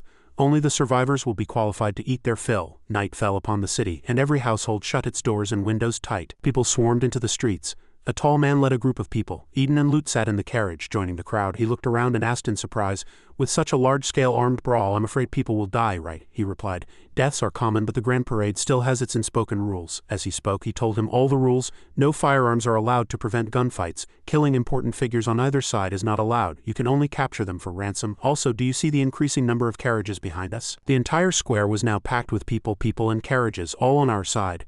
Wealthy merchants, important figures, they all have councilmen in their pockets. The old man knew that even if they killed someone in the city, no police would dare arrest them, and no judge would dare try them because they could propose to cut the department's staff or even stop its funding. He focused on the scene outside and continued his words. "Or they really have the ability to gather a lot of people." Lute didn't entirely agree. "HMPH, they're just being forced by the local old money." He grinned, baring his teeth, and looked him straight in the eye. "If they went at it alone, not a single one would be left. They join my alliance, and when the Heretic Inquisition is built, they'll get a share of the profits." The streets and alleys were packed with people, all swarming towards the square. "We're here. The ones in the carriages opposite us are our enemies. There were quite a few people on that side too, several tall and imposing figures. Bate from Mithril Mines, Kato from Silver City Real Estate, and Simon from the Stock Exchange. This was the big corporation faction. They were already deeply rooted in Silver City. Carlo prepared to draw his sword. The bald Bate from Mithril Mines, a pipe in his mouth, ordered the bell to be rung. A tall subordinate immediately complied. That was the bell signaling the start of the war. Both sides immediately started fighting. Lute's men also charged forward, shouting, The two sides were in a chaotic brawl, a complete mess. All kinds of weapons were used except for guns. No need to think about hacking the opponent to death, even fighting barehanded was fine. The sword in Cobb's hand fiercely pierced through the stomach of an opponent's subordinate. People fought crazily. Only the few in the carriages remained relatively calm. Eden watched this scene and couldn't help but sigh. This is why I rejected the Inmate Parole Act in the first place. At the current intensity, they can still fight back and forth. If Rose Prison's inmates joined the parade, I can't even imagine what would happen, Lute said to him. Lord Eden, if Bate took over your prisoners, our brothers would be in a miserable state. He knew what he was thinking and snorted as a reminder, don't play these games with me. Eden's all-seeing green eyes shot straight at his face. The heretic inquisition will be built in the slums. In the future, no matter how much money you squeeze out, it has nothing to do with me because that's your turf, and it will remain so. He frowned in confusion listening to him say, when renting prisoners you'll surely get them if you bid the highest. That's not important to you because this is my turf. If you even touch my affairs there's no basic consensus for cooperation. With him being so blunt he could only accept it, smiling faintly. Ha ha ha, alright, it's good to know each other's bottom lines. This time I'm having a showdown with Bate. I'm afraid I'll have to give you more than you can handle. Outside people were still running around in chaos. How long will this grand parade last? Will one side be completely wiped out? He answered frankly. No, it usually ends when the midnight bell rings, or when one side chooses to retreat. Once they retreat, it means the councilmen on their turf will be threatened by the other side. At this point he bared his teeth again, a cunning smile on his face. I don't have enough councilmen to pass the Inmate Parole Act at the same time, so we must win tonight to secure the votes. For that, I've also brought a secret weapon. Don't worry. Next to the opponent's carriage, a subordinate said to the bald man. Boss Bate, something's not right. He looked at the spinning compass in his hand, a little puzzled. Based on past experience, the necromancer Boss Lute keeps is nearby. Bate's face was grim, silently puffing on his pipe, not giving any new orders for a moment. The battle outside had reached a fever pitch when suddenly a black aura swept in. It gathered together and quickly drilled into a bottle in a mage's hand. Those black lights shuttled across the battlefield and several enemies were killed instantly. Screams rang out. Help hack them to death. The mage controlled the light. He was the necromancer Tudat, Lute's younger brother. Although he was a wanted criminal in the Empire, he still appeared in the city without a care. Bate frowned as he looked outside. Looks like Lute is in a hurry. Even with the risk of his brother being arrested, he still wants to win big in the parade by passing the act. Suddenly, a subordinate ran over and knocked on his carriage door. Boss Bate, the man reported. The spy reports that Eden from Rose Prison is in the carriage opposite us. It seems it's because the prison's funds are insufficient. He reported everything he knew to his boss. Eden wants to make some extra money, so he's cooperating with Lute, hoping to pass the act to rent out prisoners for work. After hearing this, Bate's face turned as black as the bottom of a pot. Silently not knowing what to say, in the end one of his subordinates rang a bell. All of Bate's men were stunned. It was the signal for retreat. Weren't they going to fight anymore? So everyone dispersed. Quick, retreat, Boss Bate ordered. Let's go. Lute, sitting in his carriage, saw this and said, looks like Boss Bate isn't in a good mood today. Ordering a retreat so early, Eden also guessed, this way you can go to their territory, threaten their councilmen and make them vote in favor. After hearing Eden finish, he frankly admitted, that's right. Those guys who secretly offered gifts, they dared to lay a hand on the slum workers, they should get a taste of their own medicine. After speaking, he opened the carriage door, got out and shouted, Carlo! His loyal subordinate immediately responded loudly, Boss, I'm here. He ordered, same old rules, you take some men and take care of business at the councilmen's houses. Carlo and his group of subordinates seemed to love this part the most. They couldn't help but grin widely. Got it. The streets became quiet, as if no battle had ever taken place. Torches were lit and more carriages appeared. Lord Eden, while we have this opportunity, I'd like you to meet our big family. As he spoke, he shouted, everyone get out of the carriages, it's all over. The people who got out of the carriages all greeted him politely. Lord Eden, it's a pleasure to meet you. It's my honor to be able to work with you. Eden also looked at them seriously and replied, I am truly honored. From now on, we are all in this together. At this moment, that group of subordinates also began to rush into private residences with their knives. The people inside were all startled. What do you want? Before they could finish, they were viciously pushed onto the dining table by the subordinates.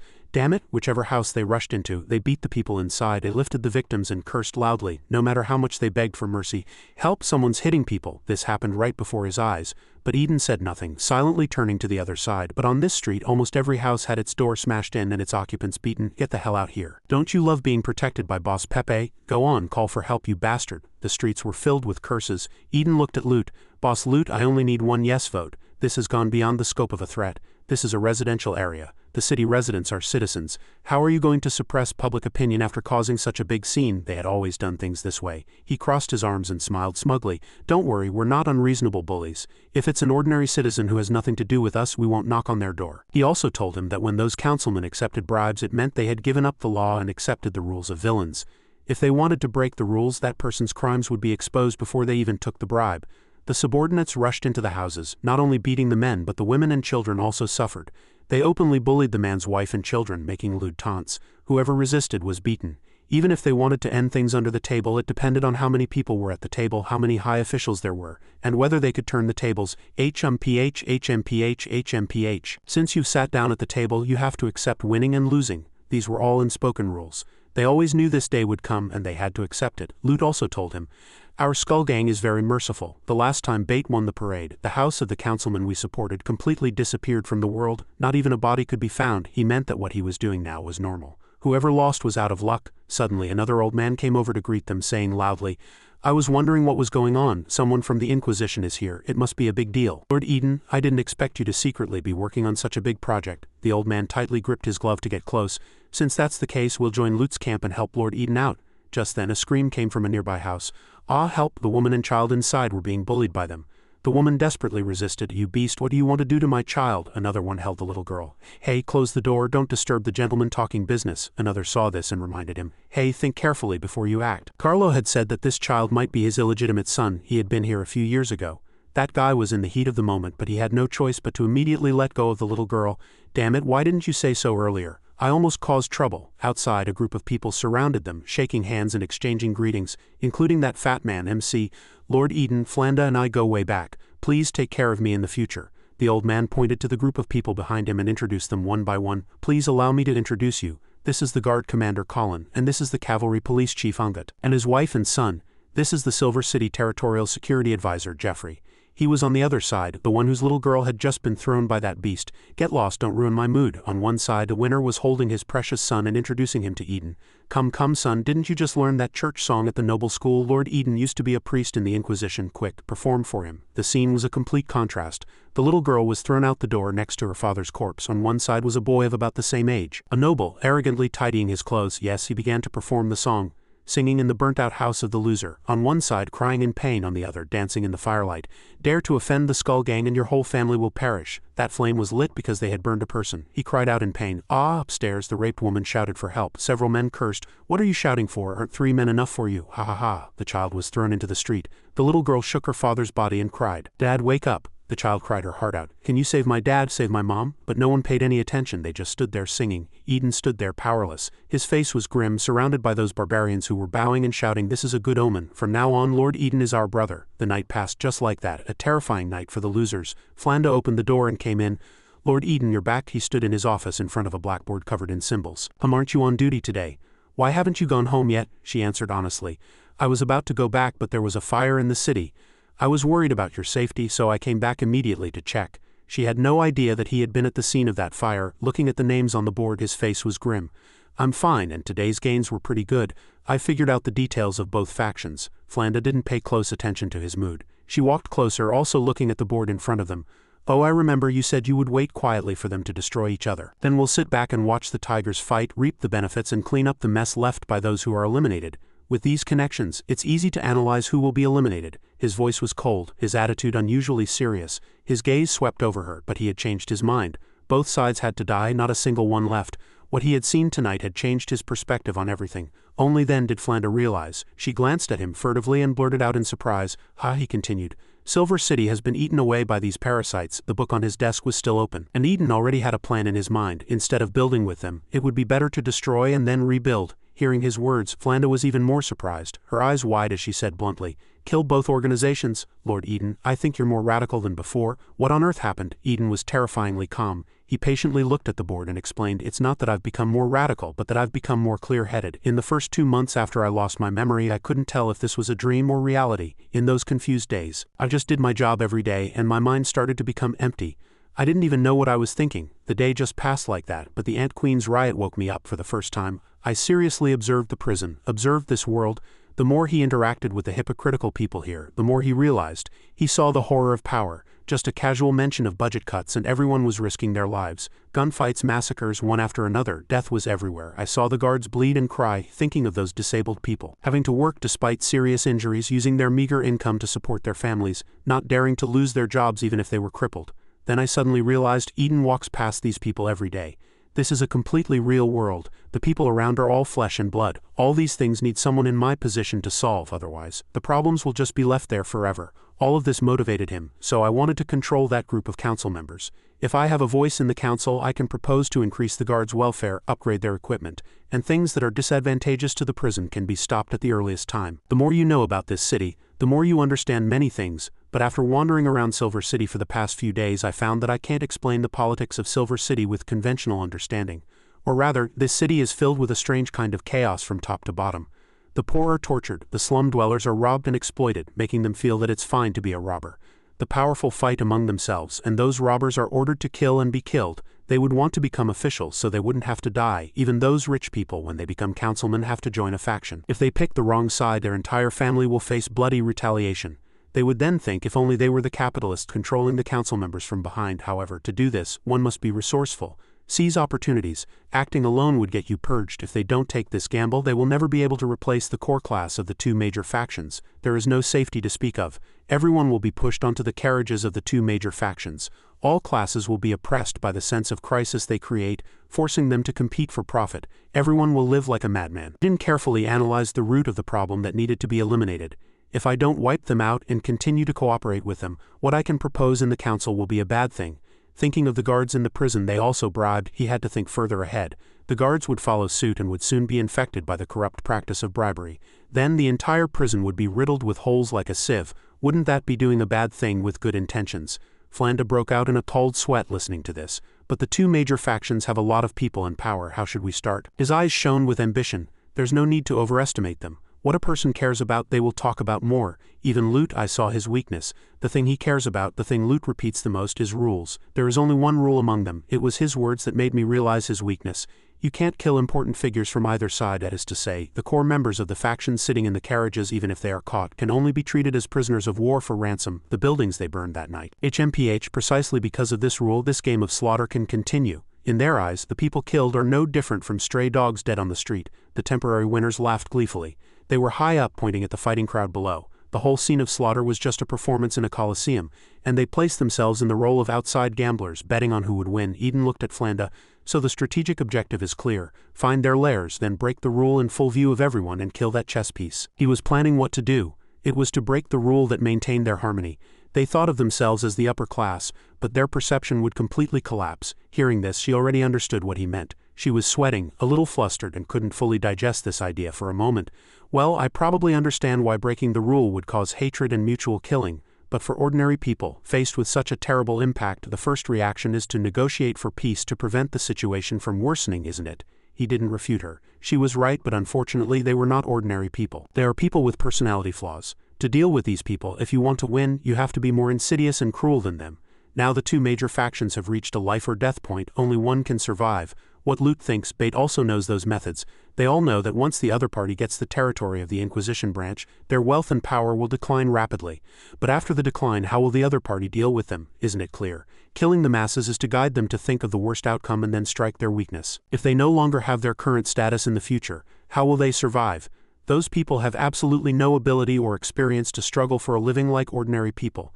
They are like puppets manipulating each other, simply from a person who controls the fate of others to a state of being controlled by others. Think about it, when they were in high positions they did all kinds of despicable and evil things.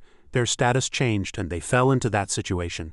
If I were demoted to someone who hacks and slashes in the square and I was stabbed in the stomach with a knife, could I escape being disemboweled? If demoted to a councilman, my wife and children are raped, how can I stop it, protect myself or protect my family? If demoted to a small merchant and my house suddenly catches fire late at night, should I jump out the window or wait until dawn? He had witnessed everything last night, and now, just by sorting and summarizing with a little reminder, their arrogant behaviors would gush out like a spring. The memories would rush in uncontrollably. Only then would they suddenly realize and wail for what they had done. Don't want this result. Life is like a game of chess. Now they must use all means to win between the two major factions. Even if they are so scared they piss their pants, their legs go weak. Even if they cry their eyes out, the first time they kill someone they have to grit their teeth and stab the core member of the other party to death. Whoever breaks the rules will be retaliated against, but if you lose your status it's a dead end. Hearing this, Flanda's face turned pale. She stared wide-eyed, holding her breath in terror. The so-called tactic was not revenge, but targeting personality flaws and leading to fear. Eden looked calm, but what he said was not easy. He was discussing how to defeat those prominent figures and still be so calm after being demoted. The fear of the unknown will overwhelm the fear of no rules. I want them to fight to the last moment, to shed the last drop of blood. After he finished speaking, the room was dead silent. Flanda didn't know what to say.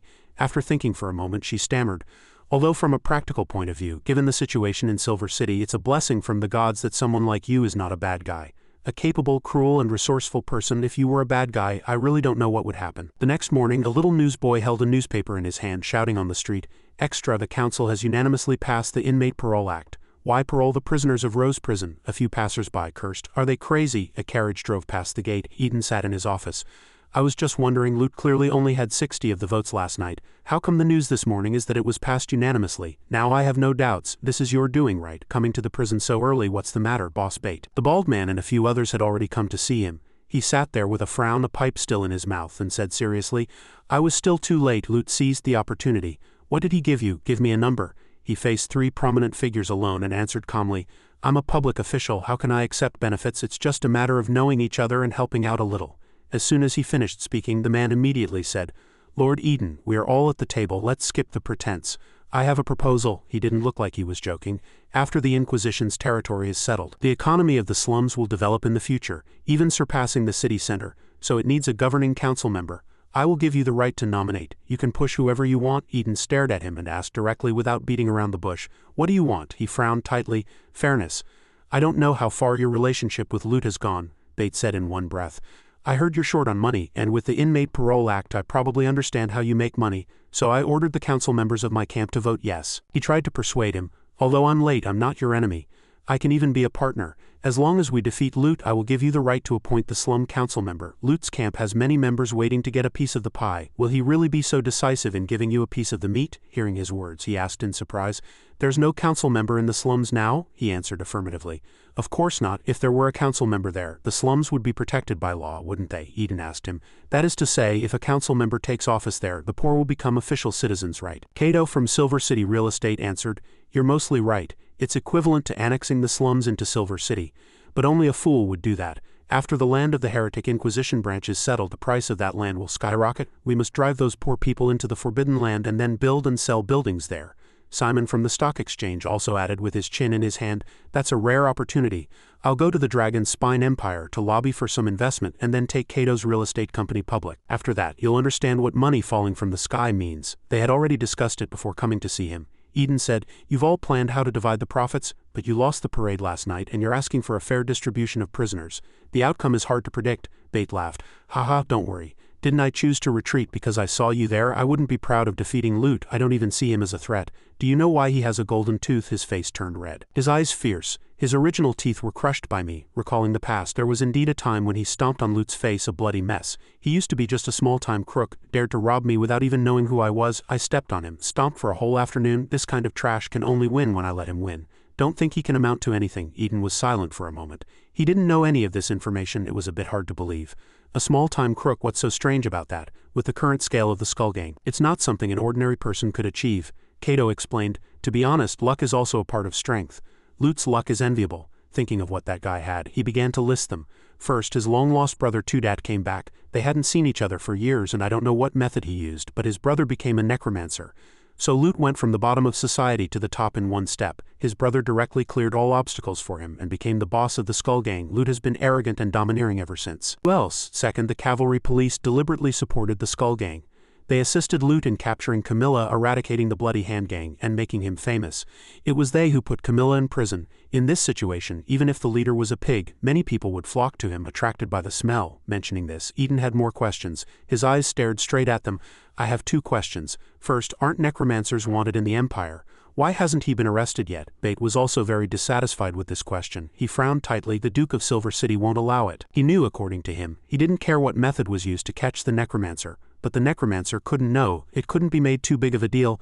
"I can't guess what deal he made with the necromancer, but the Duke of Silver City is the lord of this land. As long as you want to live in Silver City, don't ask too many questions," he continued to ask. "Understood." Second question, why did the cavalry police support Lute's gang? This question was answered by Simon, Lord Eden. Do you know what kind of people the cavalry police members are? His eyes were filled with cunning mockery. Those young soldiers include the children of the city's councilmen and nouveau riche families.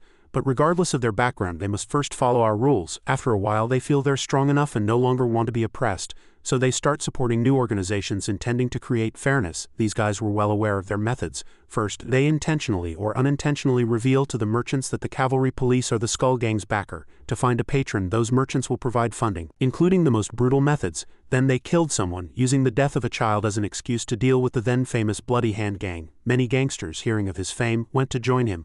With money and people, it was naturally easy to rise through the ranks. Eden immediately reacted. Murder? You know the details of Camilla's imprisonment? Simon replied. It's quite simple. He even knew every step of the incident. A city child was playing near the slums and happened to run into a brawl between the Skull Gang and the Bloody Hand Gang. The next day, the child's body appeared in a garbage dump in the Bloody Hand Gang's territory. Before a report could even be filed, the cavalry police swiftly moved in to make the arrest. Camilla had no choice but to face them. You can guess what happened with your toes. Simon revealed everything. Afterward, that coward Lute was worried Camilla would retaliate after getting out of prison. So he fabricated a story to provoke the child's mother, getting her to agree to be transformed into a resentment spirit by the necromancer. Only then would she have the power to kill Camilla and avenge her child. It was Lute who brought his brother to her home. At the mention of this detail, Eden immediately thought of the cold air-emitting female ghost in the prison. Cheryl? Simon confirmed. That's right, I heard that ghost ended up in the prison. All the details lined up. Eden couldn't help but suspect. So Lute's true nature is just an upstart, Simon said with some admiration. That's the most accurate description. He's a fool who knows nothing. I sincerely advise you to stop all cooperation with him. This meeting let Eden in on many things he didn't know. He smiled at them. Thank you for telling me. Now let's talk business. What kind of prisoners are you looking to rent? After the discussion, he saw them to their carriage. Cato waved his hand. Then we'll wait for your good news. Please watch the inmates' performance carefully during tonight's show. After they left, he quickly gave an order. Bring the Dragonborn Camilla to the interrogation room. The guard acknowledged. Yes, at this moment in her cell, Camilla was being held with resigned acceptance. There are now many clues proving you were not the one who killed that child, but that it was the work of the Skull Gang and the cavalry police. I want to hear you recount the incident in your own words. Eden stood before her and asked, if your account matches the clues we have now, you can leave the prison soon. Camilla faced him, admitting without any interest. But I went to prison voluntarily at the time. He was very surprised. Voluntarily. Camilla's eyes were lifeless as if she wanted to give up on everything. Yes, it was a deal with the cavalry police. As long as I was willing to take the blame and go to prison. She recalled a cavalryman coming to talk to her back then. Blood and lives on your hands, and all those murders you committed can be wiped clean. He used many methods to entice her while also threatening her. At the time she had questioned him suspiciously. The people we killed were all gangsters, mobsters, scoundrels, or deserters.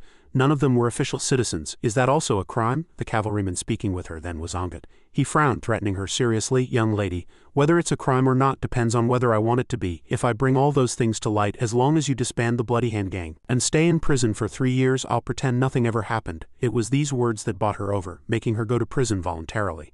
Now she told Eden about it. That's why I came here. I was only worried about one thing, that my subordinates would be arrested for some reason after I was imprisoned.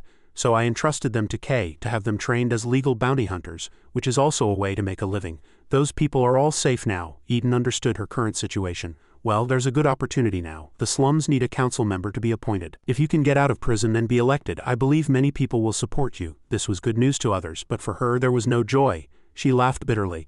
Haha, forget about that. I'm fine in prison now. I actually had my personal reasons for coming to prison, and I really can't live up to so many people's expectations. He respected her decision. HMPH, I thought so too. I was thinking about it when I first heard your story in the slums. He knew that an 8-year-old girl with no education and no social experience had to be responsible for the wishes of many orphans and thousands of residents in the slums. She had been the leader of this group since she was a child, standing at the peak. How did this little girl manage to hold on without wavering and collapsing? To outsiders she seemed very capable, but only she knew how much pain she was in. With tears in her eyes, Camilla lowered her head sadly. It was hard, I'm not lying. Humans get sick from eating raw meat. I didn't know that until I was 12. Because I'm a dragonborn, I've never had a stomachache from eating it even now. All common sense was learned after stumbling. No one taught me any shortcuts because they all called me Big Sis. I had to bear their expectations.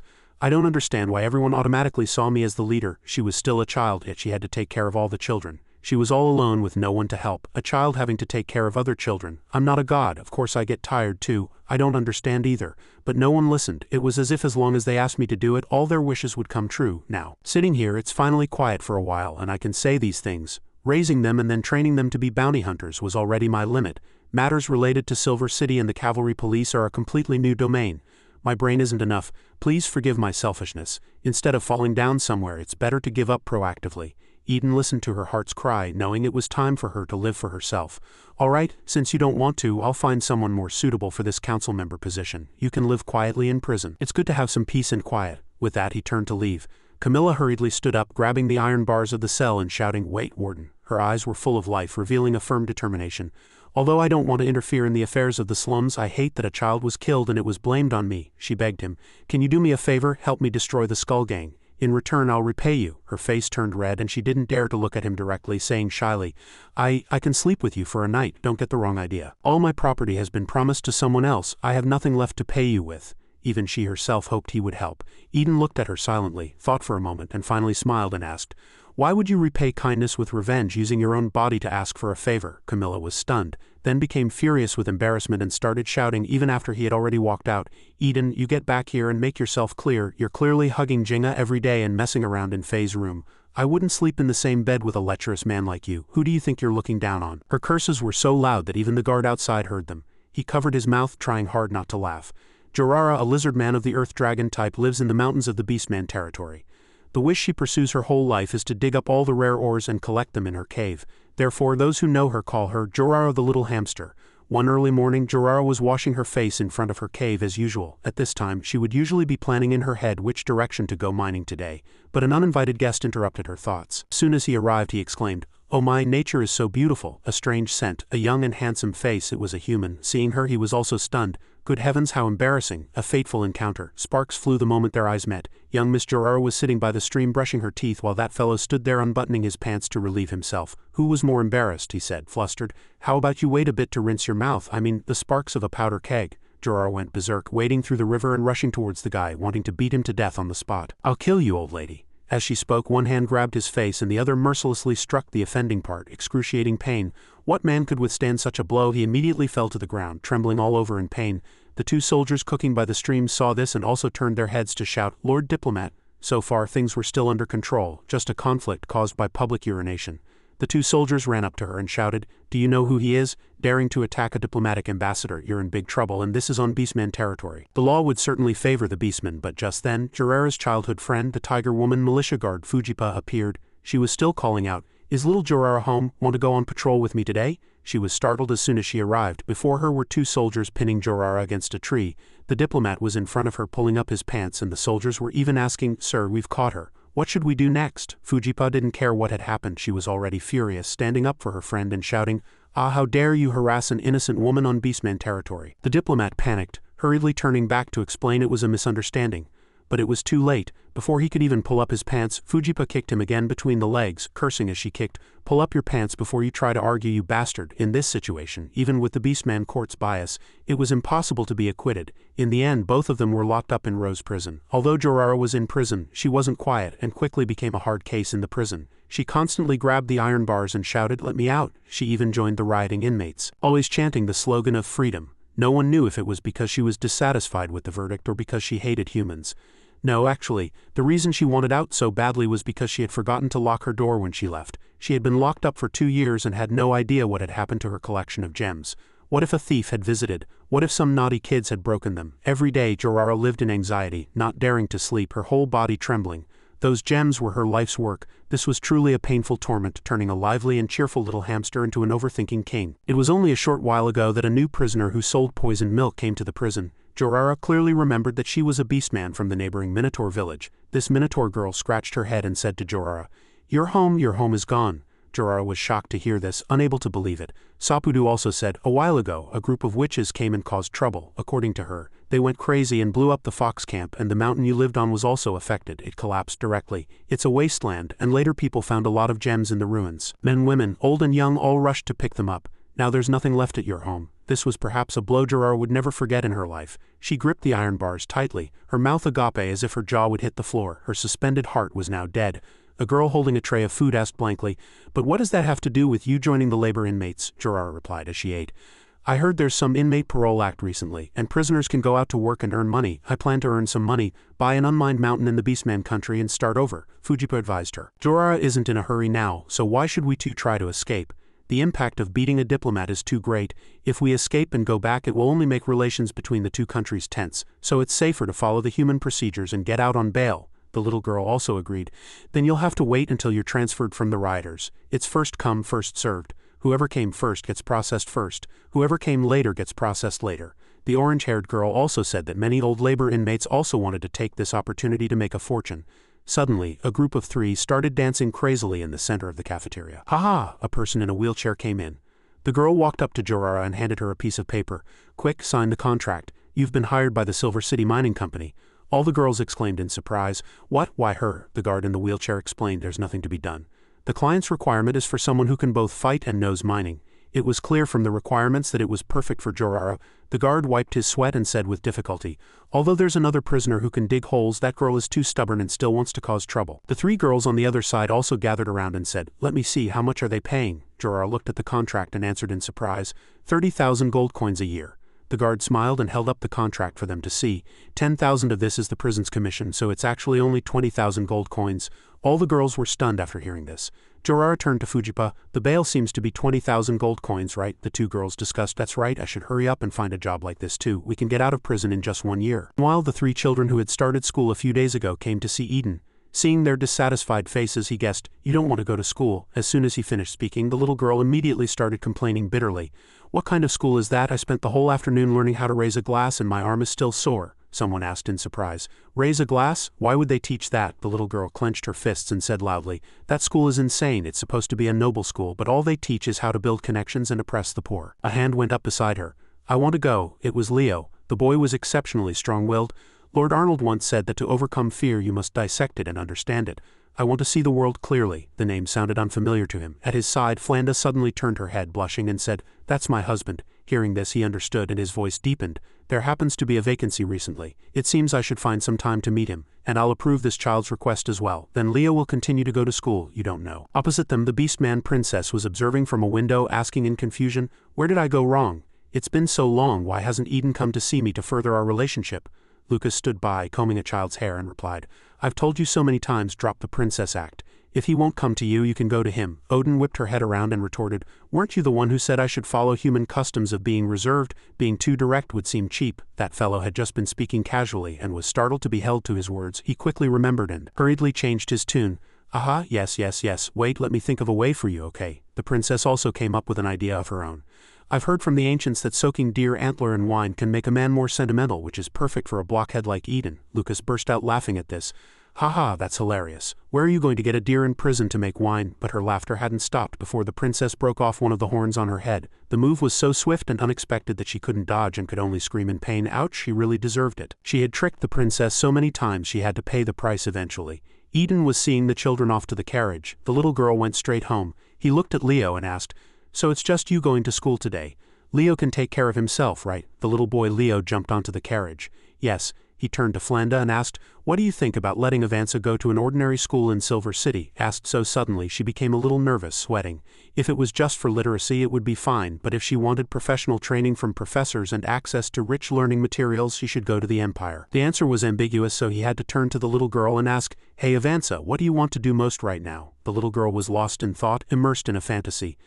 So childish." She immediately thought of a fairy tale castle. "I want to build a castle like in the fairy tales." Hearing this, Eden asked Flanda, "Are there any prisoners skilled in wooden architecture?" She immediately thought of someone. "Actually, there is a castle design expert," he decided at once. "Then let Avanza study with that inmate first. If she doesn't like it, she can switch to something else." She also agreed. Understood. At that moment, Carlo arrived in a carriage. "Lord Eden," he turned to see him, a little surprised. "Why did they send you? Today is the day to rent inmates. Where's loot?" Hearing this, Carlo could only scratch his head in embarrassment. "That guy isn't even up yet." He was speechless. For such a big business deal, the man's attitude was less serious than a servant's. Eden snorted in displeasure. "I think you'd be a better boss for the Skull Gang. Flanda, you take Avanza to meet her teacher." Before leaving, he had her take this warrior to select the inmates. She was startled, noticing the word warrior he had used, and thought of the Colosseum. These keywords were exactly what Eden had mentioned last night. She thought suspiciously, "Is this Carlo the one Lord Eden has chosen? Kill the person in the carriage, break the rules." Carlo also noticed the word. He asked, puzzled, "Lord Eden, Why do you call me a warrior? He put on a stern face and replied casually. I'm praising you for being brave and skilled in battle. The other man thought it was a compliment and laughed heartily. So that's what it means, ha ha ha. I've learned a new word from the big city. The two chatted as they walked towards the prison. He asked, I just saw Bates' carriage over here. Is he also here to select prisoners? Why else would he be here? The boss is coming in person to select prisoners just in case things aren't fair. I wouldn't be surprised if you guys lose. Carlo understood what he was saying, frowned, and turned to defend Lute. There's really no other way. Boss Lute was celebrating at the tavern last night, and the party didn't end until this morning, so he really couldn't get up this morning. Looked unconcerned. Forget it. In my eyes, Bate and Lute are no different from circus clowns. As long as they're not too bad and obediently pay the rent for the prisoners, it'll be fine. Hearing this, he was startled and shouted in surprise. CL, clowns. He was very loyal to Lute, and of course, he wouldn't let his boss be spoken of like that. He began to argue. Lord Eden, that's a bit hurtful. After all, we are the two biggest factions in Silver City. He still stuck to his own view and retorted, HMPH, then let me ask you, is there anything irreplaceable about Lute and Bate? Eden told him this. Do they have any solid power to back them up, or does everyone have to rely on them to survive? Those two are just ordinary people who got there first and occupied the mountain. Anyone with a chance could do it. Being told this, Carlo couldn't help but show off his advantage. My boss isn't as simple as you say. Besides his charm to rally everyone, he also has a very powerful secret weapon. He was talking about Lute's mage brother Tudat. Eden already knew about this from Bate, but he didn't expose it, just gave a meaningful hum and said, in my opinion, you should go see the prisoners first, then redefine what powerful means. His mage couldn't even beat his prisoners. At that moment a whistle blew. Tweet, the female guard in the wheelchair waved at everyone, announcing the employer is here.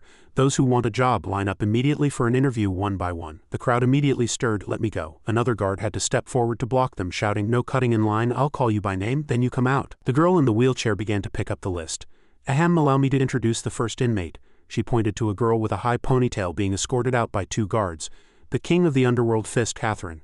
This girl has the bloodline of an ancient Styrian general, giving her extremely strong explosive power. She fights with great momentum and has participated in underground fighting competitions in various countries, leaving her opponents either dead or disabled. Her danger level is B. She proudly puffed out her chest and smiled. I specialize in stand-up fighting. Upon seeing her, old Carlo's eyes lit up with excitement. He shouted, the king of the fist, Catherine. I'm your fan. I saw your boxing match in person in Kennet. All these years, it's been the memory of your amazing moves in the ring that has made me brave and fired up in battle. The girl was also happy to hear this and gave a thumbs up, asking, really? Hey, young uncle, I'm really touched by your sincerity. Sign the contract and hire me. I'll give you an autograph later. Eden stood by, smiling as he reminded the excited man. I'm curious, between this prisoner and your boss Lute's secret weapon, who is stronger? Old Carlo was so happy that he blurted out without thinking, of course Catherine is stronger, as long as Catherine gets close to that guy. He stopped halfway through his sentence, quickly covering his mouth. But Eden had already heard him. He said mockingly, it seems the so-called secret weapon is nothing special. According to the prisoner ranking, he's at most a C or B level. So are you going to sign a contract with her? The old man didn't care about anything else. Having finally met his idol, he couldn't just let her go. He immediately shouted his agreement. That's great, being colleagues with my idol, what could be better than this? The guard smiled and handed him a stack of papers. This is the preliminary contract. This afternoon you pay and you get the person. He answered crisply. Okay. Watching him sign, Eden walked over and mocked him again. I think you're really pitiful. Secret weapon, charm, you're the first one to go into a fight and you're the one sent out to do business. He also knew his place in the gang. His face fell, sweat beaded on his brow and his eyebrows furrowed in displeasure at his sharp words. And Lute doesn't have to do anything, just sleep at home and he can hire your idol to be his fighter. The bold die from overeating while the timid starve to death, that's the principle. He seemed to understand what he said but couldn't say anything. After signing, the guard reached out to take back the contract. Signed, but unexpectedly, Carlo, who had been so happy just a moment ago, suddenly changed his expression. No, I can't sign with Catherine, let's get someone else. That hot-tempered girl couldn't take this. She immediately roared, ha, didn't we just agree, you black ghost? Several guards quickly rushed up to hold her back. Calm down, there will be other opportunities. This old Carlo was too easily discouraged. Seeing this, the girl in the wheelchair picked up the list again. Alright, next, the apostate butcher Clement, a monster born from a mistake made by a magician from the Disassus Empire while activating a plant girl. She is immune to ordinary magic, feels no pain, and has superb reflexes. Her life for a life fighting style, even close combat experts have to be wary of her. Although she looks very petite, Carlo looked at her, stroking his chin hesitantly, pondering, she looks so thin and weak, can such a small person really fight? Hearing this, the girl immediately flew into a rage and cursed, who are you calling small? Do you know who you're talking to? Believe it or not, I'll chop off your hands and feet and turn you into a human swine. Just the sound of her voice startled him. He gritted his teeth, remembering the old pirate. He asked in a panic, this loud and slightly hoarse voice is exactly like the captain's. Are you a man or a woman? The girl pointed to the stitches on her neck, glaring. Of course I'm a woman, you idiot. My voice is hoarse because my vocal cords were cut by a knife during a duel. Stop with the nonsense. Rose, show your talent. The guard in the wheelchair calmly took out her gun, aimed at the little girl and smiled cheerfully. Okay, she shot her directly in the head. They had probably rehearsed this scene many times. Carlo's mouth dropped open in surprise and he screamed in fear. How could this be? Clement actually caught the bullet precisely in her mouth and grinned.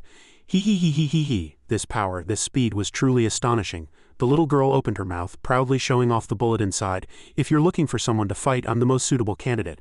You decide how many pieces you want me cut into extra quantity at no extra charge. But unexpectedly, not only did Carlo not like it, he was so scared that he curled up into a ball and pointed at the little girl, saying, "This girl seems to be quite insane. If she suddenly has an episode, no one in the Skull Gang can control her. Let's get someone else." The little girl was furious when she heard this. "What did you say?" So 2 more guards came up to hold her down. The cursing began. "Damn it, when I have an episode I'll kill you first." The guard had to comfort her again. "Calm down, there are still many employers behind, he's just blind." Rose sighed, holding her head. Sile right next. At that moment, over with the Beastman princess. Lucas was shaking in pain while the white-haired girl was bandaging the wound on her broken horn. "Boo-hoo," she kept crying, but she didn't deserve any sympathy for this. This was all her own doing. Odin, on the other hand, was excitedly holding the deer horn as a raw material. "All right, your horn will grow back anyway. Just consider it a small favor for me. Grind the deer antler and mix it with wine. That should do it." After speaking, she even waved and left without any intention of apologizing. "I'm off. Wait for my triumphant return," leaving Lucas to sit and cry alone. Boo-hoo. Suddenly, her sad expression turned cunning, and her crying immediately turned into laughter. It turned out she wasn't sad at all but was enjoying it. She wiped her tears and said, "It's not easy for Odin to be smart for once. She even knows about that folk remedy. But she didn't expect that my deer horn wouldn't be an ordinary deer horn."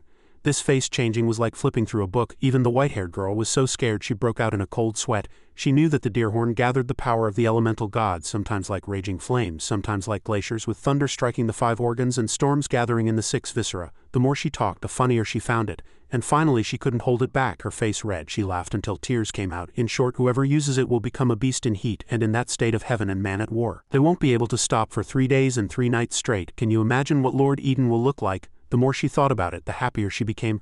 Ha. If she wasn't bad, who was? Even among accomplices they were always framing each other. Just as she was laughing, the gauze on her head suddenly burst open and blood splattered everywhere. Who was to blame for her being too excited? She wasn't happy for long before she started screaming in pain again. "Ah," Rose said to Carlo. "If the boss doesn't like Clement's unrestrained personality, we also have one with a calm personality." After speaking, she pointed and shouted, "Next, weatherbeaten. The earth elementals of the wilderness have evolved, forming an intelligent race with their own cognition." She introduced herself, saying she was best at using earth magic to protect our side and restrict the enemy. The earth elemental spirit, Anlun. She seemed quite aloof. Rose also said that more importantly, she likes a slow-paced life. As long as you don't provoke her, Anlun won't cause you any trouble. This girl has a danger level. Carlo looked at her and didn't think she was anything special either. He stroked his chin, frowned, and asked, "Another little girl. Forget it, let me ask you this. Can you defeat the prisoner that Bate recruited?" Anlun knew that person was Tiga. Her expression didn't change in the slightest, and she calmly admitted, "I have no way to defeat her. When she bursts with power, her speed is too fast for me to keep up, but rest assured." As she spoke, the girl raised her hand to demonstrate. The moment she clenched her fist, the entire ground shook violently. Caught off guard, he screamed in fear. "Ah, an earthquake," Anlun reassured him. "It's just a demonstration. As long as you're within my spell range, I will ensure your safety. The magic suppression array limits most of my mana, so many other abilities can only be shown in battle." The old man was covered in a cold sweat from the scare, but he was still not satisfied. Safety is one thing. If you can't defeat Bates' prisoner, Boss Loot won't be happy. Are there any prisoners who are strong, have a normal personality, and can kill all the other prisoners? Suddenly, something fell from above and hit the old man on the head. He looked up in surprise to see a huge fat man holding a pile of bread and asking as he wolfed it down, "Are you talking about me?" The moment she saw him, she fell to the ground and screamed in fear. "Ah, giant," the guard reminded the fat man. "Jolik, please go back. Prison does not currently rent out prisoners above B rank. Your destructive power is too great and you will harm civilians." Carlo's eyes had been truly open now. He no longer dared to boast about Lut's mage. He was too flustered to speak, thinking in fear. "This prison is truly a cage of monsters. For some reason I feel like any prisoner chosen at random would be stronger than Lut's necromancer."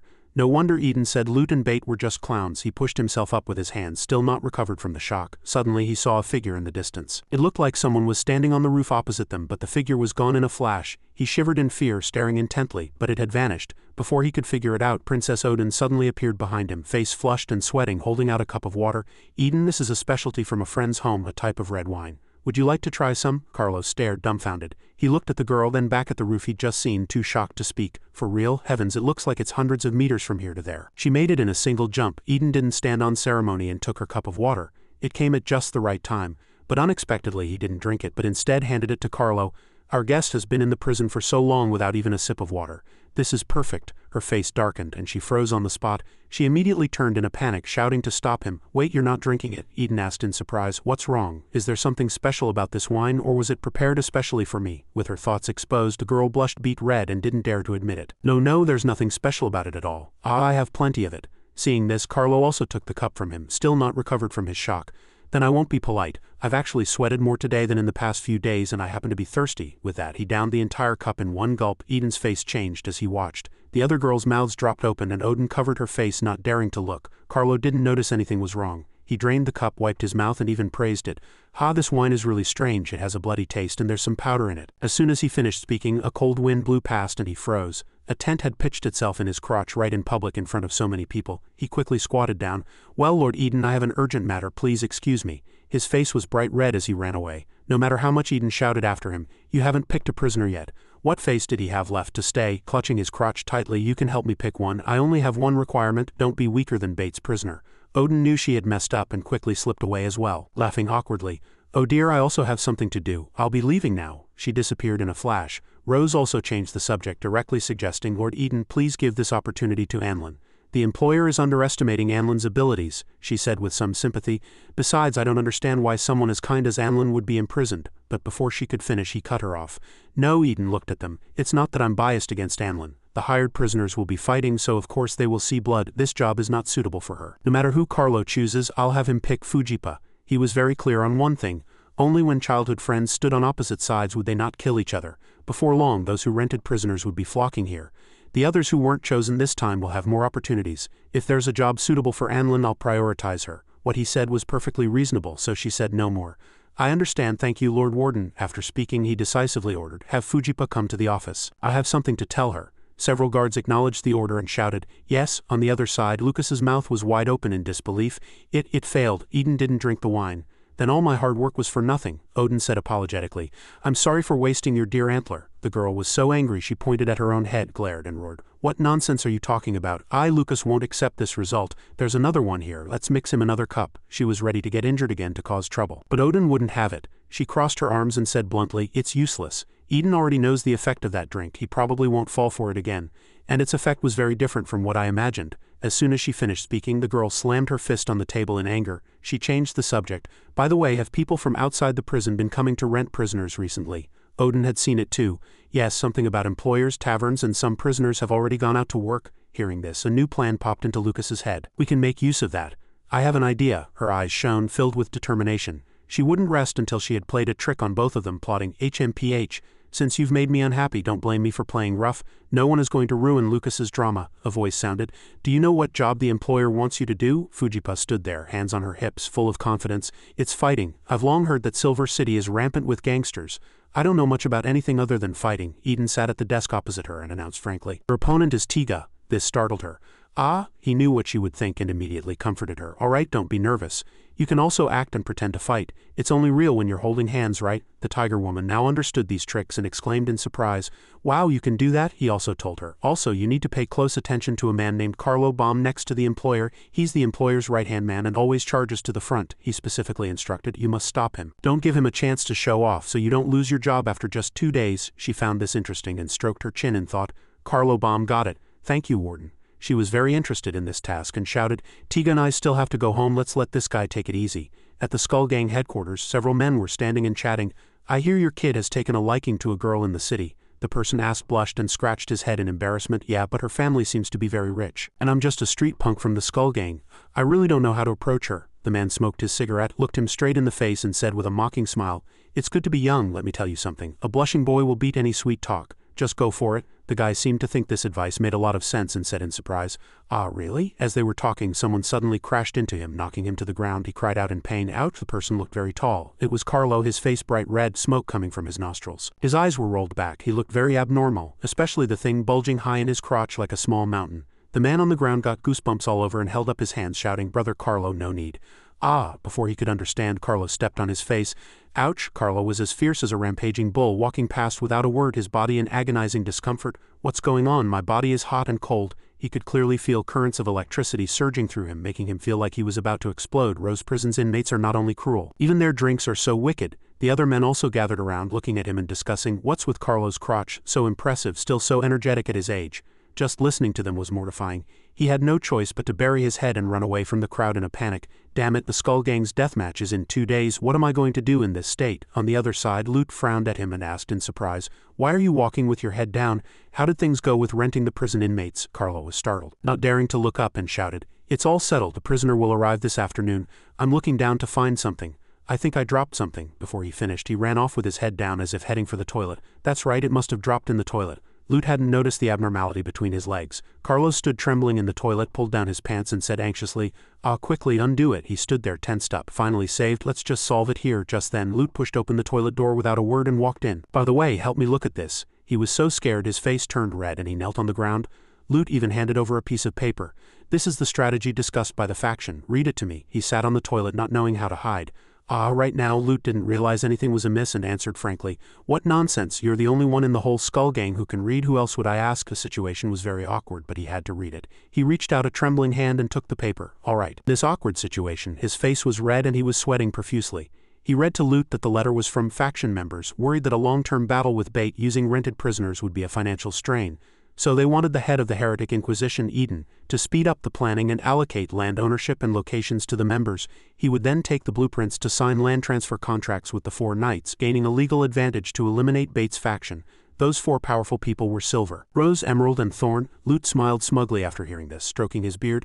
HMPH makes perfect sense. The Heretic Inquisition is a state institution. The 4 knights definitely wouldn't dare to be disrespectful. As long as the 4 knights nod, a small fry like Bait can't cause any trouble. Suddenly, he noticed Carlo and asked, "What are you looking for anyway?" He didn't dare to stand up and answered perfunctorily, "It's a ring. Yes, I dropped my ring." But how could an old fox like Lute believe him? His face sank. He couldn't stand his behavior anymore. He shouted loudly, "Get up, Carlo, stand up." Carlo was so scared he almost wet his pants. He clamped his legs together, stood up straight, tightly clutching the hem of his clothes, trembling all over, unable to return to normal.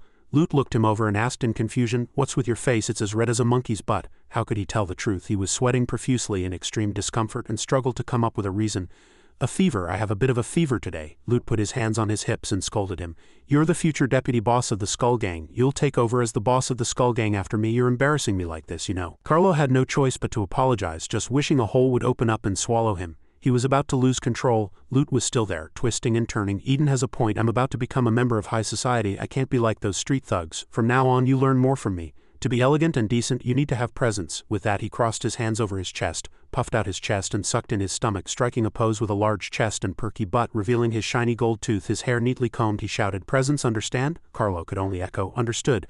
After a long speech, Lute was finally willing to leave. "Hurry up and get ready. Tonight's grand parade can't be sloppy." The moment he closed the door, the tent between Carlo's legs couldn't help but pitch up. He had been very nervous, and with what Lute had just said, his expression relaxed slightly, and he thought, "Deputy boss, Lute really said it himself. It seems the boss position will really be passed down to me. These years of tolerance have been worth it. Although this guy is vain and loves to put on airs, his words are still credible." He remembered 7 years ago on an empty piece of land a person was lying on the ground crying in pain. Sob, sob, ha ha ha. "You'll regret not killing me." The guy was seriously injured but still ran his mouth, cursing. One of Bates' men carrying something looked at him mockingly. "Save your breath, you piece of trash. If you've still got one breath left, learn to be smart." That was Lute. He had been so pathetic, his face covered in blood, all his teeth knocked out, yet he was still roaring, "One day I'll crush every last one of you under my foot."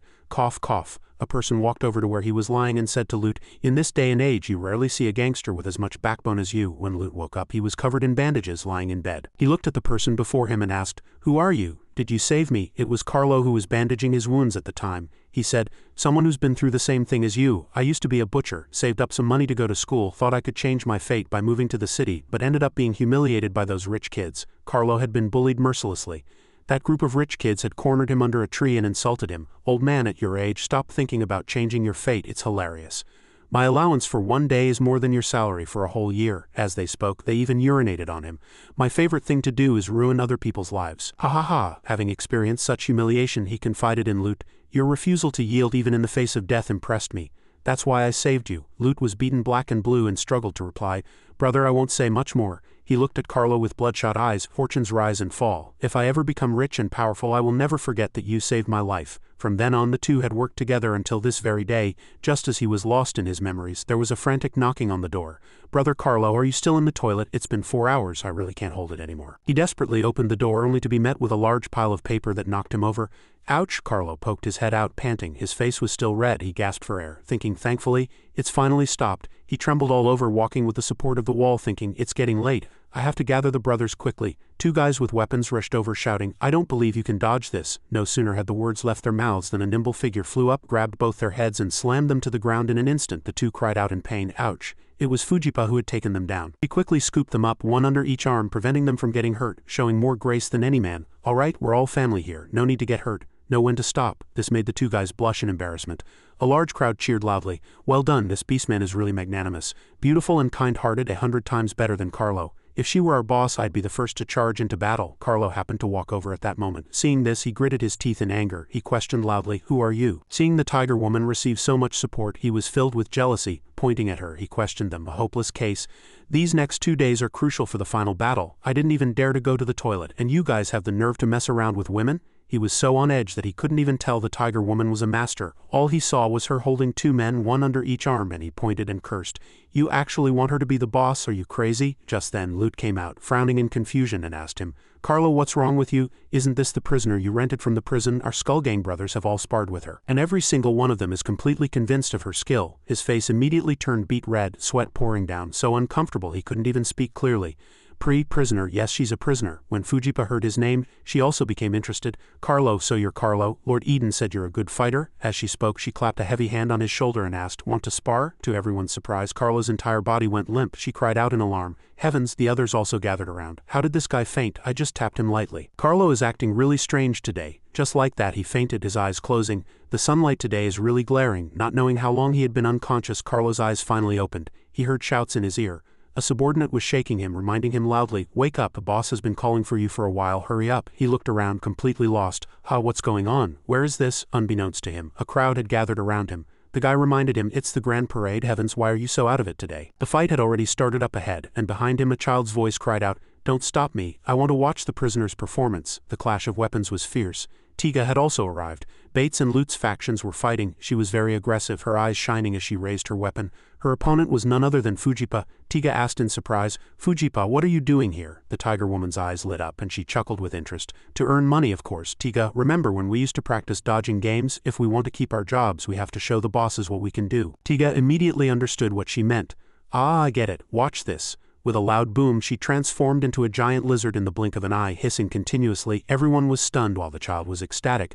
"Wow, a giant lizard." A subordinate handed a weapon to Carlo, urging him, "Hurry up, that prisoner is stealing all the spotlight. The boss is starting to get annoyed with you." He quickly took the weapon, mumbling a few ahas. The lizard Tiga was as fast as lightning and soon attacked the area near Carlo. He charged forward with his weapon. Caught up in the heat of battle, he completely forgot about his condition. As a result, everyone froze, then couldn't help but laugh.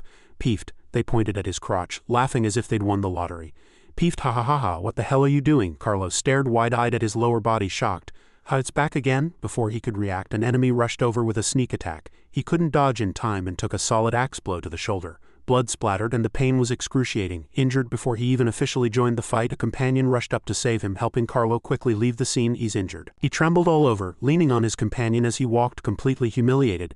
The onlookers were still mocking him. "What's with your Carlo? This is a war. Is he planning to poke the enemy to death with his hot weapon?" "Ha ha ha." Lute stood there, extremely embarrassed, thinking, "Tisk, this Carlo is such a disgrace." He coughed awkwardly, thinking he had to change the subject quickly.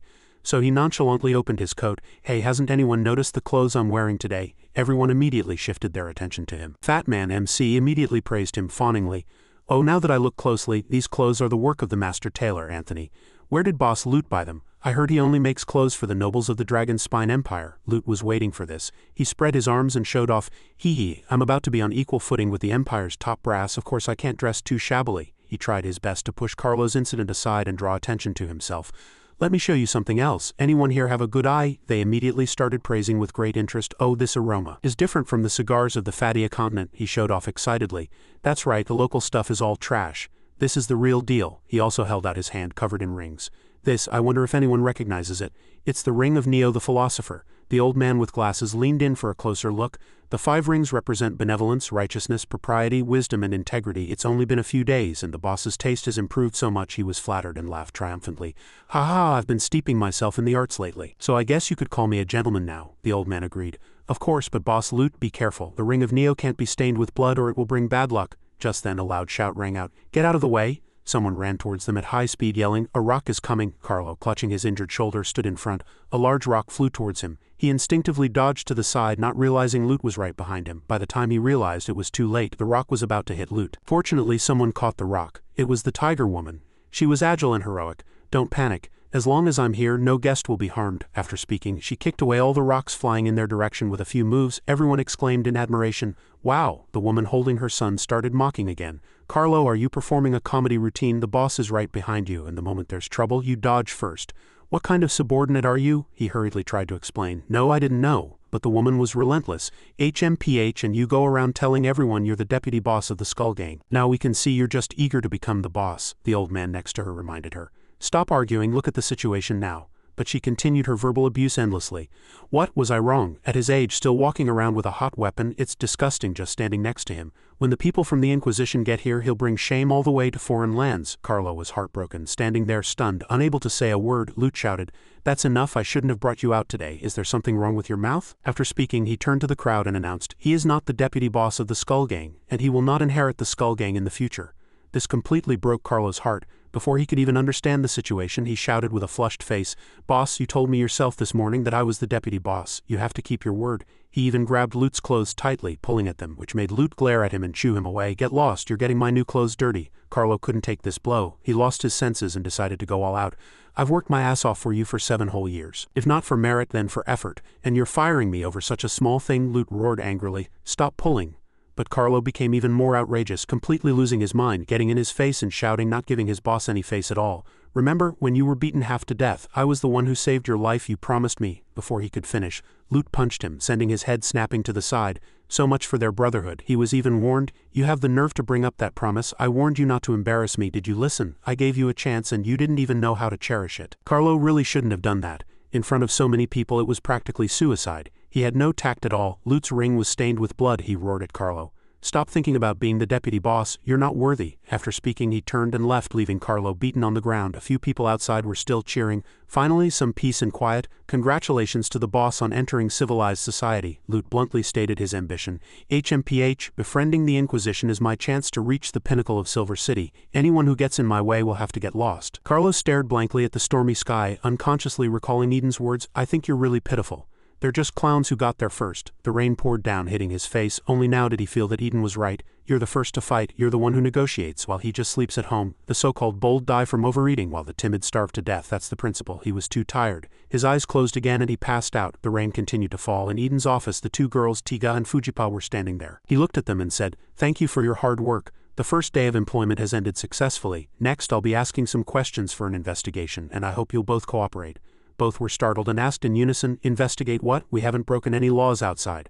Seeing how nervous they were, he quickly reassured them, don't panic, I'm just asking about your employer's financial situation. After all, you don't want their cash flow to break, leaving them unable to pay your salaries, right? The 2 breathed a sigh of relief. That's true. The rent is so high, if they go bankrupt we'd have worked a whole year for nothing. The tiger woman also immediately asked with great interest, the warden is such a good person, what would you like to know? Eden was just asking casually, but in reality he was probing the situation on both sides. How many people did Lute's and Bates' factions have now? What did they think about the exorbitant prisoner rent? Did they plan to continue renting prisoners? Fujipa answered first, well, Lute's faction has a lot of merchants, 118 of them. She frowned in thought. The ones who were chatting happily during the grand parade, about 10 to 20 of them are his core members, thinking of the Skull Gang. There are also a few muscular guys, she figured. As for subordinates, there must be over 1,000. During the grand parade, the bosses in Lute's faction also bring their factory workers, so the total number of fighters exceeds 2,000. She had also inquired about their finances. The information I heard is a bit inconsistent. The cost of renting prisoners for Lute's faction is shared among the members, but the fee for 1 prisoner is almost equivalent to the annual salary of 300 workers. The tiger woman was really sharp, gathering so much information in just one night. She also knew that this had caused many of the less wealthy small merchants to be pessimistic about renting prisoners. After listening, Eden's face was impassive. He just continued to ask, what about Bates' side? Are their financial resources strong? The moment this was mentioned, Tiga's eyes widened in surprise. She gushed, "Strong is an understatement. He has a mithril mine. Everyone knows the use of mithril for weapons and armor. It's a national strategic resource. He's filthy rich." She also knew. "I heard that Silver City's mithril mines have been depleted, but for some reason their family's mine production is the same as before. Bait has miners and a large group of people. But Bait's faction is small, with only 3 bosses, less than 1,000 miners, and including his real estate company members, it's at most 1,500 people."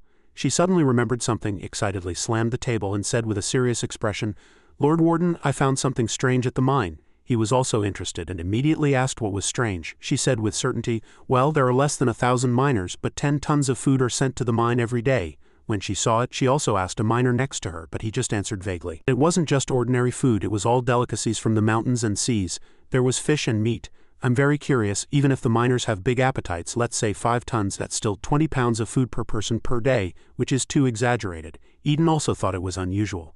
He thought to himself, "It is indeed very strange. Even if they want to hide the number of miners, there's no need to be so extravagant as to use fish and meat as the staple food every day. Could this be related to Bait's secret weapon?" Thinking of their last meeting, he was so confident. Last time when he talked about Lut's necromancer, his tone was very resolute and confident, as if victory was in his grasp. "I suspect he has a trump card that consumes a lot of food. What exactly is hidden in the mine?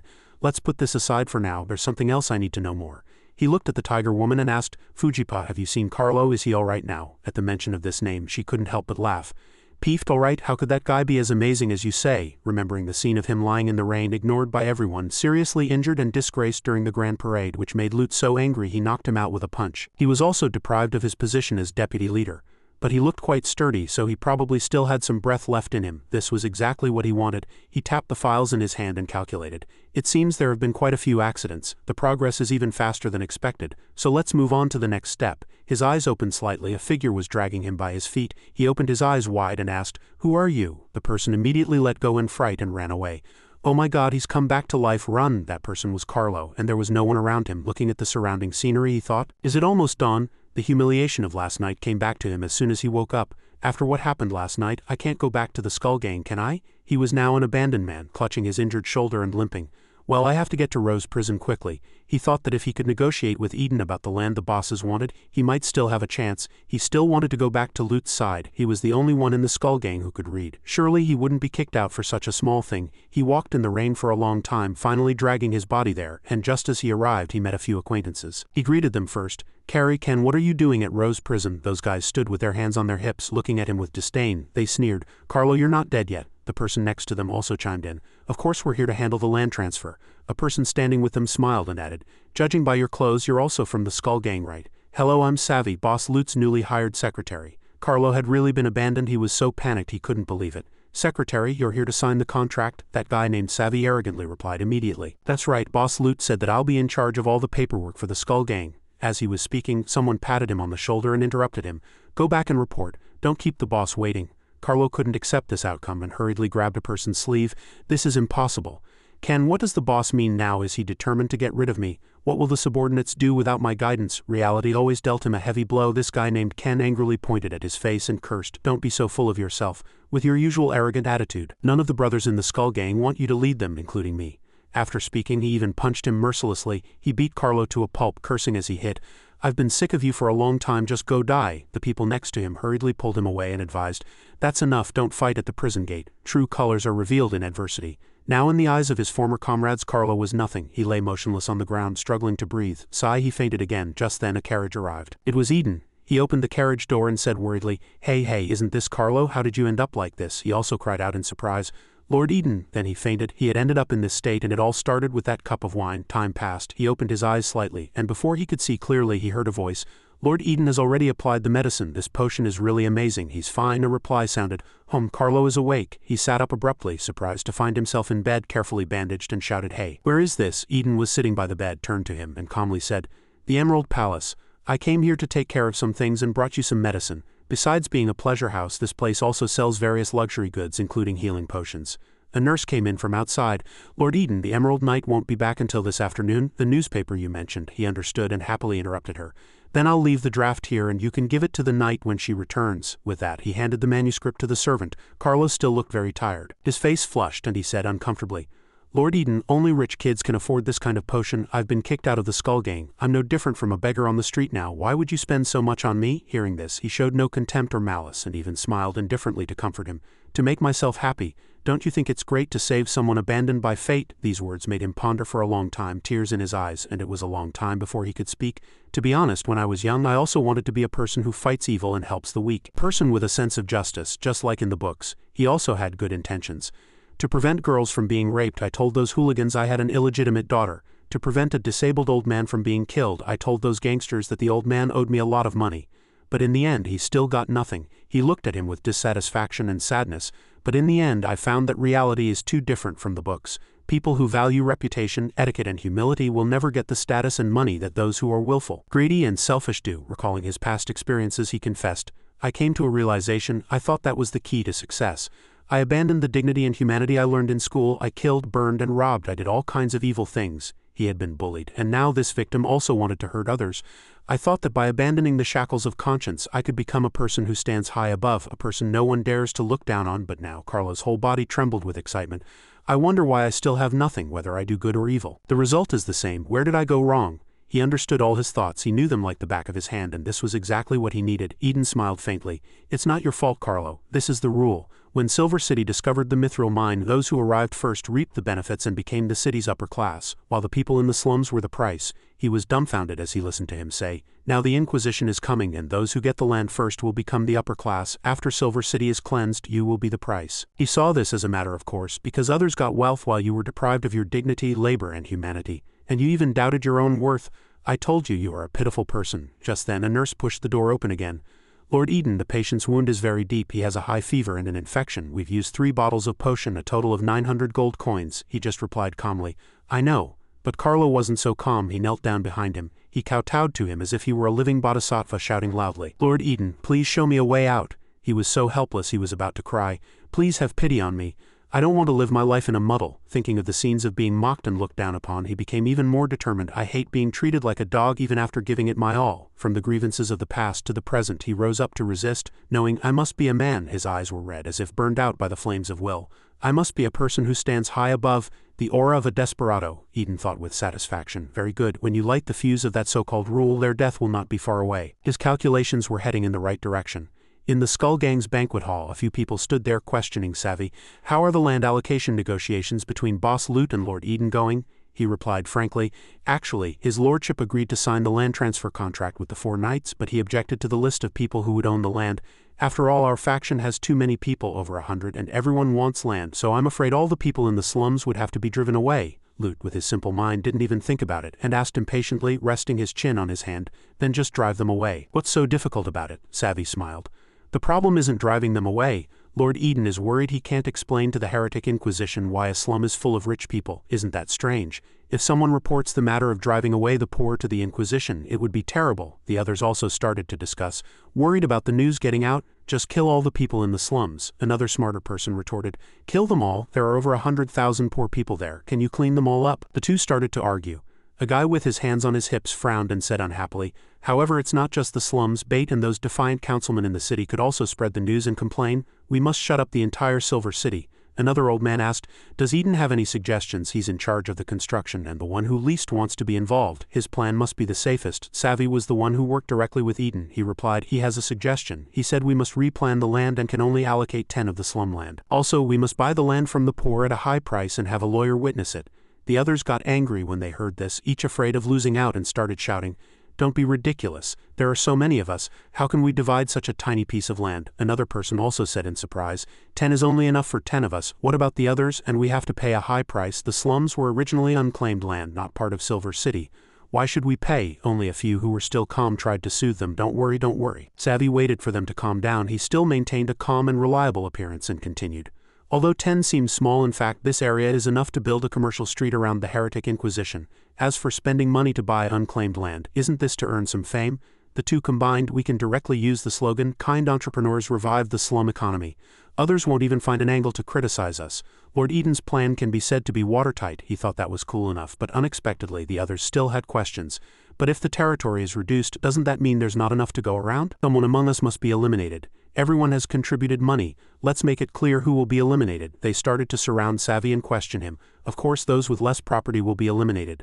On what grounds? Surrounded like a criminal, he finally couldn't sit still either. Sweating profusely, his face flushed, and shouted, calm down, although there's not enough land to go around, those who get land can compensate the other members with their other assets. How big of a deal is this? The urgent task is to defeat Bait. After we win, we'll discuss how to divide the spoils. Is that all right? He waved his hand vigorously as he spoke, subduing those few people. The crowd finally calmed down a bit. They no longer surrounded him but walked around Lute.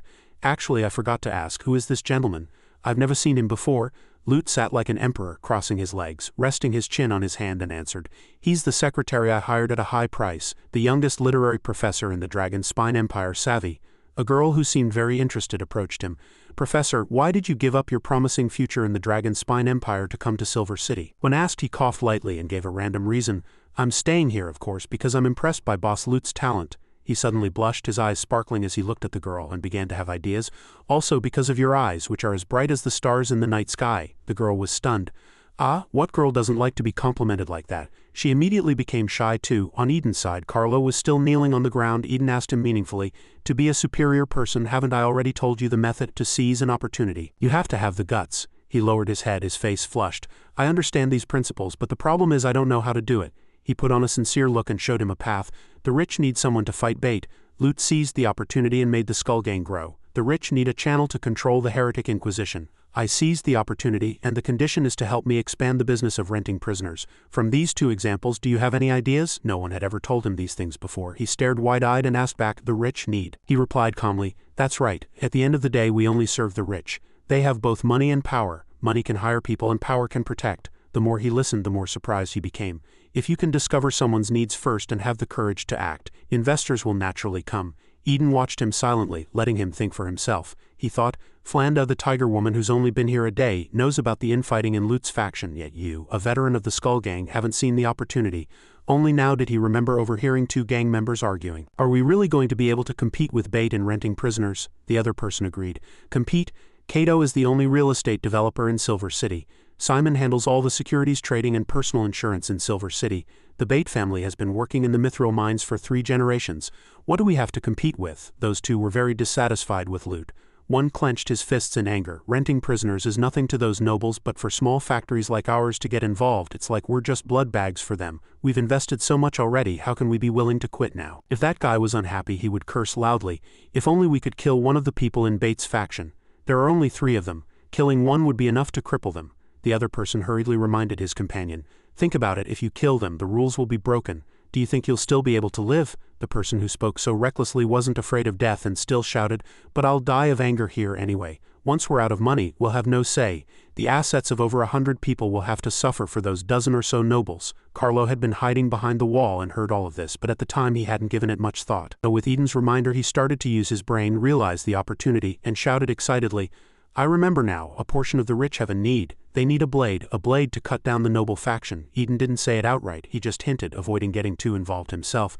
You've discovered the opportunity yourself, you don't need to tell others. I'm just telling you my experience. You don't have to tell me what you're planning to do. From now on you must learn to master your own destiny. And so a seed was planted in Carlo's heart. That night the rain poured down. Tia was out working again, transformed into a giant lizard, wreaking havoc. Lute was also there. The person holding an umbrella for him suddenly exclaimed in surprise, Boss Lute, that isn't that. They saw Carlo, his lower body still bulging. He stood outside the battle circle with a sword in hand, and people were murmuring, isn't that him? Hasn't he already left the Skull Gang? The sharp-tongued woman from yesterday stood with her hands on her hips, sarcastically saying, why did he bring his tent again, this disgusting old man? The fat man MC also chimed in. He probably wants to redeem himself through meritorious service. At that moment Carlo also charged forward with his sword, shouting, kill, kill. And so he joined the chaotic fray. Lute stood there, arms crossed, sneering contemptuously. What's the point of showing off? Ordinary people are just used to push the front line. If Bait takes a step back, he could get killed by a rock. We should rent more prisoners. The fat man MC took the opportunity to flatter him. But Boss Lute's methods are truly brilliant. Even a stray dog will protect its master. From the dust and smoke, Carlo suddenly rushed out with his sword, veins bulging on his face, shouting, kill. He was charging towards Bait's group. A few people around them burst out laughing and sneered. What's this guy trying to do? Is he charging over to kill us? Haha. The people on Lute's side also shouted in surprise. Why did Carlo go over to Bait's side? Don't tell me he's planning to, this mad dog. If he kills Bait, the rules will be broken, and those miners will rush over and tear us to shreds, won't they?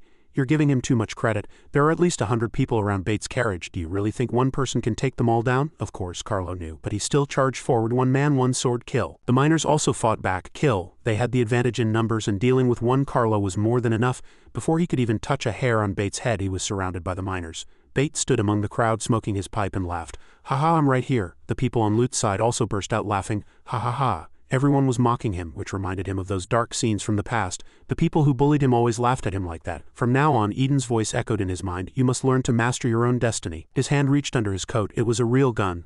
A double-barreled shotgun pierced through the crowd of miners, pointing straight at Bate. Die. Only now did Bate realize the danger, his face pale. He quickly pulled Kato, who was closest to him, to use him as a shield. Although he didn't kill Bate, he did kill Kato. Looking at the corpse on the ground, whose eyes were wide with disbelief, Bate was truly scared now. He was sweating profusely, too nervous to speak. He thought to himself. As expected, he came prepared. Kato was wearing mithril armor and still got hit like this. Those were armor-piercing explosive rounds. Only official armed forces would have a small number of these. Who gave them to him? Gunshots rang out and many of Bate's men died.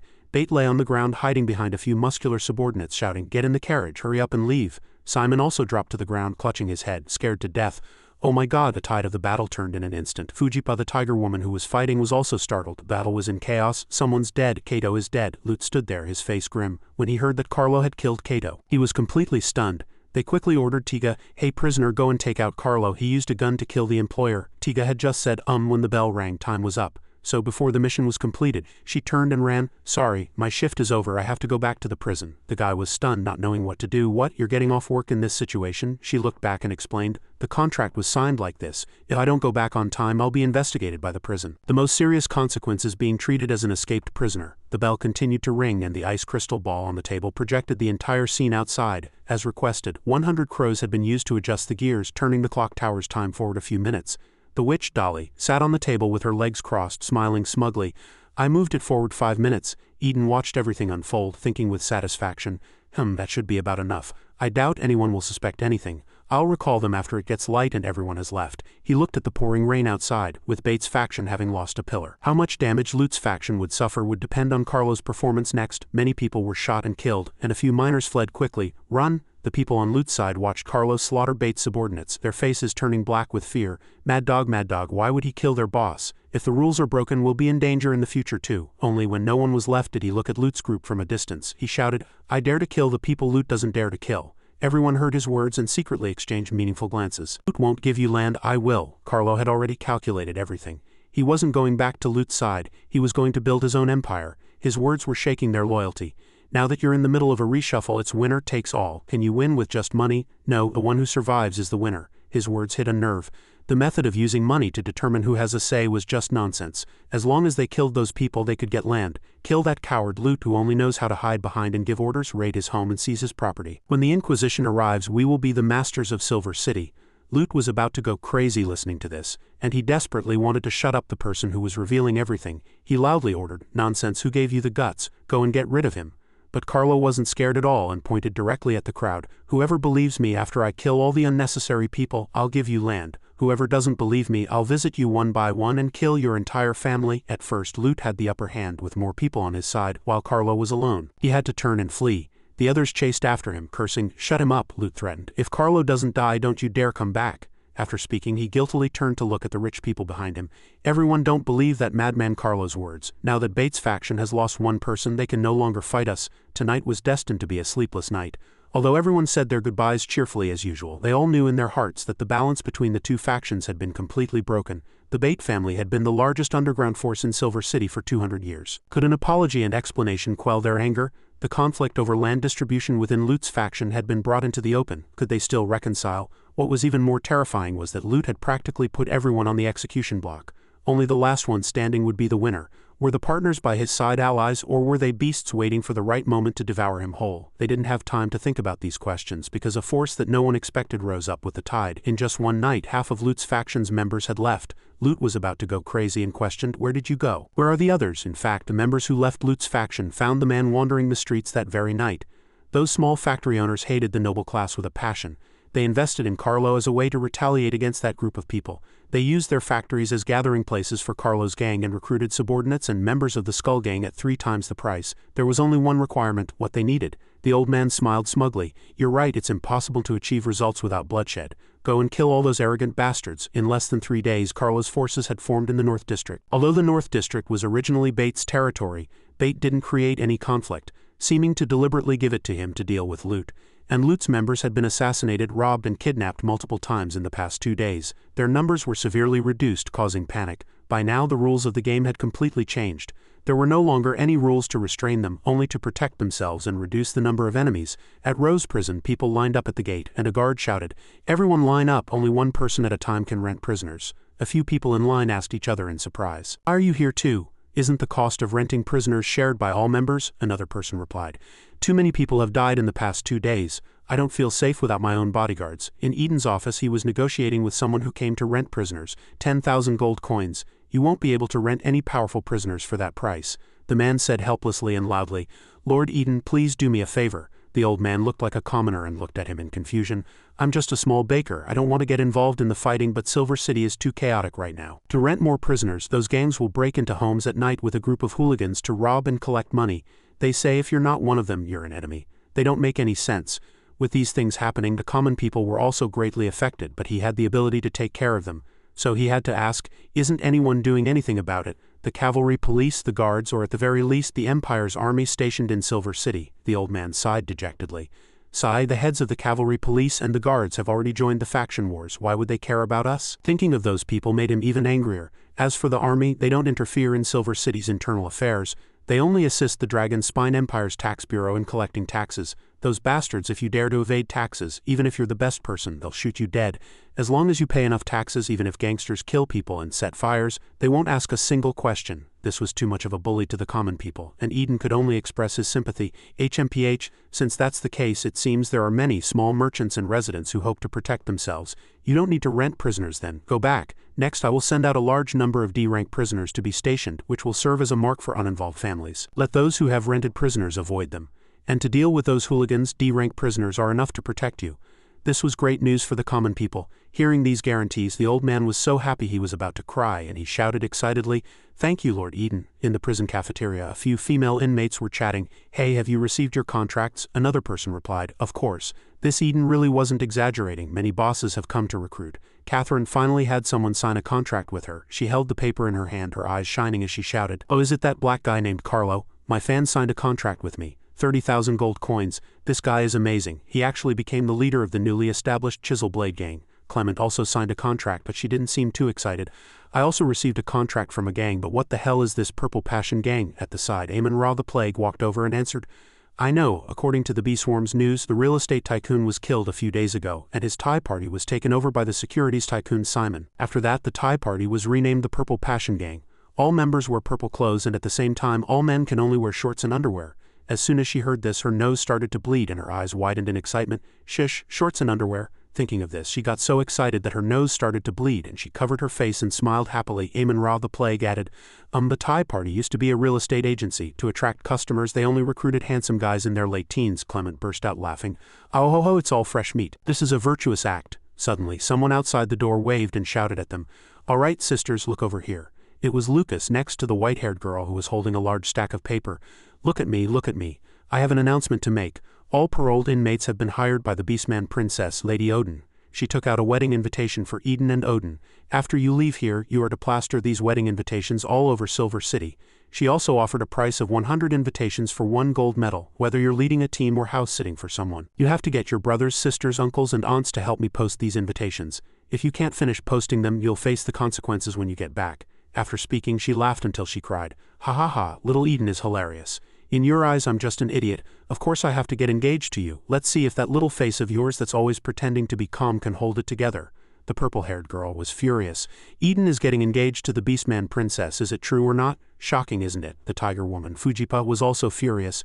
"Didn't that stinking fox say she was going to help us catch Eden? What was that about being a professional at catching fools? More like a professional comedian."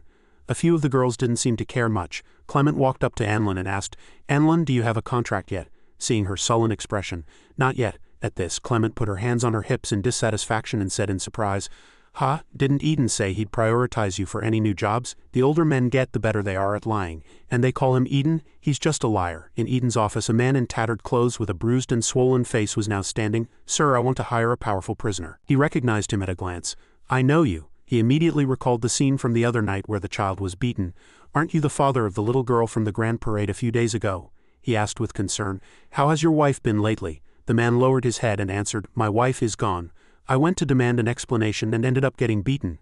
I didn't expect a great man like you to still remember me." He looked terrible, his eyes purple and his spirit dazed, unable to hide his depression. "I want to hire a powerful prisoner to protect my daughter, preferably until she's an adult. But I don't have any money now. Everything was stolen." Eden cut him off bluntly. "The prison isn't a charity and we don't accept credit." He quickly explained, "I don't mean that, I just don't have money right now, but I will tomorrow." He immediately said, "Then come back tomorrow." Hearing this, he shouted in despair, "But I can't come tomorrow." The agitation made him cough up blood. Cough, cough, cough. Looking at him, he understood what he meant. He almost pleaded, "Don't worry, I have a large accidental death insurance policy. It can pay out a large sum. Tonight I can get it tonight and someone will transfer the compensation to you tomorrow." This little girl only had him left. He hoped he would reconsider. "Have you thought this through? You're still in the prime of your life, there's no need to resort to extremes," he said weakly. "I'm seriously injured this time, I don't have much time left. Besides, as long as I'm alive, they'll have an excuse to break into my home. I don't want my daughter to live in an environment like this. The desire of greed is a poison, once tainted. One cannot meet a good end. Please take care of my daughter." His life was now empty, like a tornado that had swept everything away in an instant. In the cafeteria, a guard walked in and called out, "Is Anlin here? The warden has specifically assigned this task to you." It was a picture of the little girl. "Lord Eden wants you to protect this orphan named Kina. The situation in Silver City is dangerous right now, but the child's psychological state is even more dangerous. You need to build trust between you two as soon as possible and take her to the Skull Gang's banquet hall." Savvy stood there reporting, "2 more people died today, and 10 defected to Carlo. Luckily Boss Loot also tripled his men's wages, otherwise all our people would have been poached by Carlo." Loot was furious, cursing loudly. "Damn it, those damn paupers, they were unwilling to spend more when they were with me. But now that they're with Carlo, they're throwing away money they should be saving for their coffins." Savvy replied to those who questioned him, "The current situation is just too difficult to handle. Carlo is coming at us like a mad dog. And we still have to save our strength to guard against bait, so we can't go all out. By the way, Lord Angut, does your mobile unit have any way to deal with this? Go and cause that guy some trouble." The cavalry police chief Angut and his wife were also standing there. Hearing this, he put his hands on his hips, frowned and said, "I do have a way, but you definitely wouldn't agree to it." Savvy seized the opportunity and said, "No matter the cost, just name your price." The others chimed in. "That's right, the cavalry police are all soldiers from wealthy families. With their equipment and firepower, how could Carlo possibly resist?" He replied firmly, "As you said, they're soldiers from wealthy families, so the problem isn't money, but reputation. If you're willing to set aside 8,000 square meters of land around the Inquisition to build barracks for the cavalry police, they'll certainly have no objections." Loot sat there with a dark face, listening to the people around him discussing. "Are you kidding? We're already getting too little. If we give that away, what's left for us? If that's the case, then there's nothing to discuss." He had no other choice but to ask for help from one person after another. He grabbed someone next to him and asked, "What about Colin? Can your guard unit make a move?" He immediately refused. "No, one of my guard captains named Rain has defected to Carlo." The guard commander Colin frowned as he looked at the old man. Those 3 had made money from some business and formed a faction within the guard unit. One of them is winning people over. If it were just one person, it would be manageable, but he also roped in JN and Domu to form a small clique.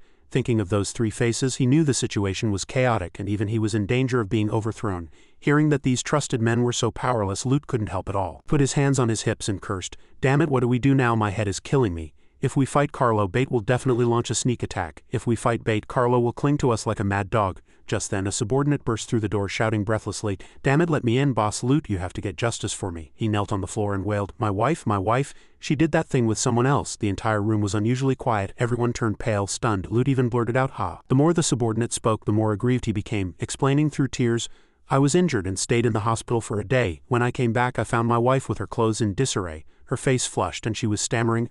I told her to stand up and speak, but her legs were so weak she couldn't even get out of bed," he cried out in grievance. "The members of the Skull Gang are all around the base. Besides our own people, who else would have had the chance?" He didn't notice that Savvy standing next to him was already sweating profusely, his heart pounding in fear. Loot stood up in a rage and shouted, "Who did it? Who dares to break the gang's rules? The brothers are on the front lines fighting to the death, and he's fooling around behind their backs.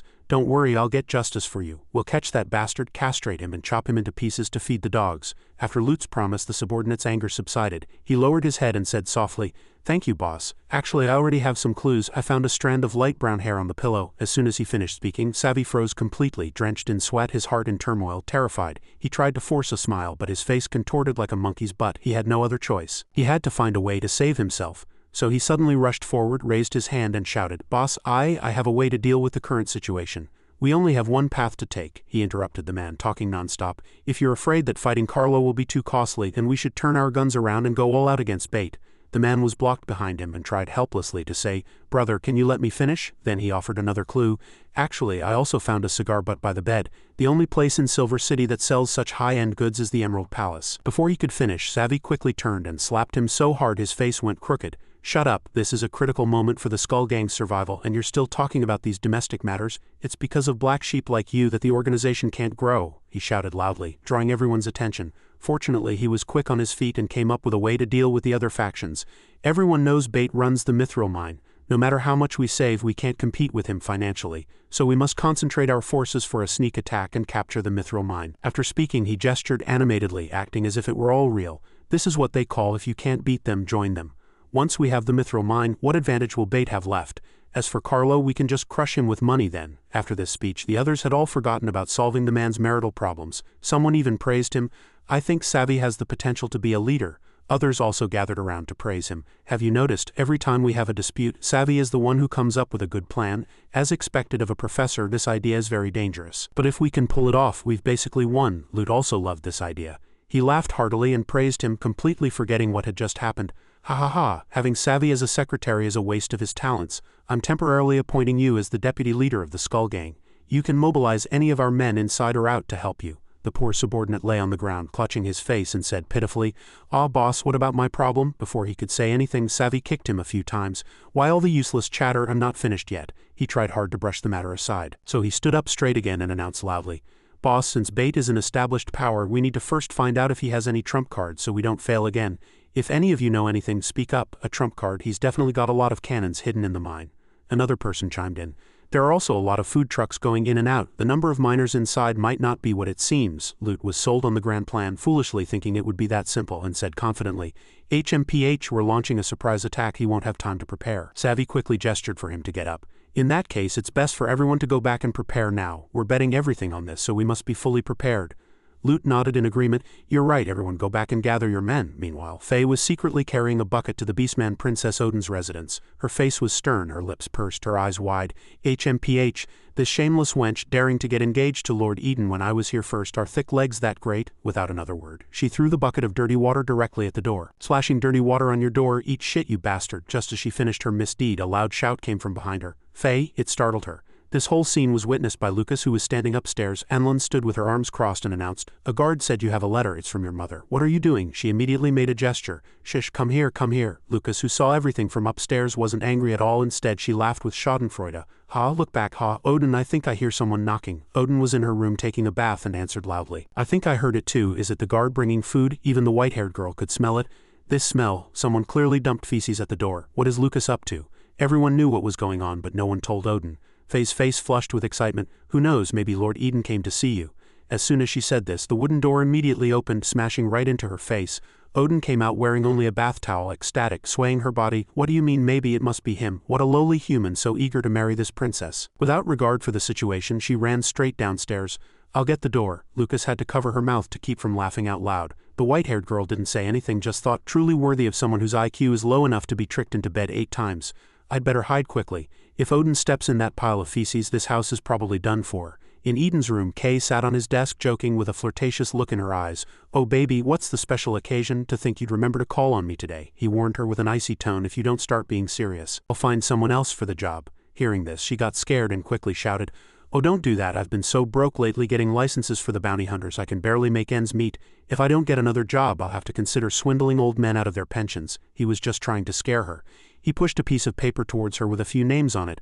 "Go, take care of the people on this list." Kay took it, looked it over, and asked with narrowed eyes, "Aren't these 2 the small factory owners? It's been a while since I got a job. Don't you have anything that pays better?" To her surprise, he replied, "This is just today's task. From now on you'll have to come here for a new list every day."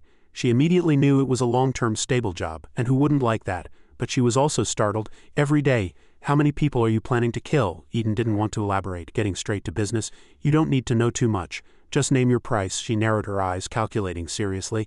Let's get this straight first. No matter how many names are on the list, I get paid the same day per head. Before she could finish speaking, the entire ground suddenly shook violently, and the whole building swayed as if it would collapse. She sat on the edge of the desk, her body swaying, unable to keep her balance, and leaned towards him. Outside, a huge explosion erupted from the ground, prison guards screaming in panic about an earthquake, while others realized it was an explosion at the Beastman Princess's residence. Kay's eyes widened in surprise, very close to Eden. Eden's face sank helpless as their lips touched. Because of the tilt of her body, just then, Flanda pushed the door open, calling out in panic, "Lord Eden, outside." The scene before her left her stunned, her face pale. Veronica also followed behind her, running over worriedly. "What's wrong? Is Lord Eden hurt?" She quickly slammed the door shut with a bang, preventing Veronica from seeing the sensitive scene.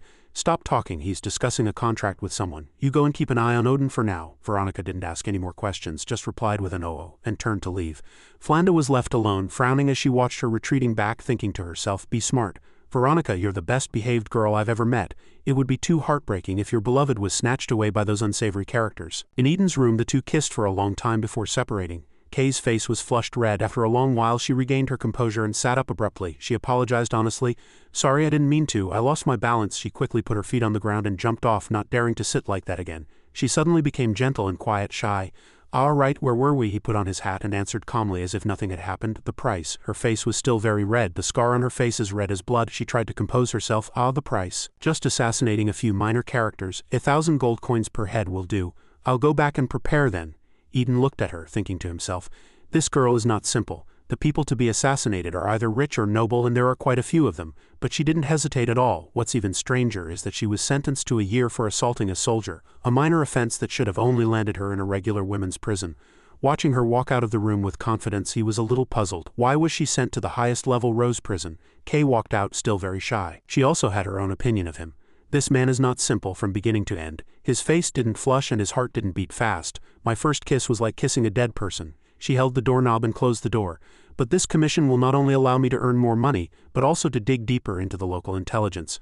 I've gained something this time. She chuckled in satisfaction and encouraged herself. Be brave. If Silver City's powers are uprooted and it becomes a no-man's land, all the merchants will be scrambling to buy information. Wouldn't my status in Libra soar then? Inside, Eden had no time to think about other things, only about the struggle with those factions. Everything was arranged, and he could relax a little for the time being. Now that the various factions were in a killing frenzy, and with Kay's assassinations, the demise of Silver City's old powers would only accelerate. Thinking of the people queuing outside the door, all the factions, whether for self-preservation or attack, were in urgent need of renting prisoners.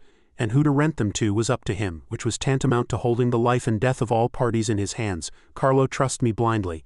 As long as I fan the flames a little, he'll kill whoever I want. I can contact him and add fuel to the fire in this chaotic situation, to prevent the various parties from reaching any peace agreement. He must proceed step by step, cautiously. The only concern is the 4 knights. Before setting the fire, it's best to test their bottom line first. Next is to arrange for someone trustworthy to take over the legacy of those old powers." On this issue, he suddenly remembered Flanda once saying, "My husband's ability and knowledge are far superior to mine. He just lacks an opportunity." Eden decided it was time to meet the person Flanda recommended. Lucas was tied miserably to a tree, but she still couldn't stop laughing. "Ha ha ha, she's such a big princess and she still stepped in shit. This stain is enough for me to laugh at you until you're 80. Odin was so mocked she gritted her teeth and wanted to teach her a lesson with a whip, but the more she hit her, the more excited she became, even letting out lewd cries. "Ouch, ha ha ha." The few prison guards who saw this were stunned. "Strange, why do I feel like that person is getting more excited the more she's beaten?" The white-haired girl next to them advised. "Stop hitting her, don't reward her anymore. What Lucas wants is to be abused." Suddenly she shouted, "Oh Lord Eden, help me. Odin had been tricked too many times." She held the whip, determined not to give up. "Still trying to trick me. I see your skin is itching." Just as she was about to strike again, she heard him shout sharply, "Enough, Odin. Why did you destroy the house? Give me an explanation." Looking back, it really was Eden. She was stunned, flustered. "Eden!" Lucas took the opportunity to cry out. "Lord Eden, don't blame her." She changed her face and tearfully complained, "She's just under too much pressure, emotionally unstable, which led to incontinence. She even stepped in it. I've been beaten and scolded for years. I'm used to it. Boo-hoo." Her words were like a bolt from the blue, and there was dead silence all around. Eden looked down at Odin's feet and saw they were covered in shit. He thought speechlessly, "It really is like that. I haven't seen her for just over 10 days and she's already fallen to this level, so he took her hand and walked away. Forget it, there's nothing to see, everyone disperse, he said softly to Odin. Come with me, I'll take you for a bath. At his words, she blushed and trembled, crying as she tried to explain. I didn't, he put on an understanding look and replied, right, adults wet the bed too, it's nothing to be ashamed of. The more he said, the louder she cried. Boo-hoo, but she still obediently held his hand and walked away with him. Veronica stood behind, watching the two of them walk away. He even comforted her. Cry, letting your emotions out will make you feel better. Suddenly, a terrifying voice sounded in her mind. Samina, the voice immediately gave her a splitting headache and she clutched her head and cried out, "Ah," a somewhat familiar voice called her name. Veronica, where are you? She was suddenly stunned and asked herself, big brother, second brother? Other prison guards ran to her side and asked worriedly, Veronica, what's wrong? She immediately sobered up, everything felt like a dream. She reassured everyone, no, I'm just a little dizzy. She knew in her heart that the hallucinations had been appearing more and more frequently lately. On the other side, the Ant Queen had seen everything and was secretly pleased. Hey, look at that little wolf cub, so infatuated. Still haven't realized what's going on? You can keep being stubborn. If you don't listen to me, how can you not listen to Samina's call? Just as she was thinking evil thoughts, she didn't notice Asina smashing her on the head with a book, scolding, "How much longer are you going to rest? Hurry up, continue writing the information about the Forbidden Land." On the other side, Jorara was also reading and studying.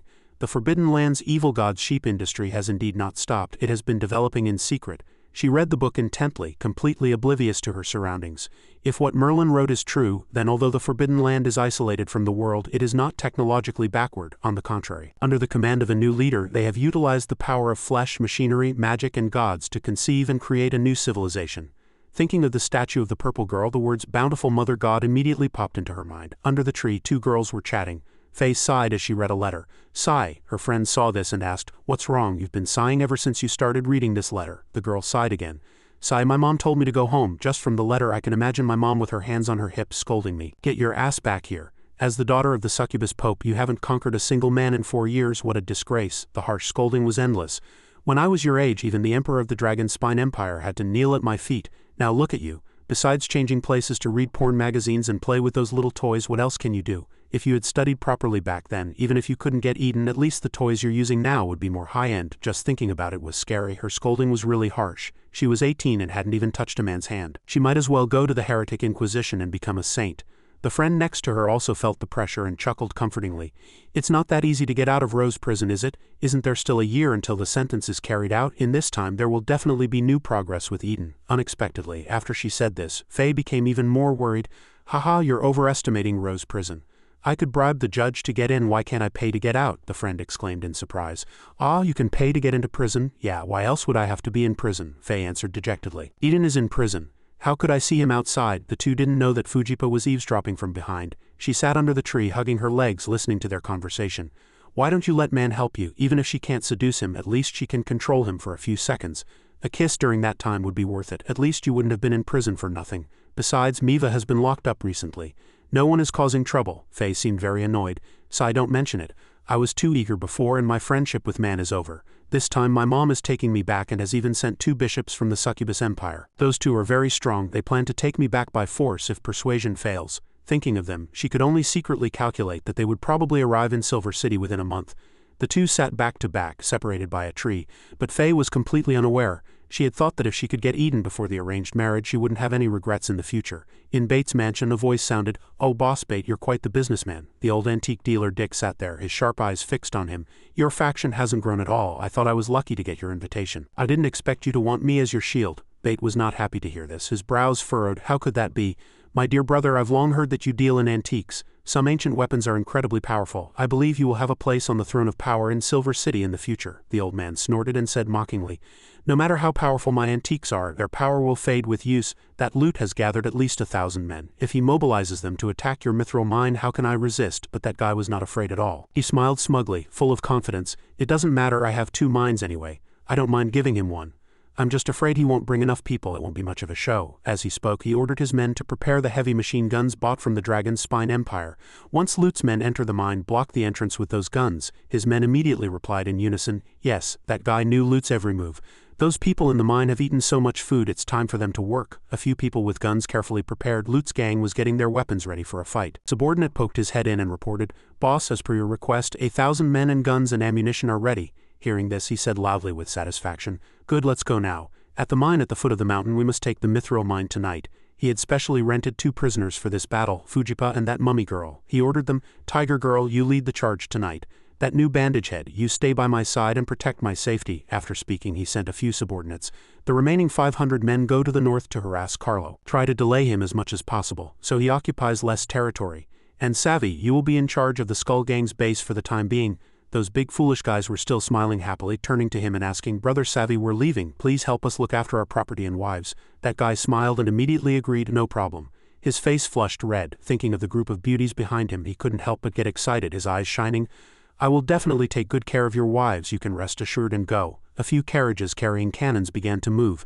Bate brought the old man out to see his position. The old man was also surprised and praised. Good heavens, I just heard last month that the Dragon's Spine Empire had just developed new equipment. A heavy machine gun with a 300-round belt, with a maximum rate of fire of 600 rounds per minute. I didn't expect you to even get your hands on such a deadly weapon. Bate stood to the side smoking a cigar with his hands on his hips and replied frankly, I said it before, I'm just afraid he won't bring enough people. It's a pity. If the Inquisition hadn't interfered, I would have definitely continued to raise that pig Loot. I've squeezed a lot of oil from him over the years. It sounded contradictory. So the old man immediately turned and asked, raising a pig oil. Aren't you and Loot mortal enemies? Bate looked disdainful. Mortal enemies, haha, you're overestimating Loot. I just deliberately elevated his status. The old man heard this and couldn't help but exclaim in surprise, HMPH, could there be some inside story about the situation in Silver City that I don't know? That guy narrowed his eyes and said meaningfully, Brother Dick, have you heard of the catfish effect? It is said that sardines in the sea are very fragile and die soon after being caught. Those dead fish are far less valuable in terms of taste and value than live fish. Later, the fishermen came up with a way to put catfish into the sardine pond. The catfish's movements would stimulate the sardines. They had to keep swimming to survive. This way their value was also higher. Loot is the catfish I deliberately put in. Thinking that Loot was nothing in his eyes, this upstart had no regard for human feelings or reason. How could those greenhouse flowers in the city withstand such an impact? If you want to be safe in a gang conflict, you have to spend a lot of money to buy the insurance we sell. This Bate had even controlled several of Loot's men. That stupid pig Loot probably still doesn't know. His Skull Gang subordinates were also in on this business. They thought they had won a great victory in the Grand Parade, but in reality he was just using them to threaten the North District residents who hadn't bought insurance yet. This bald man truly had no hair but a very big brain. Even an old schemer like Dick was full of admiration. He not only had the mithril mine but could also harvest the wealth of Silver City. For so many years, even if he rented all the prisoners from Rose Prison, it would be more than enough. The old man also saw that, plus a few of the Skull Gang subordinates often received dividends from you, it wouldn't be hard to incite them to betray him. Now in this entire city, who is your opponent? Ha ha ha, it's not that this bald man doesn't want to act, but the time isn't right. He knew that defeating Loot and the nobles who supported him was never difficult. The problem was how to eliminate them. This group of people was very cunning. As soon as they saw the other side gaining the upper hand, they would immediately surrender and lie low waiting for an opportunity. Even if a few were eliminated, their property would be inherited by relatives from all over who would continue the fight. His face sank, his scheme fully revealed. The only way was to exhaust all of their assets, leaving them with no capital to make a comeback and no money to exert influence in the official circles of the Dragon's Spine Empire. The mithril mine was a trap. Does getting the mithril mine mean you get wealth? No. No matter how many people, how powerful the prisoners, there is only one way out. Death. I will use a narrow victory to lure them into constantly investing in more prisoners. Each prisoner is worth tens of thousands of gold coins. It won't be long before their pockets are empty. A truly flawless conspiracy. He was really making money at every step. At Simon's Stock Exchange, a few subordinates were now wearing purple uniforms that looked like swimsuits, which was utterly disgusting. Everyone was dissatisfied. Damn it, the way the other gangs look at us is all wrong. How much longer do we have to wear these humiliating clothes? A few even started crying. I really miss the days in the Thai party. Now wearing this on the street, you might as well just kill me. Another one started crying too. Rich young ladies used to flirt with me, now they just call me a pervert. My dad almost bit me to death when he saw me dressed like this. It's too much. Since Simon took over, these guys had to listen to him. He stood there clapping his hands and shouting, "All right boys, assemble, today we welcome your captain." He extended his hand and introduced, "This is a prisoner rented from Rose Prison at a high price." It was Clement wearing the same uniform. That guy introduced her with great enthusiasm, Clement the apostate butcher. "From now on she is your leader." Everyone shouted excitedly, "Wow, it's a cute little girl, that's great, the boss is so nice. Even though she has scars, I don't mind." The girl's heart pounded when she heard this, her nose started to bleed and she was even more excited than them, her eyes long turned into hearts. Looking at the abs of this group of guys, she drooled and made a strange sound, "Ga ga ga ga ga ha ha, so hungry." Her expression made the guys who were happy a second ago freeze in the necks, thinking in horror. My God, what's with that coarse duck-like voice? How can she have the face of an angel but the voice of a devil? Is this a man? Simon looked at their expressions, extremely satisfied. HMPH, you really think I spent a fortune to bring you a girl? Clement was called the apostate butcher because she once lost control and went on a killing spree in the Jatar Mage Tower. She killed countless people with her sword. The reason she lost control was that after pursuing too many young apprentices without a response, the apprentices suffered immense psychological pressure, and their sexual orientations were forcibly changed. Finally erupting under a series of repeatedly fabricated slogans, he still remembered those slogans. Men at the docks grieve and sigh, a poisonous hand has turned them gay. She had come up with all of these, even cursing angrily. Damn it, even a slogan needs rhythm. You all deserve to die. Now, entrusting this group of gang members to her, he felt at ease. The boys of the Purple Passion Gang are still very shy, right? Let Clement mold you into truly confident men. This guy was a real psychopath. Clement also immediately got into character and started greeting them. Well, brothers, let's get to know each other. Tell me your numbers. The guys answered one by one. 16, 17, just turned 18. Hearing this, her whole body trembled, her face flushed hot, and her eyes sparkled. I love it, she shouted. I wasn't asking about your age. This left the group of guys completely bewildered. What is she torturing us right after we've just met? The Silver Knight's mansion, a huge white building. The old man saw him and said in surprise, Lord Eden, you've come to see the Silver Knight for... He got out of the carriage and answered directly, I've come to see the Silver Knight to handle the land permit documents for the Heretic Inquisition. The old man immediately changed his tune. Oh, what a coincidence, he's already gone to the Dragon's Spine Empire. At this point, the old man's eyes suddenly widened, a cold sweat breaking out, and he shouted in panic, Oh no, the other knights will surely go to the Dragon's Spine Empire next. Why don't I take you to see the other knights if we don't hurry? They'll all be gone. Seeing his state, he felt something was wrong and immediately asked, What happened? Why are the knights all leaving Silver City? The old man urged him to follow. This is also very sudden news. Something big just happened in the Dragon's Spine Empire. I'll explain it to you clearly. The two got into the carriage, and he began to speak. The third prince was killed in action while suppressing pirates. Hearing this name, the image of a blonde, somewhat rebellious-looking youth appeared in his mind. The third prince. In fact, there was news last month that the emperor of the Dragon's Spine Empire had fallen into an intermittent coma. It was time to establish a new emperor, but the first prince went missing during a campaign in the Forbidden Land in his youth, and the second prince is mediocre and incompetent. Only the third prince had the ability to lead the country. Many nobles and lords believed that the succession system should be changed from primogeniture to meritocracy. The old man told him everything he knew. Now that the third prince is dead, lords from all over are rushing to show their loyalty to the second prince. Isn't this Silver City just a microcosm of the Dragon's Spine Empire? On one side, you have capitalists manipulating an incompetent regime, and on the other, you have nobles manipulating a foolish second prince. Eden looked at the old man coldly. Hearing these words from your mouth is a bit unusual. The old man laughed at himself. Haha, I may wear glasses, but I'm not blind. I can still tell black from white. It's just the times we live in. The old man smiled, almost confiding in him. Perhaps before I'm buried I can arrange a stable future for my family.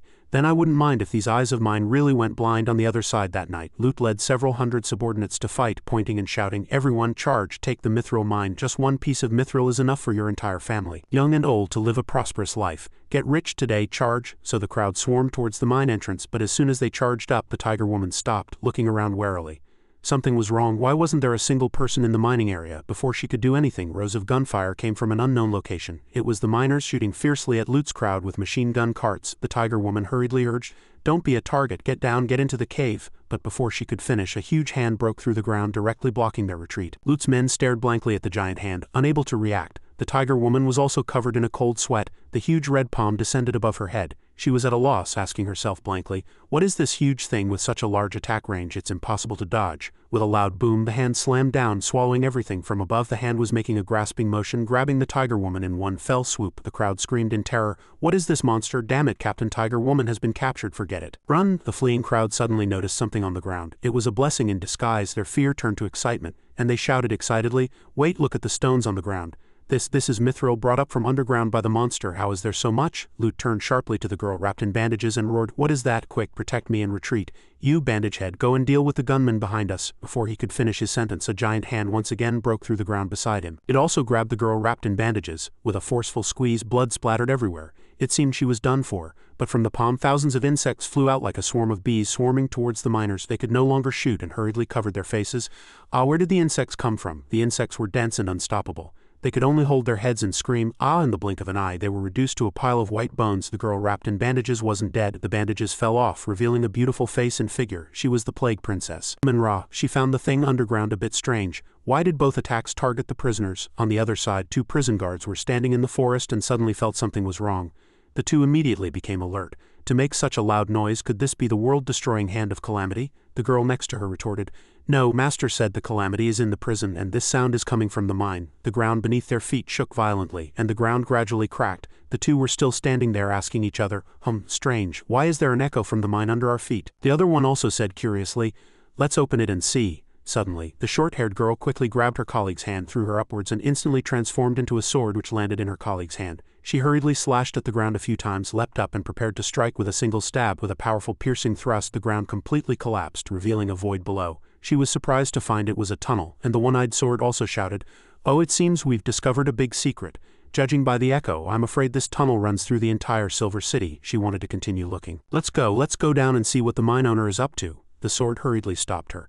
"Hey, if we go missing again, Flanda will definitely get suspicious." The short-haired girl of course wouldn't listen. She decided to go down and even cursed, "Are you addicted to being a prison guard? Don't forget, we are weapons to eliminate calamities. Where there is a crisis, there we are." At this moment, at the Thorn prison, the carriage stopped directly at the main gate. Looking at this place, he praised, "It really lives up to its name. Silver City has two prisons, Old Thorn Knight," Pan said coolly, "Rose prison for female inmates and Thorn prison for male inmates. I believe our two wardens have known each other for a long time. Unfortunately, our first meeting is also our last." The old man sitting next to Eden asked in surprise, "Last meeting?" Pan admitted without hiding anything, "Yes, I'm going to the Dragon Spine Empire tomorrow. After so many years of hard work, I've finally saved enough money to buy a house on the Holy Mountain." Hearing this, the old man exclaimed in shock, "A property on the Holy Mountain? Congratulations to you. That's something money can't buy and now it's all yours. What good luck." Eden sat next to him without any particular expression. He noticed the words, Holy Mountain. In his vague memories, the former owner of this body seemed to have a house on the Holy Mountain as well. He recalled Odin asking, "How many people are in your family? How much land do you have?" At that time he had replied, "It's just me, but I remember having a house in the Dragon Spine Empire." He also remembered a certain bald old man handing him a piece of paper, saying it was the land deed for the Holy Mountain. "I know this reward is nothing compared to you catching that giant creature." The old man's eyes shone with meaning, "But the Inquisition's upcoming funds all have to be used to build a prison to hold that creature. So all I can give you is this old man's coffin money." His memories were very fuzzy, he only remembered this much. He turned to the old man with glasses and asked, "Is the property on the Holy Mountain very special? Why is it so rare?" he asked back in confusion. "Lord Eden is an inquisitor of the Dragon Spine Empire. You don't know about the Holy Mountain?" He casually made up an excuse. "I'm often on missions outside, I rarely stay in the city." So the old man happily told him everything. No wonder, to put it simply, the Holy Mountain is a paradise on earth. Only members of the royal family, founding heroes, or those with great merit can live there. It's protected by the most elite army of the Dragon Spine Empire, with the best food, medical care, education and entertainment in the country, all for free. It was truly a livable place. It can be said that possessing enough prestige and wealth to step into the Holy Mountain is the ultimate dream of everyone. Once you're in, you no longer have the concept of money, you just enjoy your old age. However, the residences on the Holy Mountain are all hereditary. Unless a family dies out, outsiders have no chance to squeeze in, Pan interrupted with a smile. "A very detailed explanation. For this day I've been busy for a long time. But before I sign, I'd like to ask Lord Eden for a small favor." The land contracts you need, the Inquisition has no problem with them," Eden asked sharply. "But a small favor from the Thorn Knight is probably not something an ordinary person can handle." The old man immediately reassured him. Don't worry, it won't be difficult for you. This matter is a bit hard to talk about, but I have an illegitimate son who is not convenient to bring to the Holy Mountain," he said directly. "I want him to inherit the Thorn prison, to have a way to make a living. If you have time, please take care of him." Besides, the person he was talking about was already here. A woman in a prison guard uniform knelt on the ground, one hand on her chest, her expression respectful. "Once the Thorn Knight is done introducing, you will naturally meet him, Your Highness the Third Prince." So this nominal adopted son was the third prince who was rumored to have gone missing at sea. He supported his chin and replied coolly, "The situation is too sensitive right now, Blue Eagle. You should still call me by my code name." She immediately understood. "Yes, sir, Philip." He walked out, and as soon as he saw Pan, he turned to Eden and introduced, "This is my son. From now on I entrust this child to your care," he agreed. "No problem. If he has any questions about the prison, he can ask me." This Philip was also very lively. He ran over, grabbed his hand and exclaimed excitedly, "I've finally met you, Lord Eden. You're my idol. I read many novels about you when I was a child." It sounded like flattery. He asked directly, "Novels? What novels have been written about me?" To his surprise, the young man recited a list of ridiculous-sounding titles. "The Amnesiac Inquisitor Spoils His Wife Rotten," "My Rogue Apprentice is Seriously Ill," "Conquering the Inquisitor," "Reborn as a Heretic," and "The Inquisitor's Wife Chasing Diary." Hearing this, he gritted his teeth in anger. The young man, looking eager to learn, proposed, "I have so many questions for you. Can I go back to Rose Prison with you tonight?" It was too sudden. Of course he didn't want to, and he stammered, trying to refuse. "It's too late today. Let's wait until tomorrow morning." but old Pan gave him no chance. He put a hand on his shoulder and said with a grin, "Ahem, Lord Eden, you wouldn't want the contract you just signed to become wastepaper, would you?" The threat was too obvious. Forcing him to agree, he had no choice but to let him share the same carriage back. In the carriage, Philip asked nonstop, "Lord Eden, may I ask what it feels like to live with 1,000 female inmates?" He replied coldly. "It feels like nothing," he asked again. "That's true. You're served by a different female inmate every day. Lord Eden's taste must be beyond what ordinary people can comprehend." He couldn't stand this comment and spat out a single word. Scram! Blue Eagle watched the carriage from a distance, smiling as she thought, "Looks like the prison is about to get lively. The mission is over. I should get going too. Tisk, what a shame. If I had waited a few more days I could have gotten a tenfold raise on my prison guard salary." Just then a gun was pointed at her.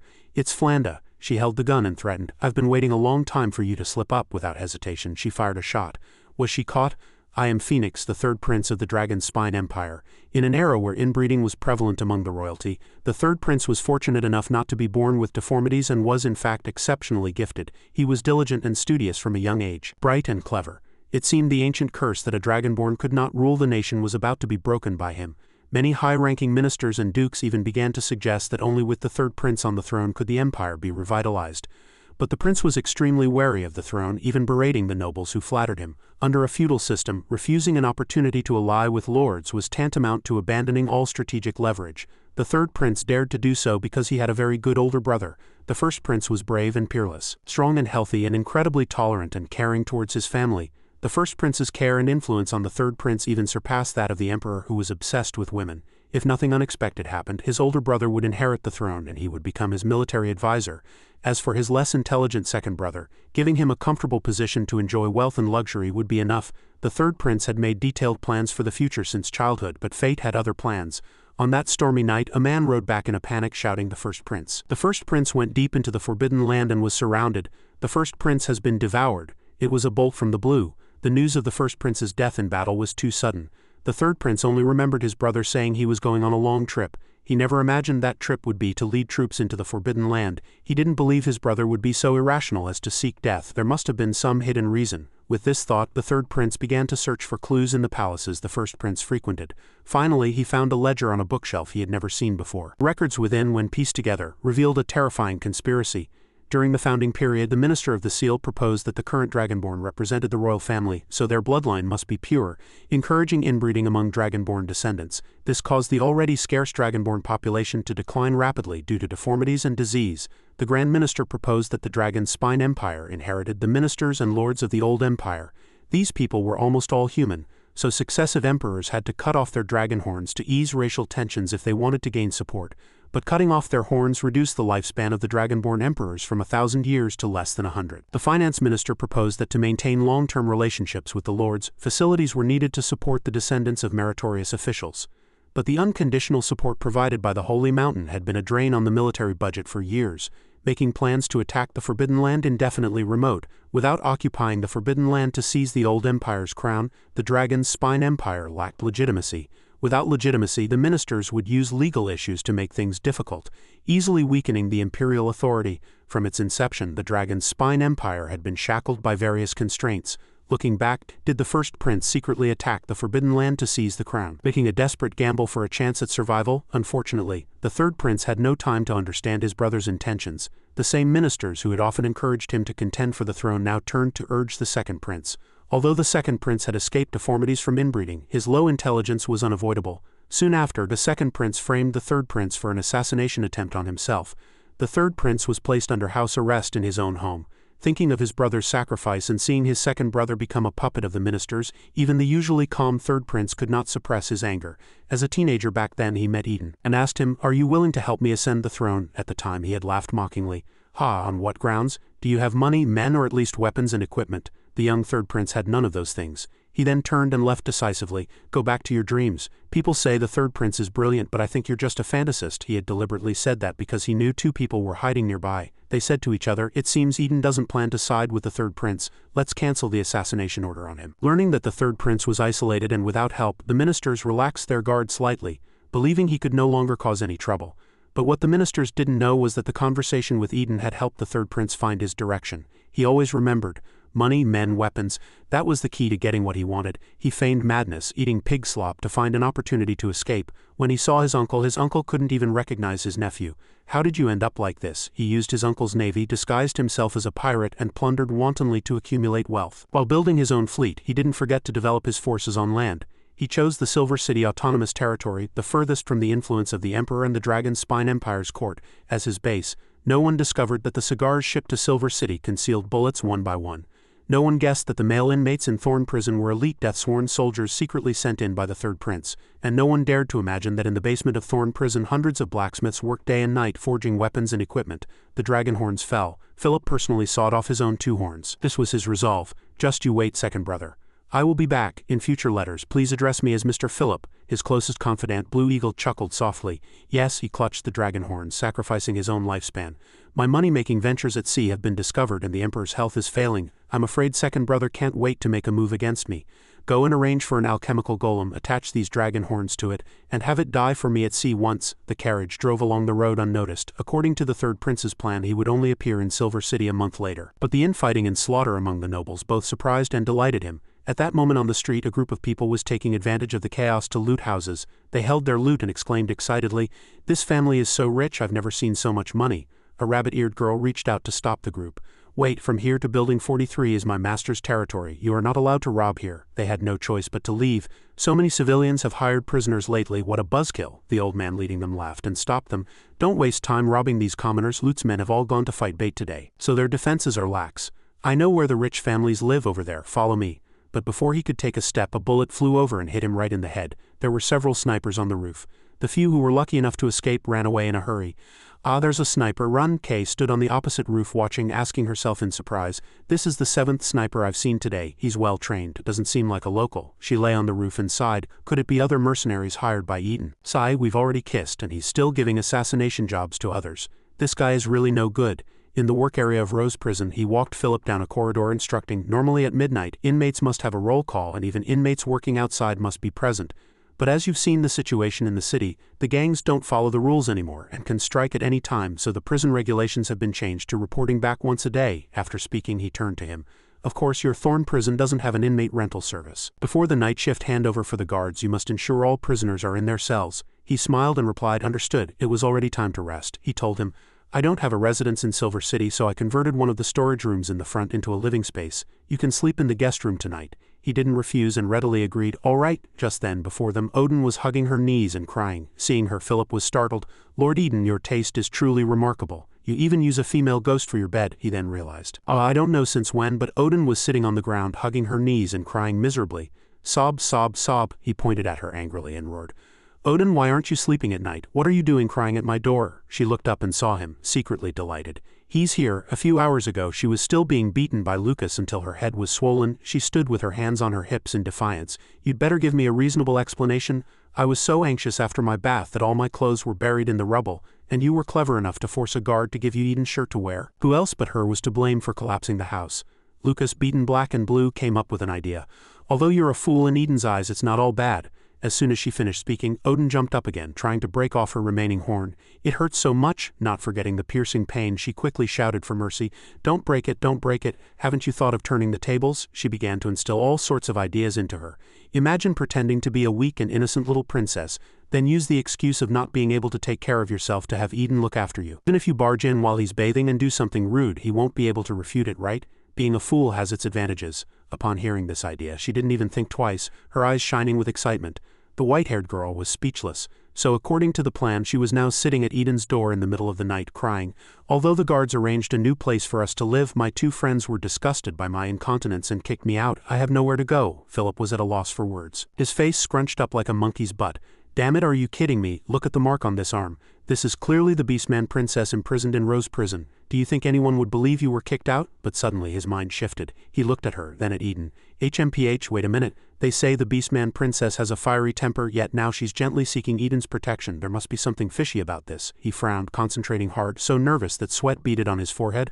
"I've prepared an offer he can't refuse to make him work for me. If he can marry the Beastman princess, doesn't that mean he'll become the son-in-law of the Beastman kingdom? By that logic, when I raise an army to rebel, won't I have the support of the Beastman kingdom? With that thought, he immediately pointed and shouted with great seriousness, "I approve of this marriage." He got lost in his own fantasy and took it as reality. Both of them turned to look at him as if he were an alien. He still hadn't come to his senses, just pointing and saying, "I approve of this marriage." Eden stood beside him, completely bewildered. "What are you talking about? What marriage?" Only then did he realize the situation, that he had been both foolish and rude. He quickly smiled and explained, nothing, this scene just reminded me of a line from a novel." He also thought clearly to himself, "I must find a chance to set them up. I must secure the support of the Beastman Kingdom." Odin stood to the side, suddenly sensing his abnormality. She thought to herself, "This person's aura doesn't feel human," but she didn't expose him, just stared at him. There was a faint smell of blood on both sides of his forehead, as if he had been injured there before, but this scent of blood was unlike any creature I've ever encountered. Who is this guy? What is his purpose in approaching me? Eden opened the door and brought both of them inside. "Philip, you'll stay in the guest room tonight. Odin, you'll stay in the master bedroom for now." As soon as he finished speaking, the young man asked with a sly smile, "And what about you? Where are you sleeping tonight?" He ignored the teasing and answered seriously, "At night I usually read documents in the study or the prison's records room.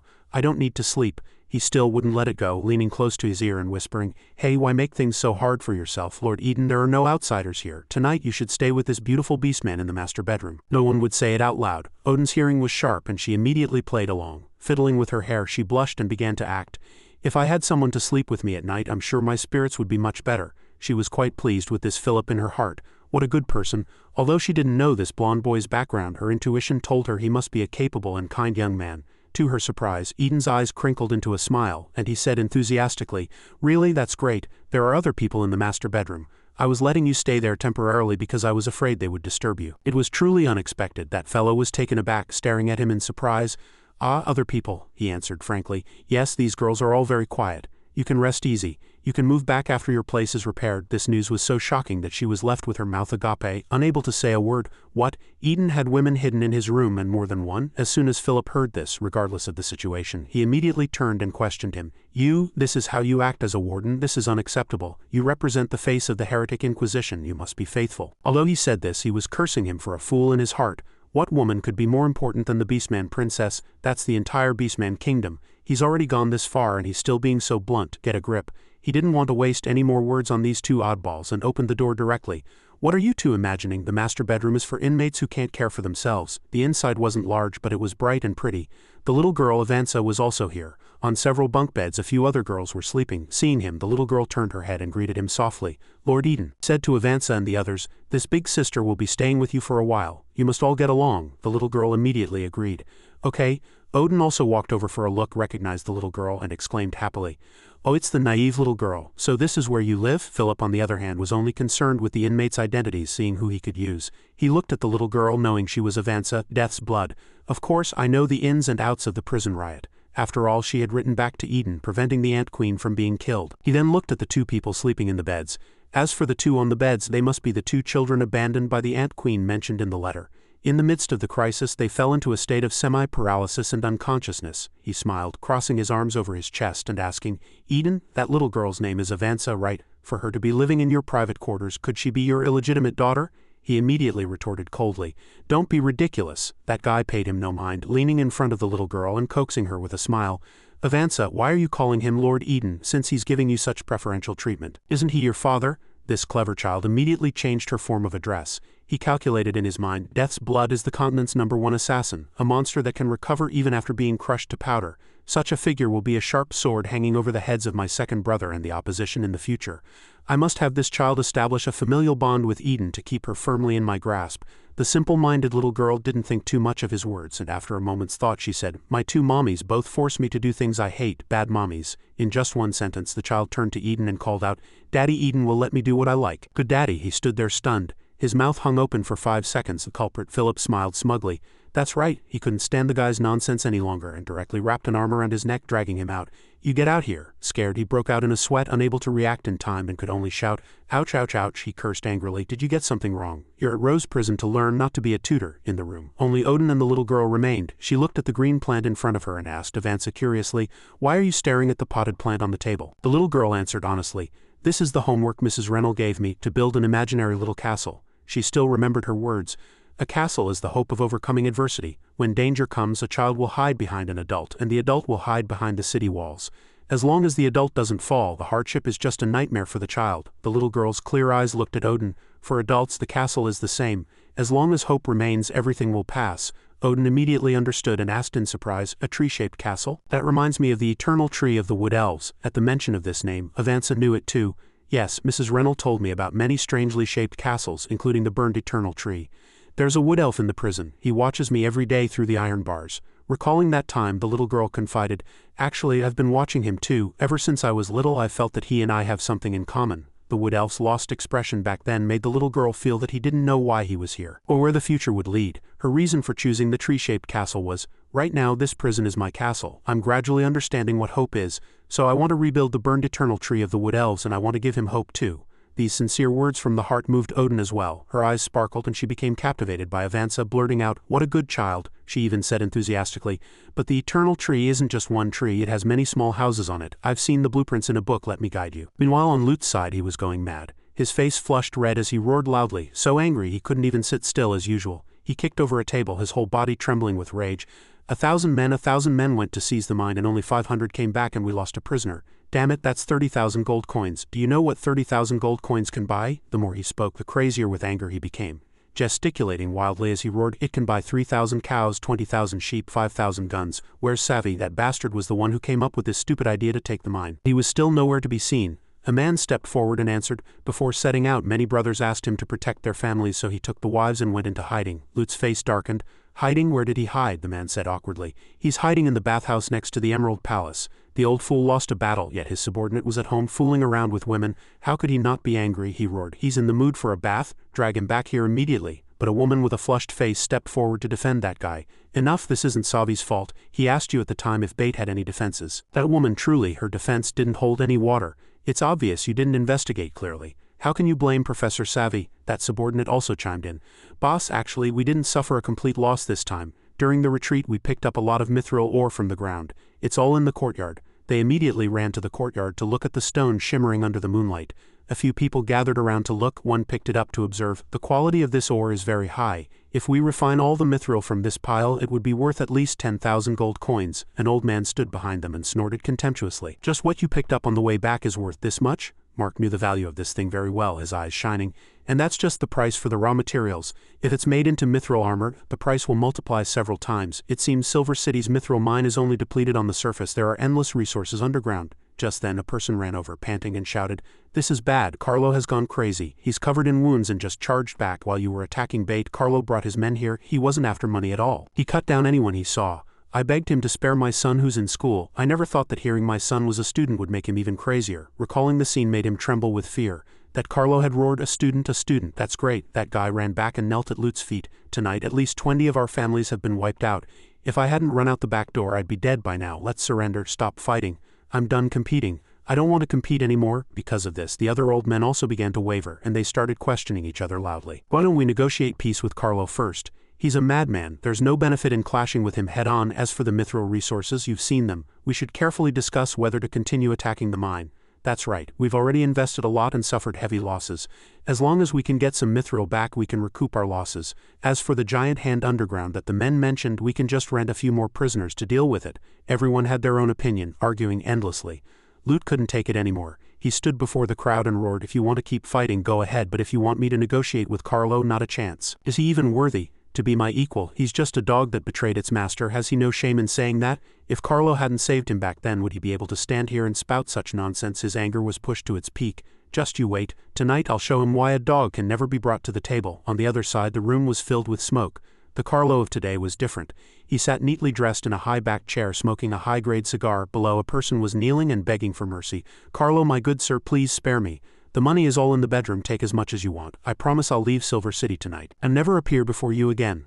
But as soon as he finished speaking, Carlo pressed the lit cigar directly onto his face, causing him to scream in pain. "Ah!" He drew the dagger from his body, pinned the man to the ground and threatened, "You already promised you'd never appear before me again, so let me help you with that." Blood splattered and the surroundings fell silent. After dealing with the man, Carlo walked straight to the door. "That's it for tonight. Tomorrow night we'll chop down 20 more families and then Lute will have no one left." A few subordinates followed behind, thrilled, laughing as they held the money. "We'll have to prepare a bigger carriage tomorrow, or we won't have enough room for the money. Ha ha ha." But as soon as they reached the door, all three of them froze. Outside the door, rows of undead were waiting, weapons in hand. On a nearby roof the mage Tudat had appeared, muttering to himself in dissatisfaction. To think I have to deal with an ordinary person myself. Loot has been a good for nothing since he was a child. HMPH, if he couldn't provide a large supply of corpses I would have left long ago. Carlo recognized the scene immediately and shouted, "Undead, it's the necromancer Tudat." Without another word the undead roared and charged forward. Carlo quickly shut the door and turned to reassure his men. "It's fine, I knew Loot would use this trick, so I had Catherine secretly protecting us. That necromancer's time is up. You guys go check the back door and see if you can get out," that useless subordinate retorted with disbelief. "Fight Catherine, that female prisoner. Has she ever fought so many undead? What a time to be spouting so much nonsense." Carlo went mad with anger and roared, "Don't worry, it's a windy day today. As long as there's wind it's fine. Catherine is invincible." On the roof the girl had already appeared behind the mage and greeted him politely. "You must be the necromancer, right?" She stood with her hands on her hips, smiling as she taunted him confidently. "I wonder how many of my punches that frail body of yours can take." That guy had never fought her before. He smiled, raised his hand, and a green magic circle appeared. "HMPH, you have backup? Someone once said it's best to assassinate a necromancer, and that's no lie. Otherwise it would be hard to leave this place." From the green magic circle swarms of undead appeared. They charged towards Catherine, but she wasn't worried at all, just smiled with her hands on her hips. "Oh, has anyone ever told you that if you run into Catherine on a windy day, you should surrender early? Because not even a doctor will have a chance to save you." After speaking, she grabbed her coat, swung it forcefully, and shouted, "Ha!" She looked full of fighting spirit, her body floating in the air, easily taking on the group of undead by herself. In an instant, countless undead were sent flying. Her entire body was like a leaf dancing in the air, whooshing without any difficulty. She gracefully kicked away one undead after another. Tudat watched, clutching his head and shouting, "Damn it, what the hell is that thing? It's too late to be scared now." Watching her, he couldn't help but be impressed. She was like a piece of paper floating in the wind. He reached out to grab her but couldn't. As light as an uncatchable dandelion seed. No matter how many undead there were, they couldn't touch her. Her toes tapped lightly on the ground and she even had time to taunt him as she fought. Next is Catherine's moment. Where's the applause? Where are the cheers? The more she fought, the more excited she became with a seductive glance. Fist clenched, eyes wide open. "Ha, my fist is about to smash into his head. Let's enjoy the scene of his brains splattering together." If this invincible punch really hit his head, it would surely be shattered. Unexpectedly, the guy was quick on his feet and summoned a coffin to block between them, stopping her thunderous punch. Her hand was even red and sore from the impact. "Ah, you shameless bastard. It's bad enough you call for backup in a fight, but you also resort to a despicable sneak attack with an item." And so the two fought and stopped, chasing each other around the coffin, shouting as they ran, "Stop hiding, kid." Suddenly a flying knife grazed Catherine's face. It was a flying knife thrown by the undead below. Since they couldn't beat her, they threw weapons from a distance. Catherine found it tricky and had to retreat, hiding in the distance and warning, "You bastard, you've messed with me now, don't let me see you again." Just then Asina's eyes suddenly flew open and she woke with a start. "Ah!" Carrie was kicked off the bed and looked up angrily, scolding, "You undead, it's weird enough that you're always sleeping, but now you're kicking people out of bed?" The girl scratched her head and explained helplessly, "I wasn't sleeping, I was working in the underworld. Forget it. I sense a necromancer in the city. I have to go back and take care of this immediately." Carrie sat on the floor and asked curiously, "What are you going to do?" Asina sat up, ready to go. "Deal with him, of course. I've analyzed Sai's soul fragments and figured everything out.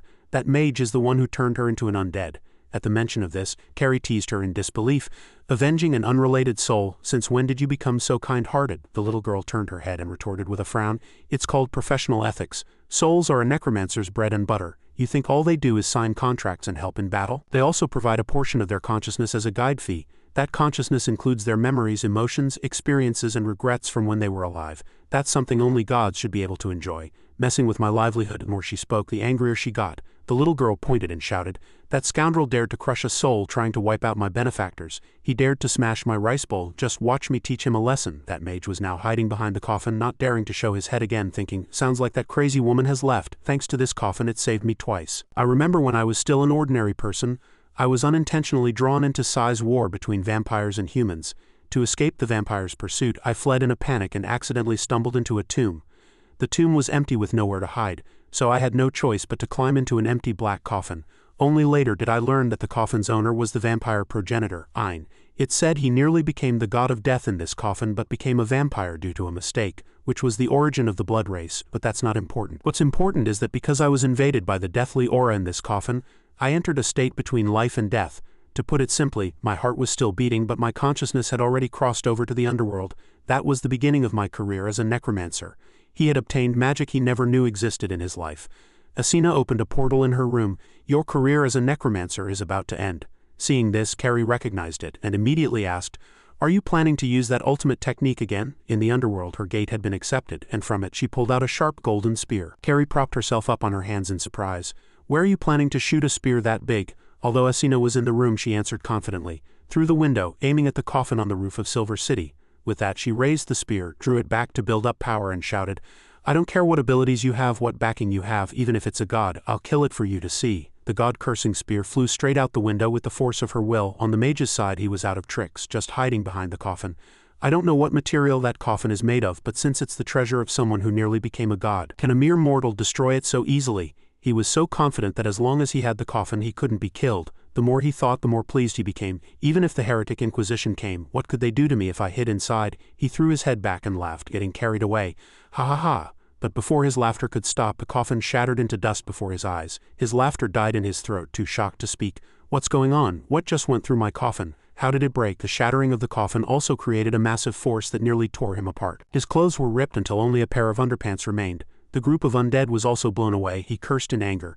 Damn it, Lute, what kind of being did you provoke? Asina's one spear was astonishingly powerful. The mage was sent flying, stripped of every shred of clothing with only a pair of shorts to cover himself. He swam heavily onto the ground in excruciating pain. Without his coffin, let's see what other tricks he had up his sleeve. Looking at the spell in her hand, she blurted out in surprise. "Ha, I missed." Seeing her dazed expression, Carrie clutched her stomach, howling with laughter. Haha, the name sounds pretty scary. The god-cursing spear and all that, are you just bluffing, being mocked like this? Asina angrily explained, "I'm not bluffing. If that move hit a god, they'd be seriously injured, if not dead." Of course, Carrie didn't believe her. She crossed her arms, turned her face away and said with a smile, "I remember during the last riot you used this move on Avanza and you missed then too, right? Why not rename it the Three Kind Toothpicks?" Being looked down upon to her face, the little girl clenched her fists in anger, picked up her spear and explained loudly, "If they didn't dodge, how could I have missed? It's not over yet. Believe it or not, I'll stab you to death." His eyes slowly opened, looking around. It was already dark and someone was talking. "Blue Eagle, is this karma? I even ran into an undead last time," another person answered. "We're just grunts. Let the necromancer from the Skull Gang worry about karma. He's the one who wants all these corpses." Only then did he realize that the two were dragging him by his legs. "This guy must have been having an affair and fell from upstairs to his death. Didn't even have time to get dressed," his companion also said with a frown. "His skin is so pale, not like a normal dead person. I bet his wife and her lover conspired to poison him." He couldn't help but ask, "Who are you?" As he sobered up and sat up normally, the group of people in heavy coats immediately bolted, screaming in terror. "Oh my god, I knew this line of work was unstable." Another undead, the person mistaken for a corpse, was none other than the mage, Tudat. He sat on the ground in a daze thinking, "It's almost dawn." Recalling Catherine's face, he shivered all over, hugged himself and began to cry. "Boo-hoo, that woman is too terrifying. She even pierced through my precious coffin. I don't want to stay in this Silver City for another second." In the prison, Philip woke up, stretched and yawned. He went outside and saw a prison guard immediately walking up to her. "Excuse me, where did Lord Eden go? How come I haven't seen him this early in the morning?" She answered truthfully. "Oh, you're the one from Thorn Prison here to learn, right? Lord Eden said he was going to the slums to handle some business and left by carriage a while ago." He asked again, "What about the deputy warden? There must be someone in charge at least." She looked at him and replied, "Flanda, she's interrogating the spy caught last night." Who would have thought Isabella was a spy? I wonder what she's up to. The moment he heard that name, his mouth fell open. He broke out in a sweat and thought in a panic, "Blue Eagle, my Blue Eagle has been captured. This is bad. Should I go and claim her in this situation?" He tried to calm himself down, thinking it might be better to assess the situation first, but still asked in a panic, "Excuse me, where is the interrogation room?" The girl pointed coldly in one direction. He barely had time to say thank you before he sprinted off. Suddenly a fist came out of nowhere and punched him in the face, sending his head spinning. Before he could recover, a white cloth was thrown over his head. He rolled on the ground in pain, clutching his face and shouting, "Ah, that hurts." The succubus girl laughed triumphantly. "Ha ha, just as I thought. With a spy captured in the prison, Eden would definitely go to the interrogation room first thing in the morning." Her face was flushed, her eyes were full of hearts, and she stretched out her hands ready to pounce and devour him whole, her excitement palpable. "Little Eden, don't blame me. I'm leaving the prison soon anyway, so you might as well just submit to me." Camilla, on the other hand, held a club and quoted a price. "In any case, Eden has done me a favor. If you want to just take him to bed, that'll be an extra 20,000. The girl immediately agreed. I know, you'll get every penny. Wait, this height and hair color aren't right," she asked herself in confusion. I hit the wrong person. Let's lift this and check the face." "I really did hit the wrong person." Philip, his face covered in blood, looked at her helplessly. The succubus girl's mouth dropped open and she shouted, "Damn it, who are you blonde kid?" After speaking, she slapped him again. "Tisk, what a waste of my emotions." With that, the two girls grabbed hands and ran off. "Let's go." Leaving Philip sitting on the ground alone, holding his face, having done too many bad things, now he had to reflect on himself first. Who did I provoke? I get hit with a club and slapped first thing in the morning. Just by her back, he recognized her. Speaking of which, wasn't that pink-haired girl the daughter of the Genesis Theocracy's Pope? I heard she went missing last year, so she ran off to the prison to have a love affair with Eden. The more he thought, the more something felt wrong. Wait, Faye is the Pope's only daughter, which basically makes her the next Pope, and the followers of the Genesis theocracy make up half of the able-bodied youth in the Dragon's Spine Empire. With such great influence, if she marries Eden, thinking of this, he stood up like a fool again, pointed and shouted, "I approve of this marriage." Just then a green-haired girl walked by. It was Veronica. She ignored him and walked straight past, but he immediately caught her scent. "Oh, there's another master here. Isn't this tattoo the one of the long-lost Samina?" This guy was very knowledgeable. He even knew that ancient records stated Samina controlled a powerful army of spirits. Thinking of those armies. Because they have no physical form, any physical attack is useless. Such a powerful person is actually Eden's subordinate. He had to seize the opportunity immediately. It seemed her potential hadn't been fully developed yet. "You have so much potential, you must get married quickly." So he absurdly pointed and shouted again, "I approve of this marriage." Suddenly, the Ant Queen appeared in front of Veronica, crossing her arms and mocking, "Oh, isn't it the little wolf cub? It's only been 2 days and you're already in such a sorry state. What to do? Odin has already moved into Eden's bedroom." Seeing her ignore her, she even leaned her face in to provoke her. She deliberately poked at Veronica's sore spot. "Oh right, I also found something good. It's Eden's wedding invitation, now plastered all over the streets and alleys of Silver City. Guess who the bride is?" She held up the invitation, pointed and laughed wantonly. "It's definitely not you, ha ha ha. This is what happens to people who don't strive for more." Just as she was getting carried away, a hand suddenly came out of nowhere and punched her in the face. It was Philip. He pushed her aside and stood before Veronica to speak. "Miss, have you been experiencing auditory hallucinations recently?" "To be honest, I have some skill in the art of prophecy." He closed his eyes, raised his hand to his head theatrically, sensing some kind of power. "Just now, seeing you so lost and your steps unsteady, I secretly performed a divination. If you have time, you should visit your ancestral tomb as soon as possible. Your deceased ancestors have something they wish to entrust to you." After hearing this, Veronica was a bit confused and worried. After a while, she asked, "The family's ancestral tomb? It's true I haven't been in a long time, but my friend, why is your nose bleeding so much? Do you need to go to the infirmary?" "The bleeding is because I was hit by mistake earlier." But he reacted quickly, taking the opportunity to spin a story. "Ah, that's because your future is earth-shattering, far beyond what ordinary people can foresee and comprehend. Prophesying such a high-difficulty thing, it's normal to suffer some serious injuries." He was secretly ashamed. In fact, all of this was what I read in an ancient book, The Steps to Becoming an Apostle of Samina. He straightened his back and put on a reliable act.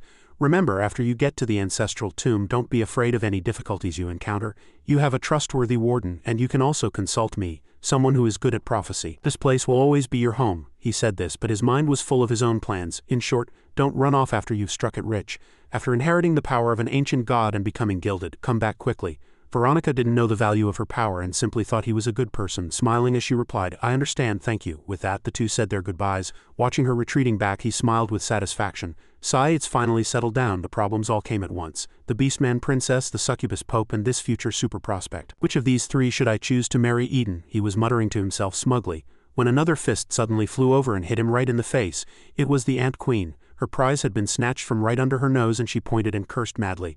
"Who are you, you blonde kid? How dare you steal the person I had my eye on?"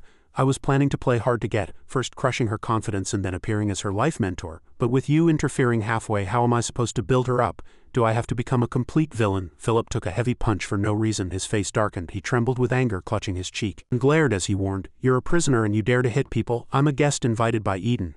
But she didn't believe him and even threatened him back with her own pitiful title. "So what if I hit you? Don't you know who I am? I'm the Ant Queen, protected by the Emperor.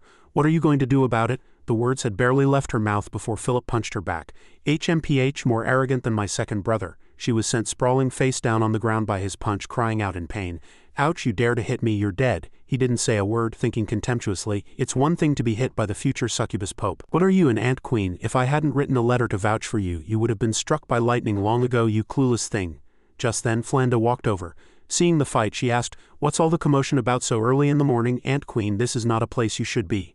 Philip stood there, hands in his pockets, and asked coolly, "You must be the deputy warden, Flanda, right? I heard you caught a spy last night. How did it go? Did you get anything out of her?" She was silent for a moment, then answered with disappointment. "She escaped 10 minutes ago in the interrogation room. Blue Eagle had been captured, her hands gripping the prison bars, as she lamented, 'How embarrassing to actually be caught by you. This time I really didn't expect you to be so decisive, opening fire on a colleague without giving me time to react." Flanda asked her as she read a book, "You're a member of the royal family. What is your purpose in coming to the prison?" Her expression changed, and she said with a smile, "Haha, the warden of Zone 4 in this prison, Moy, was once a civil servant in the Dragon's Spine Empire, but because he saw something he shouldn't have seen and heard a royal secret he shouldn't have heard, he was so scared that he fled the Empire overnight to become a prison guard here. So you two knew each other before? Flanda remained silent. Let me continue. You already know I'm a member of the royal family. I dare to speak, but do you dare to listen? Rest assured I haven't done anything wrong in this prison, and I probably won't in the future. As she spoke, a blue light flashed, and in the blink of an eye she was outside the iron bars, standing right beside Flanda. Flanda stood there as if petrified, completely still, as Blue Eagle took the book from her hands. Don't worry too much. I said being caught by you was just a moment of carelessness. This place can't hold me. Time is short and I still have things to do. I won't be staying long. Flanda quickly asked, do you know the identities of the other two wardens, Jenny and Han? Blue Eagle smiled without answering, closed the book and waved her hand mockingly. It would be pointless to tell you. With your current level of understanding you can't comprehend matters of a higher level. In short, they're doing fine here, just a bit lost. They won't cause you any harm. Goodbye. With that she vanished, leaving Flanda standing there unable to move. He looked at the man before him and asked politely, Are you Arno? Deputy Warden Flanda's husband. She said you are a capable man. He looked very composed, as handsome as a nobleman, and answered skillfully, I believe every industry has its own standards for capability. Why don't you, Lord Eden, pose a challenge and see if I can meet your requirements? He naturally agreed to such a request. All right, no need to overthink it, I'll be direct. There are over 200,000 people in the slums, all of them numb from exploitation. They live only for their own benefit. I'll give you half a month to unite them, to make them dare to stand up for their common interests, even at the cost of their own lives. The two sat opposite each other, talking. After hearing his words he couldn't help but sigh. The challenge Lord Eden has set is truly extraordinary. If I hadn't spent the past few years living in the slums, I'm afraid this task would have troubled me as well. Seeing his calm demeanor, he understood his meaning. Are you saying you already have a way to unite this chaotic slum within half a month? Despite saying this, he remained very modest. I do have a plan, but if I only have half a month, the methods and principles might have to be applied a bit unconventionally. Eden became interested in him. It's all right. Go ahead and tell me about it. With his approval, he began to speak fluently. I've discovered that the people of the slums are not exactly as the rumors in the city suggest. They are not lowly, lazy, or unwilling to improve their lives. In fact, the reason the slums are so fragmented is that they have nothing, not even hope. He also knew that trying to hire them with money to fight for an ideal was unrealistic, because all their attention was focused on survival. Every day, they only think about how to live a little easier. In this situation, there's no mention of loyalty. It's already a blessing if they don't take the money and run. He knew their difficulties. As for persuading them to unite and fight for their rights, that was too distant. They don't even have a basic understanding of political structures. They don't have time to think about the future, because the most important thing right now is food and warmth, the bone-chilling cold of every night. He even took out a tube to illustrate his plan. Therefore, the first step of my plan is to target what they care about most, the inability to survive. He spread the small metal sticks on the table. Please take a look. Let's assume these sticks represent the residents of the slums. His hand pushed a portion of the sticks to one side, separating them. Now I'll separate a small portion. This group of people from the slums suddenly becomes wealthy. He seemed very confident in his abilities, speaking in an easy-to-understand manner as he held up the metal sticks. This wealth comes from this small group secretly representing the entire slum and signing a land sale contract with the nobles. As a result, they receive a huge sum of money, while everyone else is about to lose the very place they live. What happens next, I'm afraid everyone knows. Of course, the land in the slums doesn't belong to anyone in the first place. This is just a play. We only need to guide human greed. Through this arrangement, we make them believe that this land originally belonged to them. It's easy to go from hardship to wealth, but extremely difficult to go back. When a poor person suddenly acquires property, protecting that property becomes an instinct. He grasped the metal sticks on both sides. This is also a new challenge for the slum residents, helping them build trust, stir up trouble with the city's bigwigs, and demand their rights. This is still too far-fetched for them because their mindset is still very immature. But when the betrayers are the very people they've shared hardships with, using the familiar methods of the streets to resolve it will make it easier to unite them. The more he spoke, the more enthusiastic he became, slamming a water glass down on the pile of metal sticks. We need a leader with prestige in the slums. You can use a goal to connect this force. Who are we? Who are we fighting against? What will the future look like? Use these to instill the concept of a collective. What he meant was when these residents become conscious of us, they will subconsciously be mentally prepared to contribute and sacrifice in times of emergency. This way, the problem of loyalty is solved. By now, he had already thought it through. However, to accelerate the process of winning them over, our leader also needs sufficient financial resources. Currently, the atmosphere within the Dragon's Spine Empire is tense, and there is a food shortage. If this leader can distribute food at this time, it will be easier to establish prestige. Eden listened carefully, and also spotted a flaw, immediately asking, your plan has a practical problem. Where do we find these so-called partially rich people? Inciting conflict can quickly unite the residents, but if not handled properly, it could lead to a bloody massacre. This requires actors with strong psychological fortitude, so it's very difficult to find suitable people. He seemed to have it all figured out, pointing at him and replying calmly, Lord Eden, your prison guards are the most suitable people to play this role. Eden still didn't understand his meaning. Let my prison guards face the wrath of tens of thousands of people and become the eternal sinners of the slums, are you sure? He said calmly. I've heard a little about the prison's miscellaneous affairs. With his wife as the deputy warden, he also had some information. The guards who stayed have endured the wave of resignations, the riots, and even got a raise. Their morale and loyalty are top-notch. He eagerly told him, at least half of the prison guards have families in the slums, so their identity also fits the plan.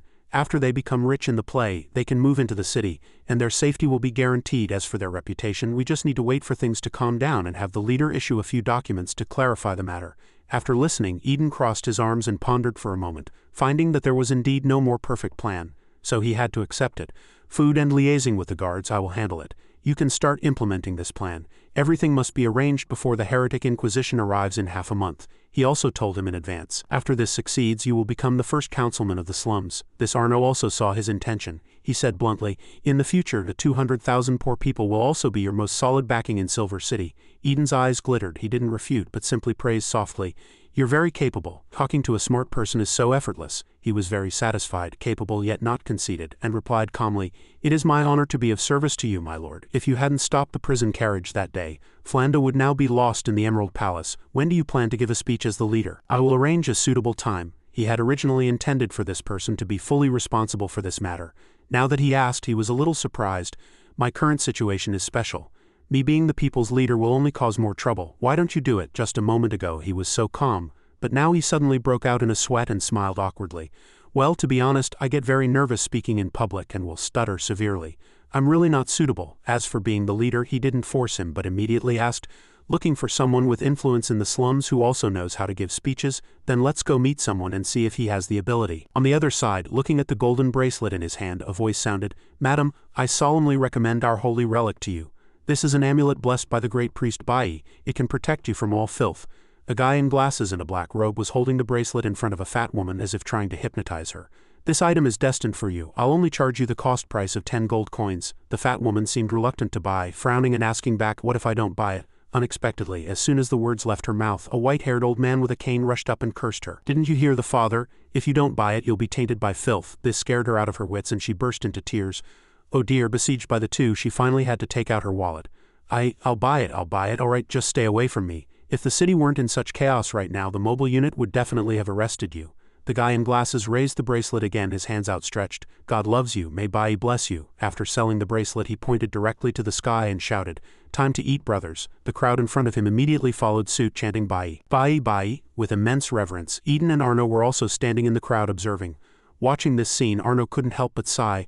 What a talent. Eden looked at this surreal scene and asked jokingly, Is that a compliment or a criticism? He himself didn't know what to say. It's a mix of everything. I really didn't expect something like this, but he was an introvert, and when it came to these extroverted crowds, having them was better than nothing, he explained to him awkwardly.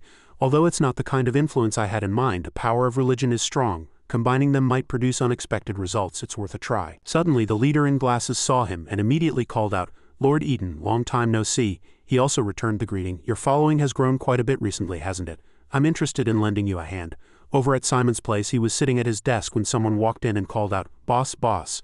Seeing his subordinate's appearance, his face wrinkled in disgust. Good heavens, what happened? How did you end up like this? The guy's face was covered in scratches. He was frowning and couldn't even catch his breath. These injuries are all Clement's doing. She's always getting handsy with us. Thinking of those butt-patting actions gave him goosebumps. Being sexually harassed is one thing. I can tolerate it as long as I don't have to listen to her coarse voice. Of course, Clement wouldn't just stop there, seeing their hot bodies. But the problem is, every time she gets excited, her body unleashes all sorts of magic circles, ice flames, electric shocks, and even psychic shock magic. He added with grievance and dissatisfaction, My injuries are considered light. Some of the others are so bad they've already started to develop a phobia of women. But unexpectedly, Simon seemed very satisfied with this suffering. He thought happily to himself, Wow, it seems the effects are showing quickly. But on the surface he had to give a slight cough and put on a show. Ahem, for such minor matters you should resolve them internally. Is there anything else? Now he got to the real business. Right now many bosses want to buy our insurance for a high price. Hearing this, he slammed the table in anger and shouted, No way, so many bosses died last night. I'm not stupid. He was very clear about when to do business. Thinking of the guy who died, he sighed in frustration. A councilman died during the grand parade before, and I had to pay out 30,000 gold coins in insurance. Wouldn't selling to those guys bankrupt me? Anything else? The guy stood there and continued to report. Also, Boss Bait wants you to move to the mining area as soon as possible. There's going to be a fierce battle soon. He was very surprised to hear this and asked back, "A fierce battle? Isn't Lute's army almost wiped out? Who else is there to fight?" The subordinate answered with difficulty again. "Now Lute's members want to ally with Carlo to attack the mining area. It's very likely they'll abandon Lute and secretly with. At the same time, Bate also has to prepare to deal with another enemy, Eden. Since when Eden was also drawn into this war, even Simon didn't know." "What's wrong with Eden?" the subordinate answered. "Bate investigated Carlo shooting Cato during the parade. They've gathered a lot of information. According to witnesses, Carlo had previously taken Eden's carriage to the Emerald Palace, and in the palace's armory a gun went missing, the exact one Carlo used." Hearing this, they all vaguely understood. So Bate said, "Stop renting prisoners. And by the way, have you gathered the deserters that Seni has collected over the years and let them hide near the canyon for now?" A pair of high heels clicked on the floor, accompanied by a call. "Boss, I'm here to deliver a message." With that, she pushed open Simon's door. It was the Fox Demoness. Simon ordered his subordinate, "All right, that's all. You can leave now." Seeing his panicked look, she couldn't help but wonder to herself, "What's going on? Why is he so scared he fell to the ground?" This reminded her of when she was walking outside. Everyone was this scared. And along the way, those subordinates looked at me like they had seen a ghost. She even doubted herself. Has my charm faded? Seeing the man behind the desk still smiling normally, she breathed a sigh of relief. "But it's fine. At least the employer is a man. I specifically applied to work outside to open up a second front in the city." She smiled confidently, calculating in her mind. "As long as I control him with my seduction arts, I can order all his subordinates to tear down the wedding invitations of Eden and the Beastman princess on the streets and replace them with ones for Eden and Faye. Look carefully, you gossips in the prison, this is the power of the Queen of Seduction. The reason she came out to work was as expected for a man." Seeing her, he coughed twice to hide his embarrassment. "I've heard of your great name. Man, the one who brought chaos to the Seni Empire." He stared at her, intrigued, a little wicked. "You should understand, if I were just hiring a simple bodyguard, I could have found those stronger prisoners. So I hope you not only do what a bodyguard should do, but also do some things that go beyond the duties of this job." Mandy wasn't the least bit intimidated. She chuckled to herself, thinking he must be a lecher. All the better, it would make him easier to seduce. Once she had him under her control, she would indirectly control all of his subordinates. She meticulously calculated her next move: have his men plaster wedding invitations for Eden and Faye all over the streets to spread the news. It didn't matter what Eden thought, what was important was making the public believe it was true.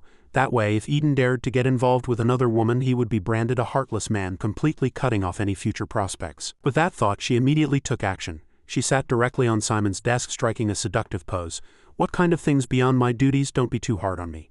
That guy was prepared. He took a box out of his drawer. "Of course I need your help with this." He held up 2 princess dresses, his face grim and very serious as he asked, "Which of these 2 dresses do you think is more captivating?" The more he spoke, the more excited he became, almost frantic, revealing his true nature as he roared that these were the kind of clothes that would make a man's blood boil, his eyes burn and his gaze unable to stray. "You know what I mean, right? You have experience in this area, which is why I chose you."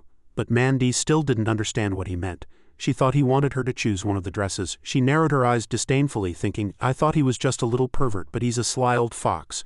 Asking me to wear special outfits on our first meeting, he's quite the player." So she immediately got into character, reacting quickly by placing her hand on his chest and saying in a coquettish voice, "Listen to the call of your heart, my darling." Her eyes shone, her entire body exuding a captivating fragrance as a purple mist swirled around her. "Primal desire cannot be measured by reason. Hasn't your intuition already knocked on the door to your heart?" Her words moved him to tears. He trembled all over, holding back his grievances as he said, "No one has ever said such things to me. You're right, I must follow my own aesthetic sense." The moment he said follow, he couldn't help but vomit all over her face. He wiped his mouth, pinched his nose, and backed far away. "Seriously, sister, don't you bathe in prison? This smell is absolutely disgusting." Mandy's face was covered in his vomit, and she froze completely. He was that disgusted by her foxy musk. Her eyes widened, unsure of what to do next. "I really have lost my looks. Sigh, I can understand if young men avoid me, but for even an obvious old lecher like him to vomit like that, and he even called me sister, don't you understand his sexual orientation yet?" Although she understood the situation afterward, the incident left Mandy with considerable psychological trauma. In an environment immune to female charms, her plan to open a second front had utterly failed. From a worker to a freeloader, Mandy became Simon's personal stylist. The light in her eyes gradually faded. Every day she had to pick out clothes, dresses, and high heels for this guy, and even had to watch him strike poses and dance gracefully. For Mandy it was pure torture. She didn't know how many times she threw up each day. At Rose Prison, Lute was standing outside the gate talking to his secretary. "Savvy, they didn't give you a hard time at the public bathhouse a few days ago, did they?" He gave an awkward laugh. "Not at all, not at all. Our brothers are fighting to the death for the gang. It's only right that I take care of their families." He said this, but in his heart he was extremely resentful. This old fox, after failing to take the mine, he turned around and tried to kill me. forcing me to hide trembling under a bed in the bathhouse. It wasn't until this morning that those darlings of his told me Lute wanted me back because his necromancer younger brother was seriously injured last night. Who would have thought Lute had a necromancer brother? He looked with extreme dissatisfaction at the guy with the yellow-stained teeth. Now Lute was smiling kindly, his eyes much clearer, forcing me to come to the prison to be a persuader, to ask Eden to cooperate in a dangerous plan. Could you be any more fickle? I need to plan my escape from the Skull Gang. If that necromancer is discovered by the Inquisition, he's surely a dead man. He was utterly fed up with this kind of work. Suddenly, Lute pointed ahead. Savvy, you're not married yet, are you? How about I play matchmaker for you? Do you see that girl in the white clothes up ahead? He was pointing at the deputy warden and shamelessly introduced her. Her name is Flanda, the deputy warden of Rose Prison. She lives in the slums. Although she's married, her husband is just a useless waste. As he spoke, he turned to observe Savi's expression. He knew very well the moment you heard the words married woman, you wouldn't be able to stand still, would you? After all this time in the Skull Gang, do you really think I'm an idiot? The moment I hired you as my secretary, I sent people to the Dragon Spine Empire to investigate your entire family history. This cunning old fox had him figured out completely. Savi the Stallion, born on the peak of Mount Voss in the Dragon Spine Empire. Besides being a history professor, you also inherited Voss's hit-and-run guerrilla tactics, but you used these foolproof tactics for having affairs. This guy's glorious track record was getting over 500 female teachers pregnant during his 3-year teaching career. You were blacklisted by all the major institutions in the Dragon Spine Empire. He couldn't stay in the Dragon Spine Empire any longer, so he had to run to Silver City to find work. A woman in the gang vouched for you, so I can't act on your past misdeeds. Once you get entangled with Flanda, Eden will surely deal with you. He once offended the Emerald Knight for Flanda's sake. That's his true nature. After hearing Lute's introduction of Flanda, Savi's eyes were filled with an irrepressible light, and his whole body trembled. A married woman. He was so excited he couldn't help but laugh out loud. Ha ha ha, he was already imagining it. You're rational on the outside but emotional on the inside. The children are crying, the home is cold, you just need a single spark to warm the dark bedroom. You don't have to thank me. A philanthropist from Voss. As he spoke, he was about to unleash his power, his epic lung capacity. He could smell Flanda's scent even from this distance. The moment he took a sniff, his eyes suddenly sharpened, widening in surprise, and he froze. Something's wrong. Something is very wrong. This shameless liar, this scent is entirely that of a pure virgin. He was certain he wasn't mistaken. He immediately realized Lute was tricking him, turned his head and frowned. But he didn't dare show any attitude, only remaining secretly vigilant. I am a free and unattached gentleman, coming and going as I please, with nothing to my name.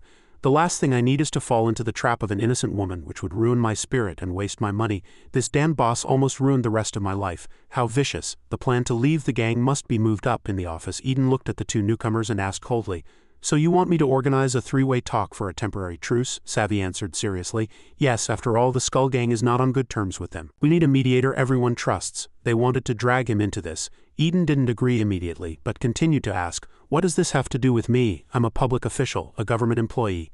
I don't get involved in work outside the prison." He directly refused anything related to Carlo. Savi tried his best to persuade him. "Sir, we're doing this for your own good." He broke out in a sweat and gave an awkward laugh. "The day the heretic Inquisition arrives is getting closer and closer, but Silver City is littered with corpses and the internal strife is brutal. How are you going to report this?" Hearing this, Eden couldn't help but wonder in surprise. "Now they're concerned about me. What's their game?" He wanted to see what they were up to, so he went along with it. "That is indeed my biggest worry right now, but I don't think the other two factions will agree to negotiate. They have the upper hand. Why would they give you a chance to catch your breath?" Savi was at a loss for words. What he said was true, a direct hit to their weak spot, but with Lute standing right there, he could only bite the bullet and say, "Ahem, actually, this meeting isn't entirely a negotiation. If you want to restore order in Silver City quickly and permanently, you must help us persuade the other two factions." Only then did Eden give them a chance to continue. "Elaborate. If it can be resolved quickly, I don't mind lending a hand." With his go-ahead, they laid their cards on the table, revealing a fact. You could say that Boss Lute's younger brother has buried a lot of things underground in Silver City." Lute, who had been silent, now interjected, showing off proudly, "That's right, it's very powerful, but you have to decide on the location for the negotiations first." Savi immediately explained their plan for this operation. "When the negotiations begin, Lute will note Bate and Carlo's positions.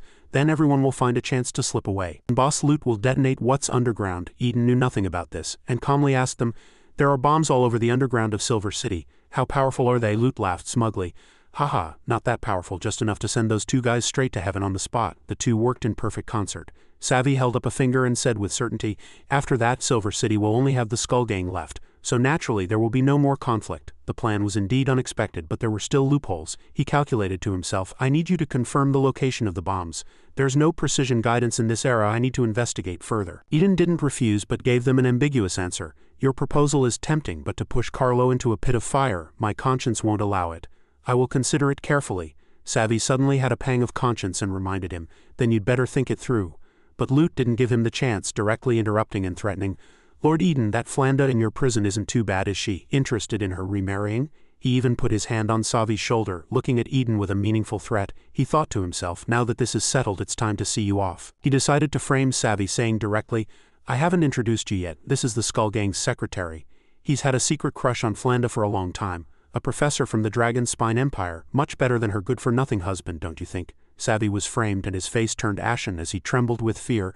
Of course Eden wasn't pleased either. He warned them with an icy gaze, I remember now, you once told me about the rules of this city, but I haven't told you the rules of the prison yet. I don't care how many people die in the city or who controls it, but if anyone dares to meddle in my prison's affairs. As he spoke he even stood up and slammed his hand on the table, clearly targeting Savi, especially if they harm a prison guard or their family. I guarantee I will make them regret it 100 times over. Whether they're a gang leader or a person of power, even if they're an imperial relative, I will make them regret it. Savi was caught between Lute and him, unable to offend either side. He panicked and shouted, it was a joke, I'm sorry. With that he scrambled out of the room yelling, make way, make way. Just then, Flanda and Philip walked over. A sudden tug made her yell in pain. She whipped her head around to face the person behind her and snapped, HMPH, what do you want? Philip held up a single hair and explained with a smile, I just saw a white hair on your head and helped you pull it out. She didn't press the matter. So that's what it was. I have a lot to report to Lord Eden this time, so please wait a moment. He immediately agreed to let her go in first to see Eden. Of course, it's your important work, you go ahead. Unexpectedly, after she left, that petty Philip looked at the hair and smirked, cursing to himself, hee. Make an imperial relative pay 100-fold price. I pulled a hair from one of your guards, what can you do to me? A single hair. He actually thought everyone was as petty as him, it was really something. He also noticed Lute. It was time to get down to business as promised and stir up the gang situation in Silver City. I'll start with you, Skull Gang. He had his eyes on Lute. He kept his gaze fixed on Lute's back. The Heretic Inquisition would arrive in half a month. But his showdown with his second brother was in a month and a half. He had too much to do this time, before he had a complete falling out with his second brother. Couldn't reveal his location, yet he had to level this backyard of Silver City. He could only use Eden's actions as cover and act in secret. With that thought, he immediately rushed after the two men. Gentlemen, please wait a moment. He really made it sound convincing. I'm the receptionist for Rose Prison, here to escort you two, Lute asked warily. Since when did Rose Prison have a receptionist? Philip cleverly came up with a random answer. We are open for business after all. Of course we have to be professional. And so he led the two men a certain distance. Savi followed behind, dejected, thinking wearily. It's not easy to find two useless people these days, and I had to run into a boss who loves to seek his own death. I might as well go with the flow and find a job in Seni. Savi closed his eyes and thought, I'd probably be used as cannon fodder to fight vampires, or maybe I should just go to the Beastman Empire. Their princess is still locked up here. Mantha is no pushover either. Lute, meanwhile, was busy lighting a cigarette. No one noticed Philip suddenly striding to the side with a wicked smile, and a sudden crack, a small potted plant fell to the ground and shattered. The little girl Jorara immediately burst into tears, sobbed, my tree of eternal life. Lute didn't know what was going on and just shouted, where did this little brat come from, daring to block my way? Odin was not pleased to hear this. Her eyes turned red as she glared at him. A murderous aura filled the air. The moment Savi saw her, he was so scared he held his head and screamed, ah! Odin's face was grim, her tone icy. She wanted to reason with them first. Avanza and I spent all night putting this flower pot together. If you don't give me an explanation, don't even think about walking out of this prison. Lute truly failed to recognize someone important. He didn't care who she was and had already taken a step forward, his face taut. He beckoned with his finger provocatively. An explanation? Do you know who I am? If it weren't for Eden's sake and the fact that I don't want to cause trouble in a prison, I'd have gouged out those big eyes of yours by now. Behind him, Savi could only pull at his hand with all his might, shouting for him to stop. Don't say it, boss, let's just go. Odin was furious and immediately prepared to fight. She rolled up her sleeves, stepped forward, her eyes fierce, and sneered.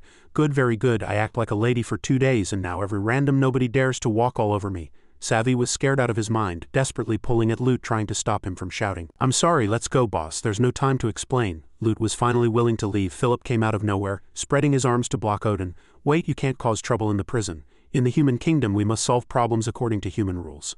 Odin couldn't listen to him now. She still had a stern face, her eyes even redder, and she gritted her teeth as she questioned Philip. Human rules are just a word game played by the rich who are afraid of having their property stolen. You're a grown man and you're still so naive. I only believe in fists. The strong are the rules. An eye for an eye, a tooth for a tooth. Philip knew he was no match for her, and hurriedly raised his hands in surrender. "You've misunderstood, I'm not defending him, it's just that the human rules for appropriate punishment are very comprehensive. Although he only broke a flower pot on the scene, we still have to consider the victim's emotional damage." He started to get into character, crying as he hugged the little girl Jorara. "This flower pot symbolizes the Wood Elves' homeland. Did you know the Wood Elves' homeland was destroyed by a great fire? These weak and pitiful elves had just found a place of spiritual solace and it was destroyed. This is no different from pushing a person who has regained hope back into the abyss." Even the little girl was amazed at his ability to talk nonsense. Seeing the little girl's speechless expression, he continued to ramble on. "Look at her vacant eyes, her twisted face, and her limp spine. This is clearly the look of someone so desperate they want to destroy everything." The little girl glanced at him and retorted, "I'm not at the point of wanting to die yet." But Odin was easily convinced, her cheeks flushing as she cried sympathetically, "Your analysis is absolutely correct, she's still just a child." Philip added fuel to the fire. "We must make Lute taste the bitterness of losing his home to make him understand the victim's pain. Only then will it be reasonable." Odin solemnly agreed after hearing this. "That makes sense. This punishment is more reasonable than me just beating him up. I'll follow him, find his house, and smash it to pieces." Philip was extremely enthusiastic. "No need to follow. Everyone in Silver City knows where Lute's Golden Tooth Tavern is. Use the clock tower in the city center as a landmark. Look straight south and you'll vaguely see the gate of the slums." He enthusiastically pointed out every step for her. "To the left of the gate is the Golden Tooth Tavern. It's also the headquarters of the Skull Gang that Lute manages. Their buildings are easy to recognize, especially amidst the ruins of the slums." He also pretended to be understanding. "I understand your determination to seek justice, but your current status requires you to act secretly and leave no trace." Seeing him remind her like this, Odin's eyes lit up full of excitement, and she had long since considered him a brother in arms. "Oh, I knew I wasn't wrong about you. Little blondie, good ideas and nice words. When I get out of prison, I'll definitely take you back to the Beastman Kingdom. Although humans can only be eunuchs in the Beastman Court, at least it can guarantee you a lifetime of food and clothing." Philip's face turned green. He didn't know whether to laugh or cry, whether to be happy or sad. "Ha." In the office, Flander reported to Eden solemnly, "The prisoners who were working outside have returned to report one after another. Currently, only 2 are still missing. Fujipa the Tiger Woman and Tiga the Lizard Woman." She had already investigated everything. According to the mummy Amon-Ra's description, Fujipa was captured by a giant hand in the mine, and Tiga completely disappeared after being hired by Bait. With her status and ability, this is all she could find out. He then told her that Lute was planning to organize a 3-way talk. "Next, I have to meet Bait and Carlos separately. I'll test Bait's attitude then and see what he's plotting.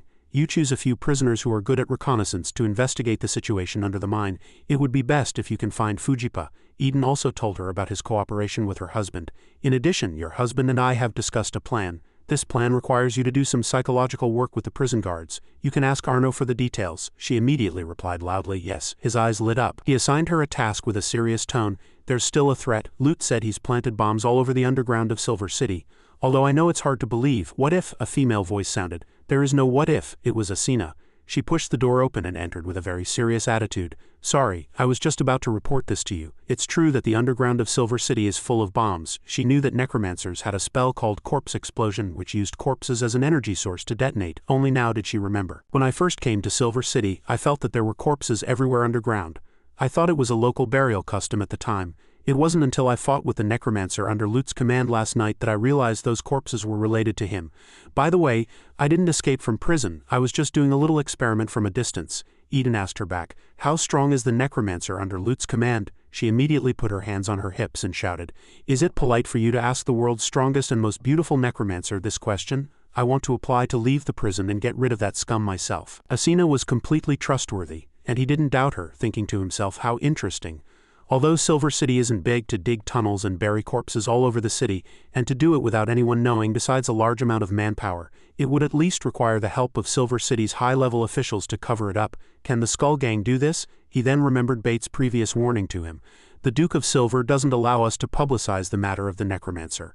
It's hard for me to guess what kind of deal he has with them, but if you want to live peacefully in Silver City, don't ask too many questions." He recalled it and thought, could it be the Duke of Silver behind this? Why would a lord create danger in his own territory? This matter cannot be rushed. Eden stood up and assigned tasks to the two.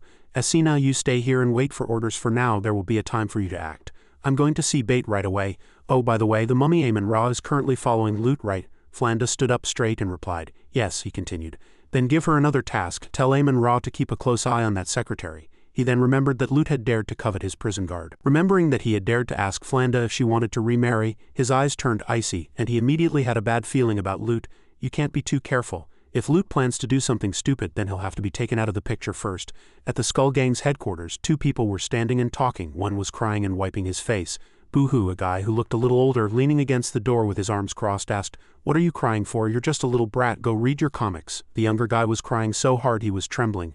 I took your advice and confessed to the girl I have a crush on in the city with a red face." The guy was holding a cigarette, smoke swirling around him, so the confession failed. Young people are so great, let a veteran tell you. If you can't hold on to sand in your hand, you might as well just let it go, the younger guy hurriedly shouted in a panic. "Oh no, I think my confession was successful, we almost slept together." "Sounds like you're kidding, then why the hell are you crying?" The older guy impatiently grabbed his collar. "What the hell are you crying for? Are you showing off to me in a different way?" So he loudly told what had happened, but she said she already has a master. "Is that normal?" Just this one sentence made the older guy freeze. He remembered the scene, the woman trembling all over, her eyes wide as she looked at the ceiling, her mouth open as she shouted, "I didn't accept your confession, you forced me. Although the prisoner who was by my side for 4 years has left, don't be smug, I will always belong to that person." At that time, this young man was holding a bouquet of red roses and stood at the door watching the woman kneel on the ground and provoke, "Come on, you beast, torture me as much as you want, even if you get my body, you'll never get my heart." Watched this scene dumbfounded. This is the girl I've admired for 3 years. Before today, in my eyes, she was no different from a pure goddess, but now I don't even know how to describe my feelings. At this point, he couldn't take it anymore, clutching his head and screaming in pain. Surprise, confusion, shock, distortion, collapse mixed with a hint of excitement, his mind a mess. "I'm so confused, Senior, I'm in so much pain, how can I get over this psychological shadow?" He needed to do something to vent. He clenched his fists and looked up to the sky, shouting, "You're asking me, this question is too difficult for your Senior. I'll never love again." Just then, something like a stone fell from the sky, and upon closer inspection it was a tower, not just the steeple but half the tower. A fat old woman with a dark face and a cunning smile. "Haha, I finally found you, you brat. I didn't expect retribution to come so quickly." She held the necklace up to the priest from a few days ago. "You dare to ask for 10 gold coins for a broken necklace, you tell me. What a coincidence, my son happens to work in the guard unit. Now you can explain it to him yourself." She had really brought a few soldiers with her, which scared the guy so much his face wrinkled, and he broke out in a cold sweat. "I say, big sister, can we talk about this another day? We just got a new believer today, and he's a devout rich man from the Skull Gang." Arno sat in a wheelchair and looked over there, but said nothing. This was the priest's private matter. The son immediately turned and questioned the fat old woman. "Let's go, Mom. Why did you have to donate the money I worked so hard to earn to these charlatans?" She whipped her head around and argued loudly. "That's dirty blood money. If I didn't pray and donate, I'm afraid you wouldn't even be alive." The soldier began to threaten the priest. "Oh, looks like there's a big fish. You swindlers have made a lot of money, right? Hand it all over." How could the priest give in so easily? He pointed at the other party and cursed. "Don't you dare slander me. How can believing in God be called swindling? I'm warning you to leave immediately or God will punish you." The soldiers looked at him like he was a madman and burst out laughing. "Bai, haha, is that the coward who sacrificed his own child to gain the trust of the werewolves? How does he plan to punish me? By taking my child." After speaking, he even puffed out his stomach and pointed his finger at his crotch provocatively.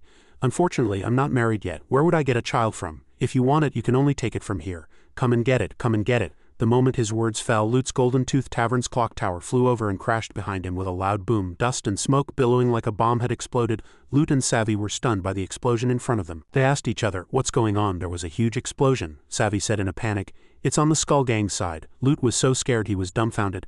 "An enemy attack? Who dares to launch a sneak attack while I'm away from home? The bosses of the factions are all in the Skull Gang's banquet hall, right? We have to go back quickly." The moment Savvy heard this, he immediately turned and ran for his life as if he had seen a ghost, shouting loudly, "Boss, take care of yourself, I'm quitting, goodbye." He ran with his mouth open, so out of breath he didn't have time to think. Having a necromancer is bad enough, and he's also getting involved with the Heretic Inquisition. Does he even know what kind of organization the Heretic Inquisition is? And he still wants to build opposite the gang? To dare to step up and provoke the Beastman Princess of Manhwa? How much wine did he have to have such guts? "I've never seen such a stupid boss in my life, goodbye and good riddance." At this moment, on a high place not far from the ruins, Odin was wearing a full suit of armor, her arms crossed as she looked at her masterpiece. According to that little blondie, straight ahead from the clock tower, then left. I didn't miss. I knew this was Odin's act of revenge. Over in the slums, the two guys who were standing and talking earlier were still alive. They helped each other up and asked, "Senior, are you alright?" The older one was slightly injured and answered in pain, "My leg was hit by a stone, but thankfully you reacted quickly and pulled me 2 steps, otherwise I'd be dead today." Many people in front of them were injured. The fat old woman and the troublemaking soldiers were standing far away, and they also got hit. The soldier who was just shouting about being sterilized was now really rolling on the ground, his crotch covered in blood, screaming, "Oh son, what's wrong?" he cried and shouted. "Rock flew over and hit me where it counts." The people next to them were so scared they broke out in a cold sweat. Several civilians were also seriously injured and some even died. Fortunately, Arno and the priest were unharmed. He was trembling with fear and the people around him were pale with fright. It was a long time before he could speak. Is this God's punishment? The clock tower collapsed. Isn't this the will of heaven? The poor people were so scared they fell to their knees and a few started to call on the god Bai. Everyone knew what was going on. They thought a god had descended to punish the soldiers and they all knelt down. Bai. It was truly unexpected. The few people who were so arrogant just now were now kneeling on the ground, their heads buried in their hands, crying, "Mom, you're my real mom. From now on I'll listen to you in everything." The fat old woman was also too scared to take off the necklace from her neck again. The priest was also speechless at this coincidence. He took the opportunity to get into character and immediately opened his arms. The surrounding people shouted loudly, "Bai." The two from the Skull Gang helped each other as they looked at the ruins in front of them. "The bosses who provide funds for the gang are all in the banquet hall, right?" the other person stammered in reply. "Most of them are there. And many of the Skull Gang's brothers, they've probably all been turned into meat paste." They let out a long sigh. "We watched him build his high-rise, we watched him feast his guests, we watched his building collapse." They frowned as they looked at the ruins, staring intently, and suddenly began to talk about the philosophy of life.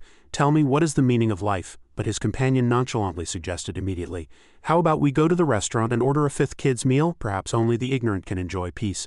The older guy immediately agreed. "That makes sense, lead the way." Such a huge shock, and these two guys could still arrange to go eat over at Bates' mansion. He stared at him and asked, "There are too few guests. This young man next to you looks very familiar." Eden looked at him coldly and replied, "His name is Philip, the Thorn Knight's illegitimate son. A couple of days ago he asked me to show him the prison's procedures. The moment I left he insisted on coming along." Philip chimed in, "Hey, don't mention the illegitimate son part in every sentence. I have a reputation to uphold." He said this, but he had his own reasons. He thought to himself, "You think I want to follow you? It's only because I've already sent Blue Eagle to the Empire to win over the lords, so now I have to find out the latest news in Silver City myself." Suddenly Bate brought something up. "Oh, I remember now. I saw him last month when I was invited to the Thorn Knight's banquet. He's a big shot who will inherit the Knight's prison in the future. Get a beautiful woman to accompany this young master. I need to talk business with Lord Eden." A subordinate behind him acknowledged the order. "Yes." Immediately, a beautiful woman wrapped her arm around his, inviting him warmly. "Handsome, come this way." He tried to dodge in a panic, even shouting, "Hey, don't pull me." His mind was still on important matters. He had no time to appreciate beautiful women. "No, if I go with her, how can I hear their conversation?" The two were separated, one on each side. Eden sat at the table drinking tea and chatting with Bate. "I came here mainly to ask about the prisoner's situation. Although there's a parole law now that allows them to work in Silver City, a prisoner is still a prisoner. If they don't report back to the prison within 24 hours, they will be considered escapees." On the other side, the girl had already pushed Philip into a chair despite his fierce resistance. Eden cut straight to the chase. "Now Tiga, the person I rented to you is overdue and hasn't returned to the prison. Where is she now?" Bates' expression didn't change and he even said with a nonchalant, cunning smile, "It's like this. I sent her to guard the armory, but a bullet was dropped along the way, specifically an insect round from an antique shotgun. Someone saw the bullet fall into the mine. I guess she's looking for it down there." It sounded like something only a child would believe, and he was clearly hinting at Carlo's shooting. He added, "But this mine is over 1,000 meters deep and the tunnels are a labyrinth. It won't be easy to find that bullet. I think it would be normal even if she hasn't come back in 3 to 5 years." He was blatantly threatening him. Eden's eyes narrowed into a smile, not showing any weakness. "What do you mean, if you don't plan on calling her up, and I'll go down and find her myself?" Bate didn't expect him to be so confrontational.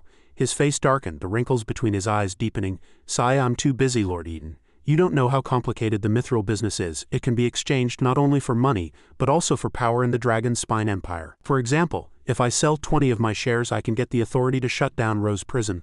Of course, this is just an example. You haven't done anything to anger me, my lord, so why would I do that?" As soon as Eden heard this, he immediately started calculating. "Are you threatening me?" He dropped the subject and asked about someone else. "What about Fujipa? I heard a giant hand dragged her underground." Bate laughed again when he heard this. "Haha, that's a pet my ancestors raised. If it sees a prisoner trespassing on its territory, it will naturally get angry. But if Lord Eden can bring something tasty, I believe that prisoner won't be in any danger." Eden understood his meaning and asked directly, "Something tasty, what is it?" He frowned, focusing on him, his tone full of suggestion. "Lord Eden, have you decided on the candidate for the slums councilman?" Eden didn't hide it and said directly, "I have. It's a former noble from the Dragon Spine Empire, very learned, and now lives in the slums." But Bate was not satisfied. He said critically, No, I don't think he's suitable. Just a down-and-out noble can't accomplish much. Why don't you choose the Thorn Knight's son?" At this, he turned his head and saw Philip forcefully pushing the girl away, shouting, "Get away from me." But as soon as he pushed her, he felt the two men's gazes on him and immediately felt guilty. "Why are they suddenly looking at me? What did they say? Right, how could I push this girl away? This behavior doesn't fit my persona at all. I have to save it." so he immediately put on the act of a playboy, coldly crossing his arms and cursing, "Ahem, a piece of trash like you dares to throw herself at me? I've eaten at state banquets, how can I stand something as vulgar as you? Do you know Taugen from Rose Prison?" As he spoke, he even made exaggerated gestures with his hands in the air, describing lewdly, "Her dimensions are very impressive, you should go and practice more." The girl was so hurt by his words that she started crying.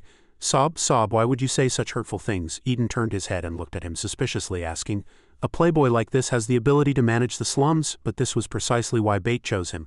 "Lord Eden, is ability important? What we need is someone easy to control. That's our most ideal candidate. Moreover, my pet will find such a condition very delicious. Then your tiger woman prisoner can also be saved," he threatened him outright. But this could only save one person. He still wanted to swallow Tiga. Eden's face darkened, a cold light flashing in his eyes, but his tone was very calm. He thought to himself, "What do you mean by we? It's really just to make it easier for you to control him. But I'm afraid you won't live to see the day he becomes a councilman." He decided to deal with this guy as soon as possible, but on the surface he still replied, "That makes sense. Then let Philip be the councilman." And so the conversation ended there. He stood up with his cane and finished with the other matter. "In addition, Lute has already invited you and Carlo to a temporary truce at the Silver City Central Hotel. I will be the notary for this meeting. Boss Bate, you must remember to attend." He asked in surprise, "I won't go, I have the upper hand now. Why should I agree to a ceasefire?" Eden expected him to say that, smiled and said directly, "The Thorn Knight has already signed the land contract. This meeting is also for all parties to divide the land around the slums. If you don't want to divide the land near the Heretic Inquisition, then it's fine if you don't come." As soon as Bate heard about property, he immediately became nervous. "So that's how it is. Please forgive my rudeness, I will definitely be there." At this moment, Eden suddenly remembered Asina's words. The underground of Silver City was full of corpses, 3 stacked on top of each other, and if detonated, it would be enough to destroy a 2-story building. He secretly decided to use someone else to do his dirty work, letting Lute detonate the corpses to end it all. Tiga lay on the ground, covered in wounds. She sat up groggily, squinting at her surroundings. Flickering flames illuminated the place. After sitting up, she saw several people surrounding her, and one asked, "You're awake?" He looked like a dwarf with long hair and a beard and a strange build. He stared at Tiga with wide eyes and praised, "The beastmen's bodies are really tough to be able to survive a fall from that high up." When Tiga saw him, she screamed in fear, "What are you things? Where am I?" The few people around her seemed to have the same strange appearance. He answered, "Don't be afraid, newcomer, I'm human, the leader of the mining team here." He pointed upwards and explained, "We're 3 meters deep in the hell mine. You fell from that hole up there, don't you remember?" She clutched her injured arm in pain, grunted softly, and the previous day's events gradually came back to her. At that time she had walked up to where Bate and the old man were sitting. He had asked, "Finished so soon?" She answered frankly, "Yes, I have to report back within 24 hours. He looked strange that day, turned his back, and his voice was icy. "I think your reporting and signing in is just an excuse, isn't it? You really want to report our intelligence, don't you?" He had hit the nail on the head. Eden had indeed sent them to report on what they were doing. Tiga was silent for a moment, and finally answered flatly, "I don't know what you're talking about." He didn't intend to let her go so easily, glancing at her sideways. "I can offer you another deal, triple the salary, and I'll clear you of all your charges. That way you won't need to go back to prison, but you'll have to mine here for me for 3 years, and you're not allowed to leave Silver City." For someone who longed for freedom and had a life she loved like Tiga, she didn't need any of these things, and she would have to do boring, restrictive work. She immediately refused. "I don't need that much money. I can leave there the right way with Fujipa, why should I suffer this?" Seeing this, Bate quickly shouted, "Looks like we can't come to an agreement." "Dick." The old man immediately flew over, took out a blowpipe, put it to his mouth, and a blow dart shot straight into Tiga's arm. Before she passed out, she heard them say, "Get the Sophia's Curse anesthetic from the ancient tomb. I need to apply a little of it, and your stamina and magic will be instantly drained. There's only enough of this medicine for 3 applications. It's a waste to use it on a prisoner."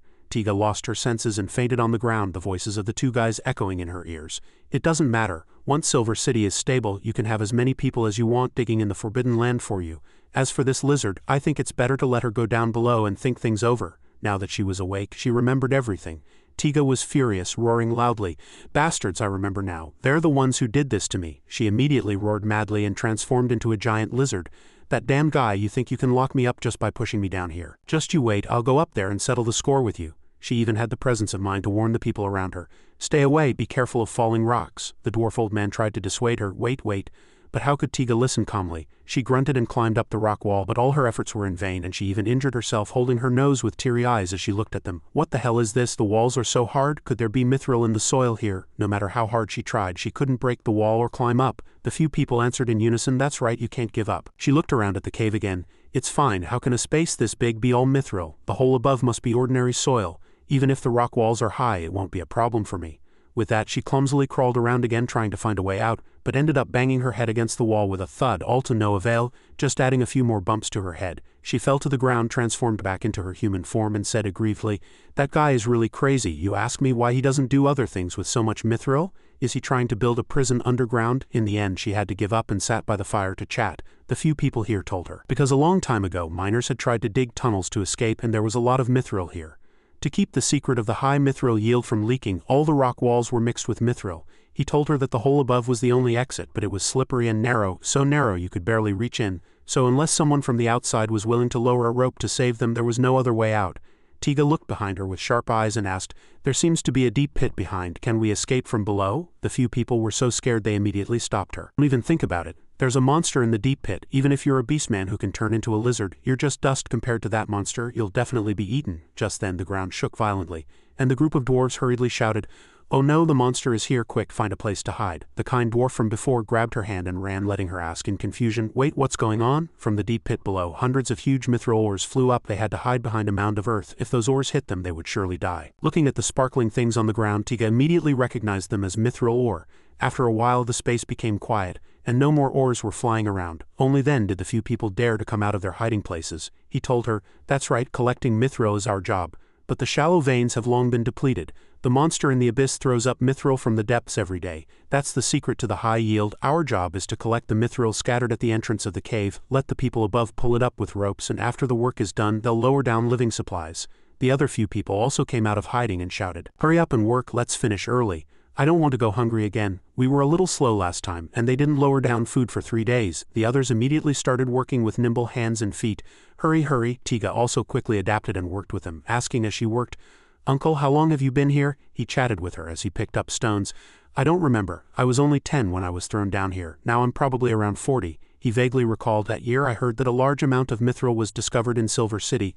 I wanted my mom to live a better life, so I snuck here. The mine chief said I was small and suitable for working in the deep mine, and the pay was higher. But after they lowered me down with a rope, I could never go back up again." As he spoke, he also told her, "You think I look strange, right? I don't want to be like this either. After working in the dark for so many years, my eyes are getting worse and worse, and everything looks blurry.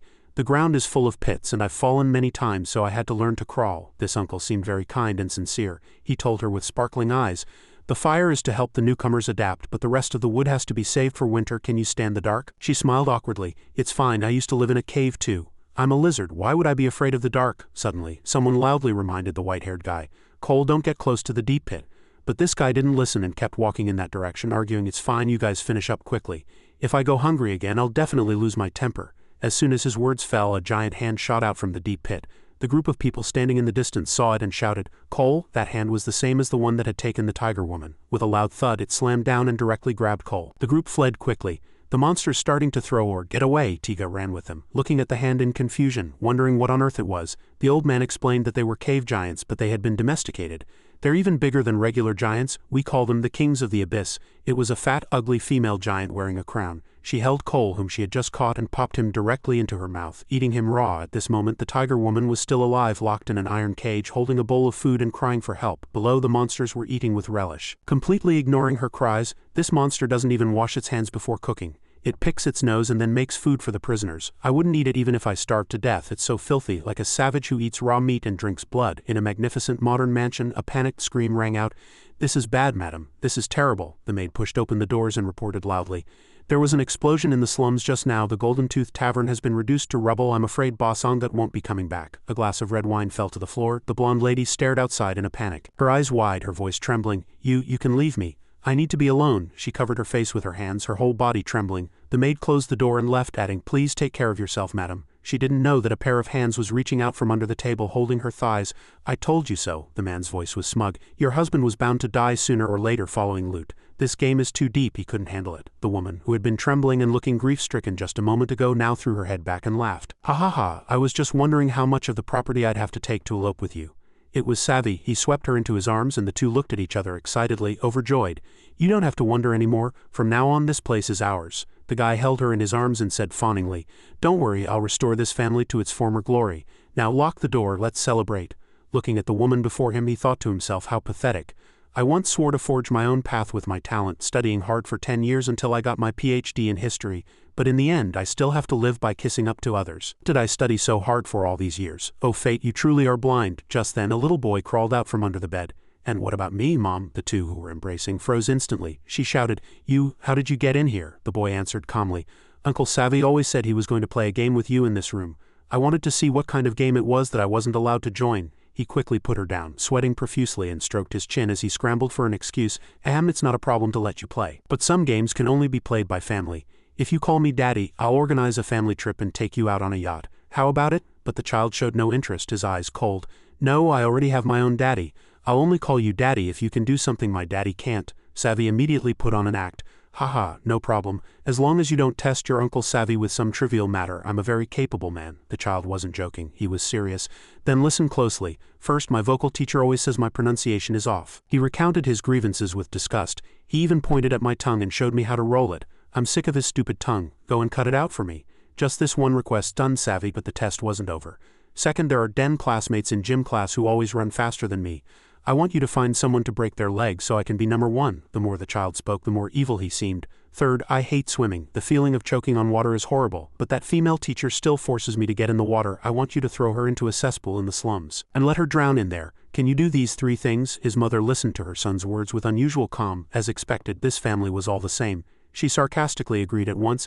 These little things are nothing for your Uncle Savvy. He'll definitely take care of it for you, clean and neat. Hurry up and call him Daddy. The guy broke out in a cold sweat listening to this. He glanced at her nervously, thinking, damn it, what kind of demonic family have I gotten myself into? Is it too late to regret this? Even if they paid him, he wouldn't dare do these ridiculous things, but he couldn't refuse either, so he had to find a way out. He turned to her. Madam, when a child has a problem, we shouldn't just focus on others. It's easy to get rid of a few troublemakers, but what if someone else makes the child unhappy in the future? The root of the problem isn't the people, it's the school. This guy was quite clever. The idea he came up with was that the school wasn't worthy of the child, so from now on the child wouldn't have to go to school.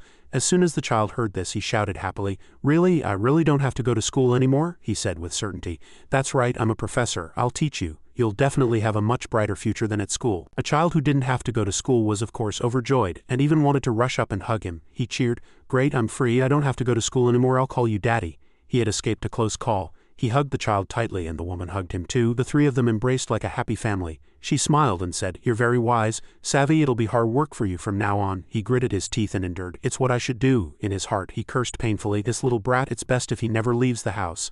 Locking him up at home is better for everyone. Damn it, why do I feel like I've just escaped the tiger's den only to enter the wolf's lair? Just then, Angat pushed the door open and rushed in, covered in blood and out of breath. He looked at the scene in the room in astonishment. Savvy, what are you doing in my house, hugging my wife and my son? The three of them were struck as if by lightning. They turned to look at the old man and shouted in panic, Angat, Angat, aren't you dead? He quickly understood what was happening, clenched his fists and walked towards them. What? Did my narrow escape disappoint you? Tell me, how long have you two been cheating? That coward Savvy was scared out of his mind. He quickly let go of the woman and child and explained loudly, No, it's not like that. I'm here to tutor the child. The woman also hurriedly defended herself. That's right, he's just the child's tutor. But the child frowned and said directly, You're not my daddy anymore. What are you doing back here? Uncle Savvy is my real daddy now. Truly the words of an innocent child. After hearing this, Savvy trembled all over, his body drenched in sweat. He looked at the child in terror and quickly covered his mouth. No, kids say the darndest things. Please don't misunderstand. I've only been in Silver City for half a month. The old man gritted his teeth, the veins on his forehead bulging with anger. A misunderstanding? Suddenly, as he looked at their faces, he grew suspicious. He looked closely at both of their faces. They looked exactly alike. I'm such a fool to only realize it now. Now there was no way to explain it away. The old man also lifted his clothes and pulled out a gun, ignoring Savi's excuses. This isn't my fault. I didn't want to look like this. Why don't you go talk to my parents? I'm sorry for being born human. The old man was furious. He pointed it straight at them and roared, Cut the crap, you cheating couple, go to hell. Suddenly a gunshot rang out. The couple ducked and covered their heads, but it was old Angut who was shot. A bullet hit him in the abdomen. Harry appeared with a few subordinates and pushed his head aside. After dealing with the old man, she turned and ordered, There are still 3 people in the room. Why don't we let these 3 give the bosses some practice to build up their courage, give the bosses their weapons. I don't want the bosses hiding behind us every time we fight. Those bosses just wanted to live a peaceful life. Hearing this, they immediately refused. This killing business isn't for us. I haven't even killed a chicken in my entire life. But Carlo gave them no way out. He scanned the room with a stern look. You don't have to kill them, but my rule is that cowards don't deserve any spoils. Do you know how rich the police chief of the mobile cavalry unit is? A few subordinates handed weapons to the dandies one by one. Carlo told them, which of those young masters who wanted to join the cavalry didn't bribe him with half their family's fortune to get in? And how much wealth has he plundered from various places since he became the police chief? He said this to stir up their greed. He has 8 manors, and I'm afraid every one of them is so full of things that nothing else can fit. I'll be direct, anyone who doesn't get their hands bloody today, he roared at this point, won't get a single penny. As soon as his words fell, the group immediately rushed forward shouting "Kill!" as they fought desperately. Soon the castle was filled with agonizing screams. The timid red-haired guy from before went out to find Carlo, the leader, asking, "Is it all taken care of?" He smiled timidly and reported, "B-boss, one person ran away." The man got away. Hearing this, Carlo's face changed. He turned around angrily and roared, "Are you kidding me? Dozens of brothers couldn't keep an eye on 3 people?" The guy was so scared by the scolding that he backed away, trying to explain, "It's really strange. We don't even know when he disappeared." On the other side, the one who escaped was savvy. He ran desperately, too tired to stop, and thought as he ran, "This parasite." Before he could even latch on, he was wiped out. He ran quickly, looking around. The Skull Gang was the same. They died before they could even get paid. "Where should I go? God, please show me the way." He ran, looking around, and didn't notice when he bumped into a girl. "Ah, watch out." Over at Simon's gang, Clement was patting the person next to her on the butt and said with a smile, "Do you think Simon can hook a rich guy dressed like that?" Mandy looked at her and replied, "Please don't insult the art of hooking a rich guy." She held 2 feather fans, and shrugged sarcastically. "Faye is a fool. I taught her the art of seduction, and she still couldn't hook that idiot Simon. A man, even if I shave all his hair and put makeup on him, can't change the fact that he's a man. If he can hook anyone like that, I'll shave off all my own hair in apology." Savvy, having bumped into the girl, fell to the ground and greeted awkwardly, "Hello, will you marry me?" Simon, dressed in women's clothes with makeup on, was also knocked down. He looked at him, bewildered, and thought in surprise, "Is this the result of Mandy's work? What kind of miserable life was I living before?" When Savvy saw the cross-dressing Simon, it was as if he had seen the meaning of life. Life is short, one should enjoy it while one can. Hesitation only leads to missed opportunities, but at this moment I feel a deep sense of powerlessness. My intuition tells me that the lady before me is my soulmate. He stared at Simon, not realizing he was a man. "I can smell the scent of super male hormones on her, which means she probably hangs around men a lot. She's the same kind of person as me." He would never have guessed that this was a man. A purple light flew out from him, probing the other person. "We are both artists in pursuit of the ultimate meaning of life. We are a match made in heaven." Found him, he hasn't gotten away. Behind him, Carlo's men had already caught up, all stained with blood, chasing fiercely with gritted teeth. Seeing this scene, Savvy shouted anxiously, "Sorry to drag you into this. I'll get you out of here." With that, he grabbed Simon's hand tightly and ran off. "I can imagine we will have a passionate night like dry wood meeting a blazing fire." Gunshots rang out behind him, but he was still daydreaming. As they ran hand in hand, he fantasized about the scene from his dreams. "When the next morning comes, we will part with a tacit understanding, without any attachment, until our twilight years, when we will meet again at the appointed place." He thought of the wooden cabin and 2 golden hearts, sharing their final words. "After witnessing it with my own eyes, I must say that what is recorded in the history books is all bullshit." At that time he was lying on the bed very weak and said to his partner Simon, "After leaving you, I started from Seni and traveled the world. I've met countless beautiful women. Just like you, I've also met many men." He looked at Simon's aged face. "The one who left the deepest impression on me was a guy with a hairy butt like a sea urchin." And Simon looked at him, smiling happily. "Ha ha ha!" He imagined the 2 of them laughing heartily together. "Did you touch it?" The elderly Simon held his hand and answered with a smile, "Ha, how could I ruin that most romantic atmosphere?" The 2 held each other's trembling hands tightly. Will you remember me?" The old man replied with a smile, "Of course, although life is short. But in my memory, you are forever that immortal moment." He only hoped for such happiness in his old age.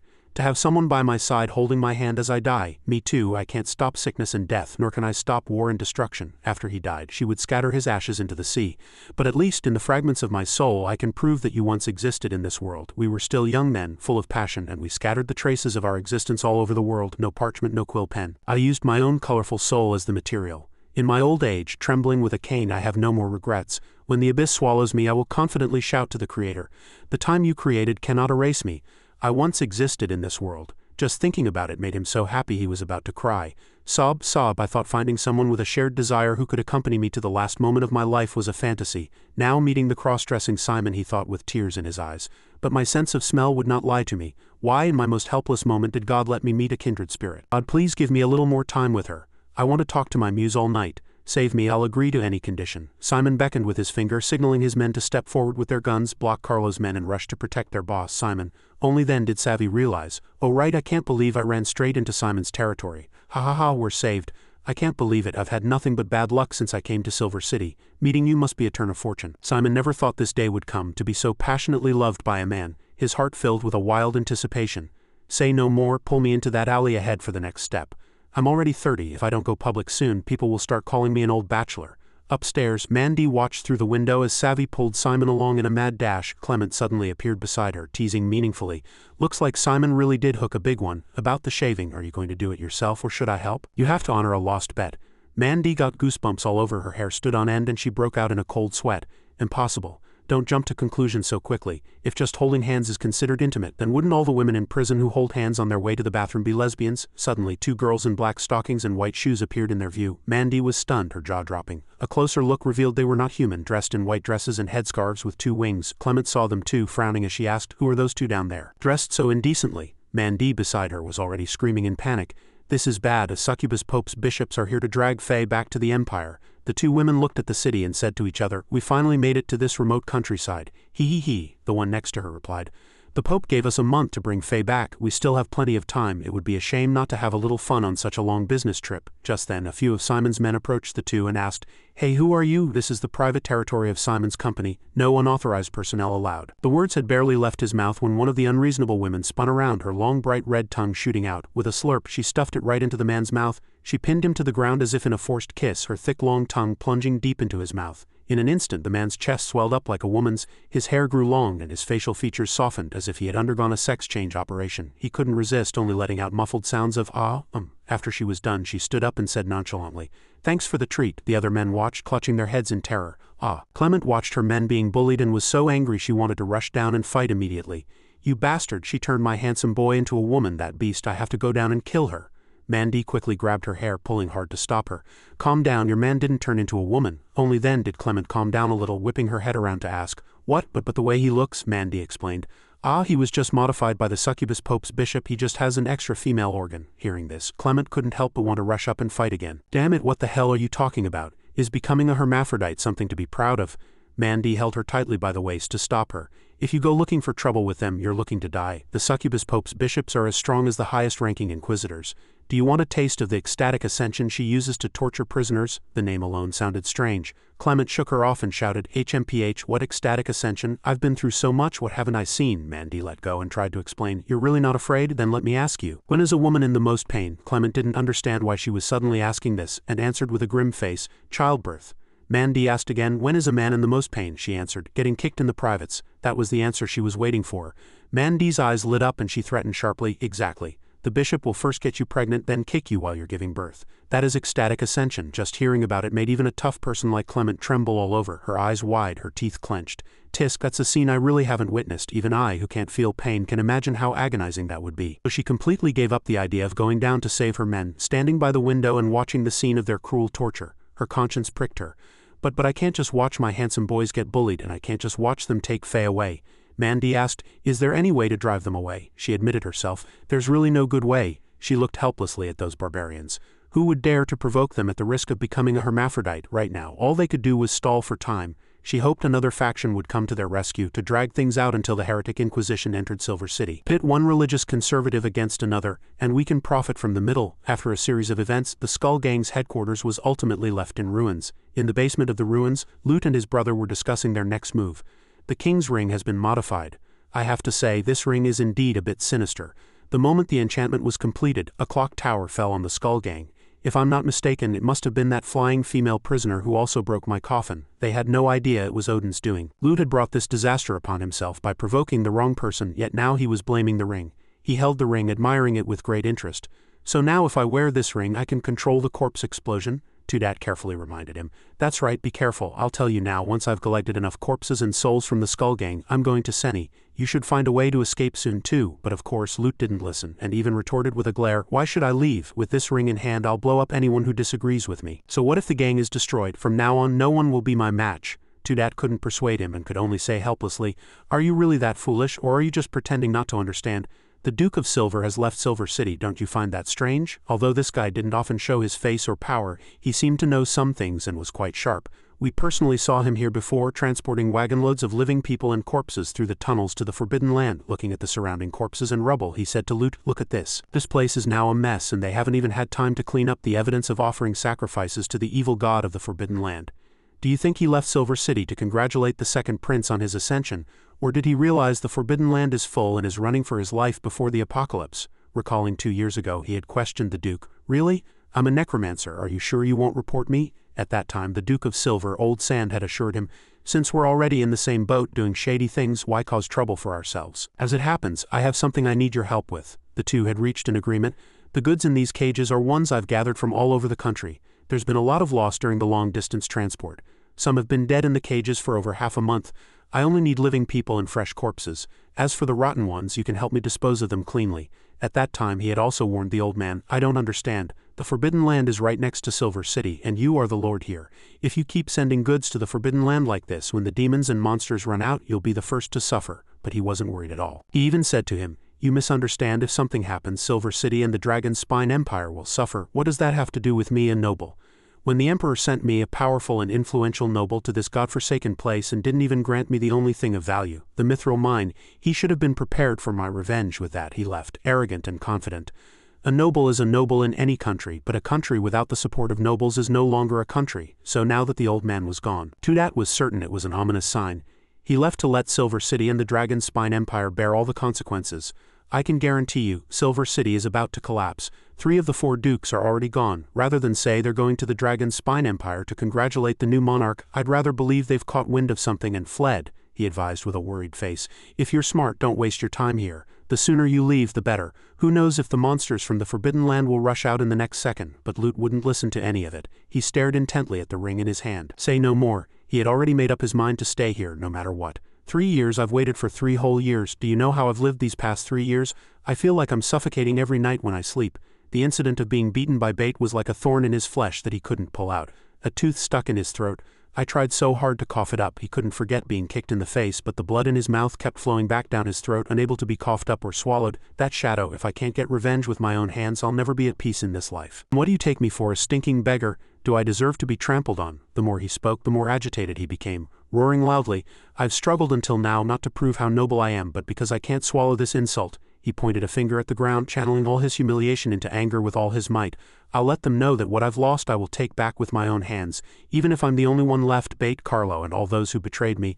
I will not leave Silver City until I've killed them all." Tudat was speechless, unable to understand. He sighed and finally said, "I think you've really been driven mad by Bait. Do as you wish." The next day somewhere, as soon as Eden got out of the carriage, someone came out to greet him. "Lord Eden, long time no see." This was the headquarters of the Saber Gang. Carlo came out to welcome him with a smile on his face, and seeing him he praised politely. "I didn't expect you to grow to this scale in just a few days." He opened his arms and said sincerely, "It's all thanks to you. If there's anything in the future, just let me know. I'm not like Lute, I won't forget my benefactors." Eden looked around. "It wouldn't be an exaggeration to say you're the biggest power in Silver City now.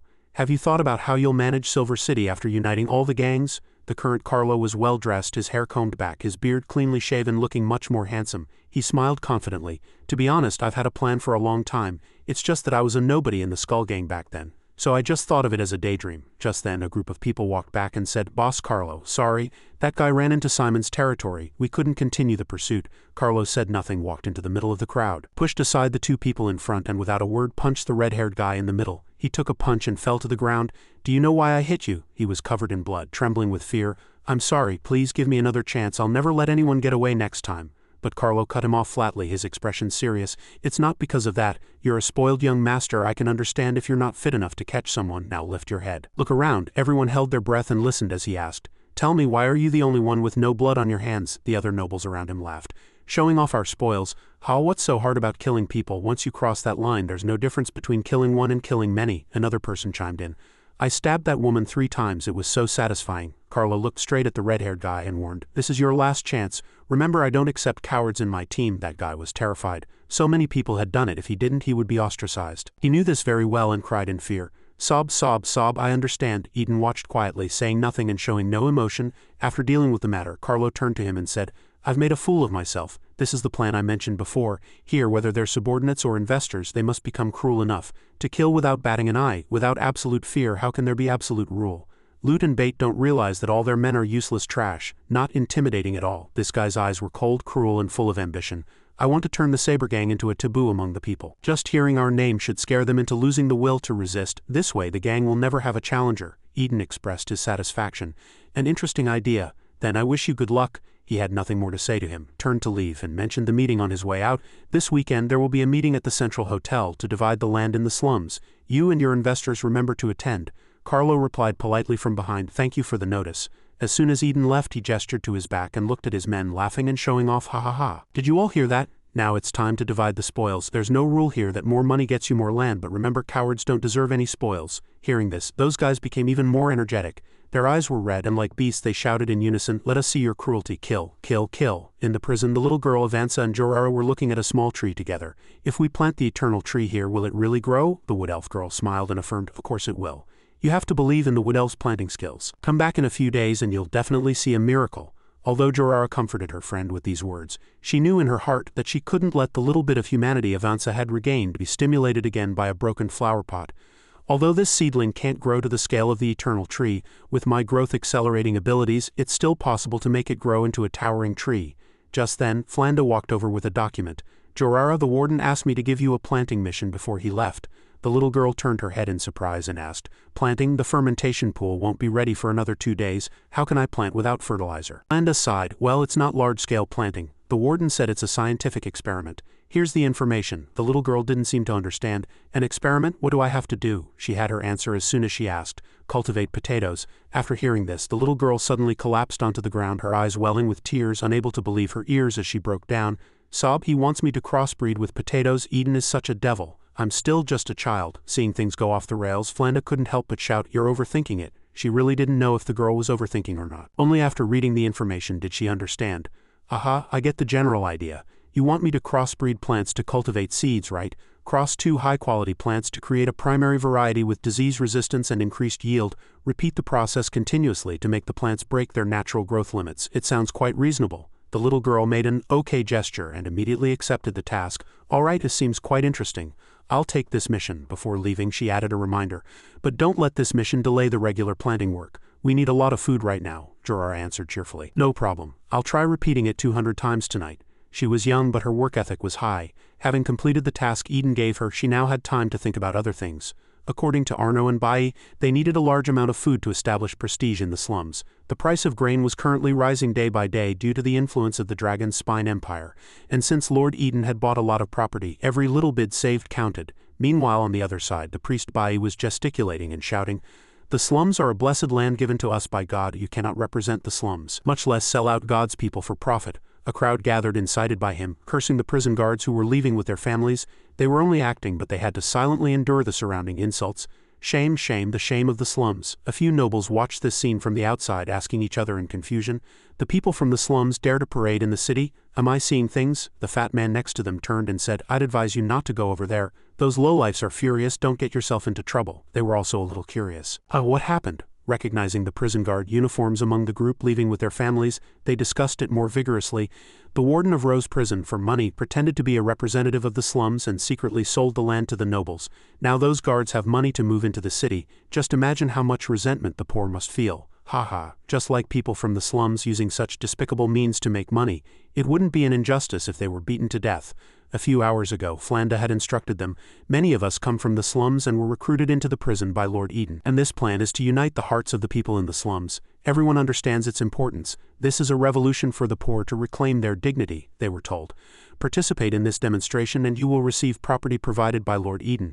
But at the same time, you and your families will surely be in danger. Now those who agree to participate, step forward." So these people endured it with all their might, but the more they endured, the more the poor people pushed their luck. A person suddenly cursed loudly. "We've already been pushed to the edge of the city. If you sell the slums, where else can we go? Winter is coming. How are we supposed to live?" Others also got agitated, picked up their weapons and charged forward to attack. "Where's your conscience? I'll fight you to the death." A prison guard hurried forward to block the agitated civilian's weapon for the old mother behind her. At the critical moment, a stone flew over and hit the weapon. A figure appeared. This girl was very strong, knocking the weapon out of the man's hand with just one stone. It was Cassio. Holding a bow and arrow, she asked in confusion, "What are you doing? Have you gone mad?" Cassio walked up to the slum residents and questioned them. "Have you gone mad? Why are you attacking the prison guards?" A one-eyed man with a cigarette in his mouth, looking very aggressive, stepped forward and warned, "Miss, stay out of this. These prison guards are the traitors of the slums. They secretly represented the slums and sold the land." 3 of them, dressed alike and seemingly from some organization, stepped forward to speak.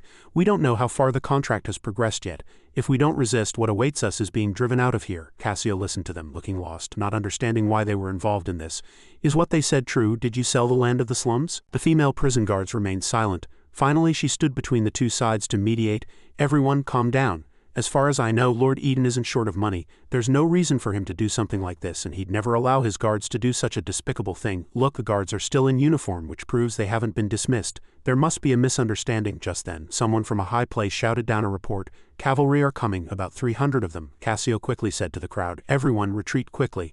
I will go find Eden and get to the bottom of this. It's time to get your bounty hunter licenses. Don't lose your eligibility over this. The priest Bati, who was in a difficult position and didn't know how to end the scene, immediately agreed upon hearing this. He smiled and persuaded the crowd, yes, that's right. The great god Bati has issued a divine oracle. He is not feeling well today. If we fight, he will be unable to protect us. Let's reschedule for another day. Only then were the people willing to leave. Let's go. In the distance a carriage passed by and a person inside said, some people wake up with nothing but others move into a villa in the blink of an eye. Do you know why? Inside the carriage was the old man from Bates' faction. He stared at the person in front of him and persuaded, choice is more important than effort. This is 1,000 gold coins. A family in the slums couldn't earn this much in a lifetime. As long as you report to me every day what Eden does and says, you can get this much money. The person in the carriage with him was the little boy named Leo. He pleaded in a panic, I can't take it, please let me go. The old man opened the bag in his hand, which was full of shiny gold coins. Don't be hasty, you've never seen so much money, have you? Looking down. Listen to the sound of the gold coins clinking. This money can buy a lot of good things. The boy looked out the window, avoiding the old man's gaze, and happened to see a father and son laughing happily outside. The old man continued to tempt him with sweet words. For example, a sturdy and beautiful house, a fire in the fireplace in winter, so warm and clean, tidy formal wear. The little boy can have as much as he wants. Watching the cavalry gallop by, the old man spoke as if pouring honey into his ear. You could even easily buy a cavalry horse which can reach speeds of 60 kilometers per hour. Riding on horseback is like flying, the cavalry outside shouted loudly as they rode. It's chaos, even the lowlifes dare to parade in the city. The old man placed the gold coins in the boy's hand. None of this is a dream, can you feel it? This real touch. He had at some point moved to sit beside him and reminded him again, no more suffering. A beautiful life is in your hands, just make a choice and you can change your entire life. The setting sun shone on the city. The boy was finally let out of the carriage holding the bag of gold coins. It seemed he ultimately couldn't resist their shine. He walked straight ahead with his head down, while Bate watched from behind. Isn't that kid one of Eden's? What are you doing with him? The old man emerged from the carriage looking smug. Just an occupational habit. In the tomb raiding business, a moment of carelessness can get you killed by traps in the tomb. I can only be safe if I understand the situation. Bate no longer cared about the boy and said directly, I need something, an item that can change one's appearance to make them look exactly like me. The meeting to divide the slums land is about to start. It's safer to find a double to go. The old man seemed to think this was an easy task. He immediately thought of something. I do have such a treasure in my warehouse. Just send a trusted subordinate to get it. But what do you plan to do about Eden? He's already planning to kill Carlo. If you two fall out, are you really prepared to sell your shares in the mine and have him removed as warden? Bate looked away thoughtfully. How could I sell my shares in the mine? It's just a tactic of maximum pressure. My ancestors were the Earls of the Silver region. After the Seni Empire collapsed, our territory was carved up by the Dragon's Spine Empire, leaving only a single mine, the family's last asset. I absolutely cannot lose it. As for Eden, you're overthinking it. Rose Prison has been established in Silver City for 5 years. In these 5 years, he's almost always stayed cooped up in the prison, never meddling in outside affairs. He only appeared recently because a councilman named Anthony angered him by cutting the prison's budget and planning a riot. My conflict with Eden isn't as serious as you think, it's just the two of us haggling. He has no idea about the conspiracy I've laid out and is even confident that all he wants is a voice in the council. To ensure stability for that broken-down prison of his, I've already agreed to let him choose the slum's councilman to satisfy his needs, but the reduced budget won't last until the councilman takes office. So he planned Carlo's assassination to expand the prisoner rental business. I was dissatisfied with this approach, so I detained the prisoners and while I was at it, took back his freedom to appoint the slum's councilman.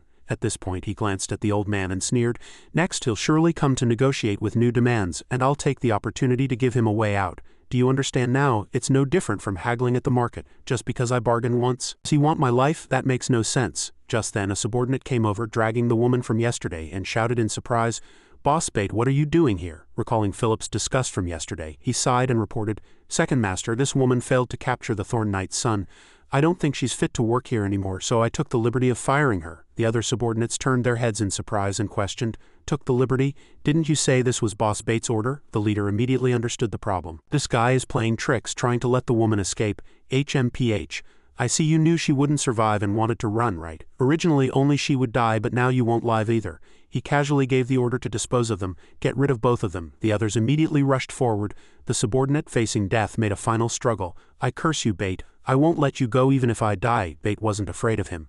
He couldn't do anything while he was alive, so what could he do dead? The sky grew darker and darker. The Skull Gang's clock tower was still broken in half. Did you see? Someone lifted the entire clock tower and smashed it on the Skull Gang's head. People were discussing it animatedly. Was it a prisoner? No, I heard it was the slum's god Bati. Now that charlatan organization's fame had skyrocketed and they were basking in the reflected glory, Eden sat in the carriage looking at the street outside thinking, but according to that necromancer, he had never shown his face in the Skull Gang before. It probably wasn't him helping the Skull Gang. The loud noise came after Loot left the prison. Loot hadn't reached the Skull Gang yet, so he didn't die. If neither of them is dead, the plan to detonate the corpses won't stop. But who on earth caused such a huge commotion? The rented prisoners are all B-class or lower. They don't have that much destructive power. He had no idea it was Odin's doing. Only she and Philip knew, leaving him to rack his brains without finding an answer. The culprit, Philip, was also in the carriage. Seeing him deep in thought and making wild guesses, he felt extremely guilty. It's over, it's really over. I told her to keep it low-key. Now Eden's been alerted. Of all the people to trust, he had to trust Odin. A few prisoners were busy building here. The Beastman princess stood with her arms crossed, supervising. She didn't lift a finger but loved to boss them around. Stop, it seems you really haven't learned your lesson. Do you know why the last house collapsed? It's because the foundation wasn't deep enough. How can a half-meter foundation withstand anything? Start over. Dig at least 3 meters deep. Lucas wiped his sweat wearily. Forget it, even if you dig 30 meters it might not be enough. Besides, we've already built this much, it's a pain to tear it down, let's just make do. As soon as she finished speaking, Odin lifted the entire foundation. Stop arguing. What's the trouble? You're all so weak, you should exercise more. Get digging. Just then Eden walked over. Seeing this earth-shattering scene, a girl lifting an entire foundation, he was speechless. Philip, following behind, turned pale and thought, well, I guess that saves me the trouble of explaining. He had no choice but to turn to a guard and say, get some more people to help the princess dig the foundation. Also from today on, keep a close eye on her. She's not mentally sound, don't let her run around. It seemed he already knew who had caused the big commotion. The guard acknowledged the order loudly. Odin saw him too, casually tossed the foundation aside, her eyes sparkling. Eden, she threw the foundation down like a piece of trash, then put on a delicate act covering her face and saying, you're back. She ran to his side in a few quick steps, shoving Lucas to the ground, in the process breaking her newly grown horn. Lucas, in pain and heartbroken, lay on the ground and cried, oh, my newly grown horn. It served her right. The whole mess was her idea from the start. Suddenly her eyes lit up. She stopped crying, gritted her teeth and frowned. She demanded menacingly, what are you laughing at? Philip, with a cheeky grin, quickly followed Eden and explained loudly over his shoulder, no, nothing, I just thought of something funny. She was helpless and could only leave him with a warning, don't sleep too soundly tonight. The fat man, Mark, stood in the office and proposed uneasily, we'd like to rent a few prisoners who can run fast. Eden sat solemnly, looking at them coldly. I remember you're from the Skull Gang, right? There was a huge explosion at the Skull Gang's headquarters. How come you weren't there? The fat old man was sweating profusely. Well, it's a long story. There was a split within the Skull Gang before, he smiled and said truthfully. Some who wanted to fight them stayed at the base, while the rest of us decided to pool our money to dig for some mithril to cut our losses. We didn't attend the banquet, so we escaped the disaster. Seeing what happened to the Skull Gang, we no longer plan to fight for territory.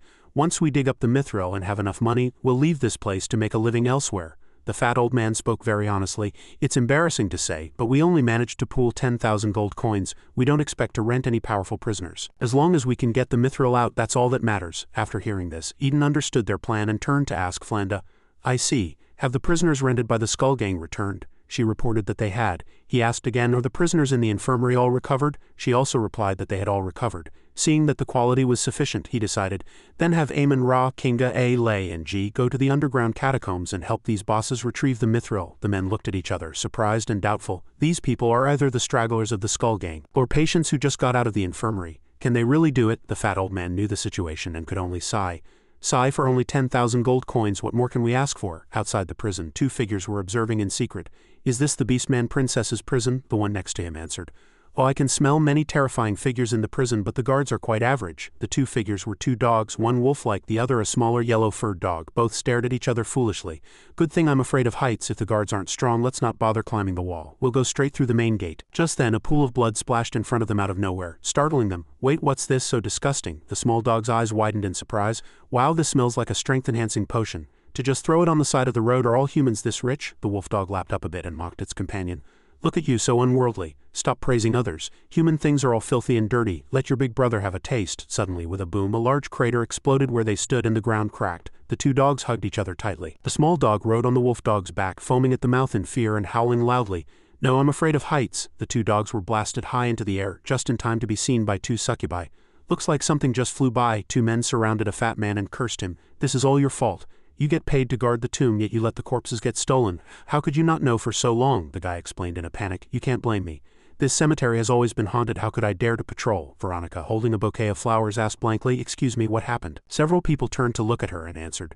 Don't you know all the corpses in the cemetery have been stolen? It's not a recent thing either. It's likely they've been stolen right after burial for years. Someone else asked with concern. Little girl, was your family member buried or cremated? If it's cremation, then there's no problem. Looking at the empty pits before her with the surrounding graves in the same condition, all the bodies were gone. She placed the flowers on the ground, thinking helplessly, how could this happen? Who did this? Suddenly, a light shone behind her. It was a soul glowing with a brilliant light. Humans have their gods and beastmen have their own. The light transformed into a man who pointed to the side and said to her, they hold 2 large blades constantly threatening us, forcing us to recognize that we are not citizens but slaves. It's time to end all this. Where the soul pointed was only a bush away from her. There was a deeply dug pit with a ladder leading down. The soul man suddenly frowned in surprise. Wait, this familiar scent. Veronica, is that you? You've come back. She trembled all over, tears welling in her eyes as she cried out in anguish. Uncle, the soul immediately began to dissipate, laughing proudly. Ha ha ha, I didn't expect Samina to choose you. Very good, it was all worth it. We'll meet again soon. Veronica reached out to catch the specks of light in the air. This isn't fake. I can see my uncle's soul. What does he mean we'll meet again soon? Suddenly she looked in the direction the soul had pointed. But first I have to go where my uncle guided me. And so she followed the ladder down into the tunnel. The moment she was inside, she couldn't stop coughing. The air was filled with the foul stench of long decayed corpses, and scattered skeletons were everywhere. Is this a tunnel used by grave robbers to transport bodies? Looking at the bones, their clothes were still intact. She thought, this skeleton is wearing the uniform of the werewolf mobile cavalry unit, but it's been reduced to white bones, impossible to identify. As she was pondering, suddenly the bright soul appeared again. The man was dressed in a neat military uniform and began to speak. Our ancestors once naively believed that by helping the humans win the war against the Forbidden Land they could at least become meritorious officials of the founding. They thought that even after leaving the Beastman tribes, their descendants could live prosperous lives. But they underestimated the number of founding officials, and they underestimated the humans' fertility. She walked past the soul, listening to them speak. A single noble had a whole litter of children, and everyone was placed in a high-ranking institution. Their children had more children, gradually pushing us from the center to the frontiers. They seemed extremely resentful. Even in death, their souls spoke the words of their living selves. Even just a patrol cavalryman on the border is a life-changing opportunity in the eyes of Silver City's residents. That's why they turned on us. As long as we died, there would be openings in the cavalry for newcomers. Sigh. Where will we be driven to next? The further she went, the more corpses there were on the ground. Visions of her ancestors appeared, gathered around a table discussing matters of state. We found Samina's altar in the Forbidden Land. It agreed to protect us, but to become its apostle a sacrificial ritual must be held. At least 9 more people must die to summon Samina. The visions were vivid, replaying what they did before their deaths. Someone said, dying isn't the hardest part. The difficulty is that one must be completely willing during the ritual. If even one of the 9 has second thoughts, the ritual will fail. I've heard the elders say that because this condition was too harsh, it was gradually abandoned by the beastmen. Veronica stared blankly as these people spoke, their determination firm. Death is like a bird returning to the sky. As long as we can secure a future for our descendants, our humble lives will have had some value. As long as it keeps its promise, I have no objection. Suddenly, a flame ignited on her sleeve, startling her. She hurriedly took off her coat. Oh, only now did she realize that the mark on her arm was glowing intensely. She walked past the souls of these people. Everyone was busy, nervously preparing for something. Are the children all settled? Yes. The driver has already taken them to Gita. From there they'll take a boat to the continent of Netherland. I hope the driver keeps a close eye on them. If any child runs back and sees the scene of the slaughter, we will be utterly disgraced. The leader stood with his hands behind his back, his expression grave. As is tradition, a mobilization speech before the battle. Humans have their gods and beastmen have their own. Now she stood here, her hands clenched, her back straight, listening to the teachings of her ancestors. But our ancestors, those who betrayed the beastmen to join the humans, were left with nothing. We have nothing, treated like cattle to be driven at will. Veronica remained silent, overcome with sorrow. Brothers, do you want to live humbly and let your descendants be slaves forever, or do you want to fight to the death and let your descendants live in the light? Everyone, united, raised their fists to the sky and roared. Live in the light. Live in the light, live in the light. The scenes of her ancestors willingly sacrificing everything appeared before her one by one, moving her to tears. She also knew that she was the one who had secretly run back that day and witnessed this scene with her own eyes. Suddenly the vision swirled into a vortex and disappeared, opening a portal of shining light. A voice sounded. See, I told you, Uncle, we'd meet again, she hurriedly shouted. Uncle, the uncle in the underworld, is that you? Everyone's efforts were not in vain. Samina has noticed you. Although you've only just reached the threshold of being an apostle, and there's a long road ahead, at least you don't have to fight alone anymore.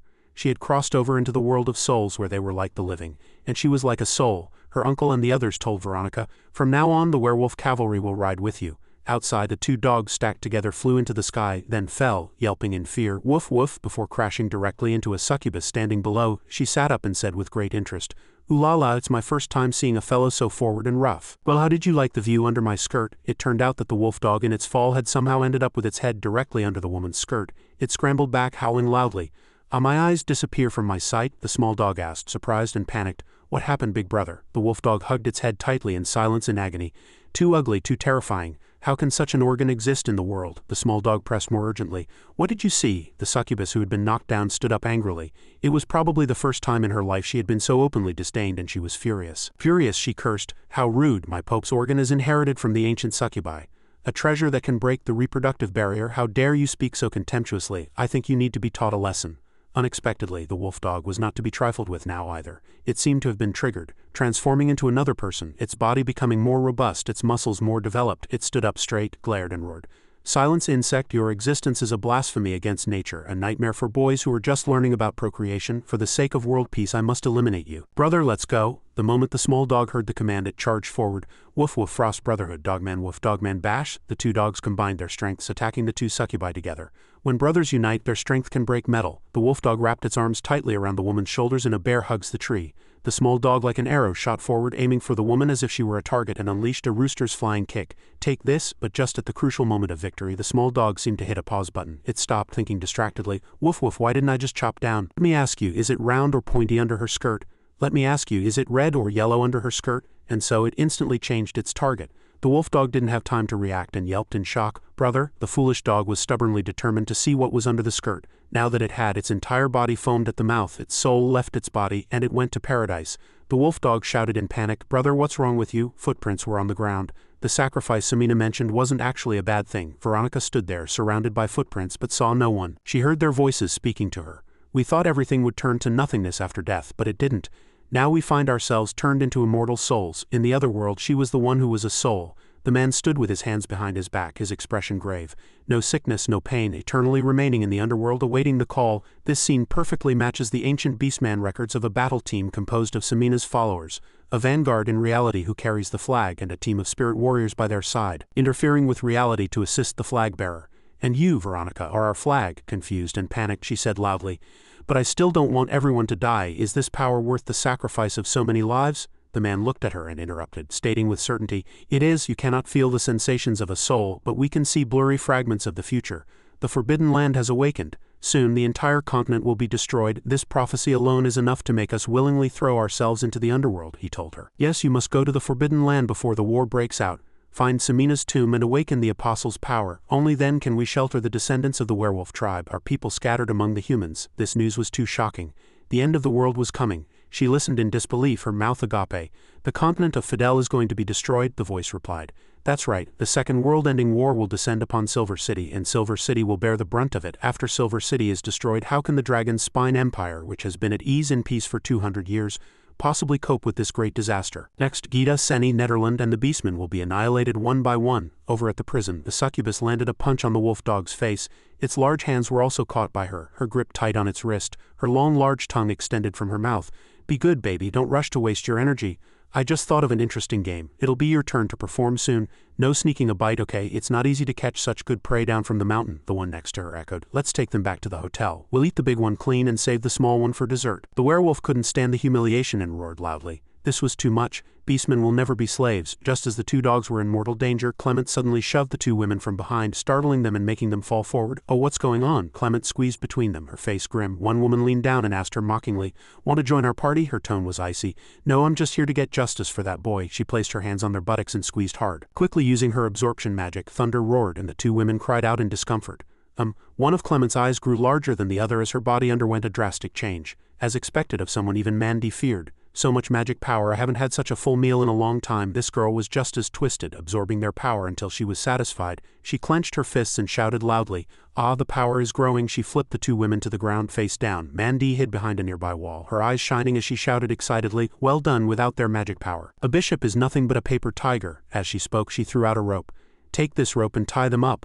Lock them in the cellar for now. When the Inquisition arrives, we'll have a good show." Clement caught the rope and asked confused, "Why go through all the trouble? Why not just kill them?" She was immediately reprimanded. "What do you know? They're officially sanctioned. If you want a death sentence, don't drag me down with you." Although the two women were on the ground, they didn't seem to be in pain at all. They quickly recovered, sat up, and stuck their butts out with satisfied looks on their faces. "What did you just do? I've never felt so good." Encountering someone more perverted than herself for the first time, Clement cursed angrily. "Tisk, I've never seen anyone so lewd. He'll be begging for mercy soon enough." The woman suddenly sat up, put a hand down her pants, and said in a coquettish voice, "Oh, don't." Clement stared, dumbfounded at the scene.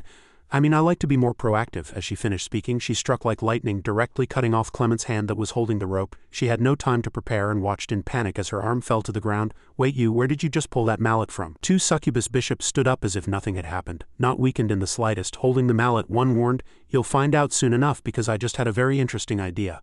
I want to turn you into my underwear.